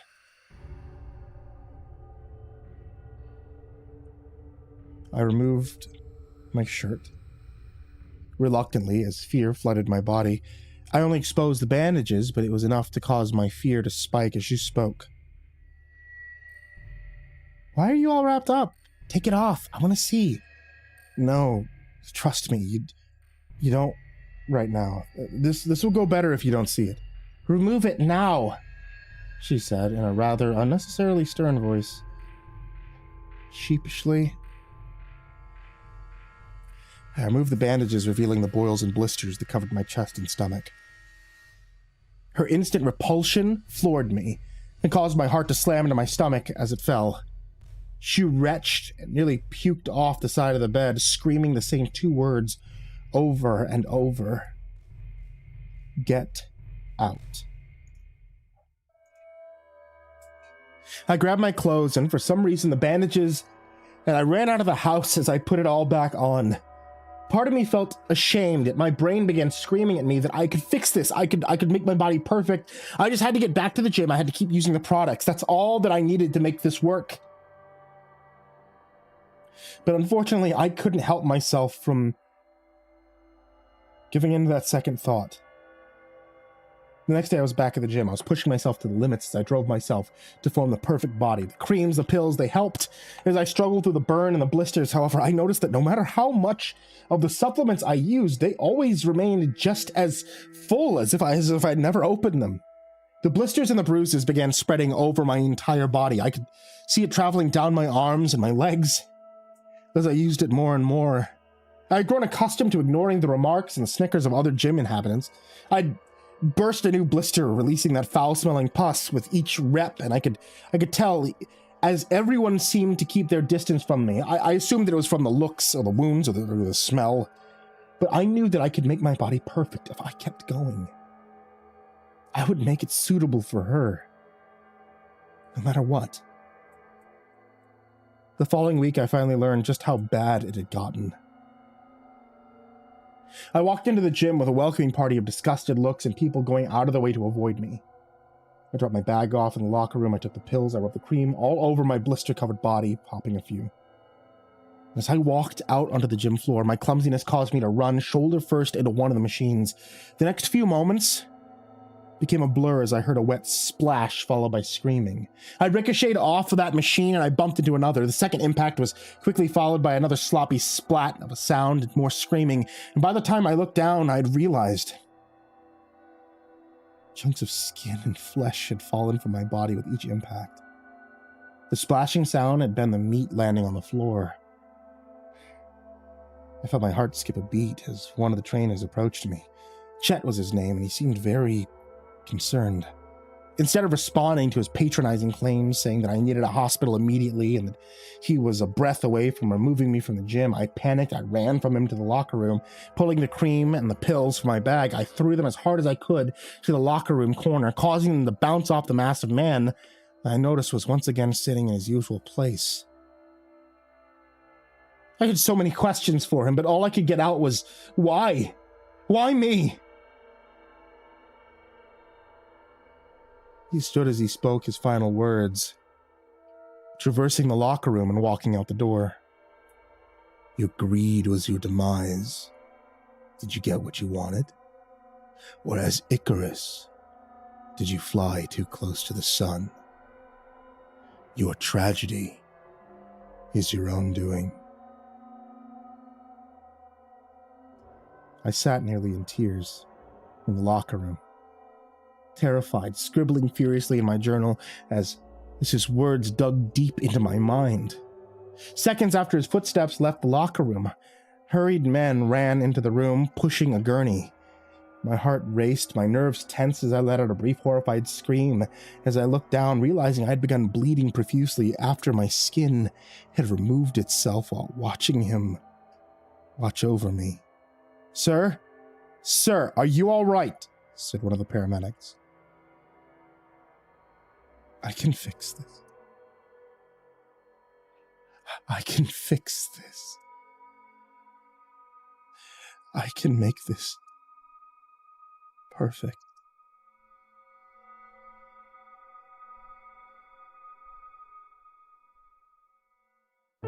Hey there, kids, it's me, MrCreepyPasta. I want to tell you thank you so much for watching today's video on YouTube or listening to today's episode of the podcast on the podcast, depending on where exactly you're listening or watching. If you're on YouTube, hey, I would very much appreciate it if you guys clicked the like on this video, if you guys left a comment of what your favorite story is, and if you guys hit that subscribe button. You can also hit the bell, but I don't know what that does, so I think it's broken still. But hey, it helps. And if you're on the podcast, I'd very much appreciate it if you hit subscribe on the podcast or like on the I don't know if you can like podcasts, but if you can, hey, that's something I'd appreciate.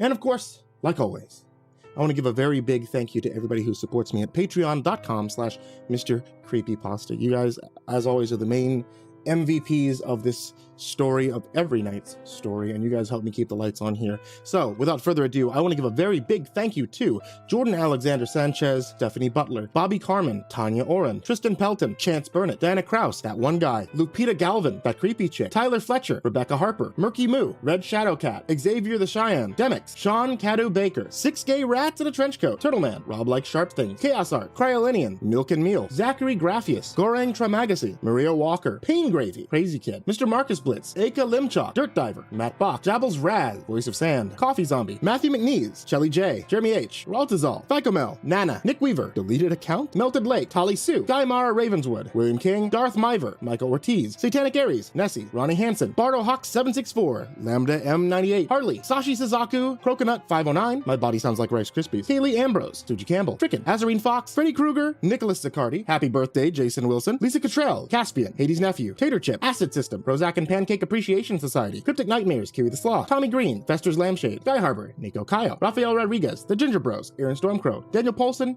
and Corey Kenshin. As always, thank you guys so very, very much. Thank all of you who are in the description down below. And honestly, thank all of you that can give anything, even when it comes down to just $1. I appreciate you guys very, very much. I love all of you. And I love all of you out there who are listening, liking, subscribing, doing all that good jazz. Sweet dreams.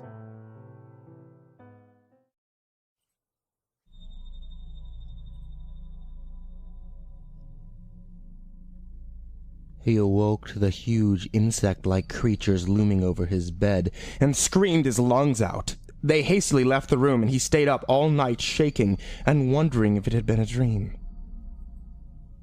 The next morning, there was a tap on the door.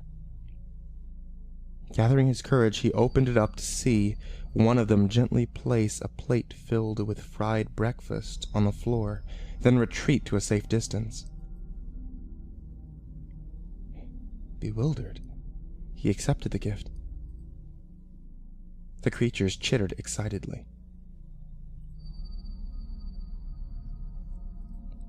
This happened every day for weeks.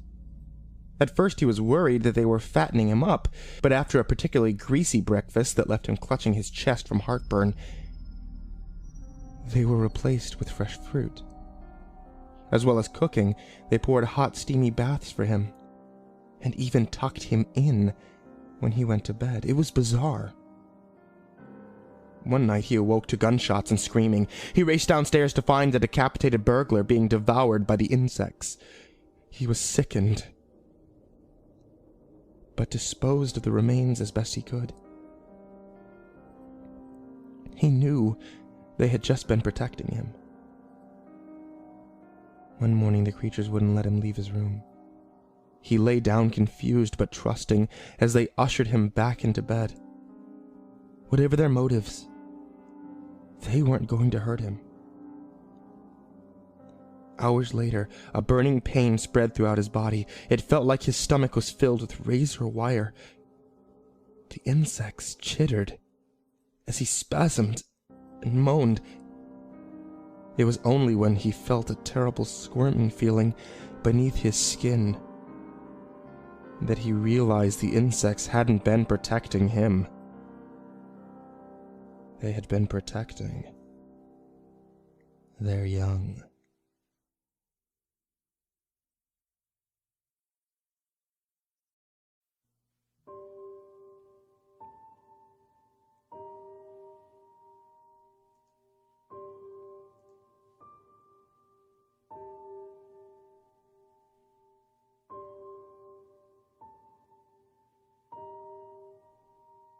Day 1. I'm being watched. He may pass me off as some madman, but I know I'm being watched by something obviously inhuman. I'm not going to work today.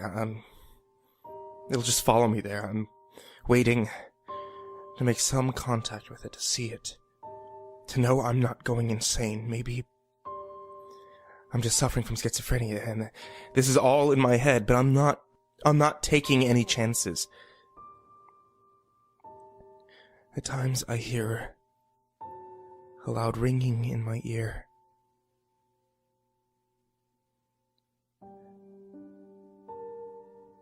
I just hope that I can fall asleep and this all goes away.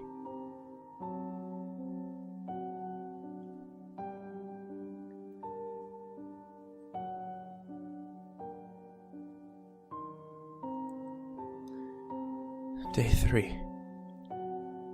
I know it's real. It's watching me. I see it in the corners of my eyes. I can hear it growling. I went to a psychiatrist today to tell him what I had experienced over the last few days, and he thinks I'm suffering from schizophrenia, but he's wrong. They're all wrong. I've barricaded myself into my home so that I can be alone to study this inhuman entity as much as I please. Hopefully someone will find these letters, find this evil thing, and take it away. I'm calling it the Observer. I'm going to write exactly what I see and hear. Hopefully it'll just leave me alone. Day 4. I caught a glimpse of it today, and it definitely isn't human. It's about 6 foot 6'3". Its posture was perfect. It wore a large cloak that looked black, but I didn't see it long enough. Its hands were large, its fingers were more like knives. It didn't appear to have feet, just floating above the ground. I haven't seen its face yet, but I bet it's horrifying. It doesn't seem to move that fast, so maybe I can sneak up on it and attack it. I'm gonna do some research and try to find anything I can about this. It forever growls. I can't sleep at night in fear that it'll get me.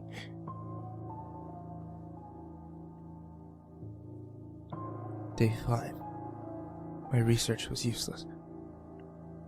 Nothing is known about the observer, at least not yet. My house is in complete darkness now. I switched all the lights off, and I carry a flashlight around in better hopes that it'll come out.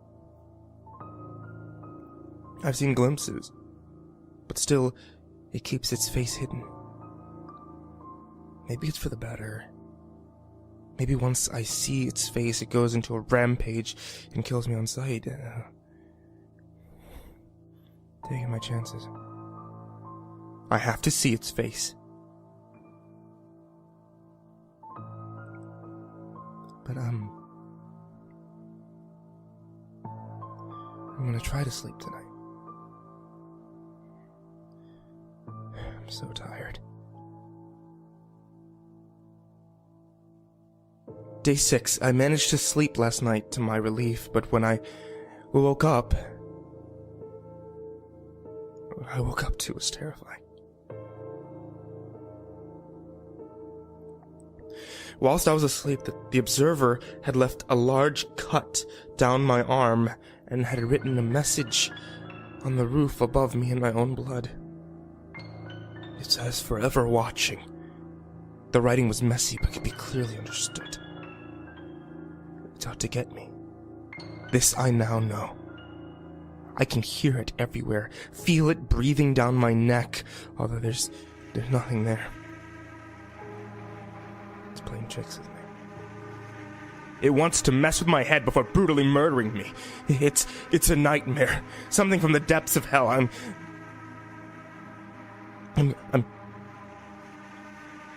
gonna see it. I'm gonna see its face no matter what. It may hold the key to what the thing truly is.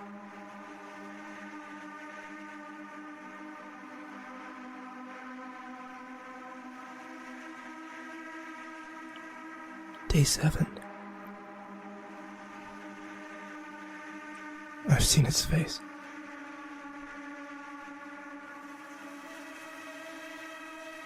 I fell asleep whilst writing the last day. When I woke up, it was in the hallway. It had turned the lights on, and it was staring at me. It had a large cloak on that was ripped at the bottom. Like I said before, it had no feet. It seemed to hover. Its hands were claws, each one to almost 2 feet long. Thick, sharp, like knives.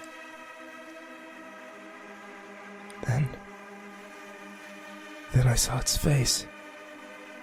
It had a hood over its head, but its face was clearly visible. Its eyes were just empty sockets, black. They never seemed to end. It had no nose, and then there's the mouth. It was a circle-shaped, pitch black. It had no teeth. There was a kind of smoke coming from it. Its skin color was dark gray. It was horrible. My first instinct was to throw my lamp at it, so I did. It simply hit the observer and smashed. It didn't even stumble. It's like it couldn't feel it. I fled the room with incredible speed. I feared for my life. I called the police. They said they were going to be there in an hour. I hope that won't take that long. It could strike at any time. I'm locking myself in my closet. I hope. I hope it can't read.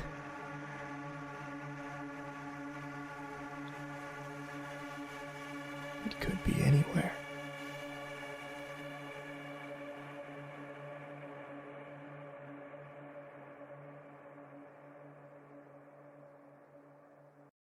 If you're hearing this right now, there's a pretty good chance it's way later than it should be. Maybe you clicked on one story, then another, and somehow it's 3 a.m. Trust me, I know the feeling.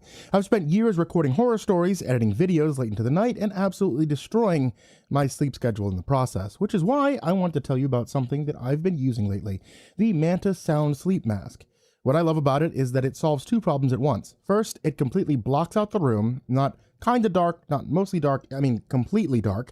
And second, it has built-in Bluetooth audio, so I can listen to rain sounds, ambient noises, relaxing music, or horror stories, which will help my brain finally slow down. No earbuds digging into your ears, no giant headphones making it impossible to sleep on your sides, just darkness, comfort, and whatever audio helps you drift off. So if you're listening to horror stories at some unreasonable hour of the night, maybe it's time to stop fighting sleep and actually get some. Check out Mantis Sound Sleep Mask, and you can get 10% off using code CreepyPasta. That's code CreepyPasta, the things you're listening to right now. And now, back to the stories.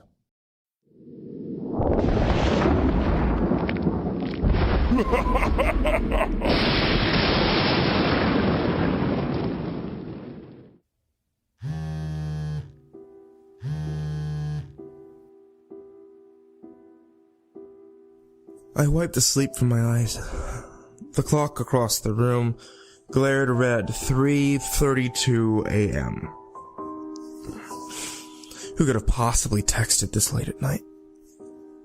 Reaching across the pillow, I pick up my phone from the end table. Apparently, someone liked my face and my dry attempts of humor on Tinder. I opened up the app and waited for it to load. It was then that I noticed the faint but specific smell of sulfur. I thought nothing of it as the light from the phone lit up the room and a gorgeous woman was now staring back at me. I remembered her from a couple days ago, hoping we'd match. Strawberry blonde hair with silver eyes, a dazzling smile, and a stunning body to boot. What the hell was she doing matching with me? My average looks coupled with a short bio that read, "Can cook minute rice in 58 seconds," couldn't have been enticing enough to draw in this genetic jackpot. I sat up in my bed as I flipped through the rest of the photos. She was stunning. Being far pickier than I should, considering how average I am, I honestly could not zero in on any flaws on this perfect human. Her pictures were of her either hanging out with friends or in athletic gear on some nature trail. For some reason, the last picture wouldn't load though. That's a bummer. 5'6", love the gym. My hobbies include a mixture of writing, indie films, cooking, and hiking. I love reading Oscar Wilde. I definitely needed to message this girl in the morning. Maybe I could charm her into possibly getting coffee sometime. Julia has sent you a new message. It was almost 3:45 a.m. at this point. I opened the app back up and tapped on Julia's conversation.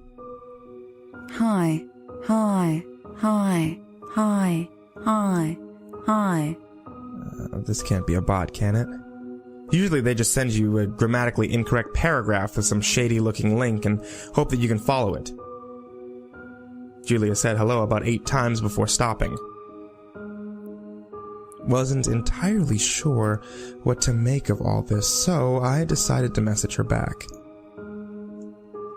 Hey, what's up?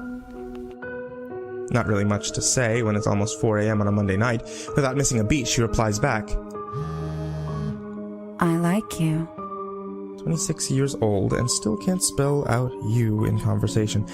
There's that flaw I was looking for, but it was only an insignificant blemish on the ruby that was this girl.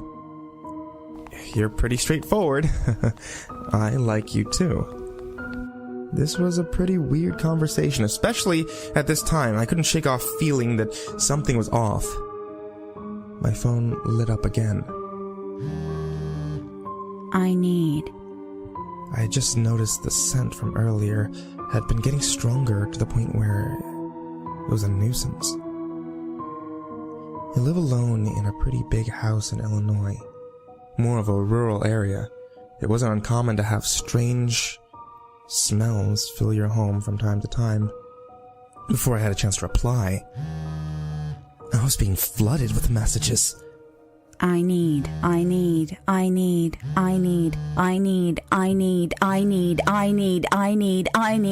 now this was getting really fucking weird. I turned on the lamp next to my bed and swung my feet to the side.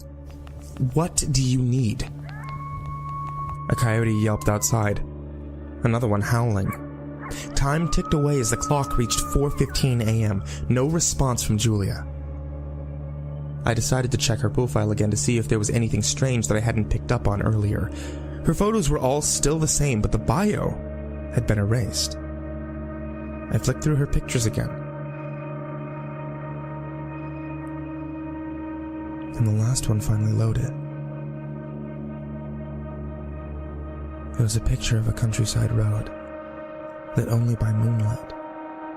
And the photographer was standing right in the middle, facing down the road. I stood up and shut my window. The smell was becoming unbearable. I looked back at the picture when something else caught my eye. Under her name, it said that Julia was only 3 miles away. Earlier, I could have sworn it was around 35 miles away. What the fuck is this?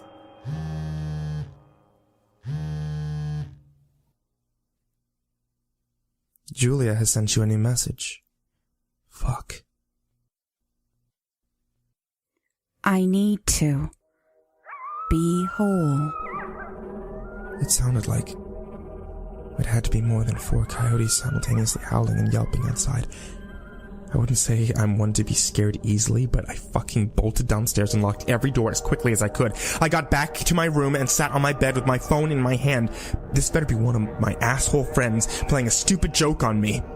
I went back to her profile. Every picture was erased. The last picture was now the first, followed by another picture of a house in the distance. The third picture was the same house but closer. The fourth was my door. The smell of sulfur was painful at this point, as I quickly locked my bedroom door. It's 4:59 a.m. and my doorbell has been slowly ringing for over half an hour.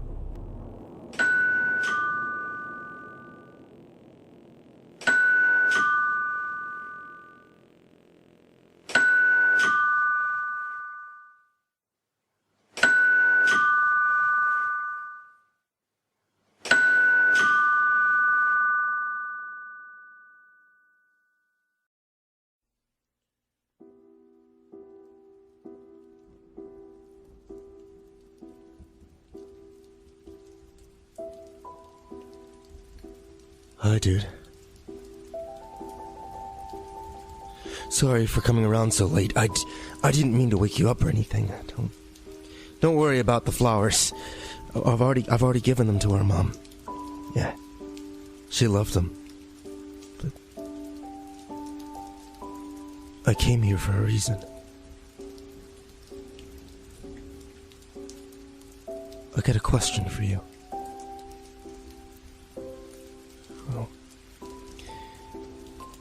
It's rainy today, so I brought an umbrella for you.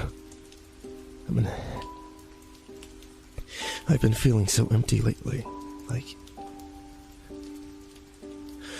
I don't have anything to strive for anymore. I just feel like shit, and you're the only one I can talk to about this. You're really everything that I have. I don't tell the others. They'd call me a sissy. Again. Fucking morons. But do you ever feel like that? So lonely, like a shell. I don't feel important. Not to anyone. It's ridiculous, isn't it? You know, you can always talk to me, right? I know we've grown since then, especially me. It's just not the same anymore.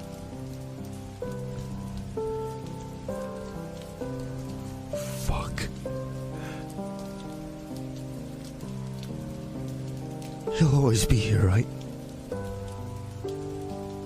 I'd never leave you. I'll hold you company as long as you like. Not that I have any other options.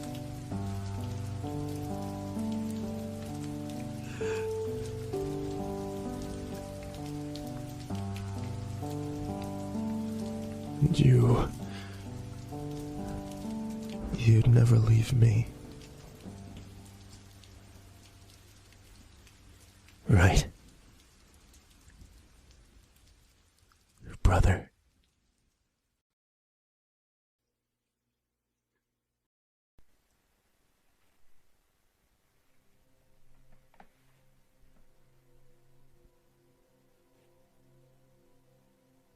During the 2010 Halloween update, Notch momentarily had an alternate download link available for the development blog. I decided to update from that blog rather than let Minecraft update on its own. I simply extracted all the files from the WinZip file to the game. I was about to leave for an out-of-country trip, so I unwillingly had to extract the files, shut down, and then leave for Europe without trying the new features. I returned 2 weeks later, and forgot about Minecraft for a while. I needed to do a project for my mass communication class, though, so I wanted some somber melodies to accompany it. Instantly, I thought of Minecraft's bleak tunes, and went digging into the Minecraft OGG files. I chose calm2.ogg for the presentation, but I stuck around to listen to the other songs. In the resources file, there was a folder all on its own entitled simply New Folder. I opened the folder to find ashes1ashes.oog and played it in Audacity. There was nothing really heard, just silence and faint clicking noises. I sent the songs to a fellow Minecrafter who works professionally with sound editing, but they didn't find anything. I eventually started to play Minecraft again, for the first time in months. The game updated and I played all night, making portals to the nether and messing around. I wanted to listen to ashes1ashes.ogg again, but the folder had been removed upon Minecraft updating. I found the file in my emails, and downloaded the attachment back onto my computer, this time throwing the song in with the other music files. That's when everything went downhill. I opened up my world to find everything on fire, including myself. My hearts would run out, refill, and then run out again. Everything was on fire, the grass, the water, even the pigs and chickens. I tried reloading the world several times, but everything still burned. I deleted the world and created a new one, but that world was on fire as well. I decided to explore a bit, and tried playing through a day. It was upon sunrise, the time music generally started to play, that I heard it. It was a man, humming a melody, clear as day. I listened to it through the cracks and pops of the fire. It wasn't any recognizable tune, just something a father would hum to a sleeping child. Halfway through the song, the humming started to break up into a bit of a sob. Finally, the song cut off abruptly and the game shut down. There were no pop-up warnings or title screens. The world was deleted, too. I searched for ashes1ashes.ogg on the forums, to no avail. I checked the blog and noticed that the alternate download link that I used on Halloween had been removed. And then I googled it, producing an Angel Fire page with two links, ashes1ashes.ogg and ashes2ashes.ogg. The first song produced the same sounds as the one that I heard, silence and clicks. Hesitantly, I listened to ashes2ashes.ogg. It seemed to pick up where Ashes1Ashes had left off. The humming turned almost directly into complete sobbing. The sobbing turning to silence. And at the end, the man spoke something in what seemed to be another language. I transferred ashes2ashes.ogg to the music folder in Minecraft. And all hell broke loose. Never again!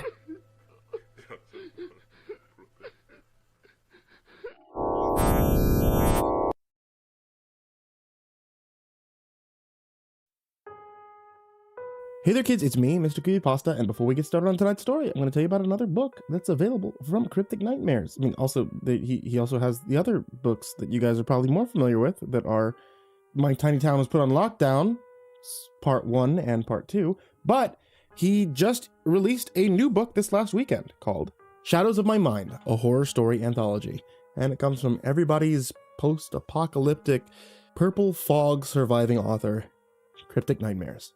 And now, on to tonight's story.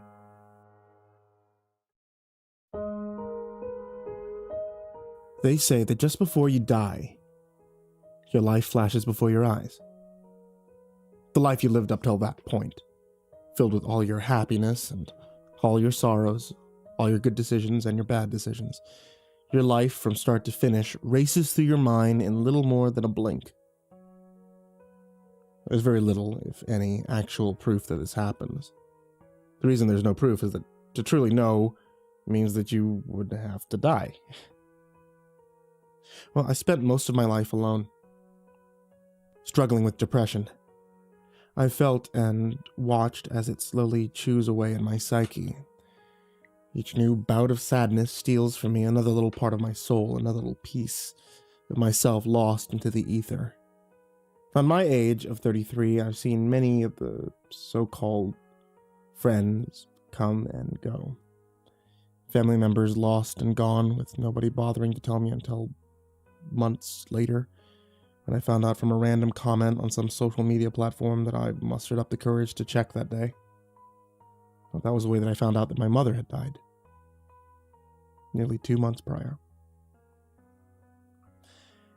I never got any notice or calls from either of my two siblings or any of my relatives, actually.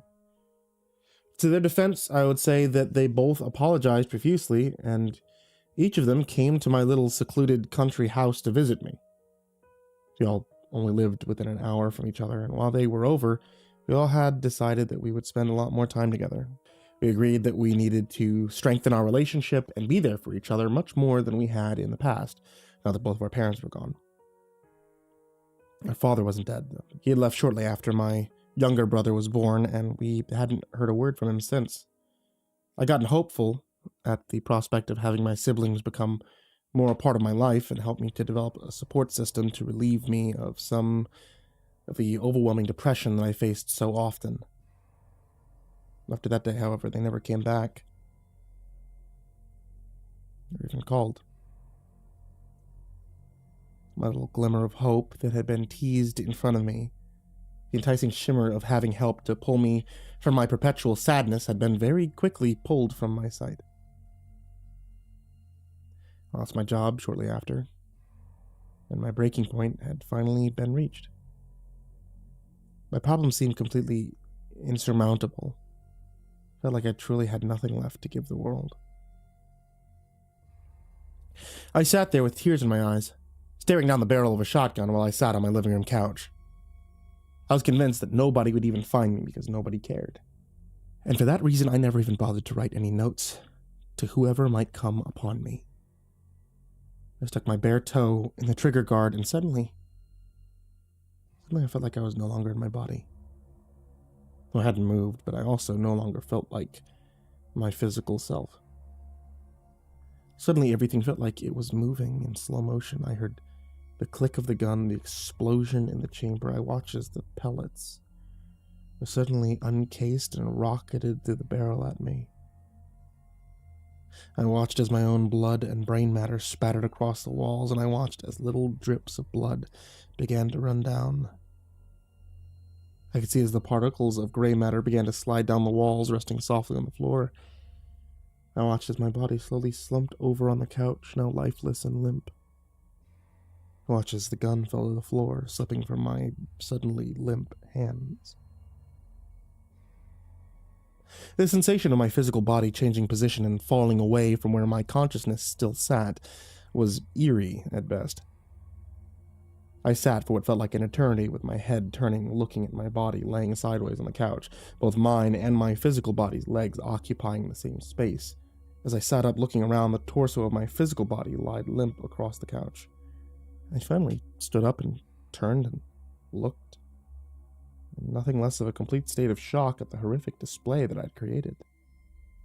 What felt like an eternity passed as I stood horrified at the terrible decision I'd made. Only a few small chunks of brain tissue still slowly slid down the wall as the screen on my phone lit up as it sat on the coffee table in front of my body. It was a text from my sister. A small notification said that she was sorry for being so long since we spent time together and that she loved me. She asked if I was busy and suggested we go out to get dinner together that night. Completely unable to interact with my phone as a response, I could do nothing but cry as I stared at the message. I regretted my actions so tremendously and now could only wish that I had waited just a few more minutes. I told myself that her gesture and her text would have completely changed my entire perspective, changed my mind. I was so angry at myself for being so impatient, so weak that I couldn't wait just a little longer. According to the screen on my phone, another hour passed before another text came through. Again, it was my sister letting me know that my brother had asked to join us for dinner and nearly begging me to respond to her so that we can get plans finalized. I hated myself so much for not waiting, not holding out a little longer at the sight of that message. Another half an hour had passed before a third message appeared on my phone. I never left where I was. When I first stood up, feeling rooted and unable to move from that spot for hours. The third message just said that since I wasn't responding, they'd try again another time. As the sun set that first night, the house got very dark, since I was unable to interact with any of the switches, and had no light left on when I sat down to take my life. I still stood in my living room in my dark and silent house, unable to do anything but wander. I cried for hours at the sight of my own lifeless body lying on the couch, and regretting my selfish decision with every fiber of my being. I tried making friends with the shadows, but with no light on, there were no shadows to be cast around the house. Slowly, another day passed. More texts came in on my phone, which were more activity than I had seen in months. All the messages were from my siblings, asking if I had been okay, trying to set up various activities for the three of us to do together. I could do nothing but just let the messages sit unread as my body began to rot and decay. Only 3 feet from my phone. I began to hear odd grumbles coming from the darkness that third night. It sounded like a deep, scratchy voice, but muffled, so I couldn't make out the words. At first, I had been almost excited at the idea of someone to talk to. But that feeling quickly faded as soon as I noticed that it started repeating. As if it were some sort of demonic incantation. The same few phrases began to repeat over and over. I called out to whatever may be listening or speaking, desperate for some change, any glimmer of hope, that whatever it was could take me back, let me change my mind, anything. Without pause, the voice continued for hours. Other voices joined in until it was a choir of deep, heavy phrases. With every new voice added, the words became clearer.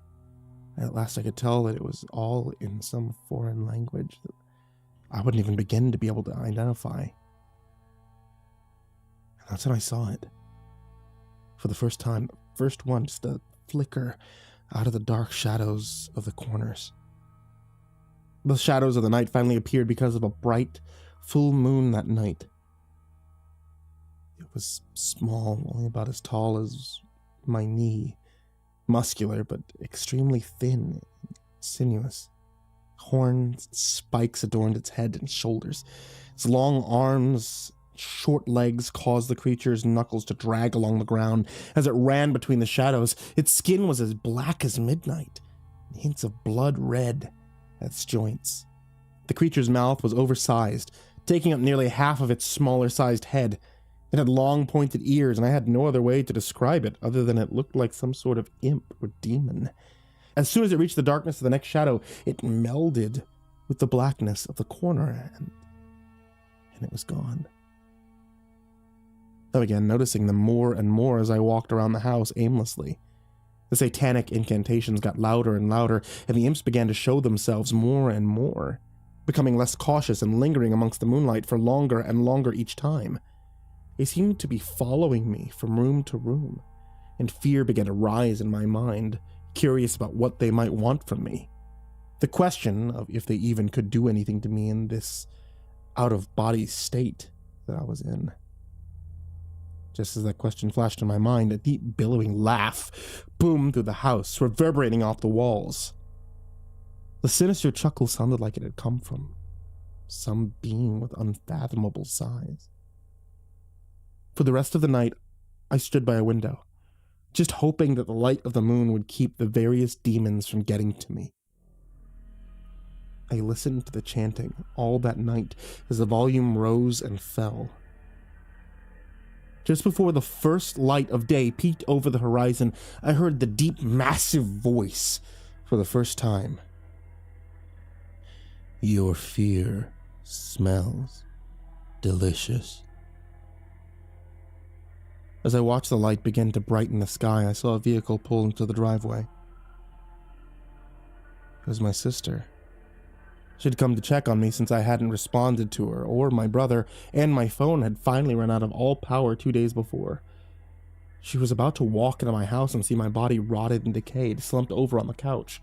She would see the gun lying on the floor, having slipped from my hands. There was absolutely nothing I could do to stop her. I screamed and I pleaded for her to stay out as I tried to hold the front door closed. No matter how hard I cried or loud I yelled, no sound echoed through the air. Her knocks grew louder and louder until she decided to just turn the handle and open the door. The door just phased through me as it opened, as if I took up no more space in the air around me. Oh, Jesus, what is that smell? It smells like... she said as she opened the door. I knew that if she would have finished her sentence that she had realized the smell was rot. More specifically, the smell of rotting flesh. My rotting flesh. I watched as she called out to me while she rushed through my home. All I could do was follow her around, dreading the moment she moved into the living room. I felt nothing but pure shame for what I had done. It was every bit as horrible as I expected when she walked in. She turned the corner, still covering her nose with her hands. I watched as her hands fell to her chest and a scream erupted from her throat. She burst into tears and called my brother before calling the police. She screamed and cried from the doorway, refusing to enter the room where my rotted corpse lay on the couch. Her conversation with my brother was very ineffective through the sobs and anguish, but she was able to get out enough words to tell my brother to come to my house. Before she dialed the police, her knees gave way, and she crumpled to the floor. My sister never stopped crying. Even after my brother had shown up and walked into my house, he also began to cry, and my siblings held each other crying on the front steps until the police showed up. I hadn't realized how much of an effect my choice would have on other people in my life, and the sight of them so devastated by me being gone only caused me to regret what I had done so much more. The police did their best to take statements from my siblings as they attempted to speak through tears and sobs. All I could do was stand there and watch as the coroner picked my lifeless body off the couch and shoved me into a bag to take me outside to the van. Everyone finally left just before the sun started going down that day. I stood in the living room, standing in silence and looking out over the bloodstains covering the walls. I could see the dark brown stains on the couch where it was once the shiny, warm crimson pools of blood where my body had been lying. My chest hurt worse than I could ever imagine since my physical body was gone. But still, I could feel everything. It seemed even worse than when I had been in my body. Sinister laughs and grumbles began to emit from the darkness just as the sun dipped below the horizon. I had no idea what they could even do to me, but I could feel that they were after me for some reason. With each minute that passed, the imps got braver, leaving the shadows to taunt me for longer each time. The deep booming voice erupted from time to time, speaking simple sentences, threats, and cryptic riddles that I swore just were to make me feel uncomfortable. I had no idea just how malicious the voice was. Soon it will be time. You are nearly ripe. The voice broke the eerie silence, causing me to jump out of fear. Who's there? What do you want from me? I called out into the darkness at the strange and sinister voice. Nothing but complete and utter silence responded to my question. Standing completely alone and surrounded by darkness, with nothing but my own thoughts and regrets to keep me company, the smell of the leftover rot from my corpse was vile. And I wish I could say that I would be able to get used to it, but I never would. It lingered in the air as a constant, painful reminder of my selfish decision of giving up on life. The few of the imps that lurked among the shadows skittered around the room, laughing and whispering to each other, far too quiet for me to be able to understand what they were saying.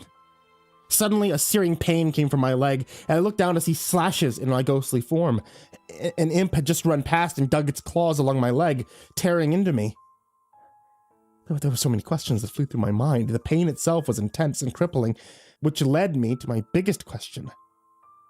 How could I, in this out-of-body-like state, feel any physical pain?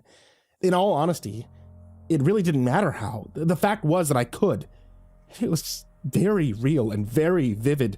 A chorus of high-pitched laughter erupted from the darkened shadows of the room as I doubled over in pain. The cut was deep, but no blood poured from the wound. I screamed out in pain on my knees as another imp ran by and slashed across my chest, tearing another 3 very deep cuts. I could feel as the claws bounced and dug along the bones beneath my skin. The pain was immense, but I couldn't even pass out due to not being more than a ghost at that point. Forced to stay, tormented and tortured by these little demons. I lied on the floor, writhing in pain that never seemed to subdue for the rest of that night. All while the little creatures howled and laughed at me from the dark corners of the room. Just before the sun broke the horizon, in that perfect darkest before the dawn moment, the booming voice spoke one simple sentence. One that both confirmed my own thoughts and terrified me at what the meaning behind it was. Your choices bring only pain. Again, I cried into the darkness, asking who was there, whose voice kept haunting me. No response came and only left me wondering if it meant that my suicide only brought pain to my loved ones, or that it meant I would have nothing but endless pain. The cuts and gashes I had already sustained didn't seem like any of the pain was subsiding, even in the least. As the sun rose over the horizon and into the dull blue sky, I forced myself to rise to my feet and began to walk towards the door. I had no desire to stay in that forsaken house anymore. I thought that it might get me away from the imps and whatever else it was that had decided to hole up in what was now essentially just an abandoned house. I reached the door and gripped the handle. But no matter how hard I turned my hand, the doorknob wouldn't budge. Then it hit me, a realization, a memory that explained why I couldn't turn the knob.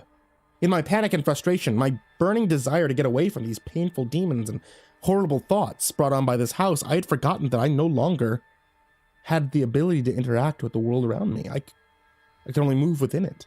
I couldn't flip on light switches. I couldn't turn door handles, move objects, nothing. I was essentially trapped in my own mind and left with nothing.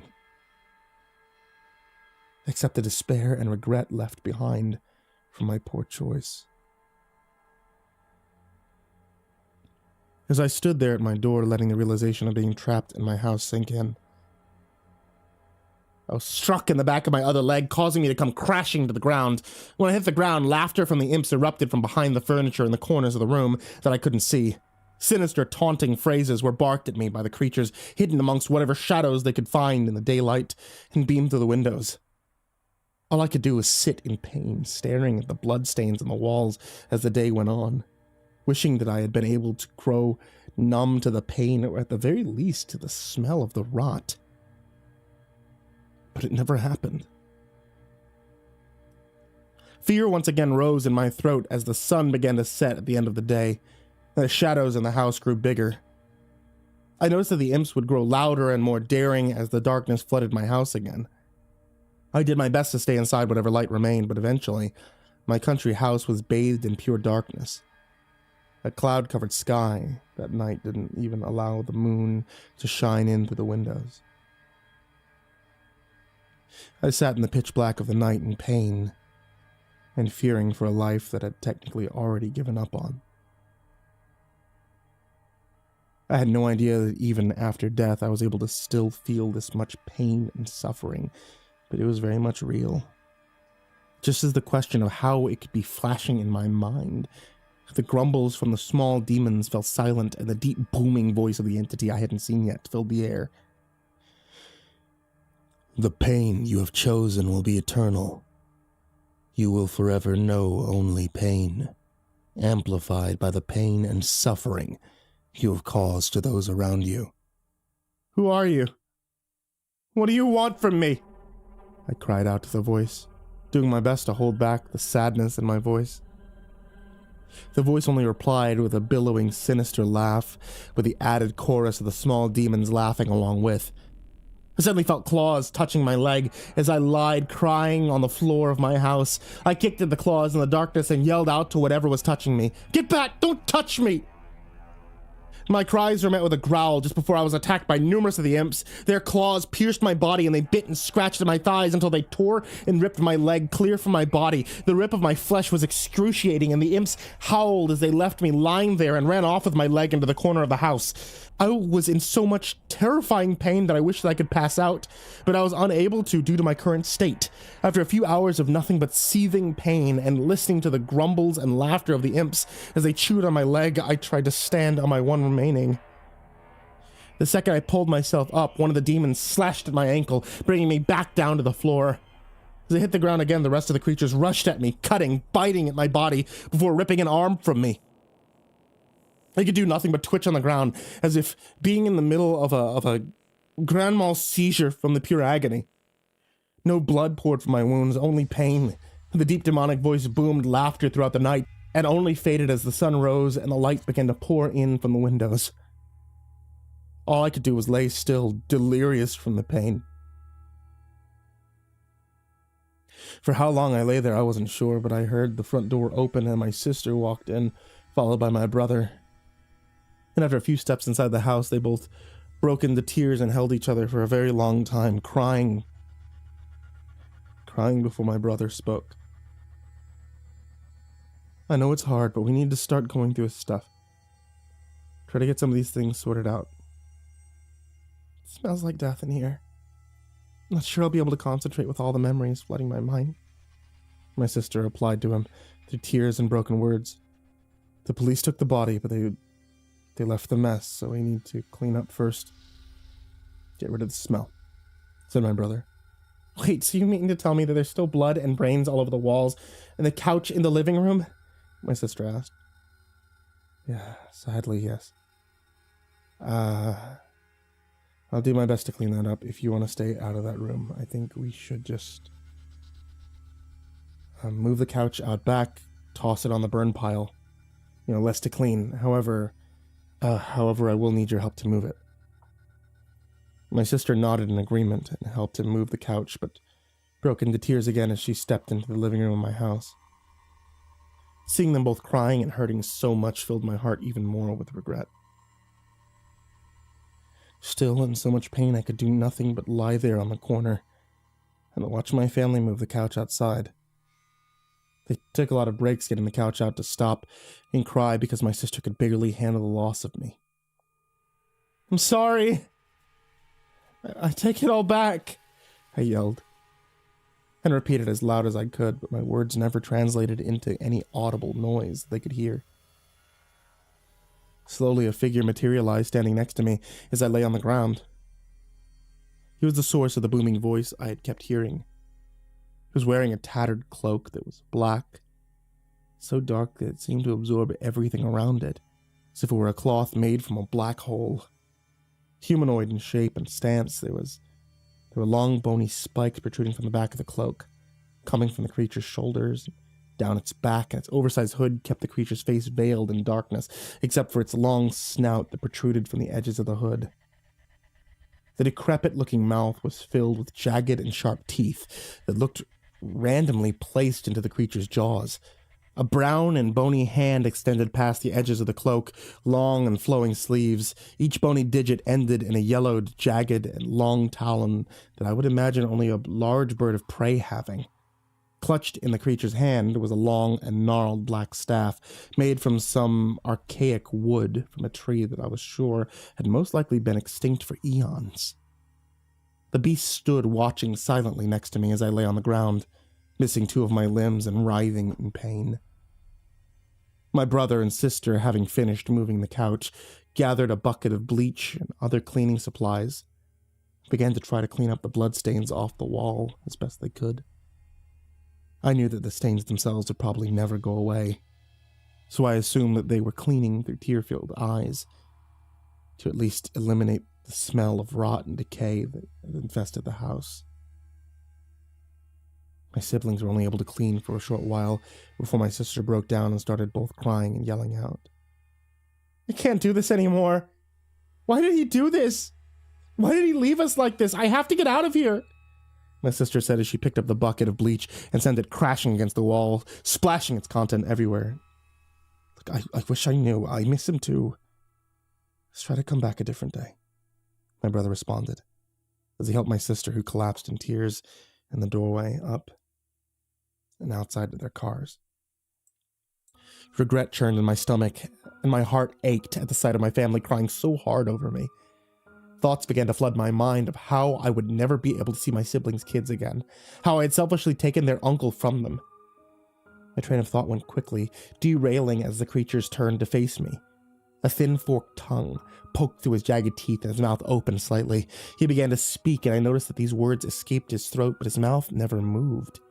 The hood kept most of his face in darkness, and I found myself morbidly curious and hoping to be able to see his eyes, although the chance never revealed itself. "Now you see the pain you burden others with." His words hit me hard because I knew what he meant. No sooner than the words escaped his throat did he slowly lean down to where I was lying. The hand not grasping the staff slowly reached out, and I watched as the talons on his fingers pressed into my stomach, tearing the flesh and wrapping around my intestines. The creature pulled my organs out and spread them on the floor near me as I screamed in pain. "Feast, little ones," his last words before he faded into nothing. I didn't know which was worse, the intense pain I felt all over my body or the sight of all the imps chuckling to themselves as they crept towards me. They quickly descended upon me and began eating my intestines and fighting over who would get the last bite. I did my best to try to use my one arm and one leg to fend them off, however, it only seemed to anger them, and they soon grabbed my remaining limbs, tore them from me violently. It was worse than any pain I could ever imagine, but no way to escape it, no way to pass out or fall unconscious because of how intense it was. There was no sedatives, no relief, just pure unbridled pain, and I could do nothing about it as I was reduced to nothing but a screaming and crying torso. I lay there crying and in more pain than any human should ever be able to be in. The small demonic creatures feasted on my limbs and organs. awake and alert for every excruciating second as I watched them devour me alive. And once they finished consuming my limbs and my organs, the creatures began to close in on me again, and all I could do was scream as they began slashing and biting at what was left of me. As more of me was being bitten and ripped away, the large, cloaked demon formed over me. Between the slashes, I watched as a spindly talon-adorned hand reached down and wrapped its cold fingers around my neck. The huge creature lifted my battered torso up by the throat, effortlessly until our faces were inches from each other. The creature's mouth opened wide as if it were about to take a bite out of my face, and its long and forked tongue brushed up against my cheek as he spoke again without moving his mouth. "You will know. Only pain." His words echoed off the walls as they sounded. His mouth widened even further, and I wish I could close my eyes to avoid watching as I was eaten, but my eyelids had already been torn and bitten off, along with other scratches and bites all over my face. The demon pulled me in close, and I could feel his long and jagged teeth begin to sink into me as he bit down over my head, and I screamed out, truly confused that I could even experience any more pain than I was already in. And suddenly, as I was screaming and everything in my surroundings shifted and faded away and everything went black for a split second, my eyelids were back, and as I opened my eyes, with tears running down my face, I was looking down the barrel of a shotgun while sitting on my couch. Somehow I was back to the moment just before I pulled the trigger. Fear flooded my body as the thought of having to go through all of that again, and I pushed the gun away, letting it fall to the ground. It took everything in me to finally catch my breath and calm my heart, and I still had no real answer for what had just happened to me. But I did know that I wanted to be no part of whatever it was. I glanced down and I noticed my phone sitting on the edge of the coffee table. Quickly, I reached out to grab it and call my brother or my sister, but just as I picked it up off the table, it chimed in my hand and the screen lit up. It was my sister, but instead of responding or even reading the message, I pressed the button to call her. "Hey Chris, how are you? Mike and I have been missing you. You want to get dinner tonight with us? I mean, we could just do like a sibling outing. What do you think?" she said, answering the phone. It took me a moment before I could gather the courage to tell her what was screaming inside my skull for so long. I eventually burst into tears on the phone before I finally spoke. I love you so much, Amber. Both you and Mike, but..." I paused to deal with another flood of tears before I could continue. I've been so sad, and I've been so depressed lately, and I'm not doing well. I need help.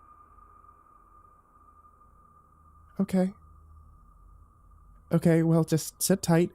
I'll head over right now. You, me, and Mike, we can all go out to dinner together later tonight, okay? Sure enough, Amber pulled into my driveway. And to my surprise, Mike pulled in behind her very shortly after. She must have called him on her drive, and they both decided to come, and I opened the door just as they reached the front porch, and they both greeted me with big, warm, loving hugs. We all got dinner that night.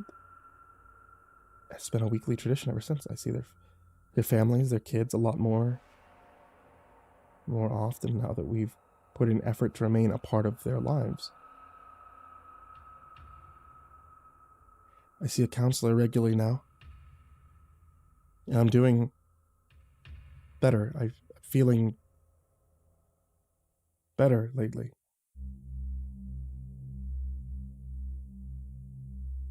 They say that just before you die, your entire life flashes before your eyes, but they're wrong.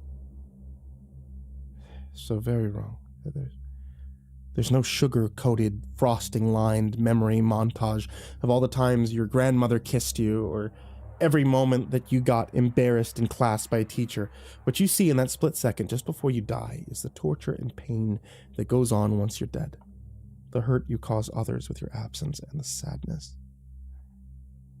they feel when they miss you when you're gone. That is the life that flashes.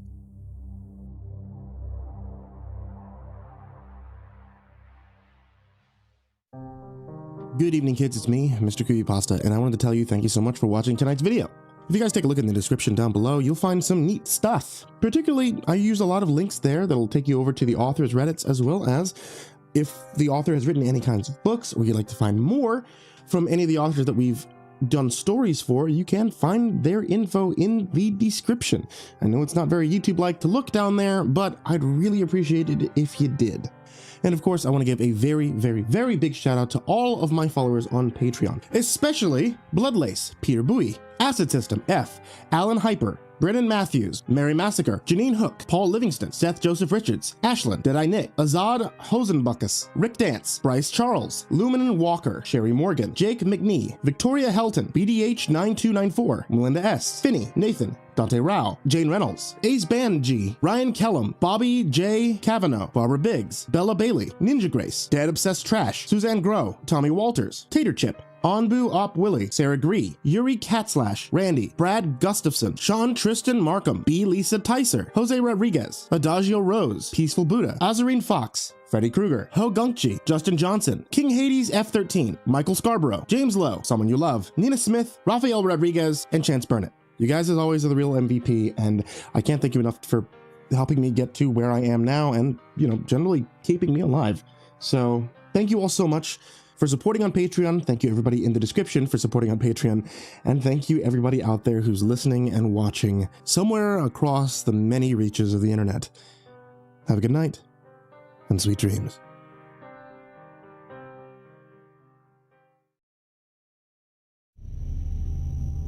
There's a place in New Hampshire far from the maddened crowd where I used to go hiking alone. The only reminder of civilization I would encounter was a brief glimpse of a pasture where a couple cows occasionally grazed. Somebody I knew must have owned those cows, and so somebody must have lived nearby. And one day, after passing the pasture, I met that somebody. He came running up behind me, shouting, Sir, how many cows did you see? How many cows did you see, sir?" I stopped walking and turned with a smile. I lived and worked in the city where the problems were Gordian knots of human entanglement. It gave you ulcers. And this man here, standing in front of me in muddy overalls and heaving to catch his breath, had a much quainter problem. He had lost a cow, or so I figured. "I don't know," I said. "I didn't count them." "Would you, sir? Would you go back and count them?" I bit my lip to keep from laughing. "Sure thing, my man." "Thank you, sir," the man gushed as we walked together back down the trail towards the pasture. When we arrived, true to my word, I counted the cows. 12, I replied, turning to the man. "You got 12 cows." "You certain? Could you count one more time, just to be absolutely sure?" I was a little insulted at the insinuation that I didn't know how to count, but I humored him. "Oh," I said after taking a recount of the cows. "Guess I missed one. There's 13. 13 cows." I counted again. "Yep, 13 cows." The man groaned. "That's what I thought, sir. I appreciate your time and apologize for the intrusion. Thank you." "That's it?" I asked. I'd fully expected him to ask me for help looking for his missing cow, and I was honestly a little disappointed that he hadn't. "Just count the cows?" "That's it," said the man. "Unless you'd like to hear something strange." I set my backpack on the ground, crossed my arms, and nodded. "Lay it on me." "I'm not an educated man, sir, but I know my cows, and I'm telling you, those are not my cows. Even if they were, they couldn't be. I only have 8 cows, not 13. There were 10 there this morning when I woke up. Now, as you could plainly see, there are 13. I thought perhaps I was losing my mind, but you can see them too. 13 cows." I studied the man, looking for some sign that he was putting me on. In my line of work, I often delivered very bad news to people, and the man looked now like those people usually looked when they heard the very bad news. "I almost wish that I really had lost my mind," the man said. "That would at least make sense. Crazy old Abel alone on his farm, imagining cows that aren't there. But this? Sir, I don't know what to make of this. Have you ever heard of such a thing? Cows appearing out of nowhere?" Abel scratched the back of his neck. Unless You're not real. Well, sir, are you real? It was an absurd question, but something about it chilled me and made me take it seriously. Was I real? I looked my hand over and thought about it for a moment. Yeah, I said, I'm real. Cogito ergo sum. I think therefore I am. Even if there is some evil demon tricking me into thinking that I exist, there has to be something that he's tricking. And I'm that something. Descartes figured all that out a long time ago. Do you think this is the work of a demon, then? Asked Abel, his eyes opening wide. I've done my best to live my life free of sin, though I'm only human in the end.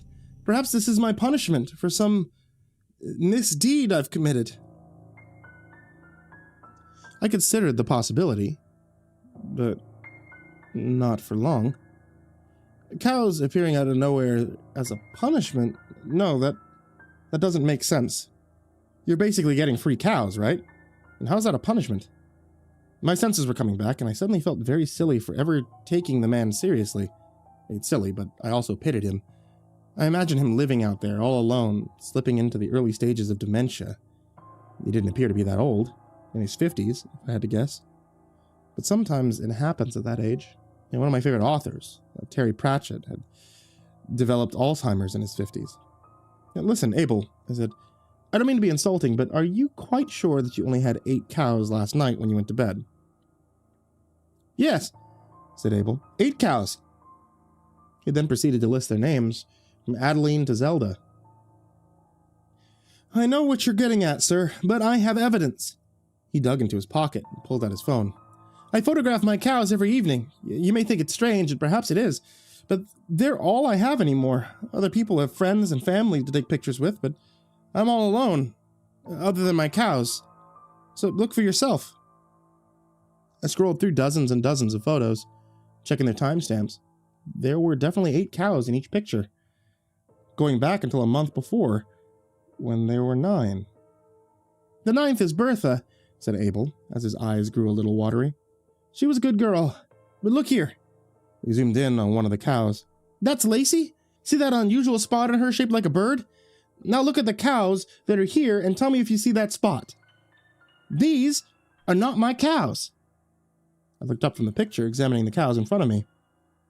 I couldn't find the mark on any of them. That was disturbing enough, but there was something even more disturbing. Abel? Yes, sir. I see it too. There are now 14 cows. I'm sure there's a completely normal explanation, I said. Not at all sure about that. I tried to suppress the creeping sense of terror worming its way into my head and thinking rationally. The cows probably just came over from a neighboring farm. That 14th cow was probably just hiding behind a tree, and we didn't see it just till now. That's what it is. Sir, the closest dairy farm is in Lancaster. A cow would go lame and collapse in the mountains before she made it from there to here. I needed to sit down, and I crouched in the dirt, trying to come up with some other line of reasoning. Maybe some teenagers were playing a prank on the poor farmer. It'd be an elaborate prank, requiring heavy machinery, but wasn't it possible? I looked out at the cows. Other than the mystery of where they'd come from, something about them seemed off. I stared at them as they stared back at me, and it took me a long time to figure out what was wrong, but then I had it. Abel? Cows are supposed to blink their eyes, right? Yes, sir, that is the truth. Well, these ones aren't blinking. Watch. Abel squinted and scrutinized one of the cows. Well, I'll be, he said, frowning. And that's when one of the unblinking cows laid down on the ground and started panting heavily. It looked like it was going to die. She's in labor, said Abel. Labor? As in, she's about to give birth? Yes, sir, she's about ready to pop, all right. Fluid started pouring out of the thing's rear end, and I felt queasy in my city boy stomach. All told, the event did not take long at all. Less time than we spent in dumb shock at what the cow had given birth to. And then finally I spoke.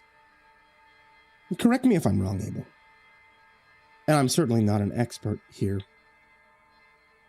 But cows don't typically lay eggs. Is that right? That's right, sir. Never seen a cow lay an egg in all my years. The egg was as large as a basketball, and neon green. It started rattling around in the grass. The fuck is going on? I whispered. What the fuck is going on here? Abel opened his mouth, thought better of it, and closed his mouth.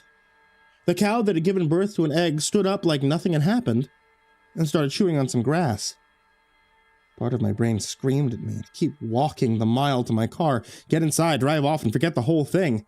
But the larger part was gaping at the non-blinking cows and the egg and wondering what it all meant. That wasn't a rhetorical question, Abel. I said, do you have any theories about what's going on here? Abel sighed, looked down at his muddy shoes. Sir, did I ever tell you what happened to my wife? Not the rumors that passed around town, but the truth of the matter. I bit off the sarcastic reply that was forming in my mouth. We had met less than an hour ago and spent all of our time together counting cows, so no, he hadn't told me about his wife. And said simply, no, my friend, but I'd like to hear about it now. I'm the luckiest man that's ever lived, though, to be sure. My luck was short-lived, and the days since that I've been filled with despair. Her name was Beverly. I met her 15 years ago at a farmer's market in town, where I had set up a booth to sell my milk. She was the most beautiful girl I'd ever seen. And, indeed, by her years, she was not much more than a girl. She was 22. I was 42. Beverly was fresh out of college, and besides being beautiful, she was smart and charming. Meanwhile, I was... Well, you see me now, sir. I'm not much to look at, nor have I ever been mistaken for having a great deal of wit. Got any free samples, she asked, of your milk? I wasn't in the business of giving away free milk, but for her, I couldn't refuse. I was powerless against Beverly's charms that day and every day thereafter, and so I reached into my cooler, brought out a bottle of my finest, and handed it to her. She unscrewed the lid and sniffed the milk. At once, the ironic smile fell from her face, and she grew serious. She lifted the bottle to her lips, took a small drink, and set it down on the display table. This is the purest milk I've ever tasted in my life, she said. I need to see the farm where the milk was made. I closed up my booth immediately. No amount of money was worth passing up the opportunity to spend a moment with this woman. You had to understand, I had no intentions other than simply being in her presence for a time. Now, how could I? How could I pretend to anything more than that? I gave her a tour of my humble farm, tongue-tied the entire time, simply nodding or shaking my head when she asked me a question. At the end of the tour, she announced that this is what she wanted to do. How do you mean? I asked, speaking for the first time since I laid eyes on her. I want to stay here on this farm and live with you. That's how I want to learn about life. You don't even know my name, I said, instantly regretting my foolish objection, but also knew well and true that good fortune doesn't fall from the sky into the laps of folk like me. Well, then tell me your name, she said, taking my hand in hers. Sir, I apologize. I'll come to the point more directly, but I did feel the need to tell you about how it started. It wasn't like they say in town, I didn't drug her and brainwash her or whatever else they claim, nor do I blame them for thinking that I did. There's little else that could explain why she would choose to be my wife unless what she said was actually true. Beverly was convinced that she was an alien from outer space. No, that's not quite right. Not right at all. I apologize and admit that I never quite understood what she was trying to say. She told me that inner space might be a better term for where she came from, and that people have the wrong idea about aliens. They don't live out there on some planet trillions of light years away. They live in the dimensional folds that are right in front of our faces, but we can't see it. I don't know what that means, sir, but it's what she said. Do you think I'm a monster? For taking advantage of someone delusional? It never felt that way. She worked hard every day. She was happy and insisted that it's where she wanted to be and what she wanted to be doing. I never thought that she was an alien, though. Sometimes I almost did, because she had the story down in such dizzying detail, which were lost on me. Mostly, I didn't think about it one way or another. We were together every day and happy, and it didn't matter to me if she was an alien or just a person who thought she was an alien. What mattered was that I loved her, and though I could scarcely believe it, she seemed to love me. Sir, I'm rambling again, forgive me. 5 years ago, Beverly disappeared. Before she did, she said a lot of strange things. And I didn't understand most of them, but I can recall a few suddenly standing here in front of these cows. She told me that she had received warnings from her home world. It was another type of alien, different from her kind, that was planning on coming to our world. This must be stopped at all costs, she said, or they'll destroy your world. She took my hand, our world, Abel. They'll destroy our world.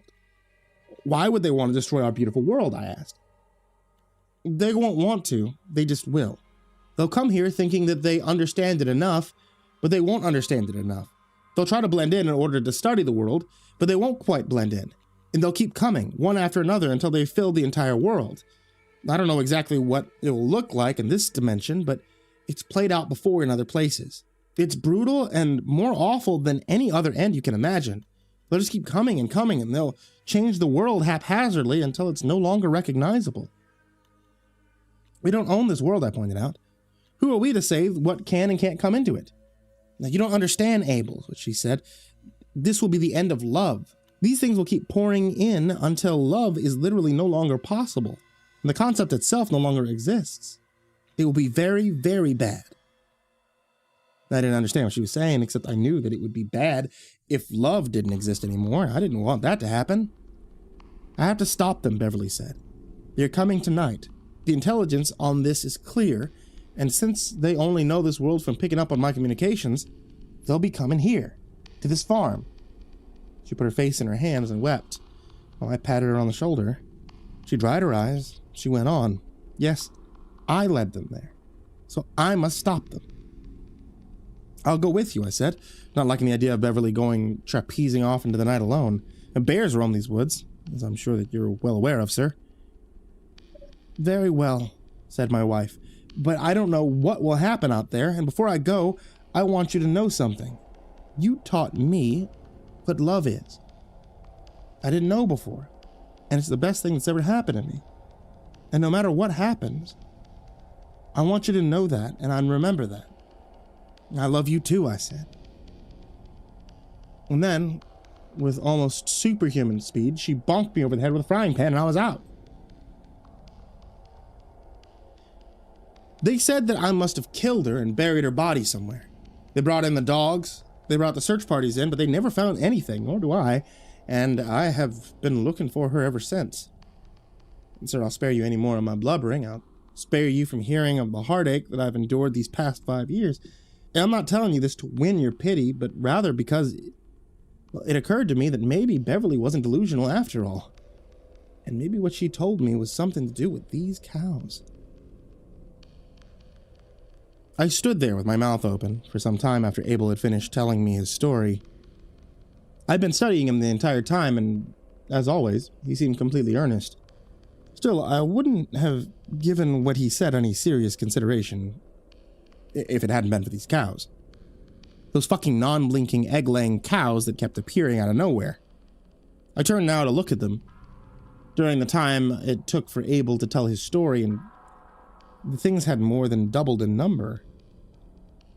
There were 30 of them now, along with 15 of those neon eggs rattling around, starting to show hairline cracks.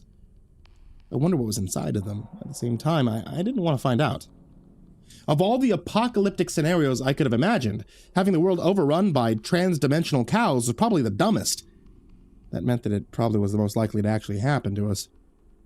I considered the possibility that maybe we deserved it. Maybe it was our time. And maybe we did deserve it.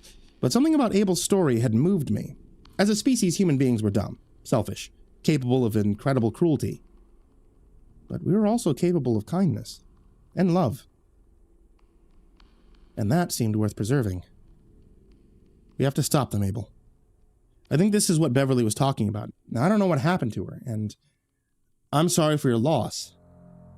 But we have to stop these cows. Oh, I could never harm a cow, sir. They're not really cows, though. They just look like cows. What are they, then? Hopefully, something that burns, Abel. Hopefully something that burns. I'll have nightmares about that day for the rest of my life. We rode Abel's tractor to his barn and loaded up with every can of gasoline. When we returned to the pasture, the cows had again more than doubled in number. I didn't bother to count them, but they had been well over 100 by that point. We went around and doused them with fuel. It was awful. The cows just let it happen and stared at us with blank, innocent eyes. Tears were flowing freely down Abel's rough face. I had to fight them back myself, trying to focus on the fact that these things were not what they seemed. After the cows and the eggs were attended to, we soaked every inch of grass in the pasture. Then we lit the whole shebang on fire. It was only as they burned, with cow flesh crackling in the flames, that we saw what those creatures really looked like. It was clear then that they were not of this world or even this reality. They were an amalgamation of body parts and ideas. That's the only way that I can describe it.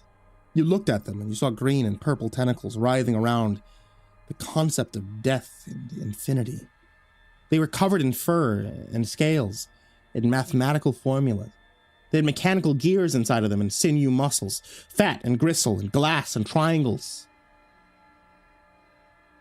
No love.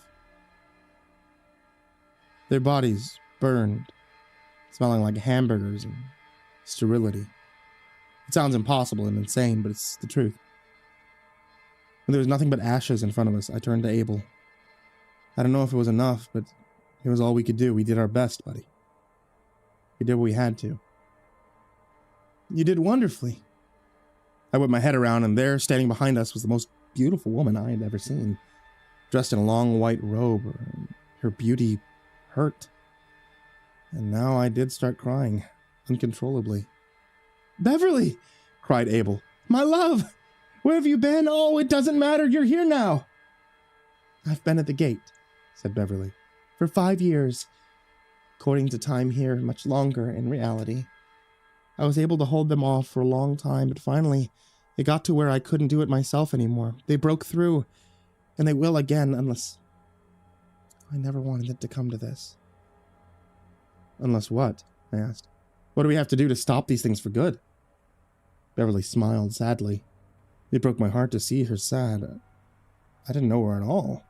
She was apparently some kind of trans-dimensional being herself, but it still broke my heart. "I thought that the memory of love would be enough," she said. "And for a time it was. But it's not anymore. I need someone there. I need an active, living love." "You need Abel," I said. Beverly nodded. "The gate is a terrible place, fully of horrors beyond comprehension. I never wanted Abel to have to go there. I wanted him to stay here and be happy with his cows and his memory of love, but I need him. I'll go anywhere with you, my love, anywhere."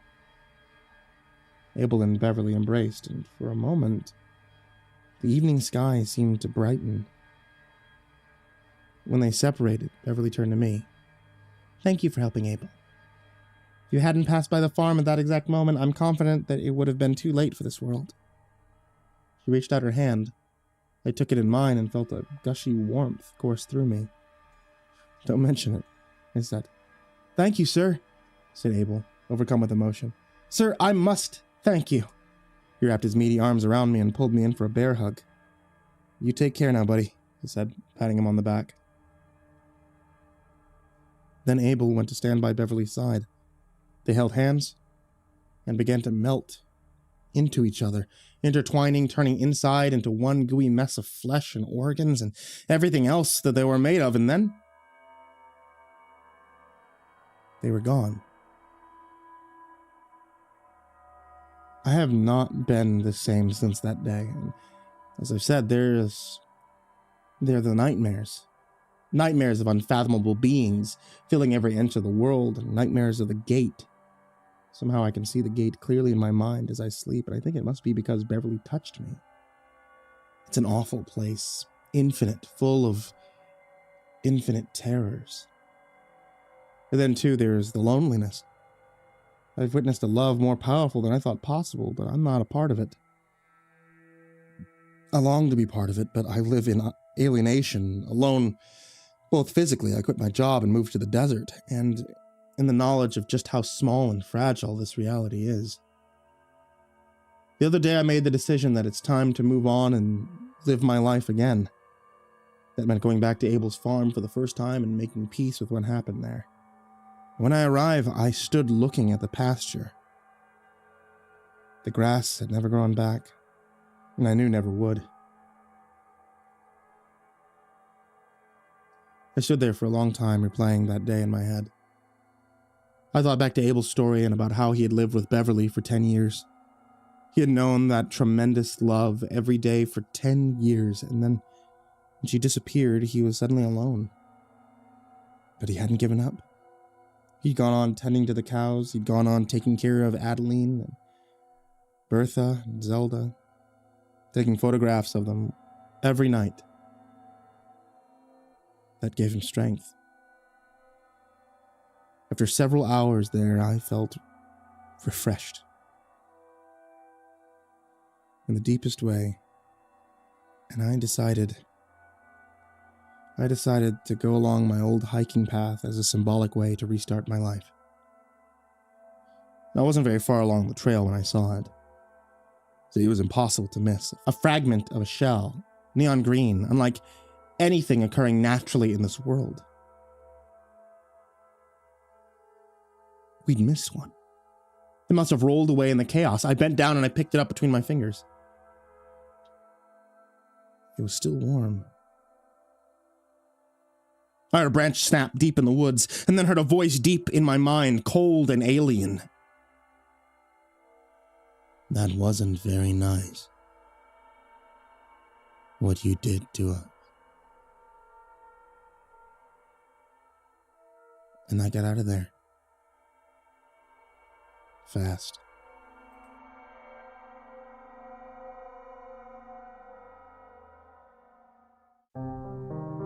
Hey there kids, it's me, MrCreepyPasta, and I just wanted to say thank you so much for watching tonight's video.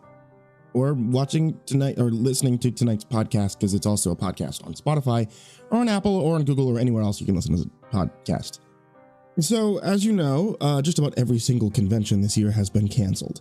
However, there is something fun that I think all of you might like, and that's the HorrorCon VR. HorrorCon VR is a project that I've picked up with, as well as a group of my friends, to help become a reality.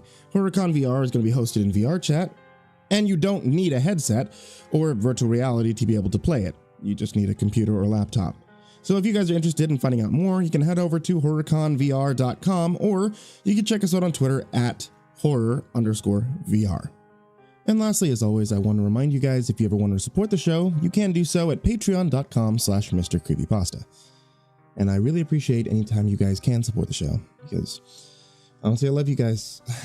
You're all awesome. So a very special thank you to Jordan Alexander Sanchez, Haha Saha, Ken Lenda Higuchi, Mazakine, Champinski, The Red Oak Shield Virus, G Weevil 3, Diana Kraus, Stephen Van Huss, Chance Burnett, Tristan Pelton, Nico Cowell, The Ginger Bros, Last Blade Song, Caleb Dougal, Sky Harbor, The Homeless Bird 93, Bobby Karen, Liam Newman, Aaron Stormcrow, Barbara Maceo, Thomas Burgett, S-Man, Kiri the Sloth, Bad Honey, Someone You Love, Said the King 56, Shadow Morningstar, Mad Marstomp, Mr. Thud, Patrick Schoolmeister, Z. Kearley, Wolfie Nums, Rafael Rodriguez, WR Axis, Prozac and Pancakes, Mike Bullock, Acid System, Lauren, Brian Ars, and Rumble Fox. And also a huge thank you to everybody who's down there in the description down below. You guys, as always, are the real MVPs, and I appreciate you more than I can possibly say. So thank you guys, thank you all for listening, and sweet dreams.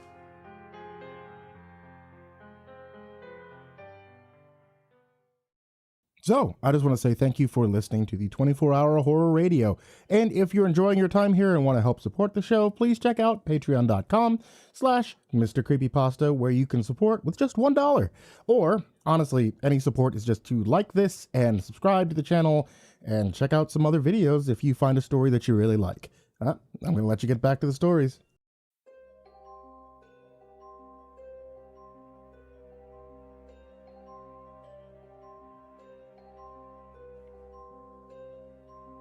There's an interesting history behind satellite dishes and satellite broadcasting in the early 1990s. Some broadcasters intentionally scrambled their signals to prevent unauthorized reception by viewers who didn't pay to receive them. Others, though, after the fall of the Berlin Wall and the explosion of satellite dish use across the former Eastern Bloc, saw a great opportunity to reach a new audience. Whether or not they'd admit it today, Nickelodeon was one of the opportunistic broadcasters. Viacom, Nickelodeon's parent company, committed millions of dollars to research and develop better broadcasting technologies to saturate the new markets with children's programming, hoping those kids would grow up and have a subconscious loyalty to Nickelodeon brand and various programs. What this meant was the launch of new, highly experimental satellites and ground-based satellite dishes. The hardware development was completed in December of 1991, 2 weeks before the collapse of the Soviet Union. In September of 1992, the first and only broadcast using the new technology was conducted. On October 9th, 1992, the new broadcasting technology was made illegal in the United States. I was a Viacom engineer working for Nickelodeon in September of 1992. I was excited about the new satellite capabilities, just like any tech nerd would have been. I remember the first time our crew read the signal power specifications and the range of EM bands the technology would exploit. Bill Janes, the guy working with me at the time, remarked, "What the fuck is this, Star Trek?" And I didn't even laugh. I just said something like, "Yeah, seriously." The stuff we'd be using seemed decades ahead of anything we'd ever seen.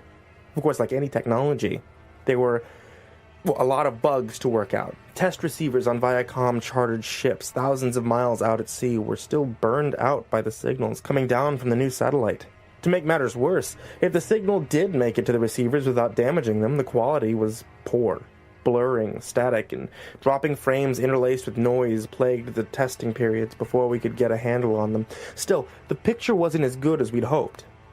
New cameras using some bizarre optical tricks seemed to help get the test pattern to appear much more clearly, though. Not perfect, but good enough.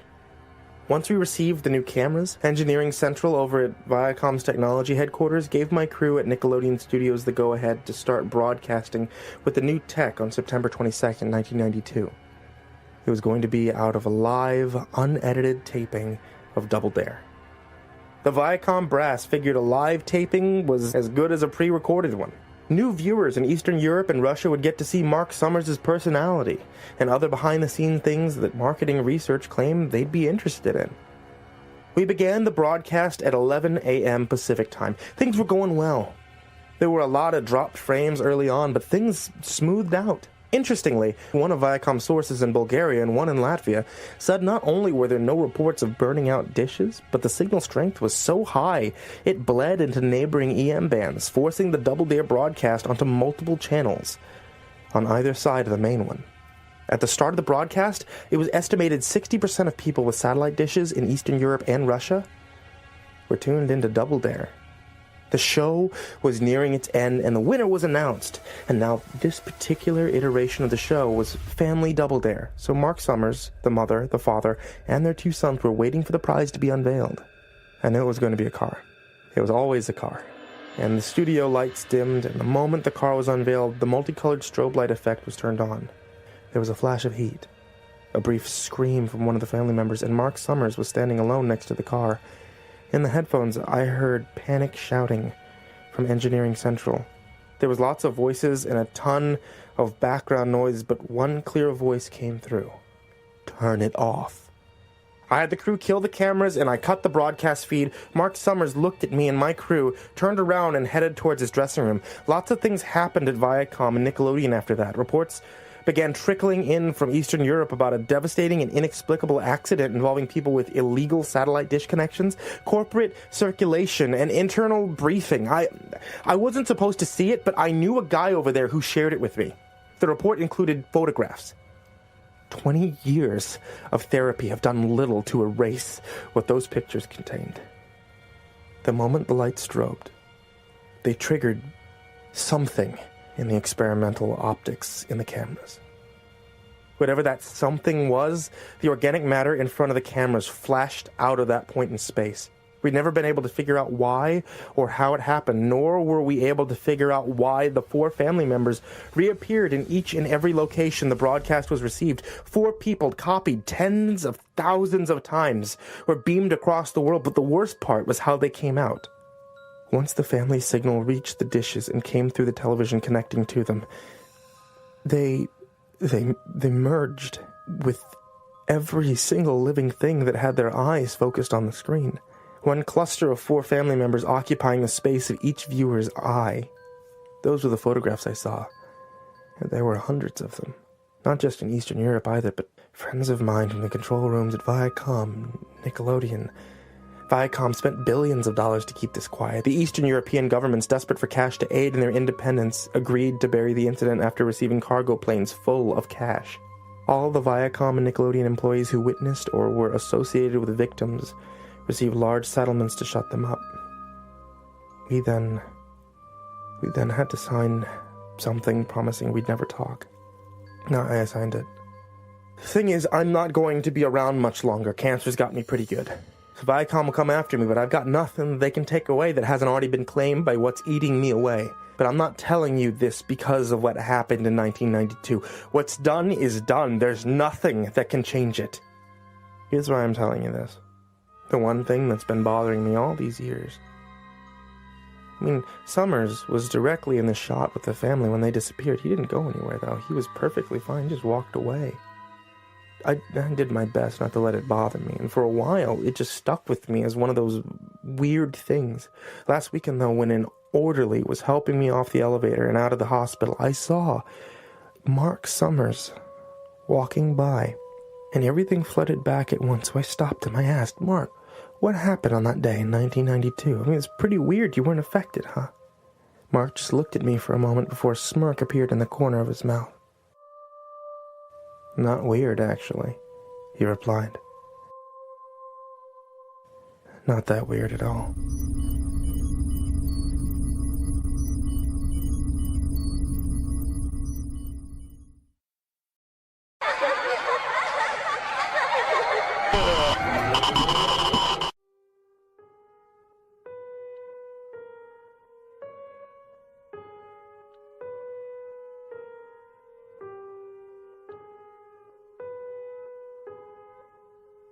You awake in the middle of the night to creaking floorboards in the hall on the other side of the bedroom door. And your lifetime of watching late-night horror movies mentality gives you the obvious answer. There's a man out there with an axe, and he's going to dismember you.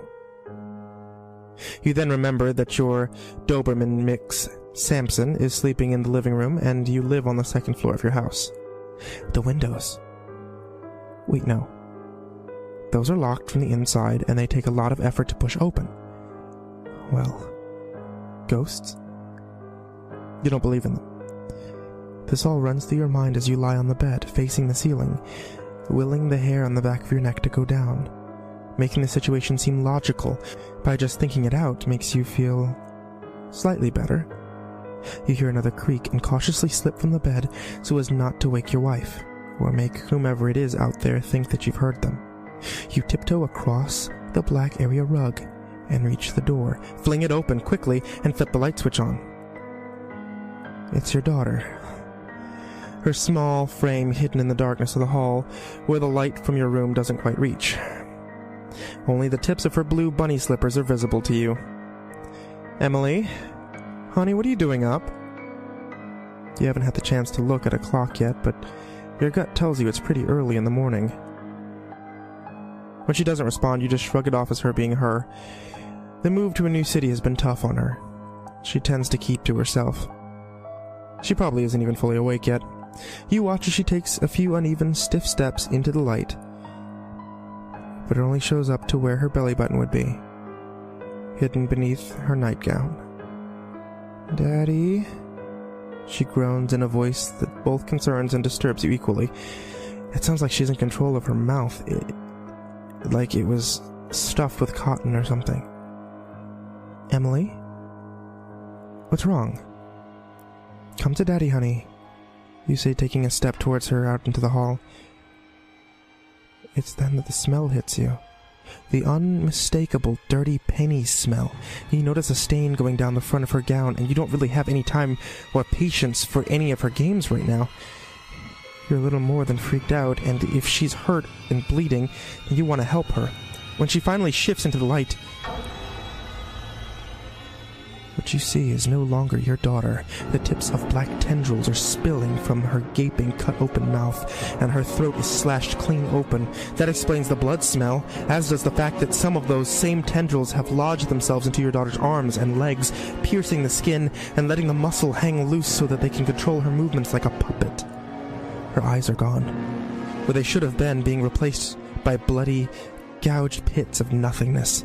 Her scalp was torn away from the rest of her, no longer showing long braids of blonde hair, but bloody muscle and bone surrounded by drooping flaps of bruised skin. You step back in horror, almost tripping over your own 2 feet, and watch as the great being steps towards you, your daughter still under its control. The monster is covered in what you can only assume is human skin, crudely sewn together. It has no defined form, and a large mouth is grinning at you with an uncontrollable amount of razor-sharp teeth, gleaming with blood in what little light there is. "Daddy?" When it speaks, it's almost as if it struggles to form the words. It gets Emily's voice right, though. It's almost closer to you, an awful, unworldly stench burning your nostrils. You want to cover your mouth as you feel bile rising to your throat, but you can't move. Its spiny, sleek tendrils reach towards your neck, wrapping around your throat slowly. It squeezes you so tight that you can start to see stars, constricting the flow of blood to your brain. Before you close your eyes and everything goes black, you could hear it start to say something quietly in your daughter's voice, as if trying to get it right.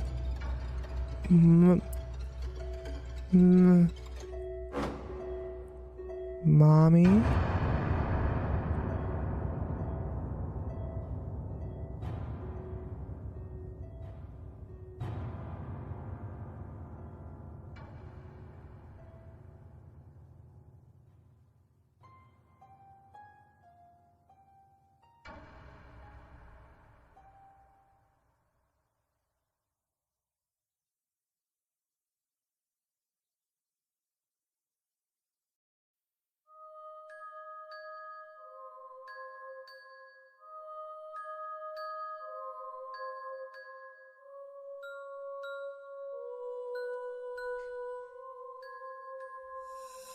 "Who's that?"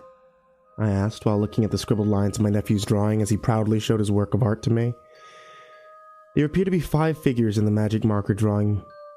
4 of the scribbled lines and circles sit inside a small house. The drawing represents our family, which consists of myself, my sister, and my 5-year-old nephew named Sam. A smaller little line drawing with 2 ears appears to be my cat Bosco. What catches my attention, though, is the figure standing outside of the house. While the other figures appeared colorful and smiling, something was strange about the drawn figure outside of the house. His lines were jet black, his face expressionless, with a black hat sitting on top of his head. But what caught my attention was the shade of his eyes, dark green color. "Who's that sitting outside of the house, Sam?" I asked. "That's my friend Mr. Green Eyes," Sam exclaimed. "He watches me play from the window." "Oh, that's cool, little buddy," I replied. I looked over to the window of Sam's playroom. Nothing was sitting outside but hedge bushes with a solid wooden fence sitting behind it. I stand up and walk down the hall to the kitchen where my sister's currently cleaning the stove. "Sam has a new friend, apparently. Guy in a hat that likes to watch him play from the window," I said to my sister.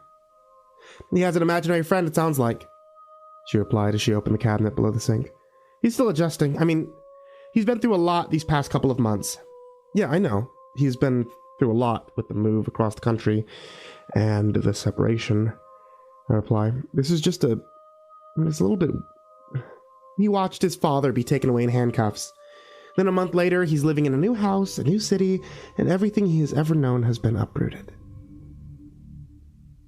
I shrugged, and I realized my sister's right.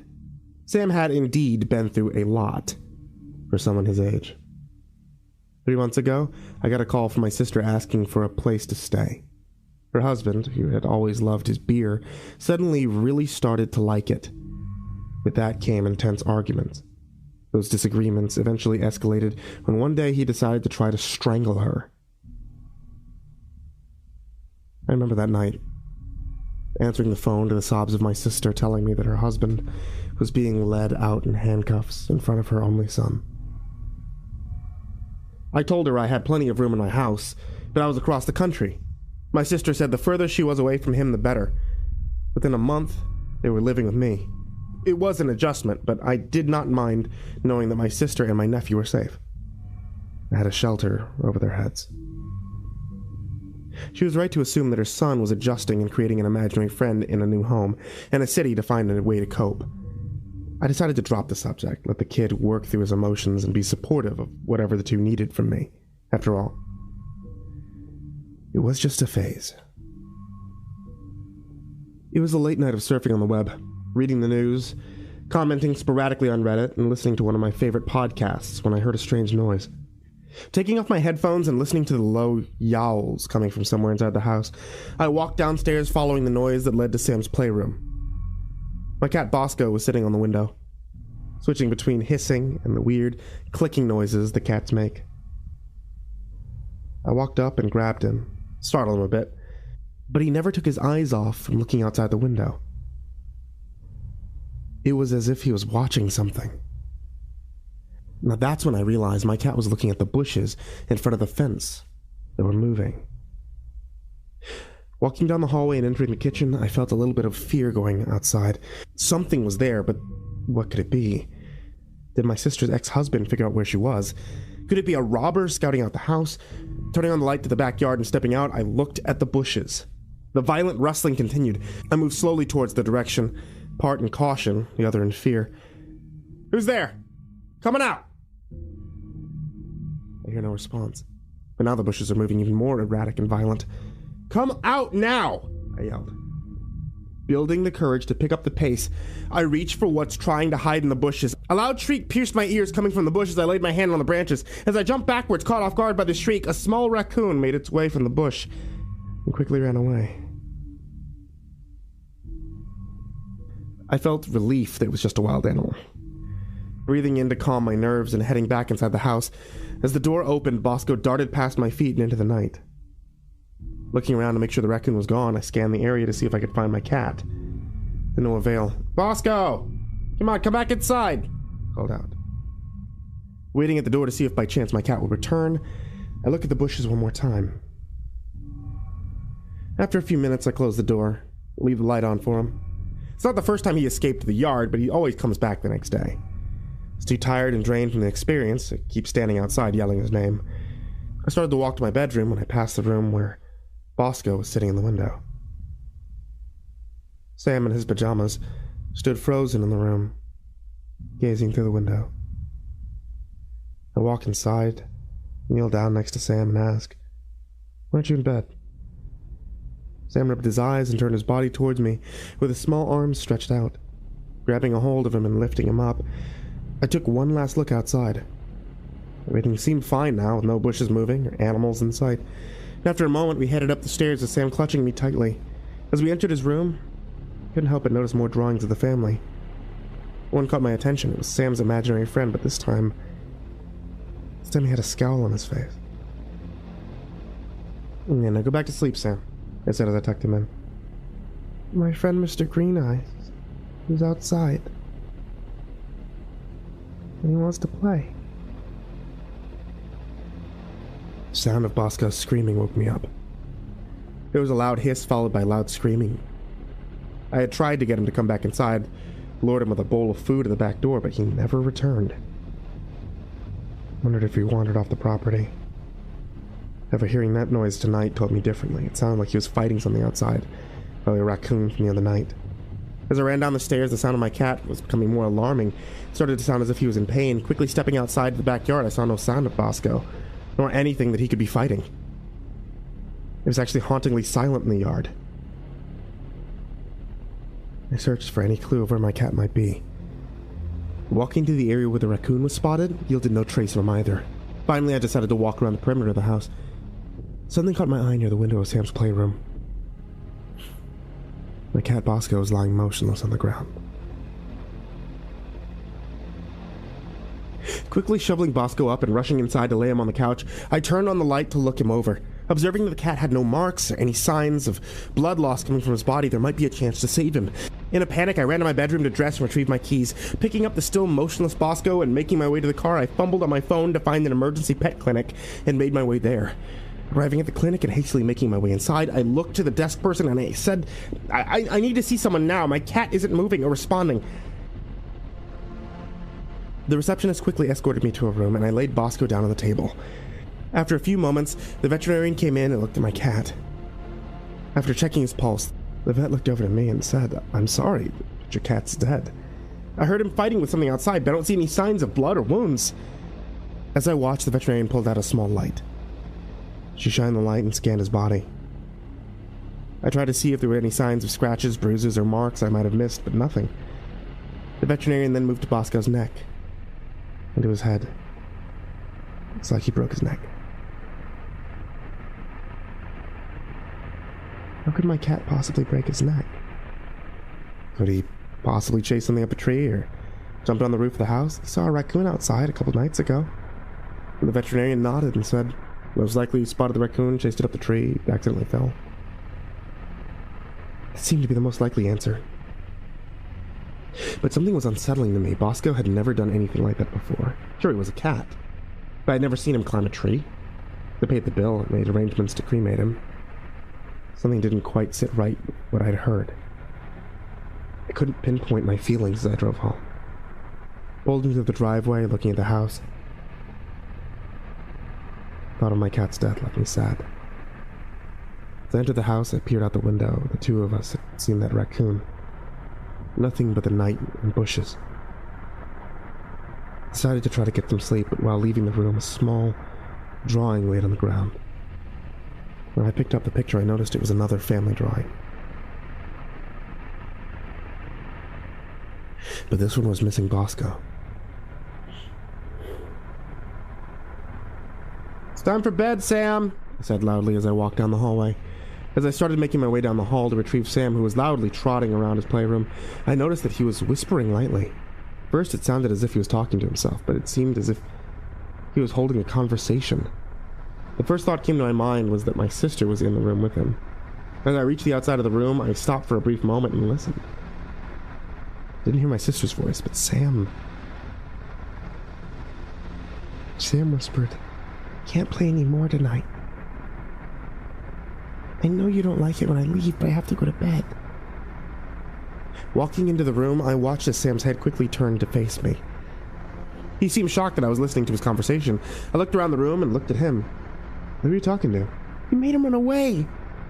"Who did I make run away?" "Mr. Green Eyes," Sam shouted as he pointed at the window. The feeling of something or someone, whether imaginary or not, made me feel tense after what happened to Bosco. Something in my head told me to go outside and look, even if it was to prove to myself that Sam's imaginary friend was imaginary. "Why don't you head to bed, Sam? Your mom's waiting upstairs to tuck you in," I said. Sam gave me a little bit of a frown, but relented and headed toward his bedroom. Heading outside and walking towards the window of Sam's playroom, nothing looked strange as I approached it. A sigh of relief came over me as I realized that no one was outside. Sam's friend was, in fact, imaginary. And that's when I saw something strange on the ground. The light showed it plainly the closer I got. A set of footprints with toes pointed toward the window as if someone was standing there and watching. The tension in my body started to rise. My legs began to feel stiff. Reaching for my phone and dialing the non-emergency number, I requested for a police officer to come quickly as possible. Someone or something had been outside speaking to my nephew. Kneeling down and looking at the footprints, they looked big, deep. Whoever had been looking inside had to have been really large and heavy. After hanging up the phone and thinking of how to explain to my sister that the police are arriving without making her panic, I lifted my head up to see that the light in Sam's room was still on. Making my way to the back door of the house, I stopped, frozen in terror. I didn't remember leaving the back door open. Dashing for the door and entering the house, I called out for my sister and my nephew, but I heard no response.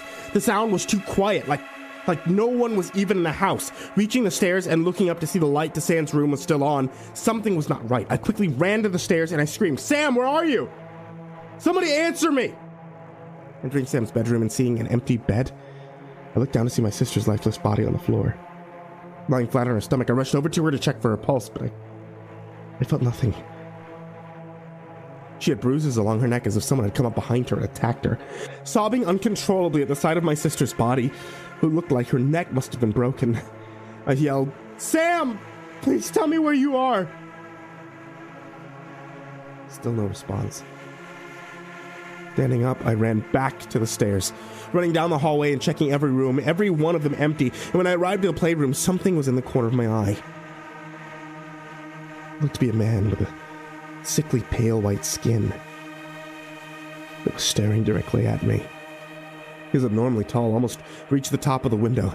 His face had a grin with jagged, crooked teeth that was stained brown. Terrifying gaze he gave me, with his gruesome eyes that were this dark green with black pupils. He pursed his lips for a moment and lifted his finger. I was frozen as his smile widened, and he walked away slowly. As the man turned to walk away from the window, I caught a glimpse of Sam following him innocently, with a smile on his face, running toward the still open back door and outside. We were nowhere in sight. The wind howled with a slight creaking sound, and when I looked to see what was making it, the back gate to the front yard was now open. Rushing to the front yard and looking around, I found nothing. Not either one. I ran to the street, desperately looking to both sides, hoping and praying to catch the faintest view of my nephew.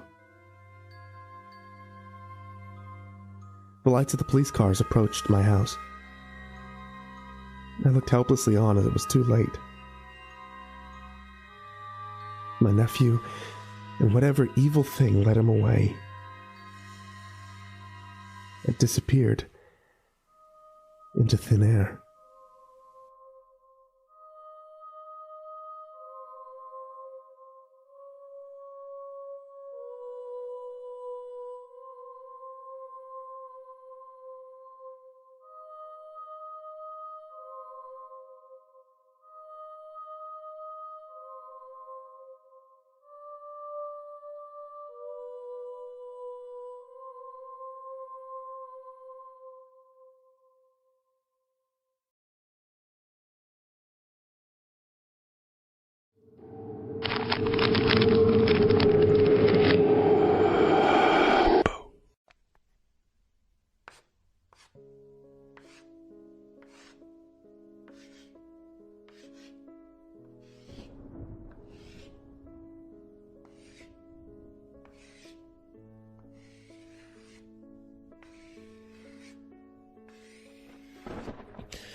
Jonathan sat trembling in the dark.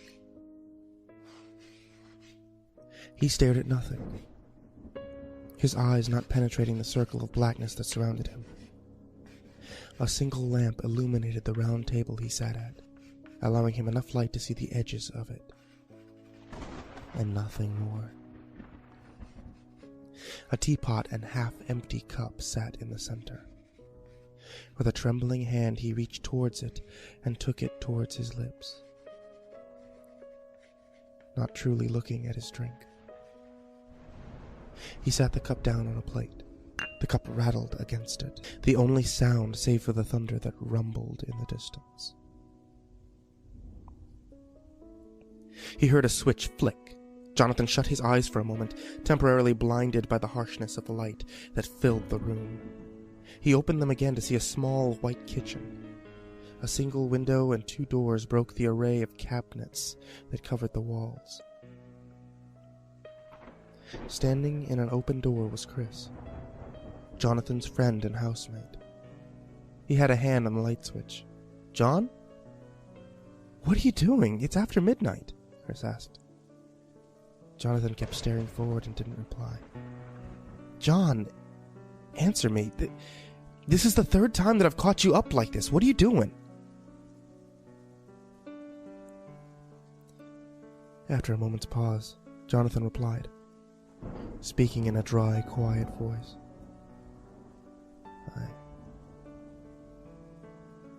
I had that dream again." He still stared, unblinking towards the window,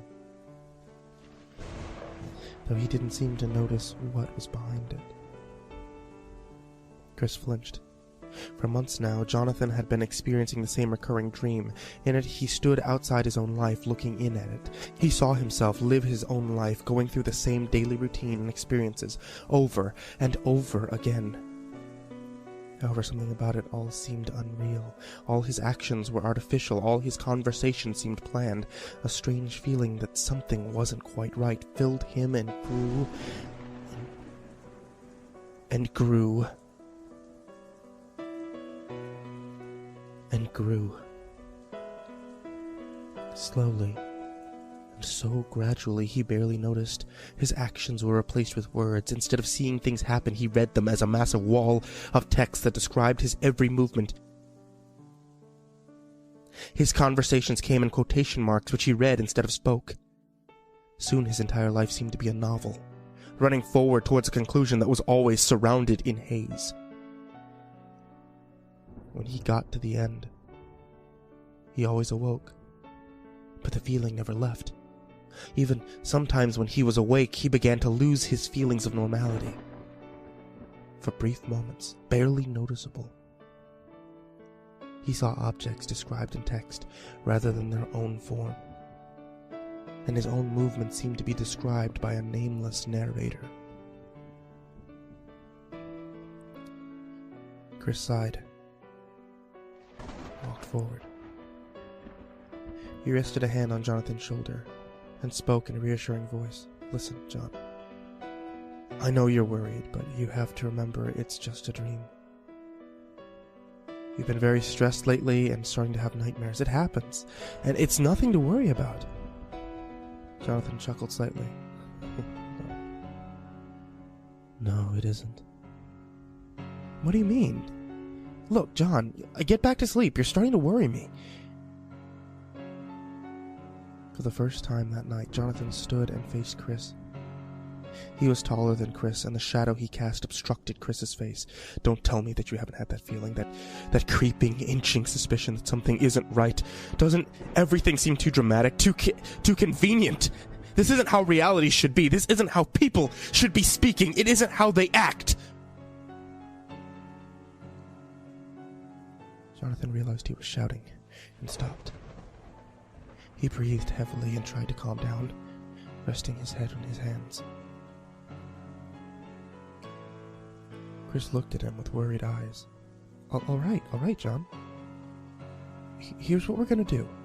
Just go back to sleep for now. Tomorrow, we're going to make an appointment with Dr. Limestone. She helped you with the dreams before, and no, Jonathan said, shaking his head. "No, I'm not going back to Dr. Limestone. She isn't going to fix this. She isn't going to solve the problem. She isn't part of it, and I don't even think she's a character." "John, what are you talking about? A character in what?" "The book! Don't you get it? I don't know if it's a comedy or a drama or what, but we're all part of it, and I don't think she is." That was the most horrifying part of his dream.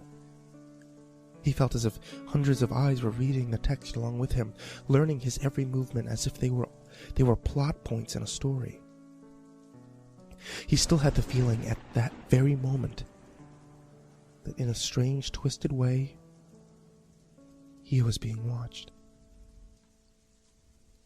Chris stared at him, not knowing what to say, and Jonathan stood up out of his chair and faced him, holding his hands in front of him as if pleading Chris to understand. The teacup fell from his hand and shattered on the ground. Look.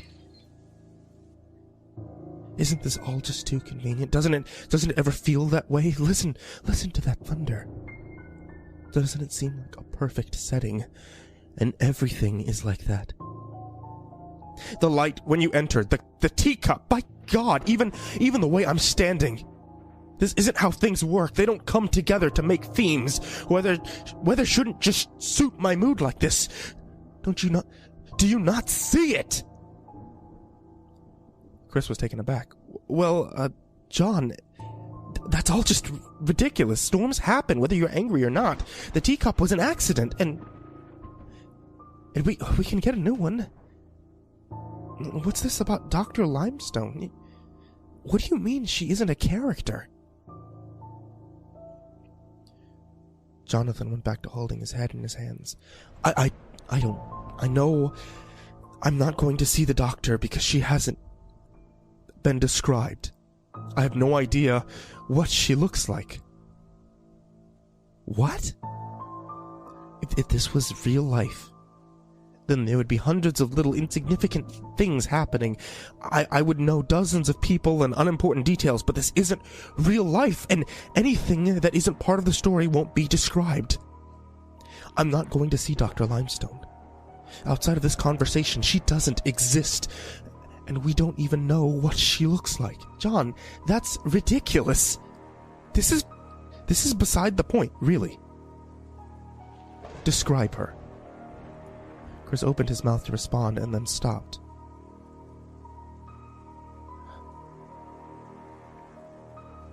He realized that he truly had no idea.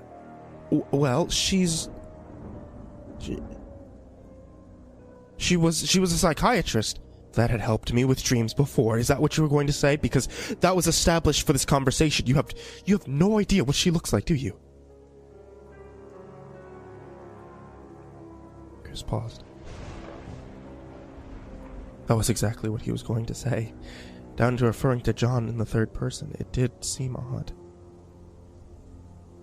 Well, that doesn't mean anything. We've just forgotten, that's all. We haven't seen her in months. Anyway, this isn't important. What's important is that stop trying to rationalize what shouldn't be. There's no reason for us not to know what she looks like. It's just a frickin' plot device. That's all it is.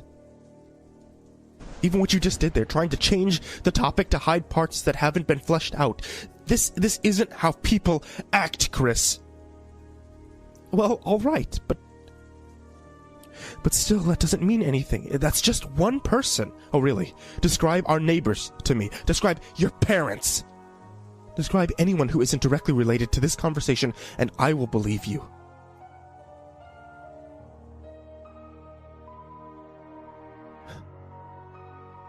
Chris stared at him in shock. Not knowing what to say, he searched his mind for anything, for his neighbor's face, for his parents' images. And found nothing. Over and over again he tried and came back blank. Well... Oh God, I don't know. Maybe we're all just tired. Thank you, Chris. Chris, or Christ, my want-to-be protector and savior who shines a light into my darkness. Nice imagery there, eh? Just like the storm. Alright then, what did you have for breakfast this morning? I don't know. It's not important. Exactly. It's not important. We don't know anything that isn't directly important. Why is that? Why the hell should that be? It's just too goddamn convenient. Look, if this is actually a house that we've been living in, you should be able to answer me this question at least. What is behind that door? Jonathan pointed to the closest door at the other end of the kitchen. I don't know. I don't know what to say. Exactly. There's no reason for two people who have lived in a household for years to not know what is behind a single door. It just wasn't relevant when you turned on the light, so it wasn't described. All right, John, all right. Say you're right, and we are just in a story. Then what? We open the door? I don't know. It's there for a reason now. We've drawn attention to it. Now it has to be something important. No, God, so you think just talking about things we can influence the freaking universe? That's insane. No, it must be. Look, it's like the tea. I had the tea so that the rattling glass and the broken cup could represent my emotions. Now that we have drawn attention to that door, it must represent something. This is how it works, yeah? You turned on the light, flooded light into my darkness, but I denied it and put you into my shadow. For a second, he closed his eyes. He hadn't seen Chris hit the light switch, but the words, "He had a hand on the light switch," flooded his mind in black lettering. It's all foreshadowing. So when the kitchen had two doors, one open and one closed, there is something important behind the closed one. Chekhov's gun, right? You came in from one to help me sort this out in part one. Part two occurs behind that door. Well, what then? Should we open it? I don't know. We don't know what's behind it. We don't even know what type of story this is. That's true. This could be a drama, an action, a comedy. That wouldn't be too bad. Perhaps this is all just a joke. Really? You want to live in a comedy? Do you realize people would be laughing at us at our every move? What if we were actually just two buffoons for people to mock? God, what if we're just two cartoonish idiots?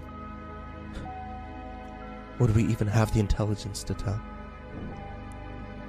I hadn't thought of that. It is still better than a tragedy. I don't know.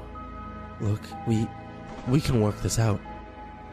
It can't be an action. Neither of us really knows how to fight or carries any weapons. Jonathan spoke, realizing he established it as fact as he said it. I don't think this is a comedy because we would probably have been able to remember funnier things happening. Then again, maybe we wouldn't as part of the plot. I don't know. Hopefully it's a drama. Or a romance. Imagine if this entire thing was just to set us up with some perfect woman. Chris said hopefully. I don't know. We should be able to tell what this is from our surroundings. The writing and the descriptions should reflect what the plot is. We should see foreshadowing. Maybe we can pick it out. A slow realization began to dawn on Jonathan. Though he kept guessing, in his heart he was worried that he knew exactly what sort of story he was in.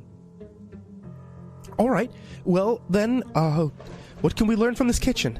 Chris asked. Jonathan thought for a moment.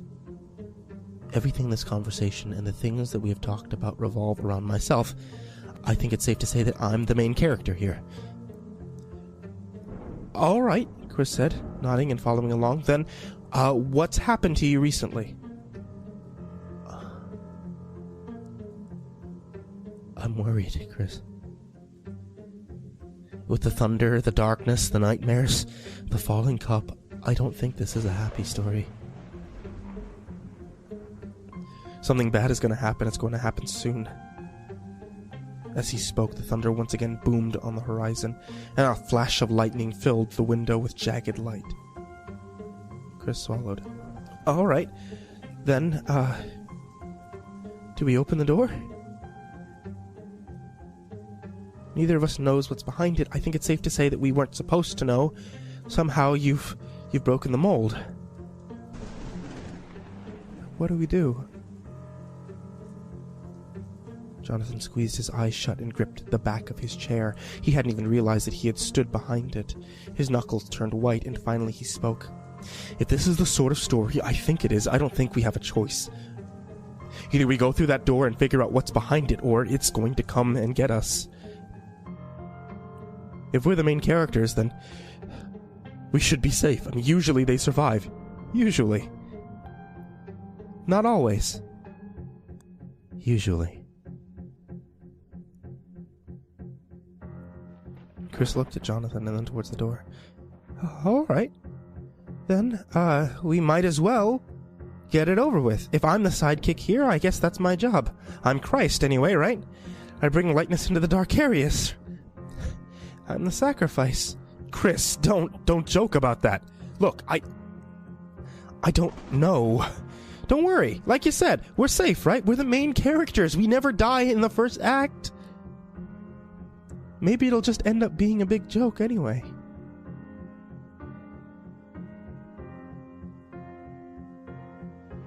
Though he was still terrified, Jonathan slowly nodded. He couldn't help but think that by breaking their own plotline, they would no longer be safe as the heroes in a story. He feared to voice the complaint, as by saying it he knew that he would make it fact. He watched Christ walk forward and open the door carefully. The hinges squeaked as it opened. As a cloud of dust came in the kitchen, it was clear the door hadn't been opened for a very long time. Beyond the door was pitch black. Chris reached into a nearby drawer and took out a flashlight. He turned it on and shone it into the darkness beyond, revealing a narrow wooden staircase that descended between two stone walls. He walked slowly down the stairs. Jonathan came behind him and followed into the unknown darkness.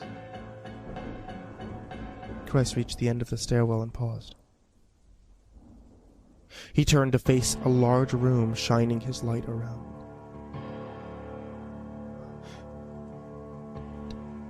Dear God, John, this isn't a comedy. This is a horror. Jonathan followed his gaze to find his worst fears confirmed. The floor of the room was covered with a fine black dirt. Scattered across it were dozens of broken bones and skeletons, along with ancient weapons. The walls were covered with blood-red writing scrawled in dozens of languages, from ancient runes to modern letters in languages neither person could understand. "Run, Chris!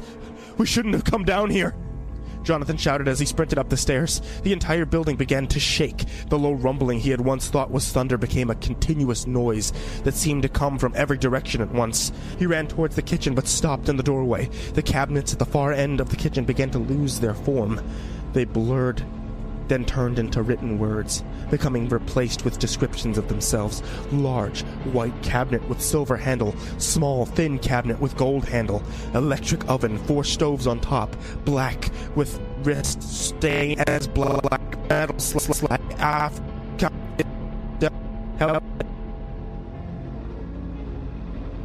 The letters began to slide down, mixing and forming incomprehensible gibberish before disappearing into an ever-growing sea of white. Jonathan realized that having found out the truth and broken his role, he had removed the very thing that held the plot together, and by going outside his own story, he had destroyed his fictional universe. Chris didn't stop when Jonathan did. He ran into Jonathan's back, and they both fell forward. Chris didn't seem to notice what was happening and crawled forward, calling to Jonathan to keep running. No, don't go in there! It isn't real!" Jonathan shouted. Chris screamed as he finally saw the walls melt around him. He crawled and clawed back towards the stairwell, but was overcome by the descending wall of text. His feet began to change slowly. His face contorted into a look of incomprehensible horror as he saw his legs dissolve into letters and then disappear forever. He kept crawling forward, but nothing he could do would change his fate. Jonathan watched in horror as his friend dissolved into oblivion. The very universe he lived in was dissolving around him. He turned and began to run down the stairs again, preferring the horror of the skeletons to certain death in the kitchen. He stumbled at the bottom and collapsed onto the dirt floor.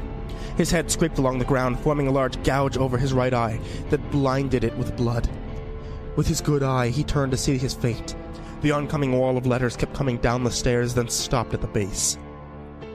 The letters molded together, filling in all the white space and forming a black wall. Jonathan felt it. and realized that it became part of the same stone wall that now surrounded him. Using the dropped flashlight, he looked around. He was trapped in a square stone room no more than 20 feet across.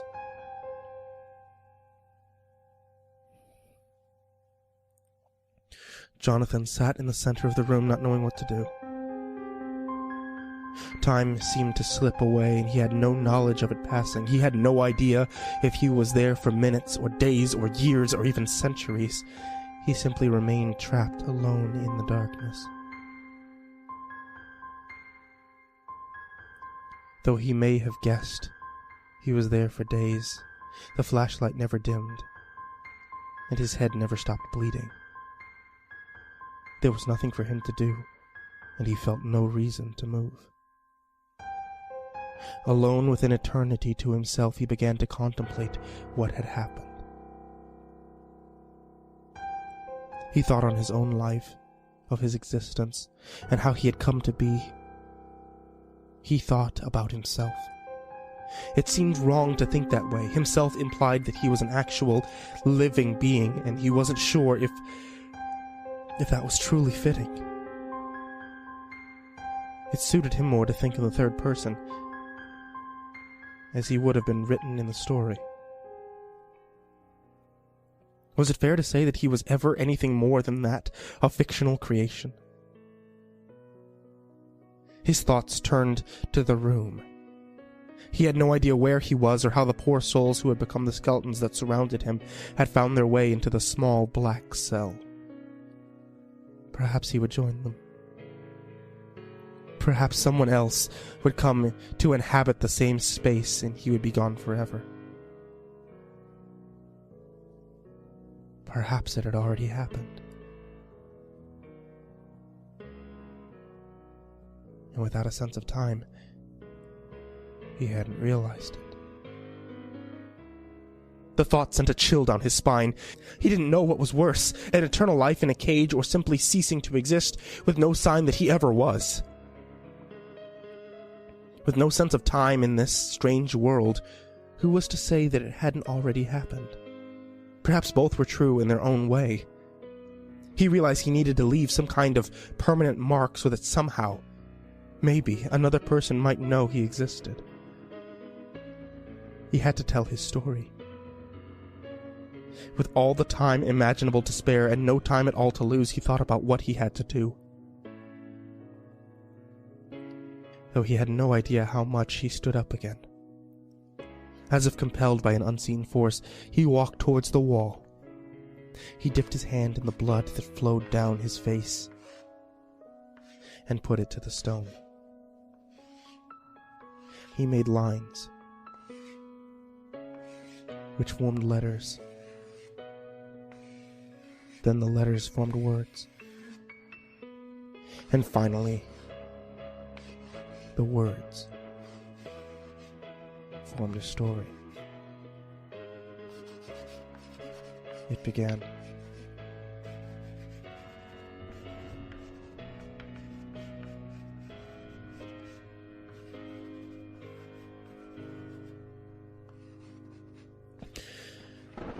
Jonathan sat trembling in the dark. He stared at nothing, his eyes not penetrating the circle of blackness that surrounded him. A single lamp illuminated the round table he sat at, allowing him enough light to see the edges of it, and nothing more. A teapot and half-empty cup sat in the center. With a trembling hand, he reached towards it and took it towards his lips, not truly looking at his drink. He sat the cup down, the only sound save for the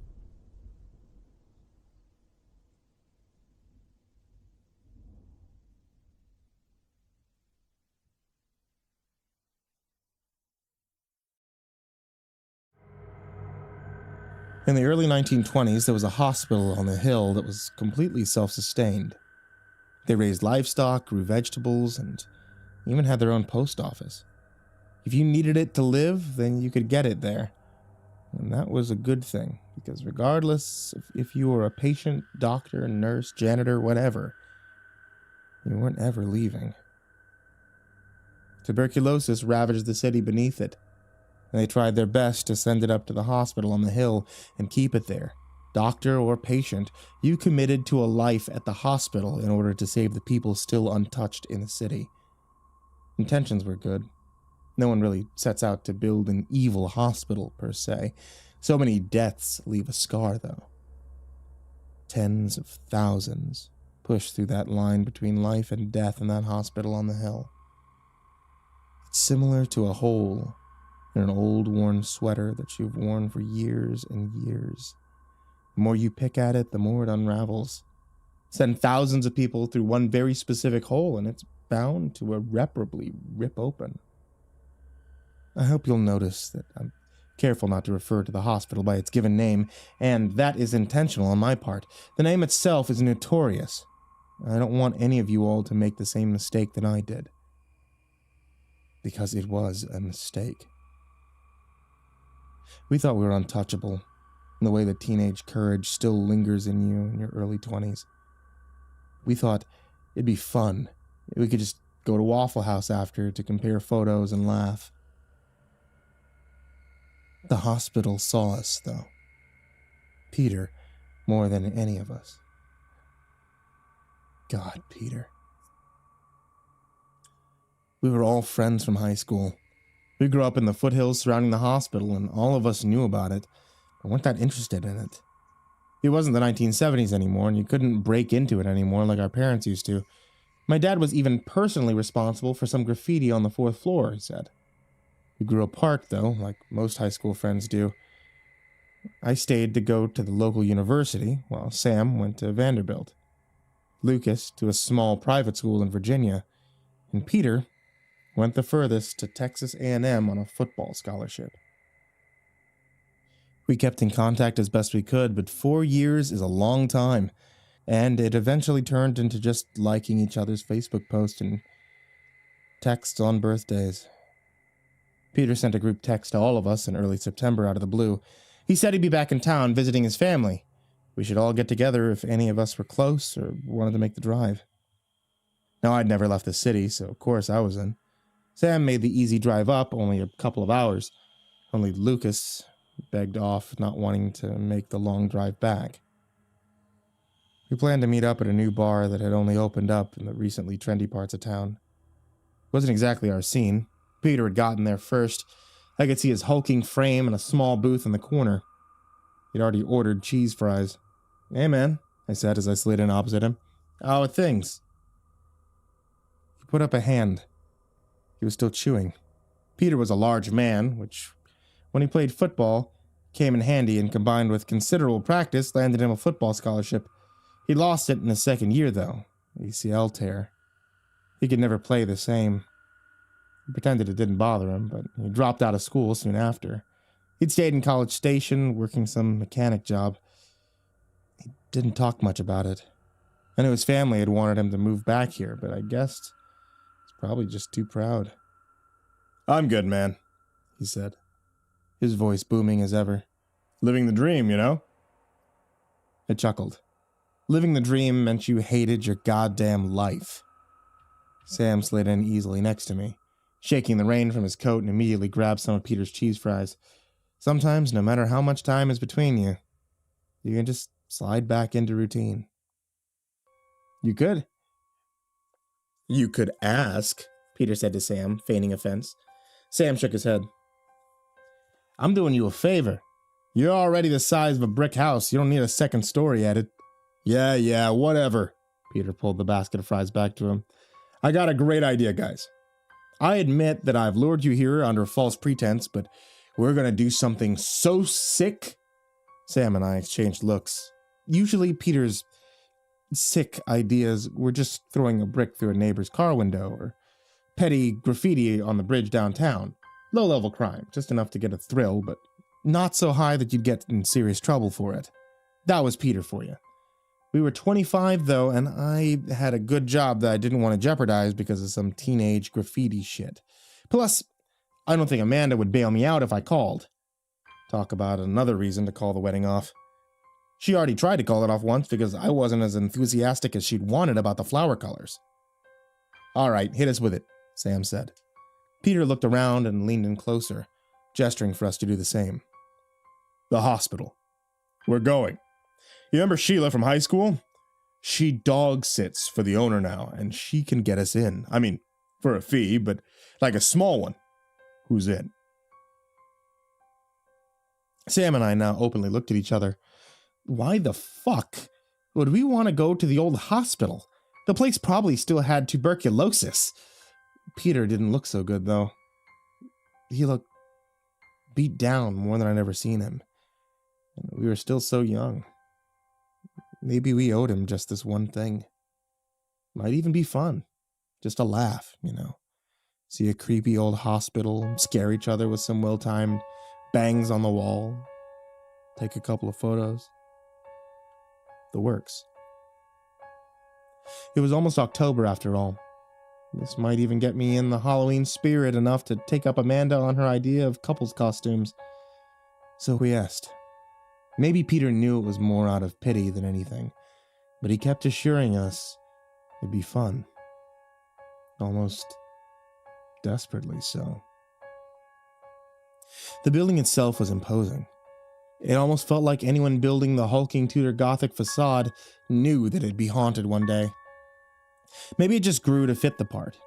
We met Sheila under the main entrance, the stone solid and menacing in arches over us. Someone had spray-painted "I love pot" by the main door, which was a charming addition to the behemoth before us.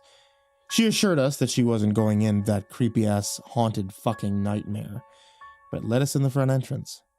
She said that she'd wait in her car to lock up after us, then left. The door shut firmly behind us, and we looked out into the main lobby of the building. It must have been impressive when it was built. There were marble floors and arches carved into living flowers that met the high beams of the ceiling. It was more open and airy than I'd anticipated. When I thought of hospitals, I always thought of suffocating white corridors, but this building seemed to have more windows than actual walls. This also meant that it was freezing, and the wind blew forcefully down every corridor.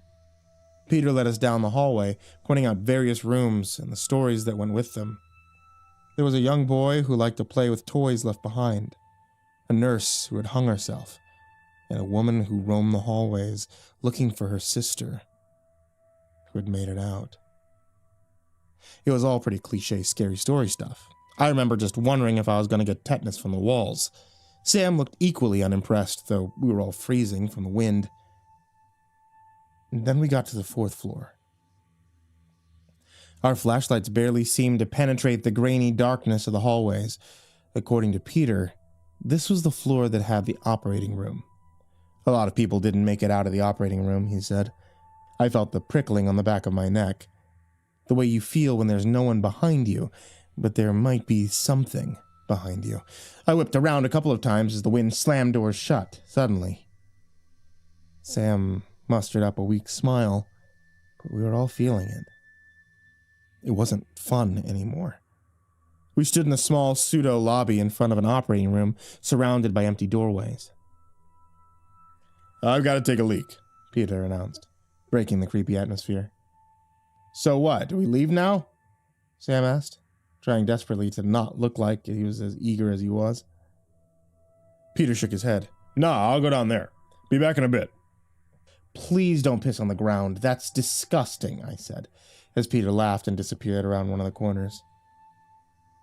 I'm probably not the first one, he called behind.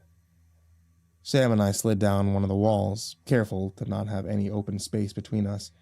Sam pulled a granola bar out of his pocket and offered it to me. I wasn't hungry. So, this sucks, right? Peter said, his mouth full of granola. Yeah, dude, I fucking hate this place. It's cold as shit, and we're probably picking up like 5 different diseases. Sam nodded, still chewing. It'd been a while that we sat there. Sam and I both instinctively knew that the second we got up to look for Peter, he'd jump out from behind the door to scare us, so we waited. We figured he'd tire himself out and come sulking back eventually. He didn't, though. I don't know how long We waited maybe 30 minutes before we figured we'd be a good sport and go find him. We dusted ourselves off and stood, trying to look down the hallway for Peter's large shape, trying to hide in a doorway. Nothing but darkness. Sam handed me one of the flashlights, and we made our way down the hallway, shining the flashlight into every room.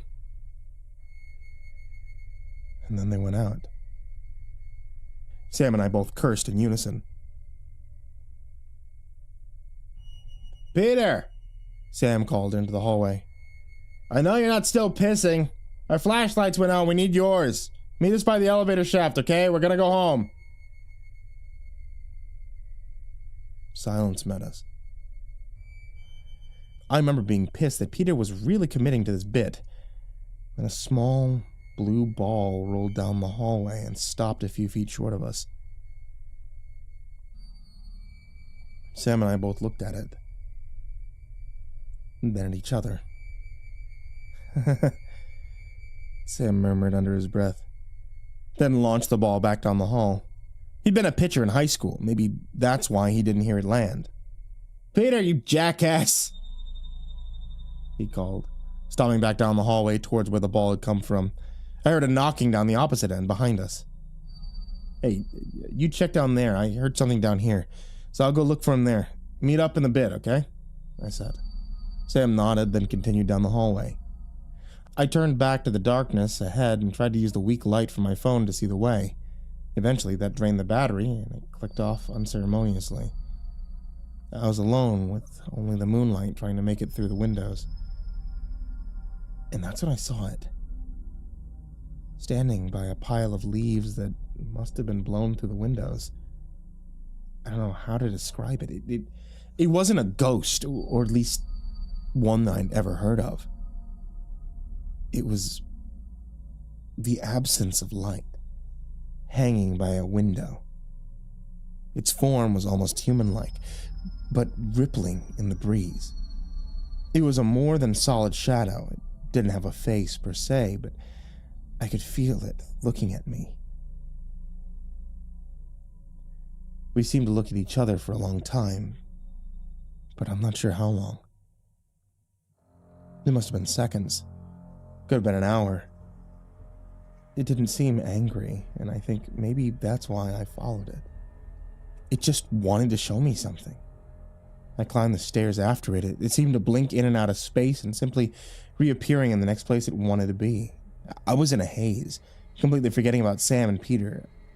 I was scared, but compelled to follow it, to see it through.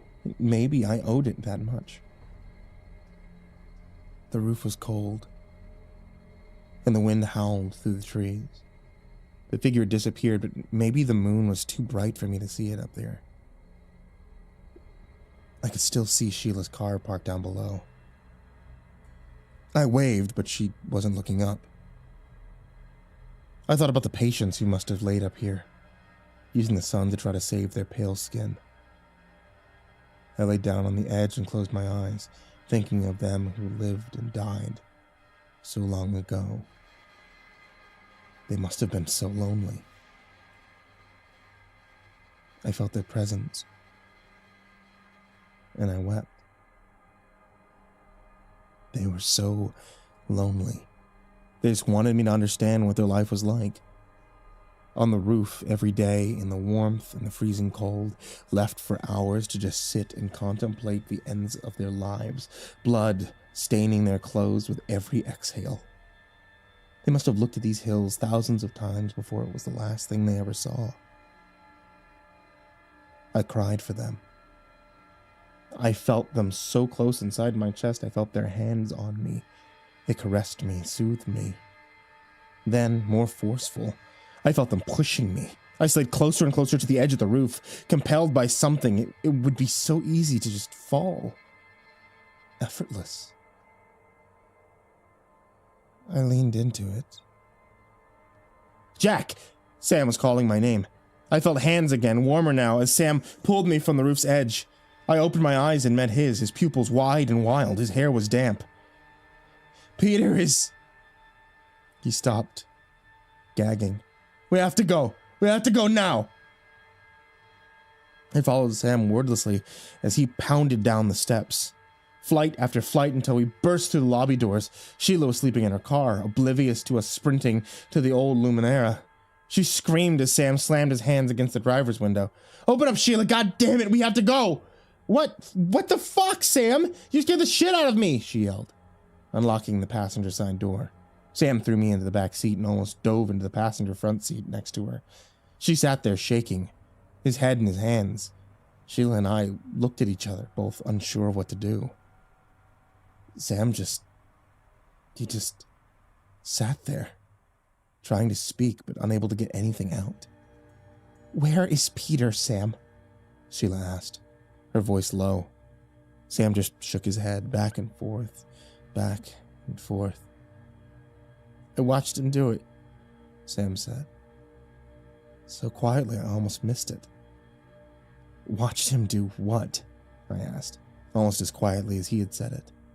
"He just swung back and forth, back and forth. God, He shook his head, still buried in his palms.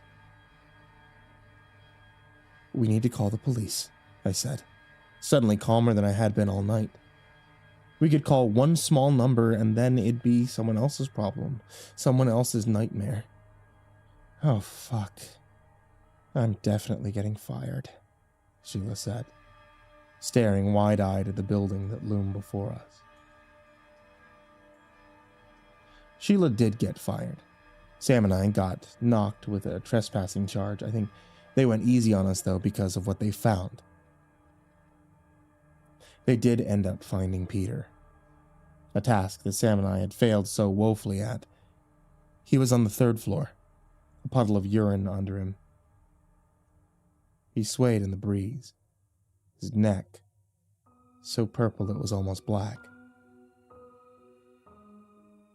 He had hung himself from one of the doorways with a thick rope, but we're not sure he had actually brought with him.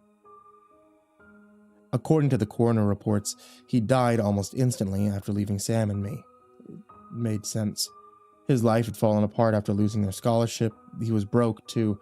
His death had made sense, and desperate for the attention that he'd lost, he decided to go out with style in the old abandoned hospital. I wondered what they would have said about my death had it been successful. Young man, successful and engaged to the love of his life, throws himself off the hospital roof. Would mine have been less believable? Amanda left me. I don't blame her. Sam got fired soon after drinking on the job.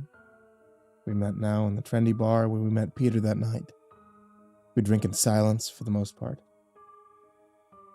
Sam won't tell me what he saw when he went looking for Peter. Shakes his head when I ask. He doesn't ask me why I was on the roof teetering off the edge. We don't talk about it. We just drink for Peter. And for the others we left behind there at the hospital. They're so lonely. We're lonely too.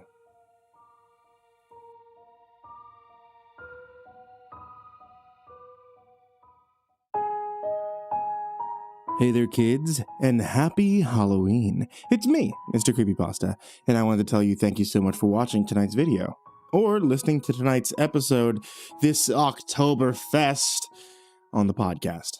If you're not listening on the podcast, then you always can listen on the podcast at Spotify, or just about anywhere you find a podcast. And if you're not listening on YouTube, then you can find it on YouTube, or just about anywhere you find a YouTube. I just want to remind all of you that if you're on a cold autumn night and you need a warm drink, then my wife sells tea. There's tea available at etsy.com/shop/ivory monocle tea. All different kinds, including those themed off of creepypastas, horror icons, horror monsters, and Dungeons & Dragons. And if you order that creepypasta set with the Mr. Creepypasta's Dark and Stormy Night, the actual tea that I drink while recording these stories, probably about 60% of the time, then you can always ask for that MCP dabbing sticker instead of the classic channel icon sticker. And I get a kick out of it every time someone asks her to do that.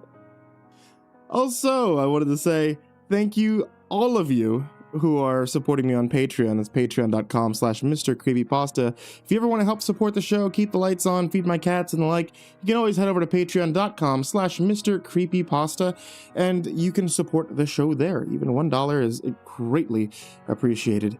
And I have a very special thank you to these guys, such as Jordan Alexander Sanchez, Mr. Thud, Ken Lando Higuchi, Champinski, Nico Kaio, Tristan Pelton, Stephen Van Huss, Chance Burnett, Deanna Kraus, G. Weevil 3, The Red Oak Shield Virus, Corey Kenshin, Pothead Holmes, Rival 1, Jimbo the Hutt, Caspian, Jordan Nels, The Village Witch, Hades' Nephew, Jordan Wayne Deckart, Bradley Lipe, Ann Charan, Acid System, Mike Bullock, Fooly Cooly Dude, Prozac and Pancake Appreciation, Ryan Arse, Cryptic Nightmares, Shadow Morningstar, Brianna Wright, Someone You Love, Said the King 56, Bad Honey, S-Man, Kiri the Sloth, Thomas Burgett, Liam Newman, Sky Harbor, Caleb Dougal, Last Blade Song, Rafael Rodriguez, The Ginger Bros, and Aaron Stormcrow. And another thank you to all you guys who are in the description down below. Thank you guys so much for watching. Thank you all for listening. And I hope you all have a wonderfully happy Halloween. Sweet dreams.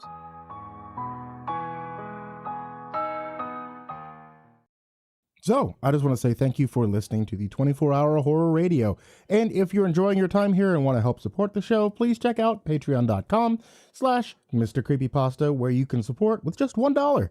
Or, honestly, any support is just to like this and subscribe to the channel and check out some other videos if you find a story that you really like. I'm going to let you get back to the stories.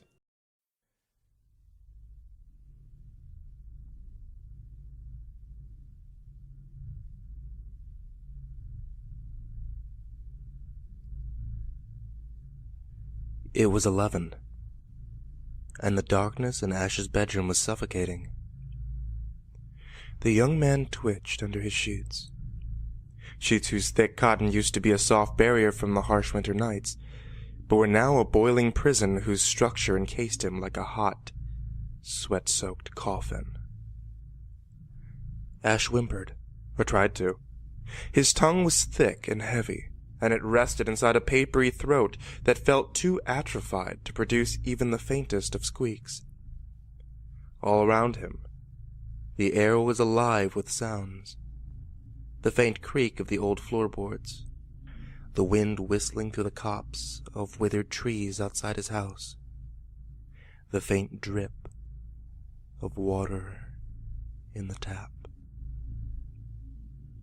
the creaking of the ice on his roof, the gusts of wind that blew tiny, hardened particles of ice onto his window, making a sound like fingernails tapping on the frozen glass. Off in the distance, faint and muffled by the winter gale, he heard, or thought he heard, a tree fall. The sound sent a jolt of terror coursing through his body. He imagined a tall, faceless, shadowy thing striding through the snowy forest, pushing aside trees and snapping them like the thin twigs they produced. He imagined that at any moment a long, pale arm would shoot through the window that lay above his headboard, an arm that ended in an inhuman claw that groped for him with long fingers like the legs of a spider. Again, Ash tried to whimper, to express his fears in some way, to distract him from the sounds. But his lungs felt as if the soft meat of their make had been replaced with lead. Another torrent of tiny tapping sounds assaulted his windows. Some part of him knew that it was only ice and snow, but his mind betrayed him, and the image of a massive beetle, bloated and dark against the white snow, skittering across the window, trying to find a way in, came to his mind. Ash felt the floodgates of his imagination, well fed by movies and books, began to buckle as thoughts and images that he knew would keep him up throughout the night began to press against what little willpower remained of his exhausted mind. please. Please don't. Not tonight. Please, he begged silently. There was mental haze of fear. Then there came the sound of nails on the floorboards, accompanied by a heavy pig-like snuffling. That wall broke, and his imagination began to weave tapestries of horror inside of his mind. He saw a massive, rotting creature with twisted limbs like ancient tree roots lumbering up the stairs, heading for his room. Its talons clicked on the floor as fetid breath gurgled out through rotting teeth from the depths of soil-clogged lungs. He saw a massive spider with more legs than could be counted, scurrying along the floor with its yellow eyes staring through the door. Through his sheets, past his skin and muscle to gaze hungrily at his rapidly beating heart. The spider gave way to a thin woman, with sagging leathery skin and legs like a wolf padding closer and closer with a predator's stealth. From the woman came a small, skinless thing that could have been an infant. Save for its many eyes. The door opened. Ash's lungs let out a single, solitary moan that exited through his lips as a reedy whimper. A heavy body sprang onto the bed, its weight crushing his legs before it began to move upward. A single second later, he felt its hot breath on his cold skin. Ash looked into the darkness and saw two large brown eyes staring inquisitively back at him. It was his golden retriever, Max. Ash felt the terror rush out of his lungs on the current of a relieved sigh.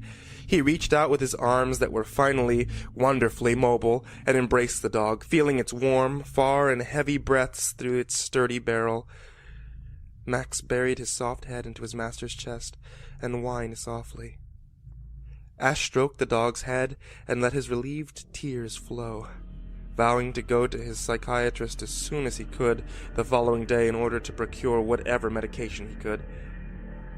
His relief deafened him to the note of fear in the dog's soft whimpers, and blinded him to the fact that Max's arthritic old joints made his ascending the stairs to the second floor a rarity. The sound of Max's hammering heart masked the sound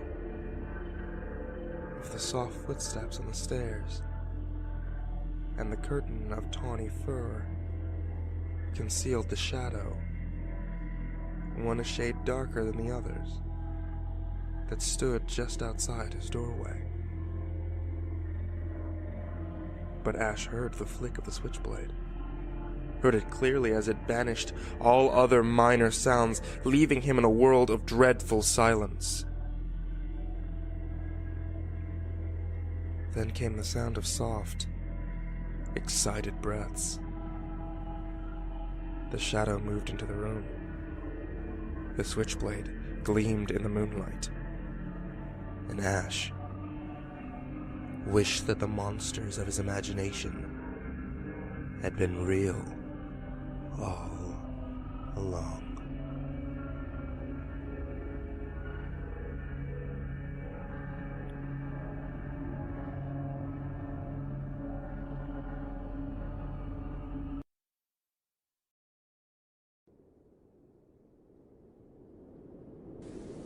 He is waiting for you, ever silent. Behind the wall he sleeps. He waits in shadow for the end of days, for the call that will end the earth. May the oceans dry. May the sun extinguish itself. Praise his coming. Enjoy death's sweet embrace. As he waits behind the wall, ever waiting for the call, the beat of drums, your heart, that never-ending beat. He awaits the song that will corrupt the heart. When it has been sung, you will know, for he will appear, his seventh mouth still open, and hum the call. The call that will end the world. He is coming. Expect him. I sing. But I cannot sing the song that ends it all. But I await the one who can, for he will tell me secrets. He will tell me of Raylo, and why he is no more.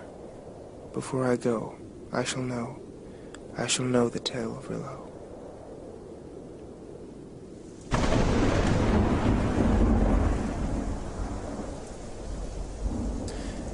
Well, hello there. Do you know who I am? Of course you do. Well, subconsciously, you do. You just chose to deny it.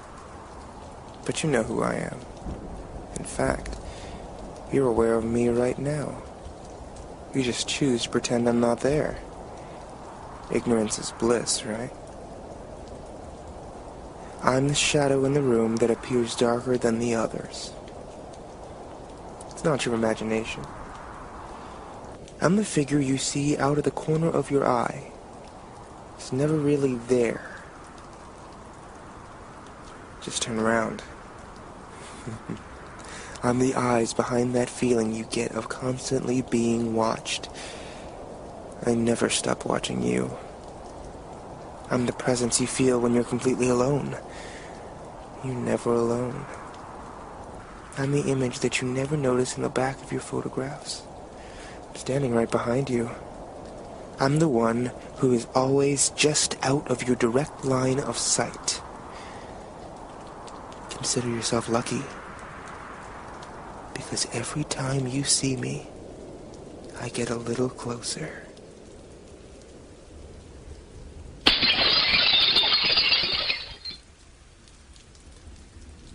I try to slowly fall asleep, but my sight continued to be focused on my closet door. I looked and looked as if something in the wood or the knob was going to change its shape. I am what you could call an insomniac, but never this bad. It felt like hours passed by. However, my mind was telling me to continue staring. Whenever I was about to close my eyelids, I would hear a slight rattle followed by a mumble. I could hardly make out the words. But every single time it became a little clearer, as if the mumbling were closer and closer to me. Then suddenly I felt a breeze upon my face. However, my window was shut. Anyway, this breeze felt nothing like a cold wind. It was warm, and even had an odor to it. I was sitting upright at this point, wondering what was going on. Suddenly I heard it. Open it. But before I knew it, I was out of my bed, almost as if my body functioned without my brain. I walked to the door, placed my hand on the knob, and it was freezing cold. I hesitated only to have the warm air pressed against my ear again. Open it! The voice sounded more angry than before. One final time it yelled, Open it! Out of a reflex, I pulled the door open quickly. I didn't know what to expect to find, but of course there was nothing. Nothing out of place in my closet. I went back to my bed and finally fell asleep. The next morning I woke late, wondering why my roommate didn't wake me up as he promised. I walked into his room to complain, and I still can't stomach saying it. He was lying on the bed. However, his face was disfigured. His arm was missing. Shit. His chest was cut open. I fell to the floor in disgust. On the brink of passing out, I grabbed the cell phone and called 911. They arrived shortly, brought me in and asked me the usual questions. The last one was the oddest, however, and I didn't fully understand. Before this horrific accident occurred, my roommate wrote on his bathroom wall,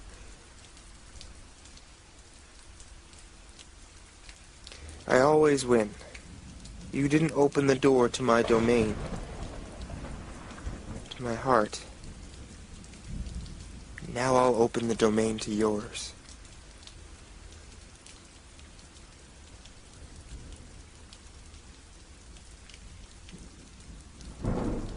They say that monsters come only at night, that light will drive them away.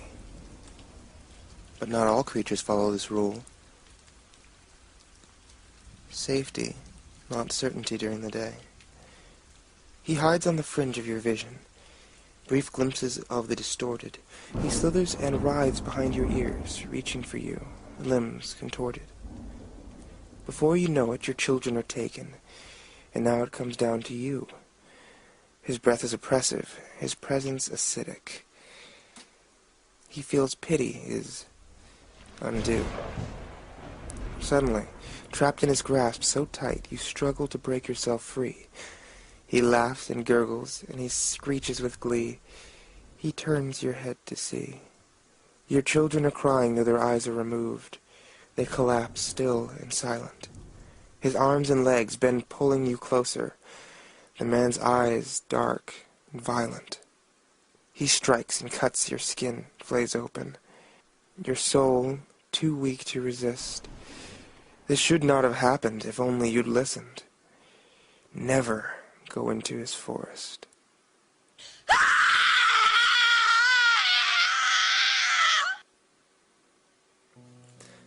Among the ashes, burned in despair, exasperate the crimson angels, and be lifted into dead air. These were the words that changed my life, cursed me, damned me. Now before I get started, let me tell you, yes, I know what I did wasn't wise, and by the time you've heard this, I'll be gone. For I can't take this any longer.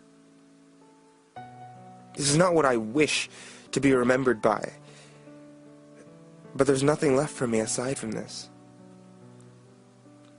It all began on a beautiful, warm night, a Thursday, I recall, all subsequently in a graveyard. The sun came, casting warm shadows on the headstones. I was with my friends, laughing at the bitter quotes on the graves. You know, something like, in loving memory of wife, mother, and sister. We were just being ignorant, finding their family's losses humorous. Hey, one of my friends chuckled, check this one out. I couldn't quite see him because he had wandered off, but I followed the sound of his voice to the crumbling, ancient-looking mausoleum. Very cliché, I know, but barely weathered on that door. That goddamn door. Lie the quote that would hold my fate. My friend pointed at it and scoffed. He read it like some stupid old ghost story, you know, that you read when you're a kid. Among the ashes buried in despair, exasperate the crimson angels, and be lifted through dead air. After that he paused. It left an eerie feeling, like fog, leaving us in a dense silence. But he laughed it off. What is that supposed to mean? I asked. It sent a cold shiver down my spine, but I tried to conceal my discomfort. More of my friends walked over to see what all the laughing was about. I was the only one without a twisted smirk on my face. Well, someone has to go in there, I heard one of them say. And before I knew what was happening, a flashlight was shoved in my face. It took me a moment to process what was happening, but when I closed my eyes, which was a reaction to the blunt shove, I found myself on a cold, damp floor. When I opened my eyes, all I saw was darkness. A rush of panic washed over me as I fumbled to find my flashlight, somewhere on the ground. As soon as I find it, I grasped onto it like my very life depended on that cheap piece of crap. I pressed the button, a dull yellow light flooded the room. I didn't think it was possible, but even with the comfort of light, the fear within me didn't lessen. In fact, it had only gotten worse. I paid no mind to it. I paid no mind to my so-called friends who were laughing at my frantic behavior, or at least what they could hear beyond the massive stone door that they had closed behind me. Instead, my attention focused on what was before me. Nothing. Just dark. A hallway that seemed to go on forever. But no matter my fright, something told me to go on, like an ominous force pulling me in. I walked into that endless hallway. Oh, how I wish I wouldn't have, but I did. Suddenly, my flashlight began to flicker. I kept walking. It seemed like an eternity of trudging on, but I just kept walking. And then, without warning, my flashlight gave out. There I was, abandoned in the darkness. Nothing was in sight, and all sound was absent. I fell on my knees, where I stayed for who knows how long. Then I heard the faintest noise in the distance. I couldn't quite make out what it was, so I began to crawl towards the source. And the further I crawled, the clearer the noise became. That was when I discovered the noise were the woman's cries. Not for help. Not cries of terror, but mind-numbing sorrow. She sobbed hysterically, her voice shaking with grief. This went on for hours. The blood-curdling cries made my hair stand on end, and my skin to grow cold. She sounded so broken. I felt so sorry. I began to crawl again, to try and find this tortured soul to comfort. I couldn't take this much longer, but I didn't get too far.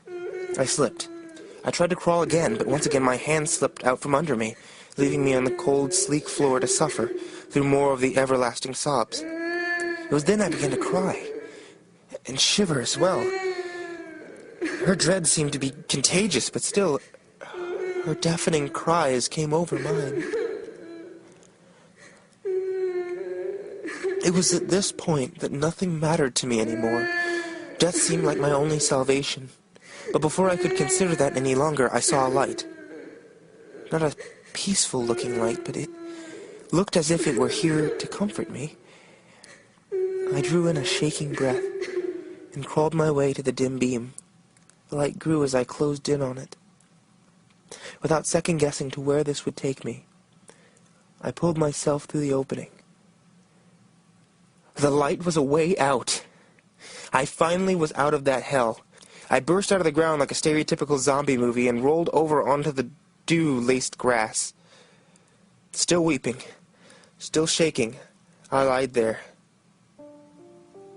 Blood trickling from my ears, and my knees pulled to my chest, recovering from the torture. The sun began to rise, and I began to calm down. I dragged myself off the ground and ran as fast as I ever have. Small sobs escaping from between my breath, I flung myself into my car. My friends were gone. I never found out where they went, but I didn't care. I just wanted to start the engine and get the hell out of there. I took another moment to breathe. I rested my hand on the steering wheel and closed my eyes. It was at that sickening moment when I heard the faintest noise. My eyes shot open. My heart sank a mile. The noise was that woman's cries. And ever since then, I've not been able to escape that horrid lamenting. Sometimes it goes on for days, and sometimes, on a very rare occasion, it will stop for a brief moment. I'll catch my breath. But then agony begins once more. I can't take this any longer. So this is my goodbye. Among the ashes, buried in despair, exasperate the crimson angels and be lifted into dead air. She shall cry no more, and nor shall I.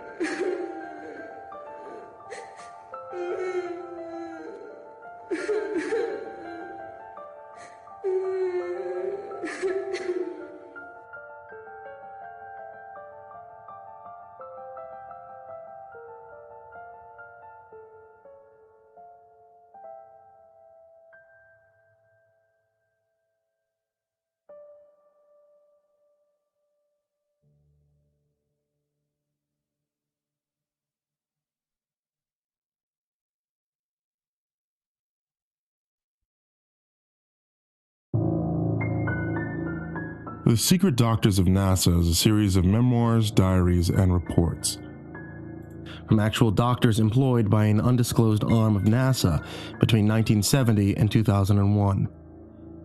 These writings contain true accounts of the unusual and often highly classified medical conditions experienced by an astronaut during and after their space missions.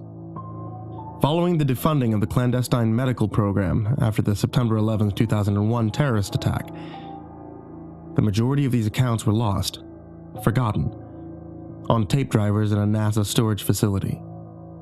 In 2016, a former intern whose job was to clean out one of these facilities discovered them. 2 years later, he's ready to release what he found. A dentist discovery. Arnold F. A. DDS, August 4th, 1989.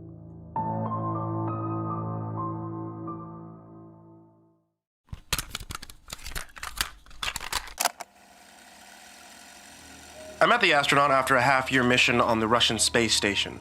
He'd gone through his preliminary post-landing physical, but complained about pain in his jaw and gums. His health, aside from those complaints, were fair. So it was my job to find out what was wrong with him before moving him to the next specialist. The urologist, I think. The orders always change. The patient was in decent spirits when we met, although I could tell something was on his mind.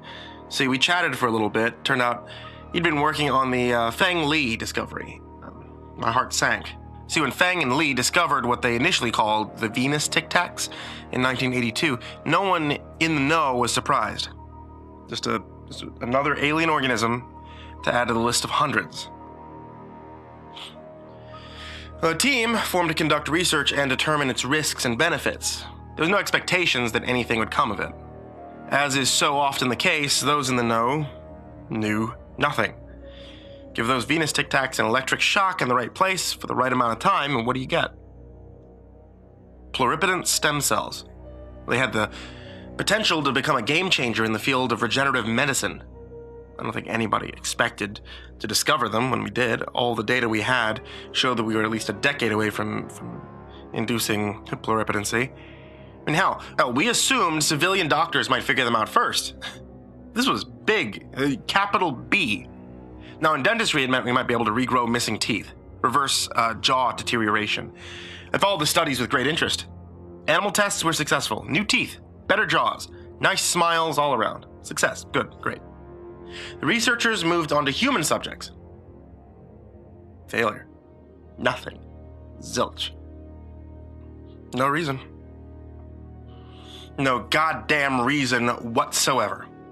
No one could figure out why there was a 100% success with animal subjects and 0% with people. Cells wouldn't grow at all. Then a doctor named Franco, who'd been on the team since the beginning, suggested they try using the Tic Tac cells on people in space.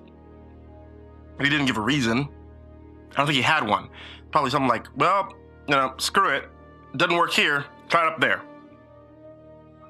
So we did. It worked. Sort of. See, the effects were different for everyone. Sometimes cavities were repaired. Sometimes jawbones grew again. Then, again, sometimes teeth fell out and jaws collapsed. That's what happened to Jose. See, nobody wanted to use Venus Tic Tacs again. That's why, when this astronaut came to me with pain in his gums and jaw and told me that he'd been working on the Feng Li discovery, I was less than thrilled with what I'd find.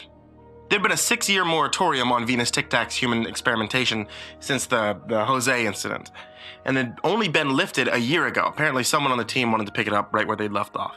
While I talked to the astronaut, he informed me that there'd been new research on the Tic Tacs. I frowned, told him I wasn't aware of anything new. He filled me in.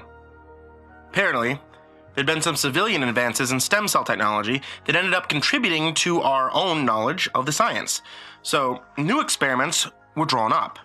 Plausibility was determined, and one of the team leaders impressed the brass at NASA's ethics division. That, combined with the limited number of Venus Tic Tacs that had been recovered, and the uncertainty surrounding how much longer they'd be alive, ended the moratorium. That was all well and good. You see, at that point, I hadn't looked into the astronaut's mouth. Before we started chatting, I had my assistant do an x-ray of his jaw. They developed while we were talking. Now, they were ready. I'm going to digress for a second. Have you ever seen what a child's skull looks like before their adult teeth have come in? It's unsettling. Okay? Look at this. That was all of us at one point. I've been a dentist for the last 36 years. Okay? I've dealt with a lot of crazy stuff, but just thinking about all those holes makes me uneasy. Some things just stick with you, I guess. So why am I mentioning this? Okay. So this astronaut, right? This grown man had what looked like new teeth forming above his adult ones. Now, I consulted with the x-rays that we took before the mission. There was nothing unusual about them, just filled cavities, mild bone loss in his jaw that had made him a test candidate for the Tic Tac cells. Now, as I stared at the new x-ray, I saw the cavities. They were still there. The jaw still decaying, but those dark smudges on the x-ray, those indicated new teeth deep in there. I'd never seen anything like it. I remained professional. I asked him to lean back, open his mouth so I could begin the examination. And as I took my first look, I knew something was dreadfully wrong. His gums were puffy and they bled at the slightest touch. His teeth, they looked gray, as if they hadn't been brushed in God knows how long. Okay, it didn't make sense. I swung the magnifying over and brightened the light, and I think you heard me stifle a gasp when I looked through. His teeth, they were covered in these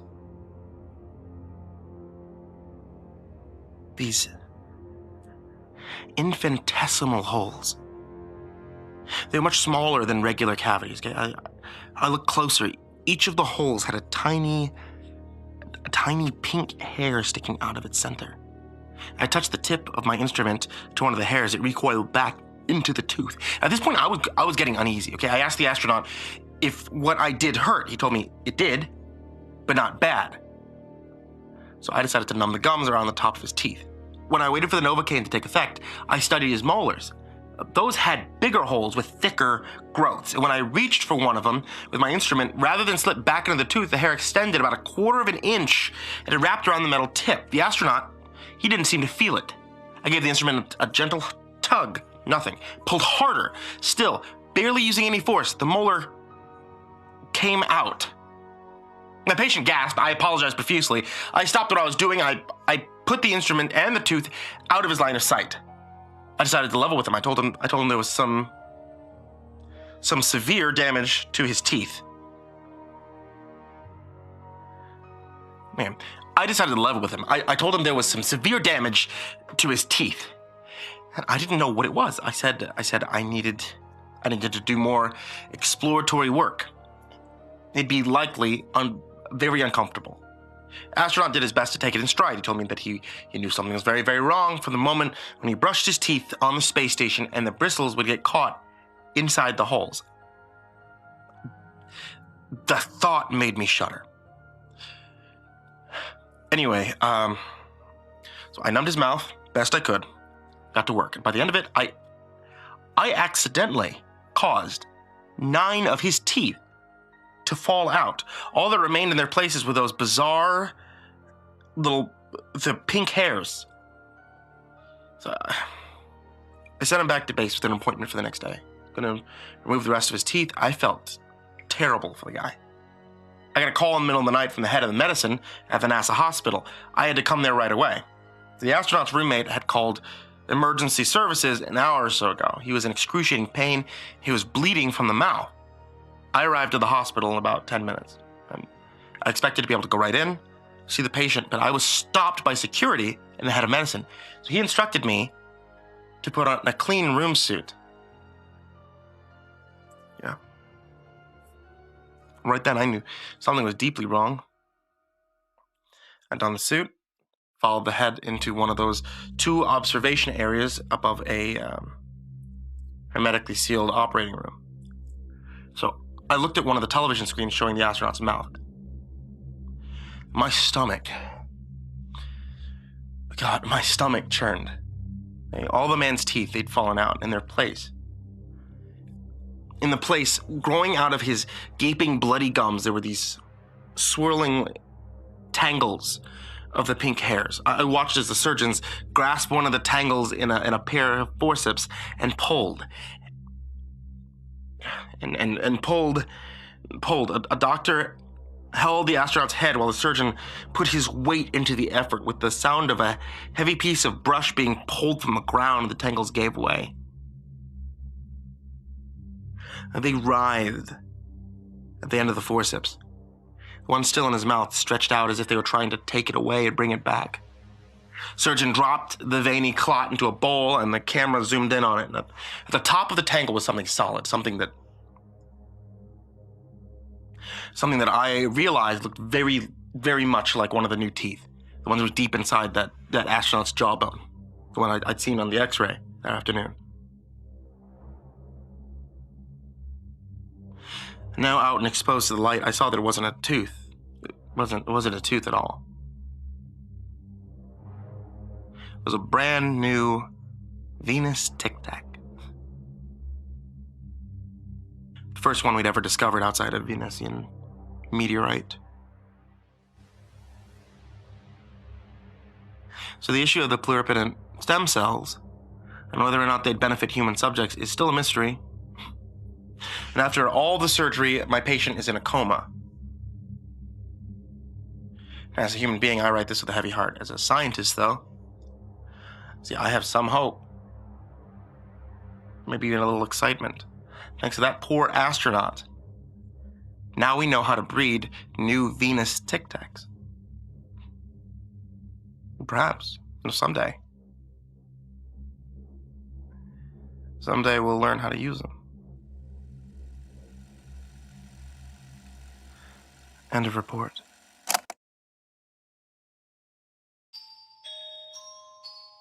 Hey there kids, it's me, Mr. Creepypasta, and we are back after Halloween.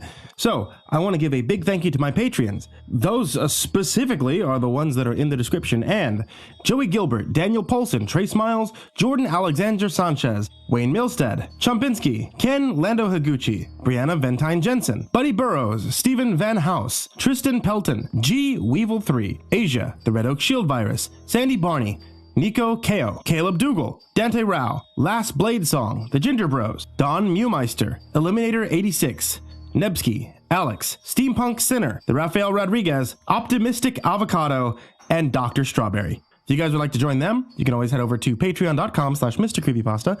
Even helping with $1 actually helps keep me alive. So a big thank you to all of you who are there from $1 all the way up to however much that you guys give. Thank you. I appreciate you guys subscribing and checking back with the channel every single day because, dear Lord help me, we are on daily uploads, meaning new horror stories from me here at Mr. Creepypasta on YouTube or Mr. Creepypasta on Spotify. Sweet dreams, kids.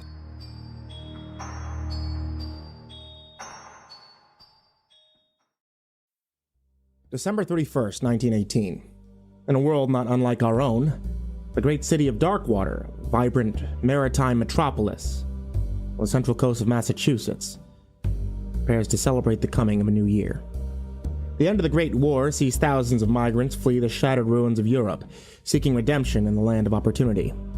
The slums of Darkwater are packed with Italian, Irish, and Eastern European immigrants, their labor leached by tyrannical factory owners who swell their already sizable fortunes.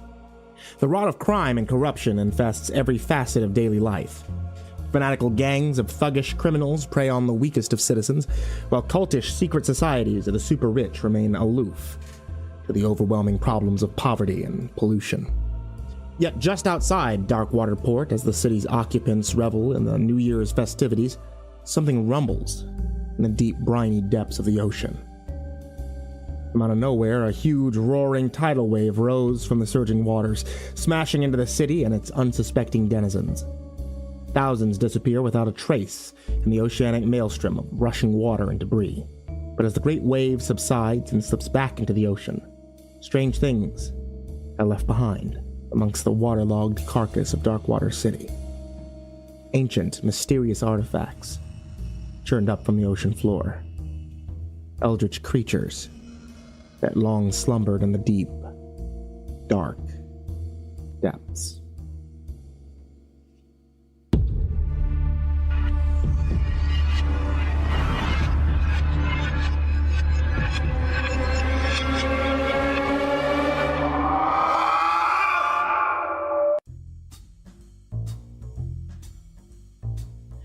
Over the next 6 months, broken survivors were rejoined by those that had managed to escape the disaster. Those that returned in the summer of 1919 found their city to be very different than when they had left it. A ubiquitous fog hung in the air, obscuring sodden streets and arterial alleyways.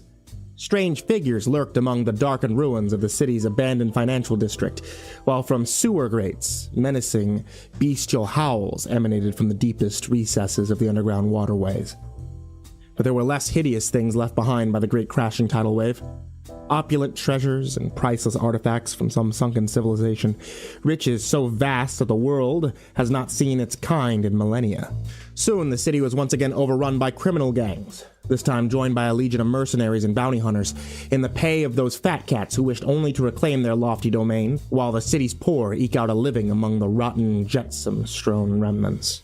This is where my story begins. My name is Skip Walters, a journalist for the local newspaper, known as the Darkwater Chronicle. I've returned to my hometown seeking to uncover the dark, murky secrets left behind by the Great Wave, as well as the shady dealings of the city's returning population, and those of the poor souls left behind. No stories too dangerous for this reporter, no enigma too vexing, no puzzle too confounding. I will not tire in my quest to bring you the latest news and stories from the darkest, most deadly city in America. Which brings me to my first tale. One of furtive dealings and fatal consequences with a twist of oceanic mysticism. Allow me to tell you the story of the Jamestown murders. Across the Carron River, just north of downtown Darkwater, lies the historic district of Jamestown. The roots of the predominantly Irish neighborhood go back to 1620, when it was first occupied by English settlers during the reign of King James I. However, the huge influx of Irish immigrants escaping the famine of 1840s are what gives Jamestown the demographic it has today. Mrs. Mary O'Dwyer is a descendant of just those people. A hard-working steedore's wife, Mrs. O'Dwyer lost her husband when the Great Wave crashed down into their small family home and swept the poor Mr. O'Dwyer away. Distraught, she sought refuge with relatives in New York for a few months, while repair and reconstruction efforts were prepared and put into motion. Her return was not a joyous one. The Great Wave had left her home a sodden wreck, and for the brief time she lived there, her existence was a tough one. With no work available and no husband to support her, Mrs. O'Dwyer was reliant solely on the charity of others. Re-emergent businesses, such as a local baker or diners, found themselves receiving weekly visits from the widow O'Dwyer, her cheeks pale and sodden, as she begged for weekly alms. Then, just last week, some terrible twist of fate, Mrs. O'Dwyer was viciously murdered in her own home. Her slaying coincided with the murder of another woman from the same Jamestown neighborhood, just a few nights prior. Police arrested a friend of Mrs. O'Dwyer's late husband in connection with her murder, given that he was the last person to see her alive. The situation didn't add up. Why would a dead man's friend murder his widow in such a savage, violent manner? There was only one thing for it. I threw on my overcoat and headed on over to Jamestown Police Precinct. An old friend still owed me a favor. The Jamestown Police Precinct is housed in an intimidating neo-Gothic building that still bears the scars of the Great Wave. Crowned with the skeletal pieces of wreckage from structures that didn't survive the disaster, the precinct is haunted by that smell of rot and brine that these days seems to plague the entire city. At first, my coincidental contact was hesitant to talk. The murders were a major police priority, and any leaks to the press would surely be met with a harsh punishment. But I had come prepared. A fifth of his favorite Irish whiskey was all it took to loosen the man's jaw. As he began to talk, my suspicions were confirmed. He, too, doubted the guilt of the suspect in custody. "I don't like him for the murders," the anonymous officer confessed. "I've seen some killers in my time, and this guy, he ain't no killer. He keeps talking about a book that the victim found before she died. Only, He gets really scared when he does. Just locks up, starts talking to us for a while.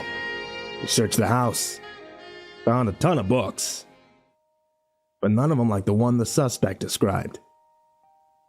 I confirmed the address of the O'Dwyer house, then headed over to talk to the neighbors of the deceased. If anyone had heard Mrs. O'Dwyer mention this mysterious old tome, it'd be them. The O'Dwyers lived just a short walk from an area of Jamestown known as the Gallows Hill, famous for being the location of a huge stone obelisk that marks the site of a well-known Revolutionary War battle. I had not set foot in Jamestown since the Great Wave, let alone visited Gallows Hill. I found the obelisk intact, but it was now somewhat different to what I remembered. The previously bare stone of the monument was now completely covered in vegetation, thousands of creeping vines with knife-shaped leaves that snaked all the way up to its peak.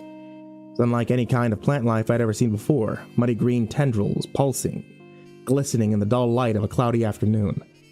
One of the residents, still in the process of cleaning out his home, eyed the monument nervously as he worked. After locating the O'Dwyer house, I knocked on a neighbor's door. Locks clattered and clicked before opening just a sliver. An elderly woman's weathered face peered out from the other side.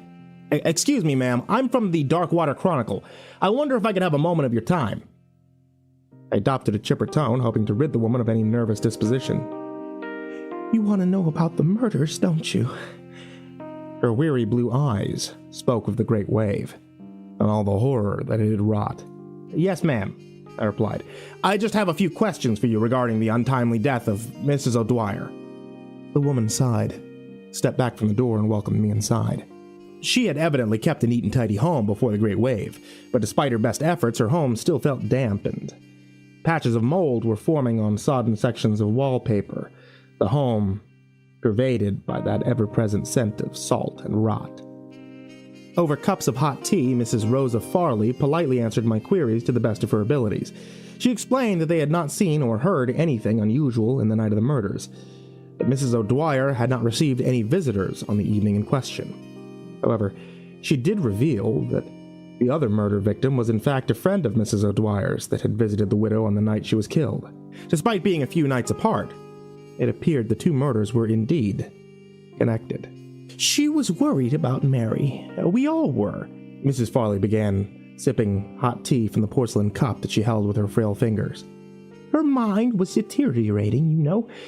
Ever since she lost her husband to the Great Wave, she just wasn't the same. At first, it was just a melancholy that plagued her. She seemed crushed by the loss. But the day after I helped her clean out the house, that's when she started to talk to herself. Mary's friend tried to talk to her, to convince her to return to her relatives in New York. She didn't take that well. Not well at all." "Do you think Mrs. O'Dwyer was driven mad with grief?" I asked, scribbling in a small notebook as the woman spoke.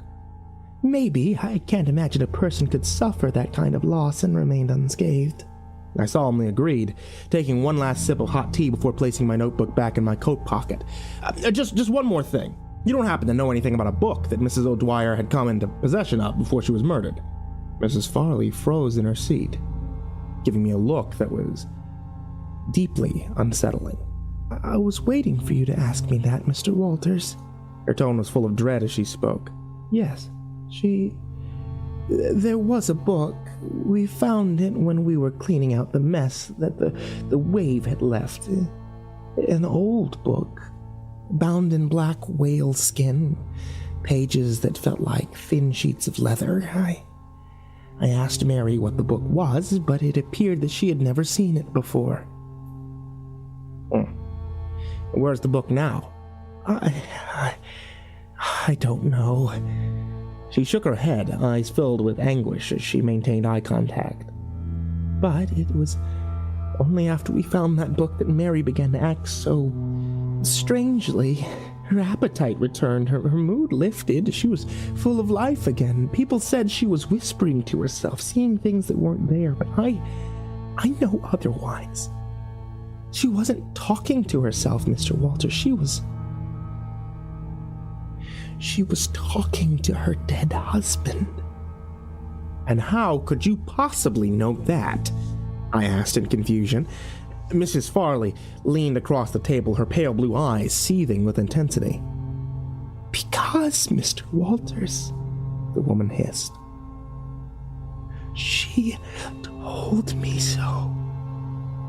Late that afternoon, I headed over to the Darkwater coroner's office, nestled in a leafy street in the south end of the city. The doctor that had performed the autopsy on Mrs. O'Dwyer and her deceased friend was a wizened-looking man named Dr. Rothstein, wisps of white facial hair and small round glasses that framed exhausted-looking eyes. Dr. Rothstein was doing the best he could in the worst of conditions. "I must be honest, I am a little confused when the police informed me that the foul play was suspected in their deaths," the doctor confessed, stroking his chin as he spoke.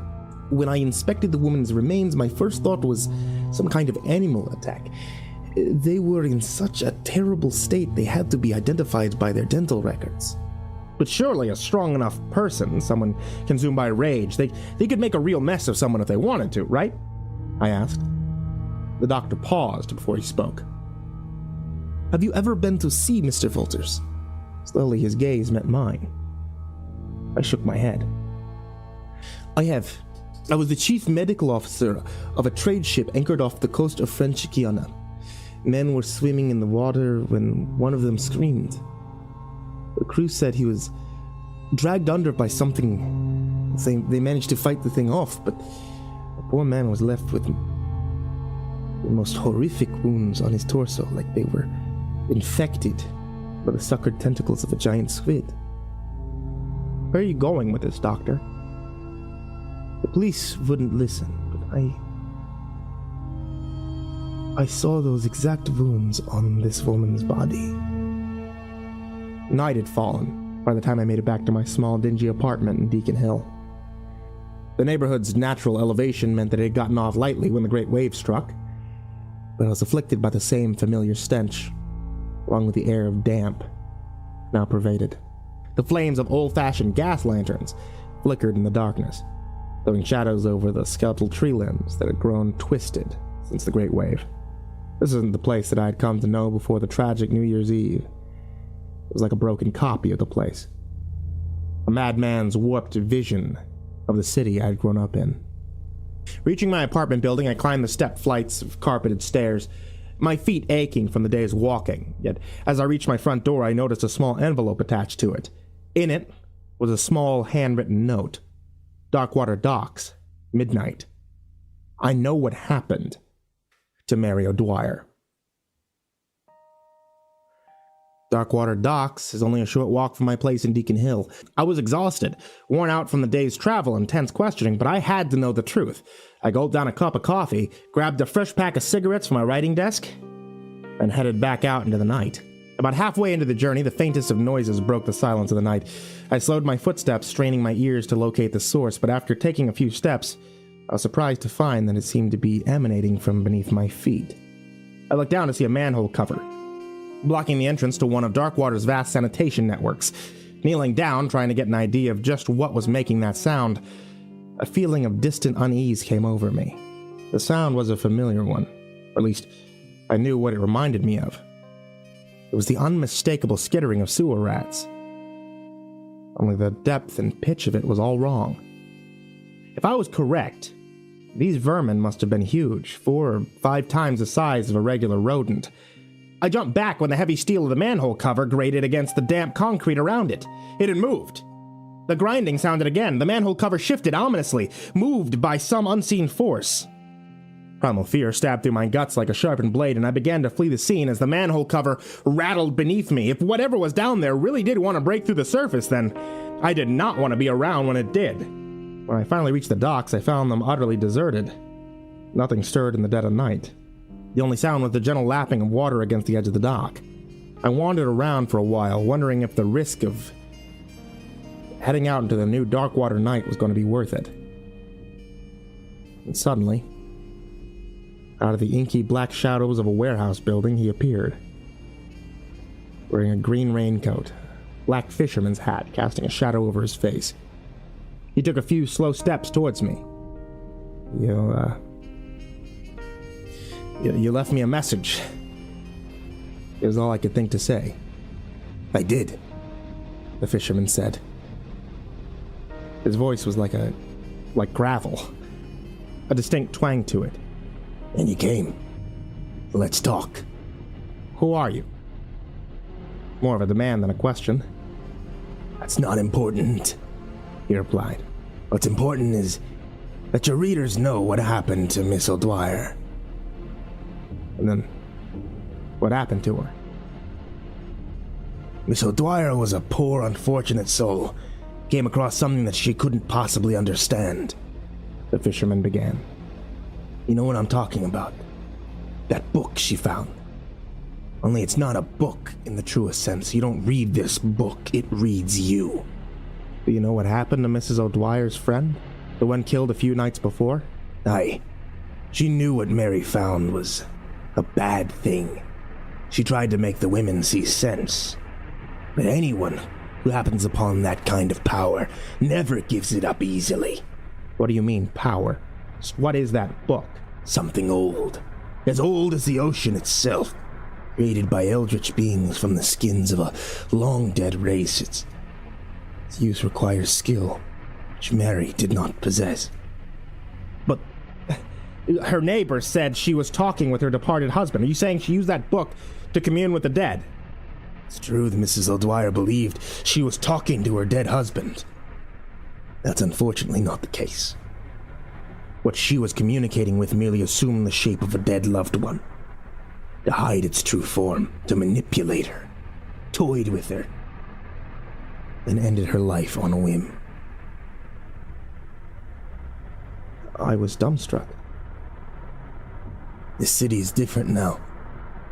You know that, don't you, Mr. Walters? You feel it. I feel it. Everyone feels it. The great wave came and went, but it left pieces of itself all over. Pieces that people will struggle to comprehend. You have a duty now, Mr. Walters, to inform your readers, to warn them of the dangers that now exist in this once titanic city. What are you on about? And what about you? I finally asked. What's your part in all this? To guide the ship to calmer waters, he said, the moonlight catching a thin smile.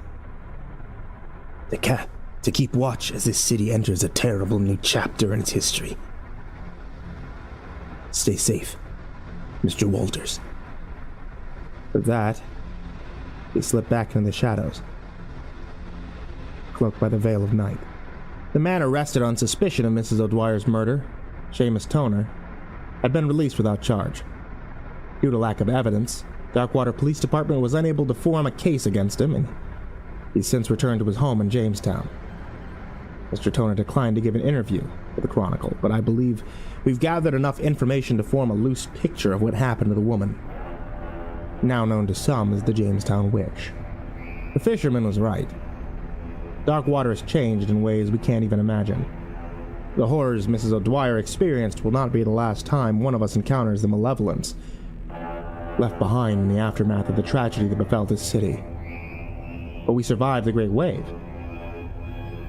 We'll survive what comes next. What's more, the Darkwater Chronicle will continue to report on all the new and terrifying dangers that now lurk in the dark corner of our once mighty metropolis. But until next time, readers, beware the unfamiliar, protect those dearest to you, and keep your eyes on the tides.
Last year, it was Billy Thompson's place.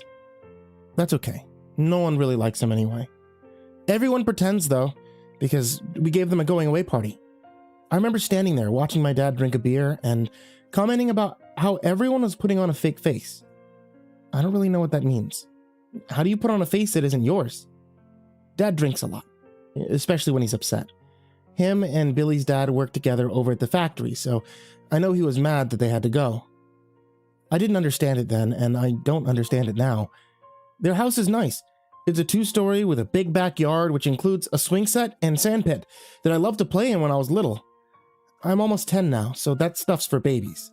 Besides, there isn't a sandpit there anymore, even if I wanted to play in it anyway.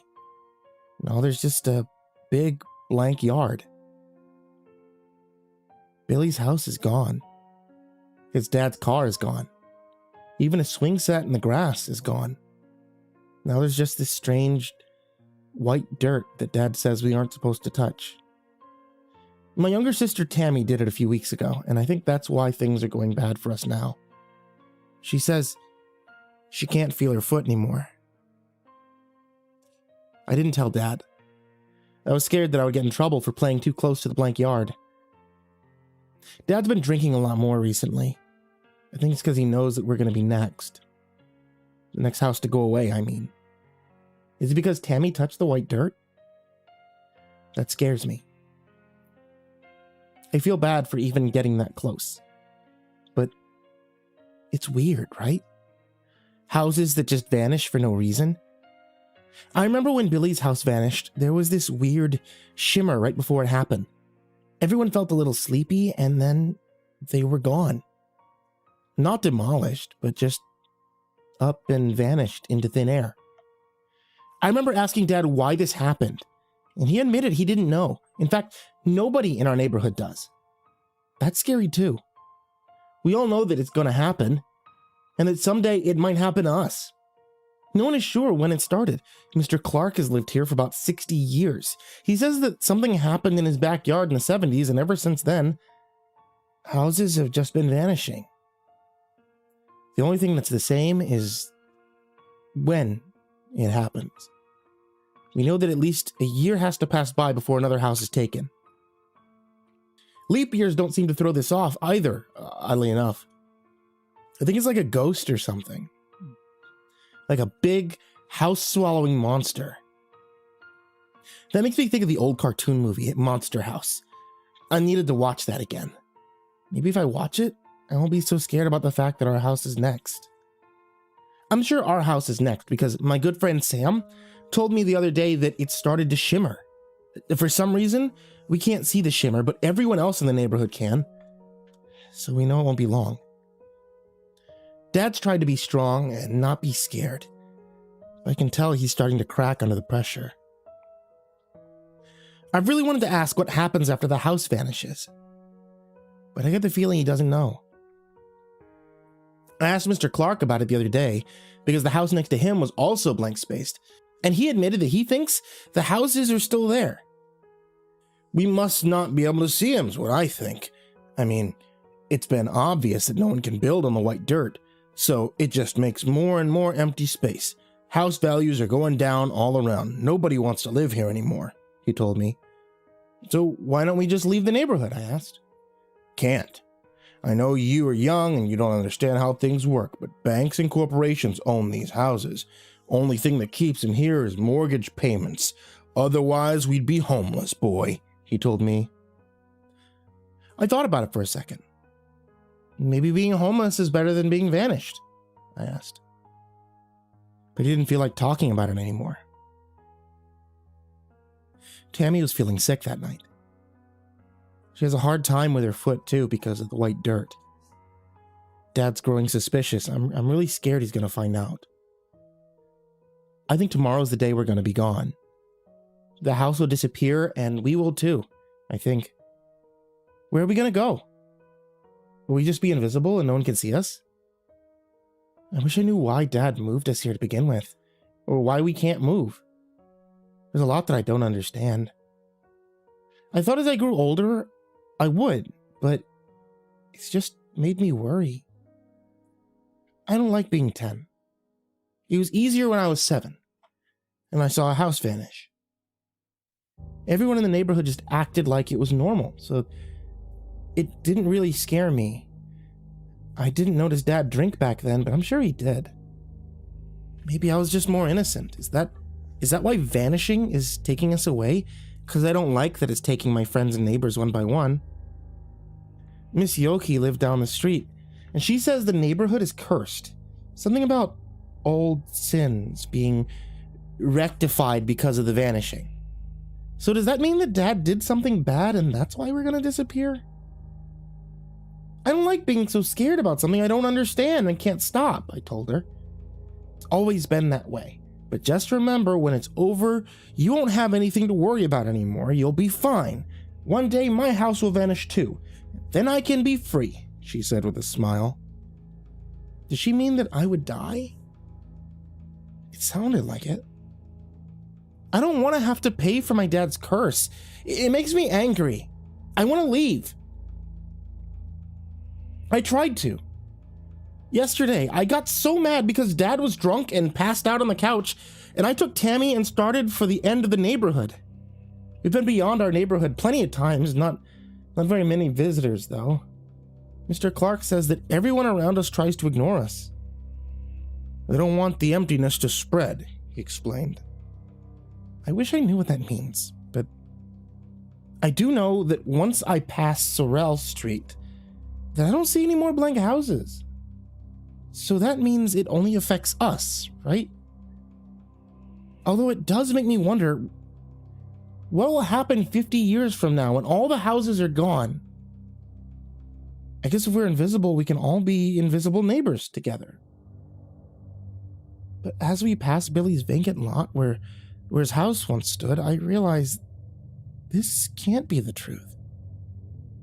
It feels so cold and dead there, like the house took away all that was good from the area when it vanished. Maybe it took the color too. Is that why it looks so bleak? It makes me feel uneasy to even go near it. But this is the closest way out of the neighborhood. My plan, if I have one, is to get out and call Mom. She managed to leave a few years back, so that must mean that we're safe to leave too, right? I just don't understand why everyone's okay with us staying here and vanishing along with the house. We can leave. We're almost at the last house.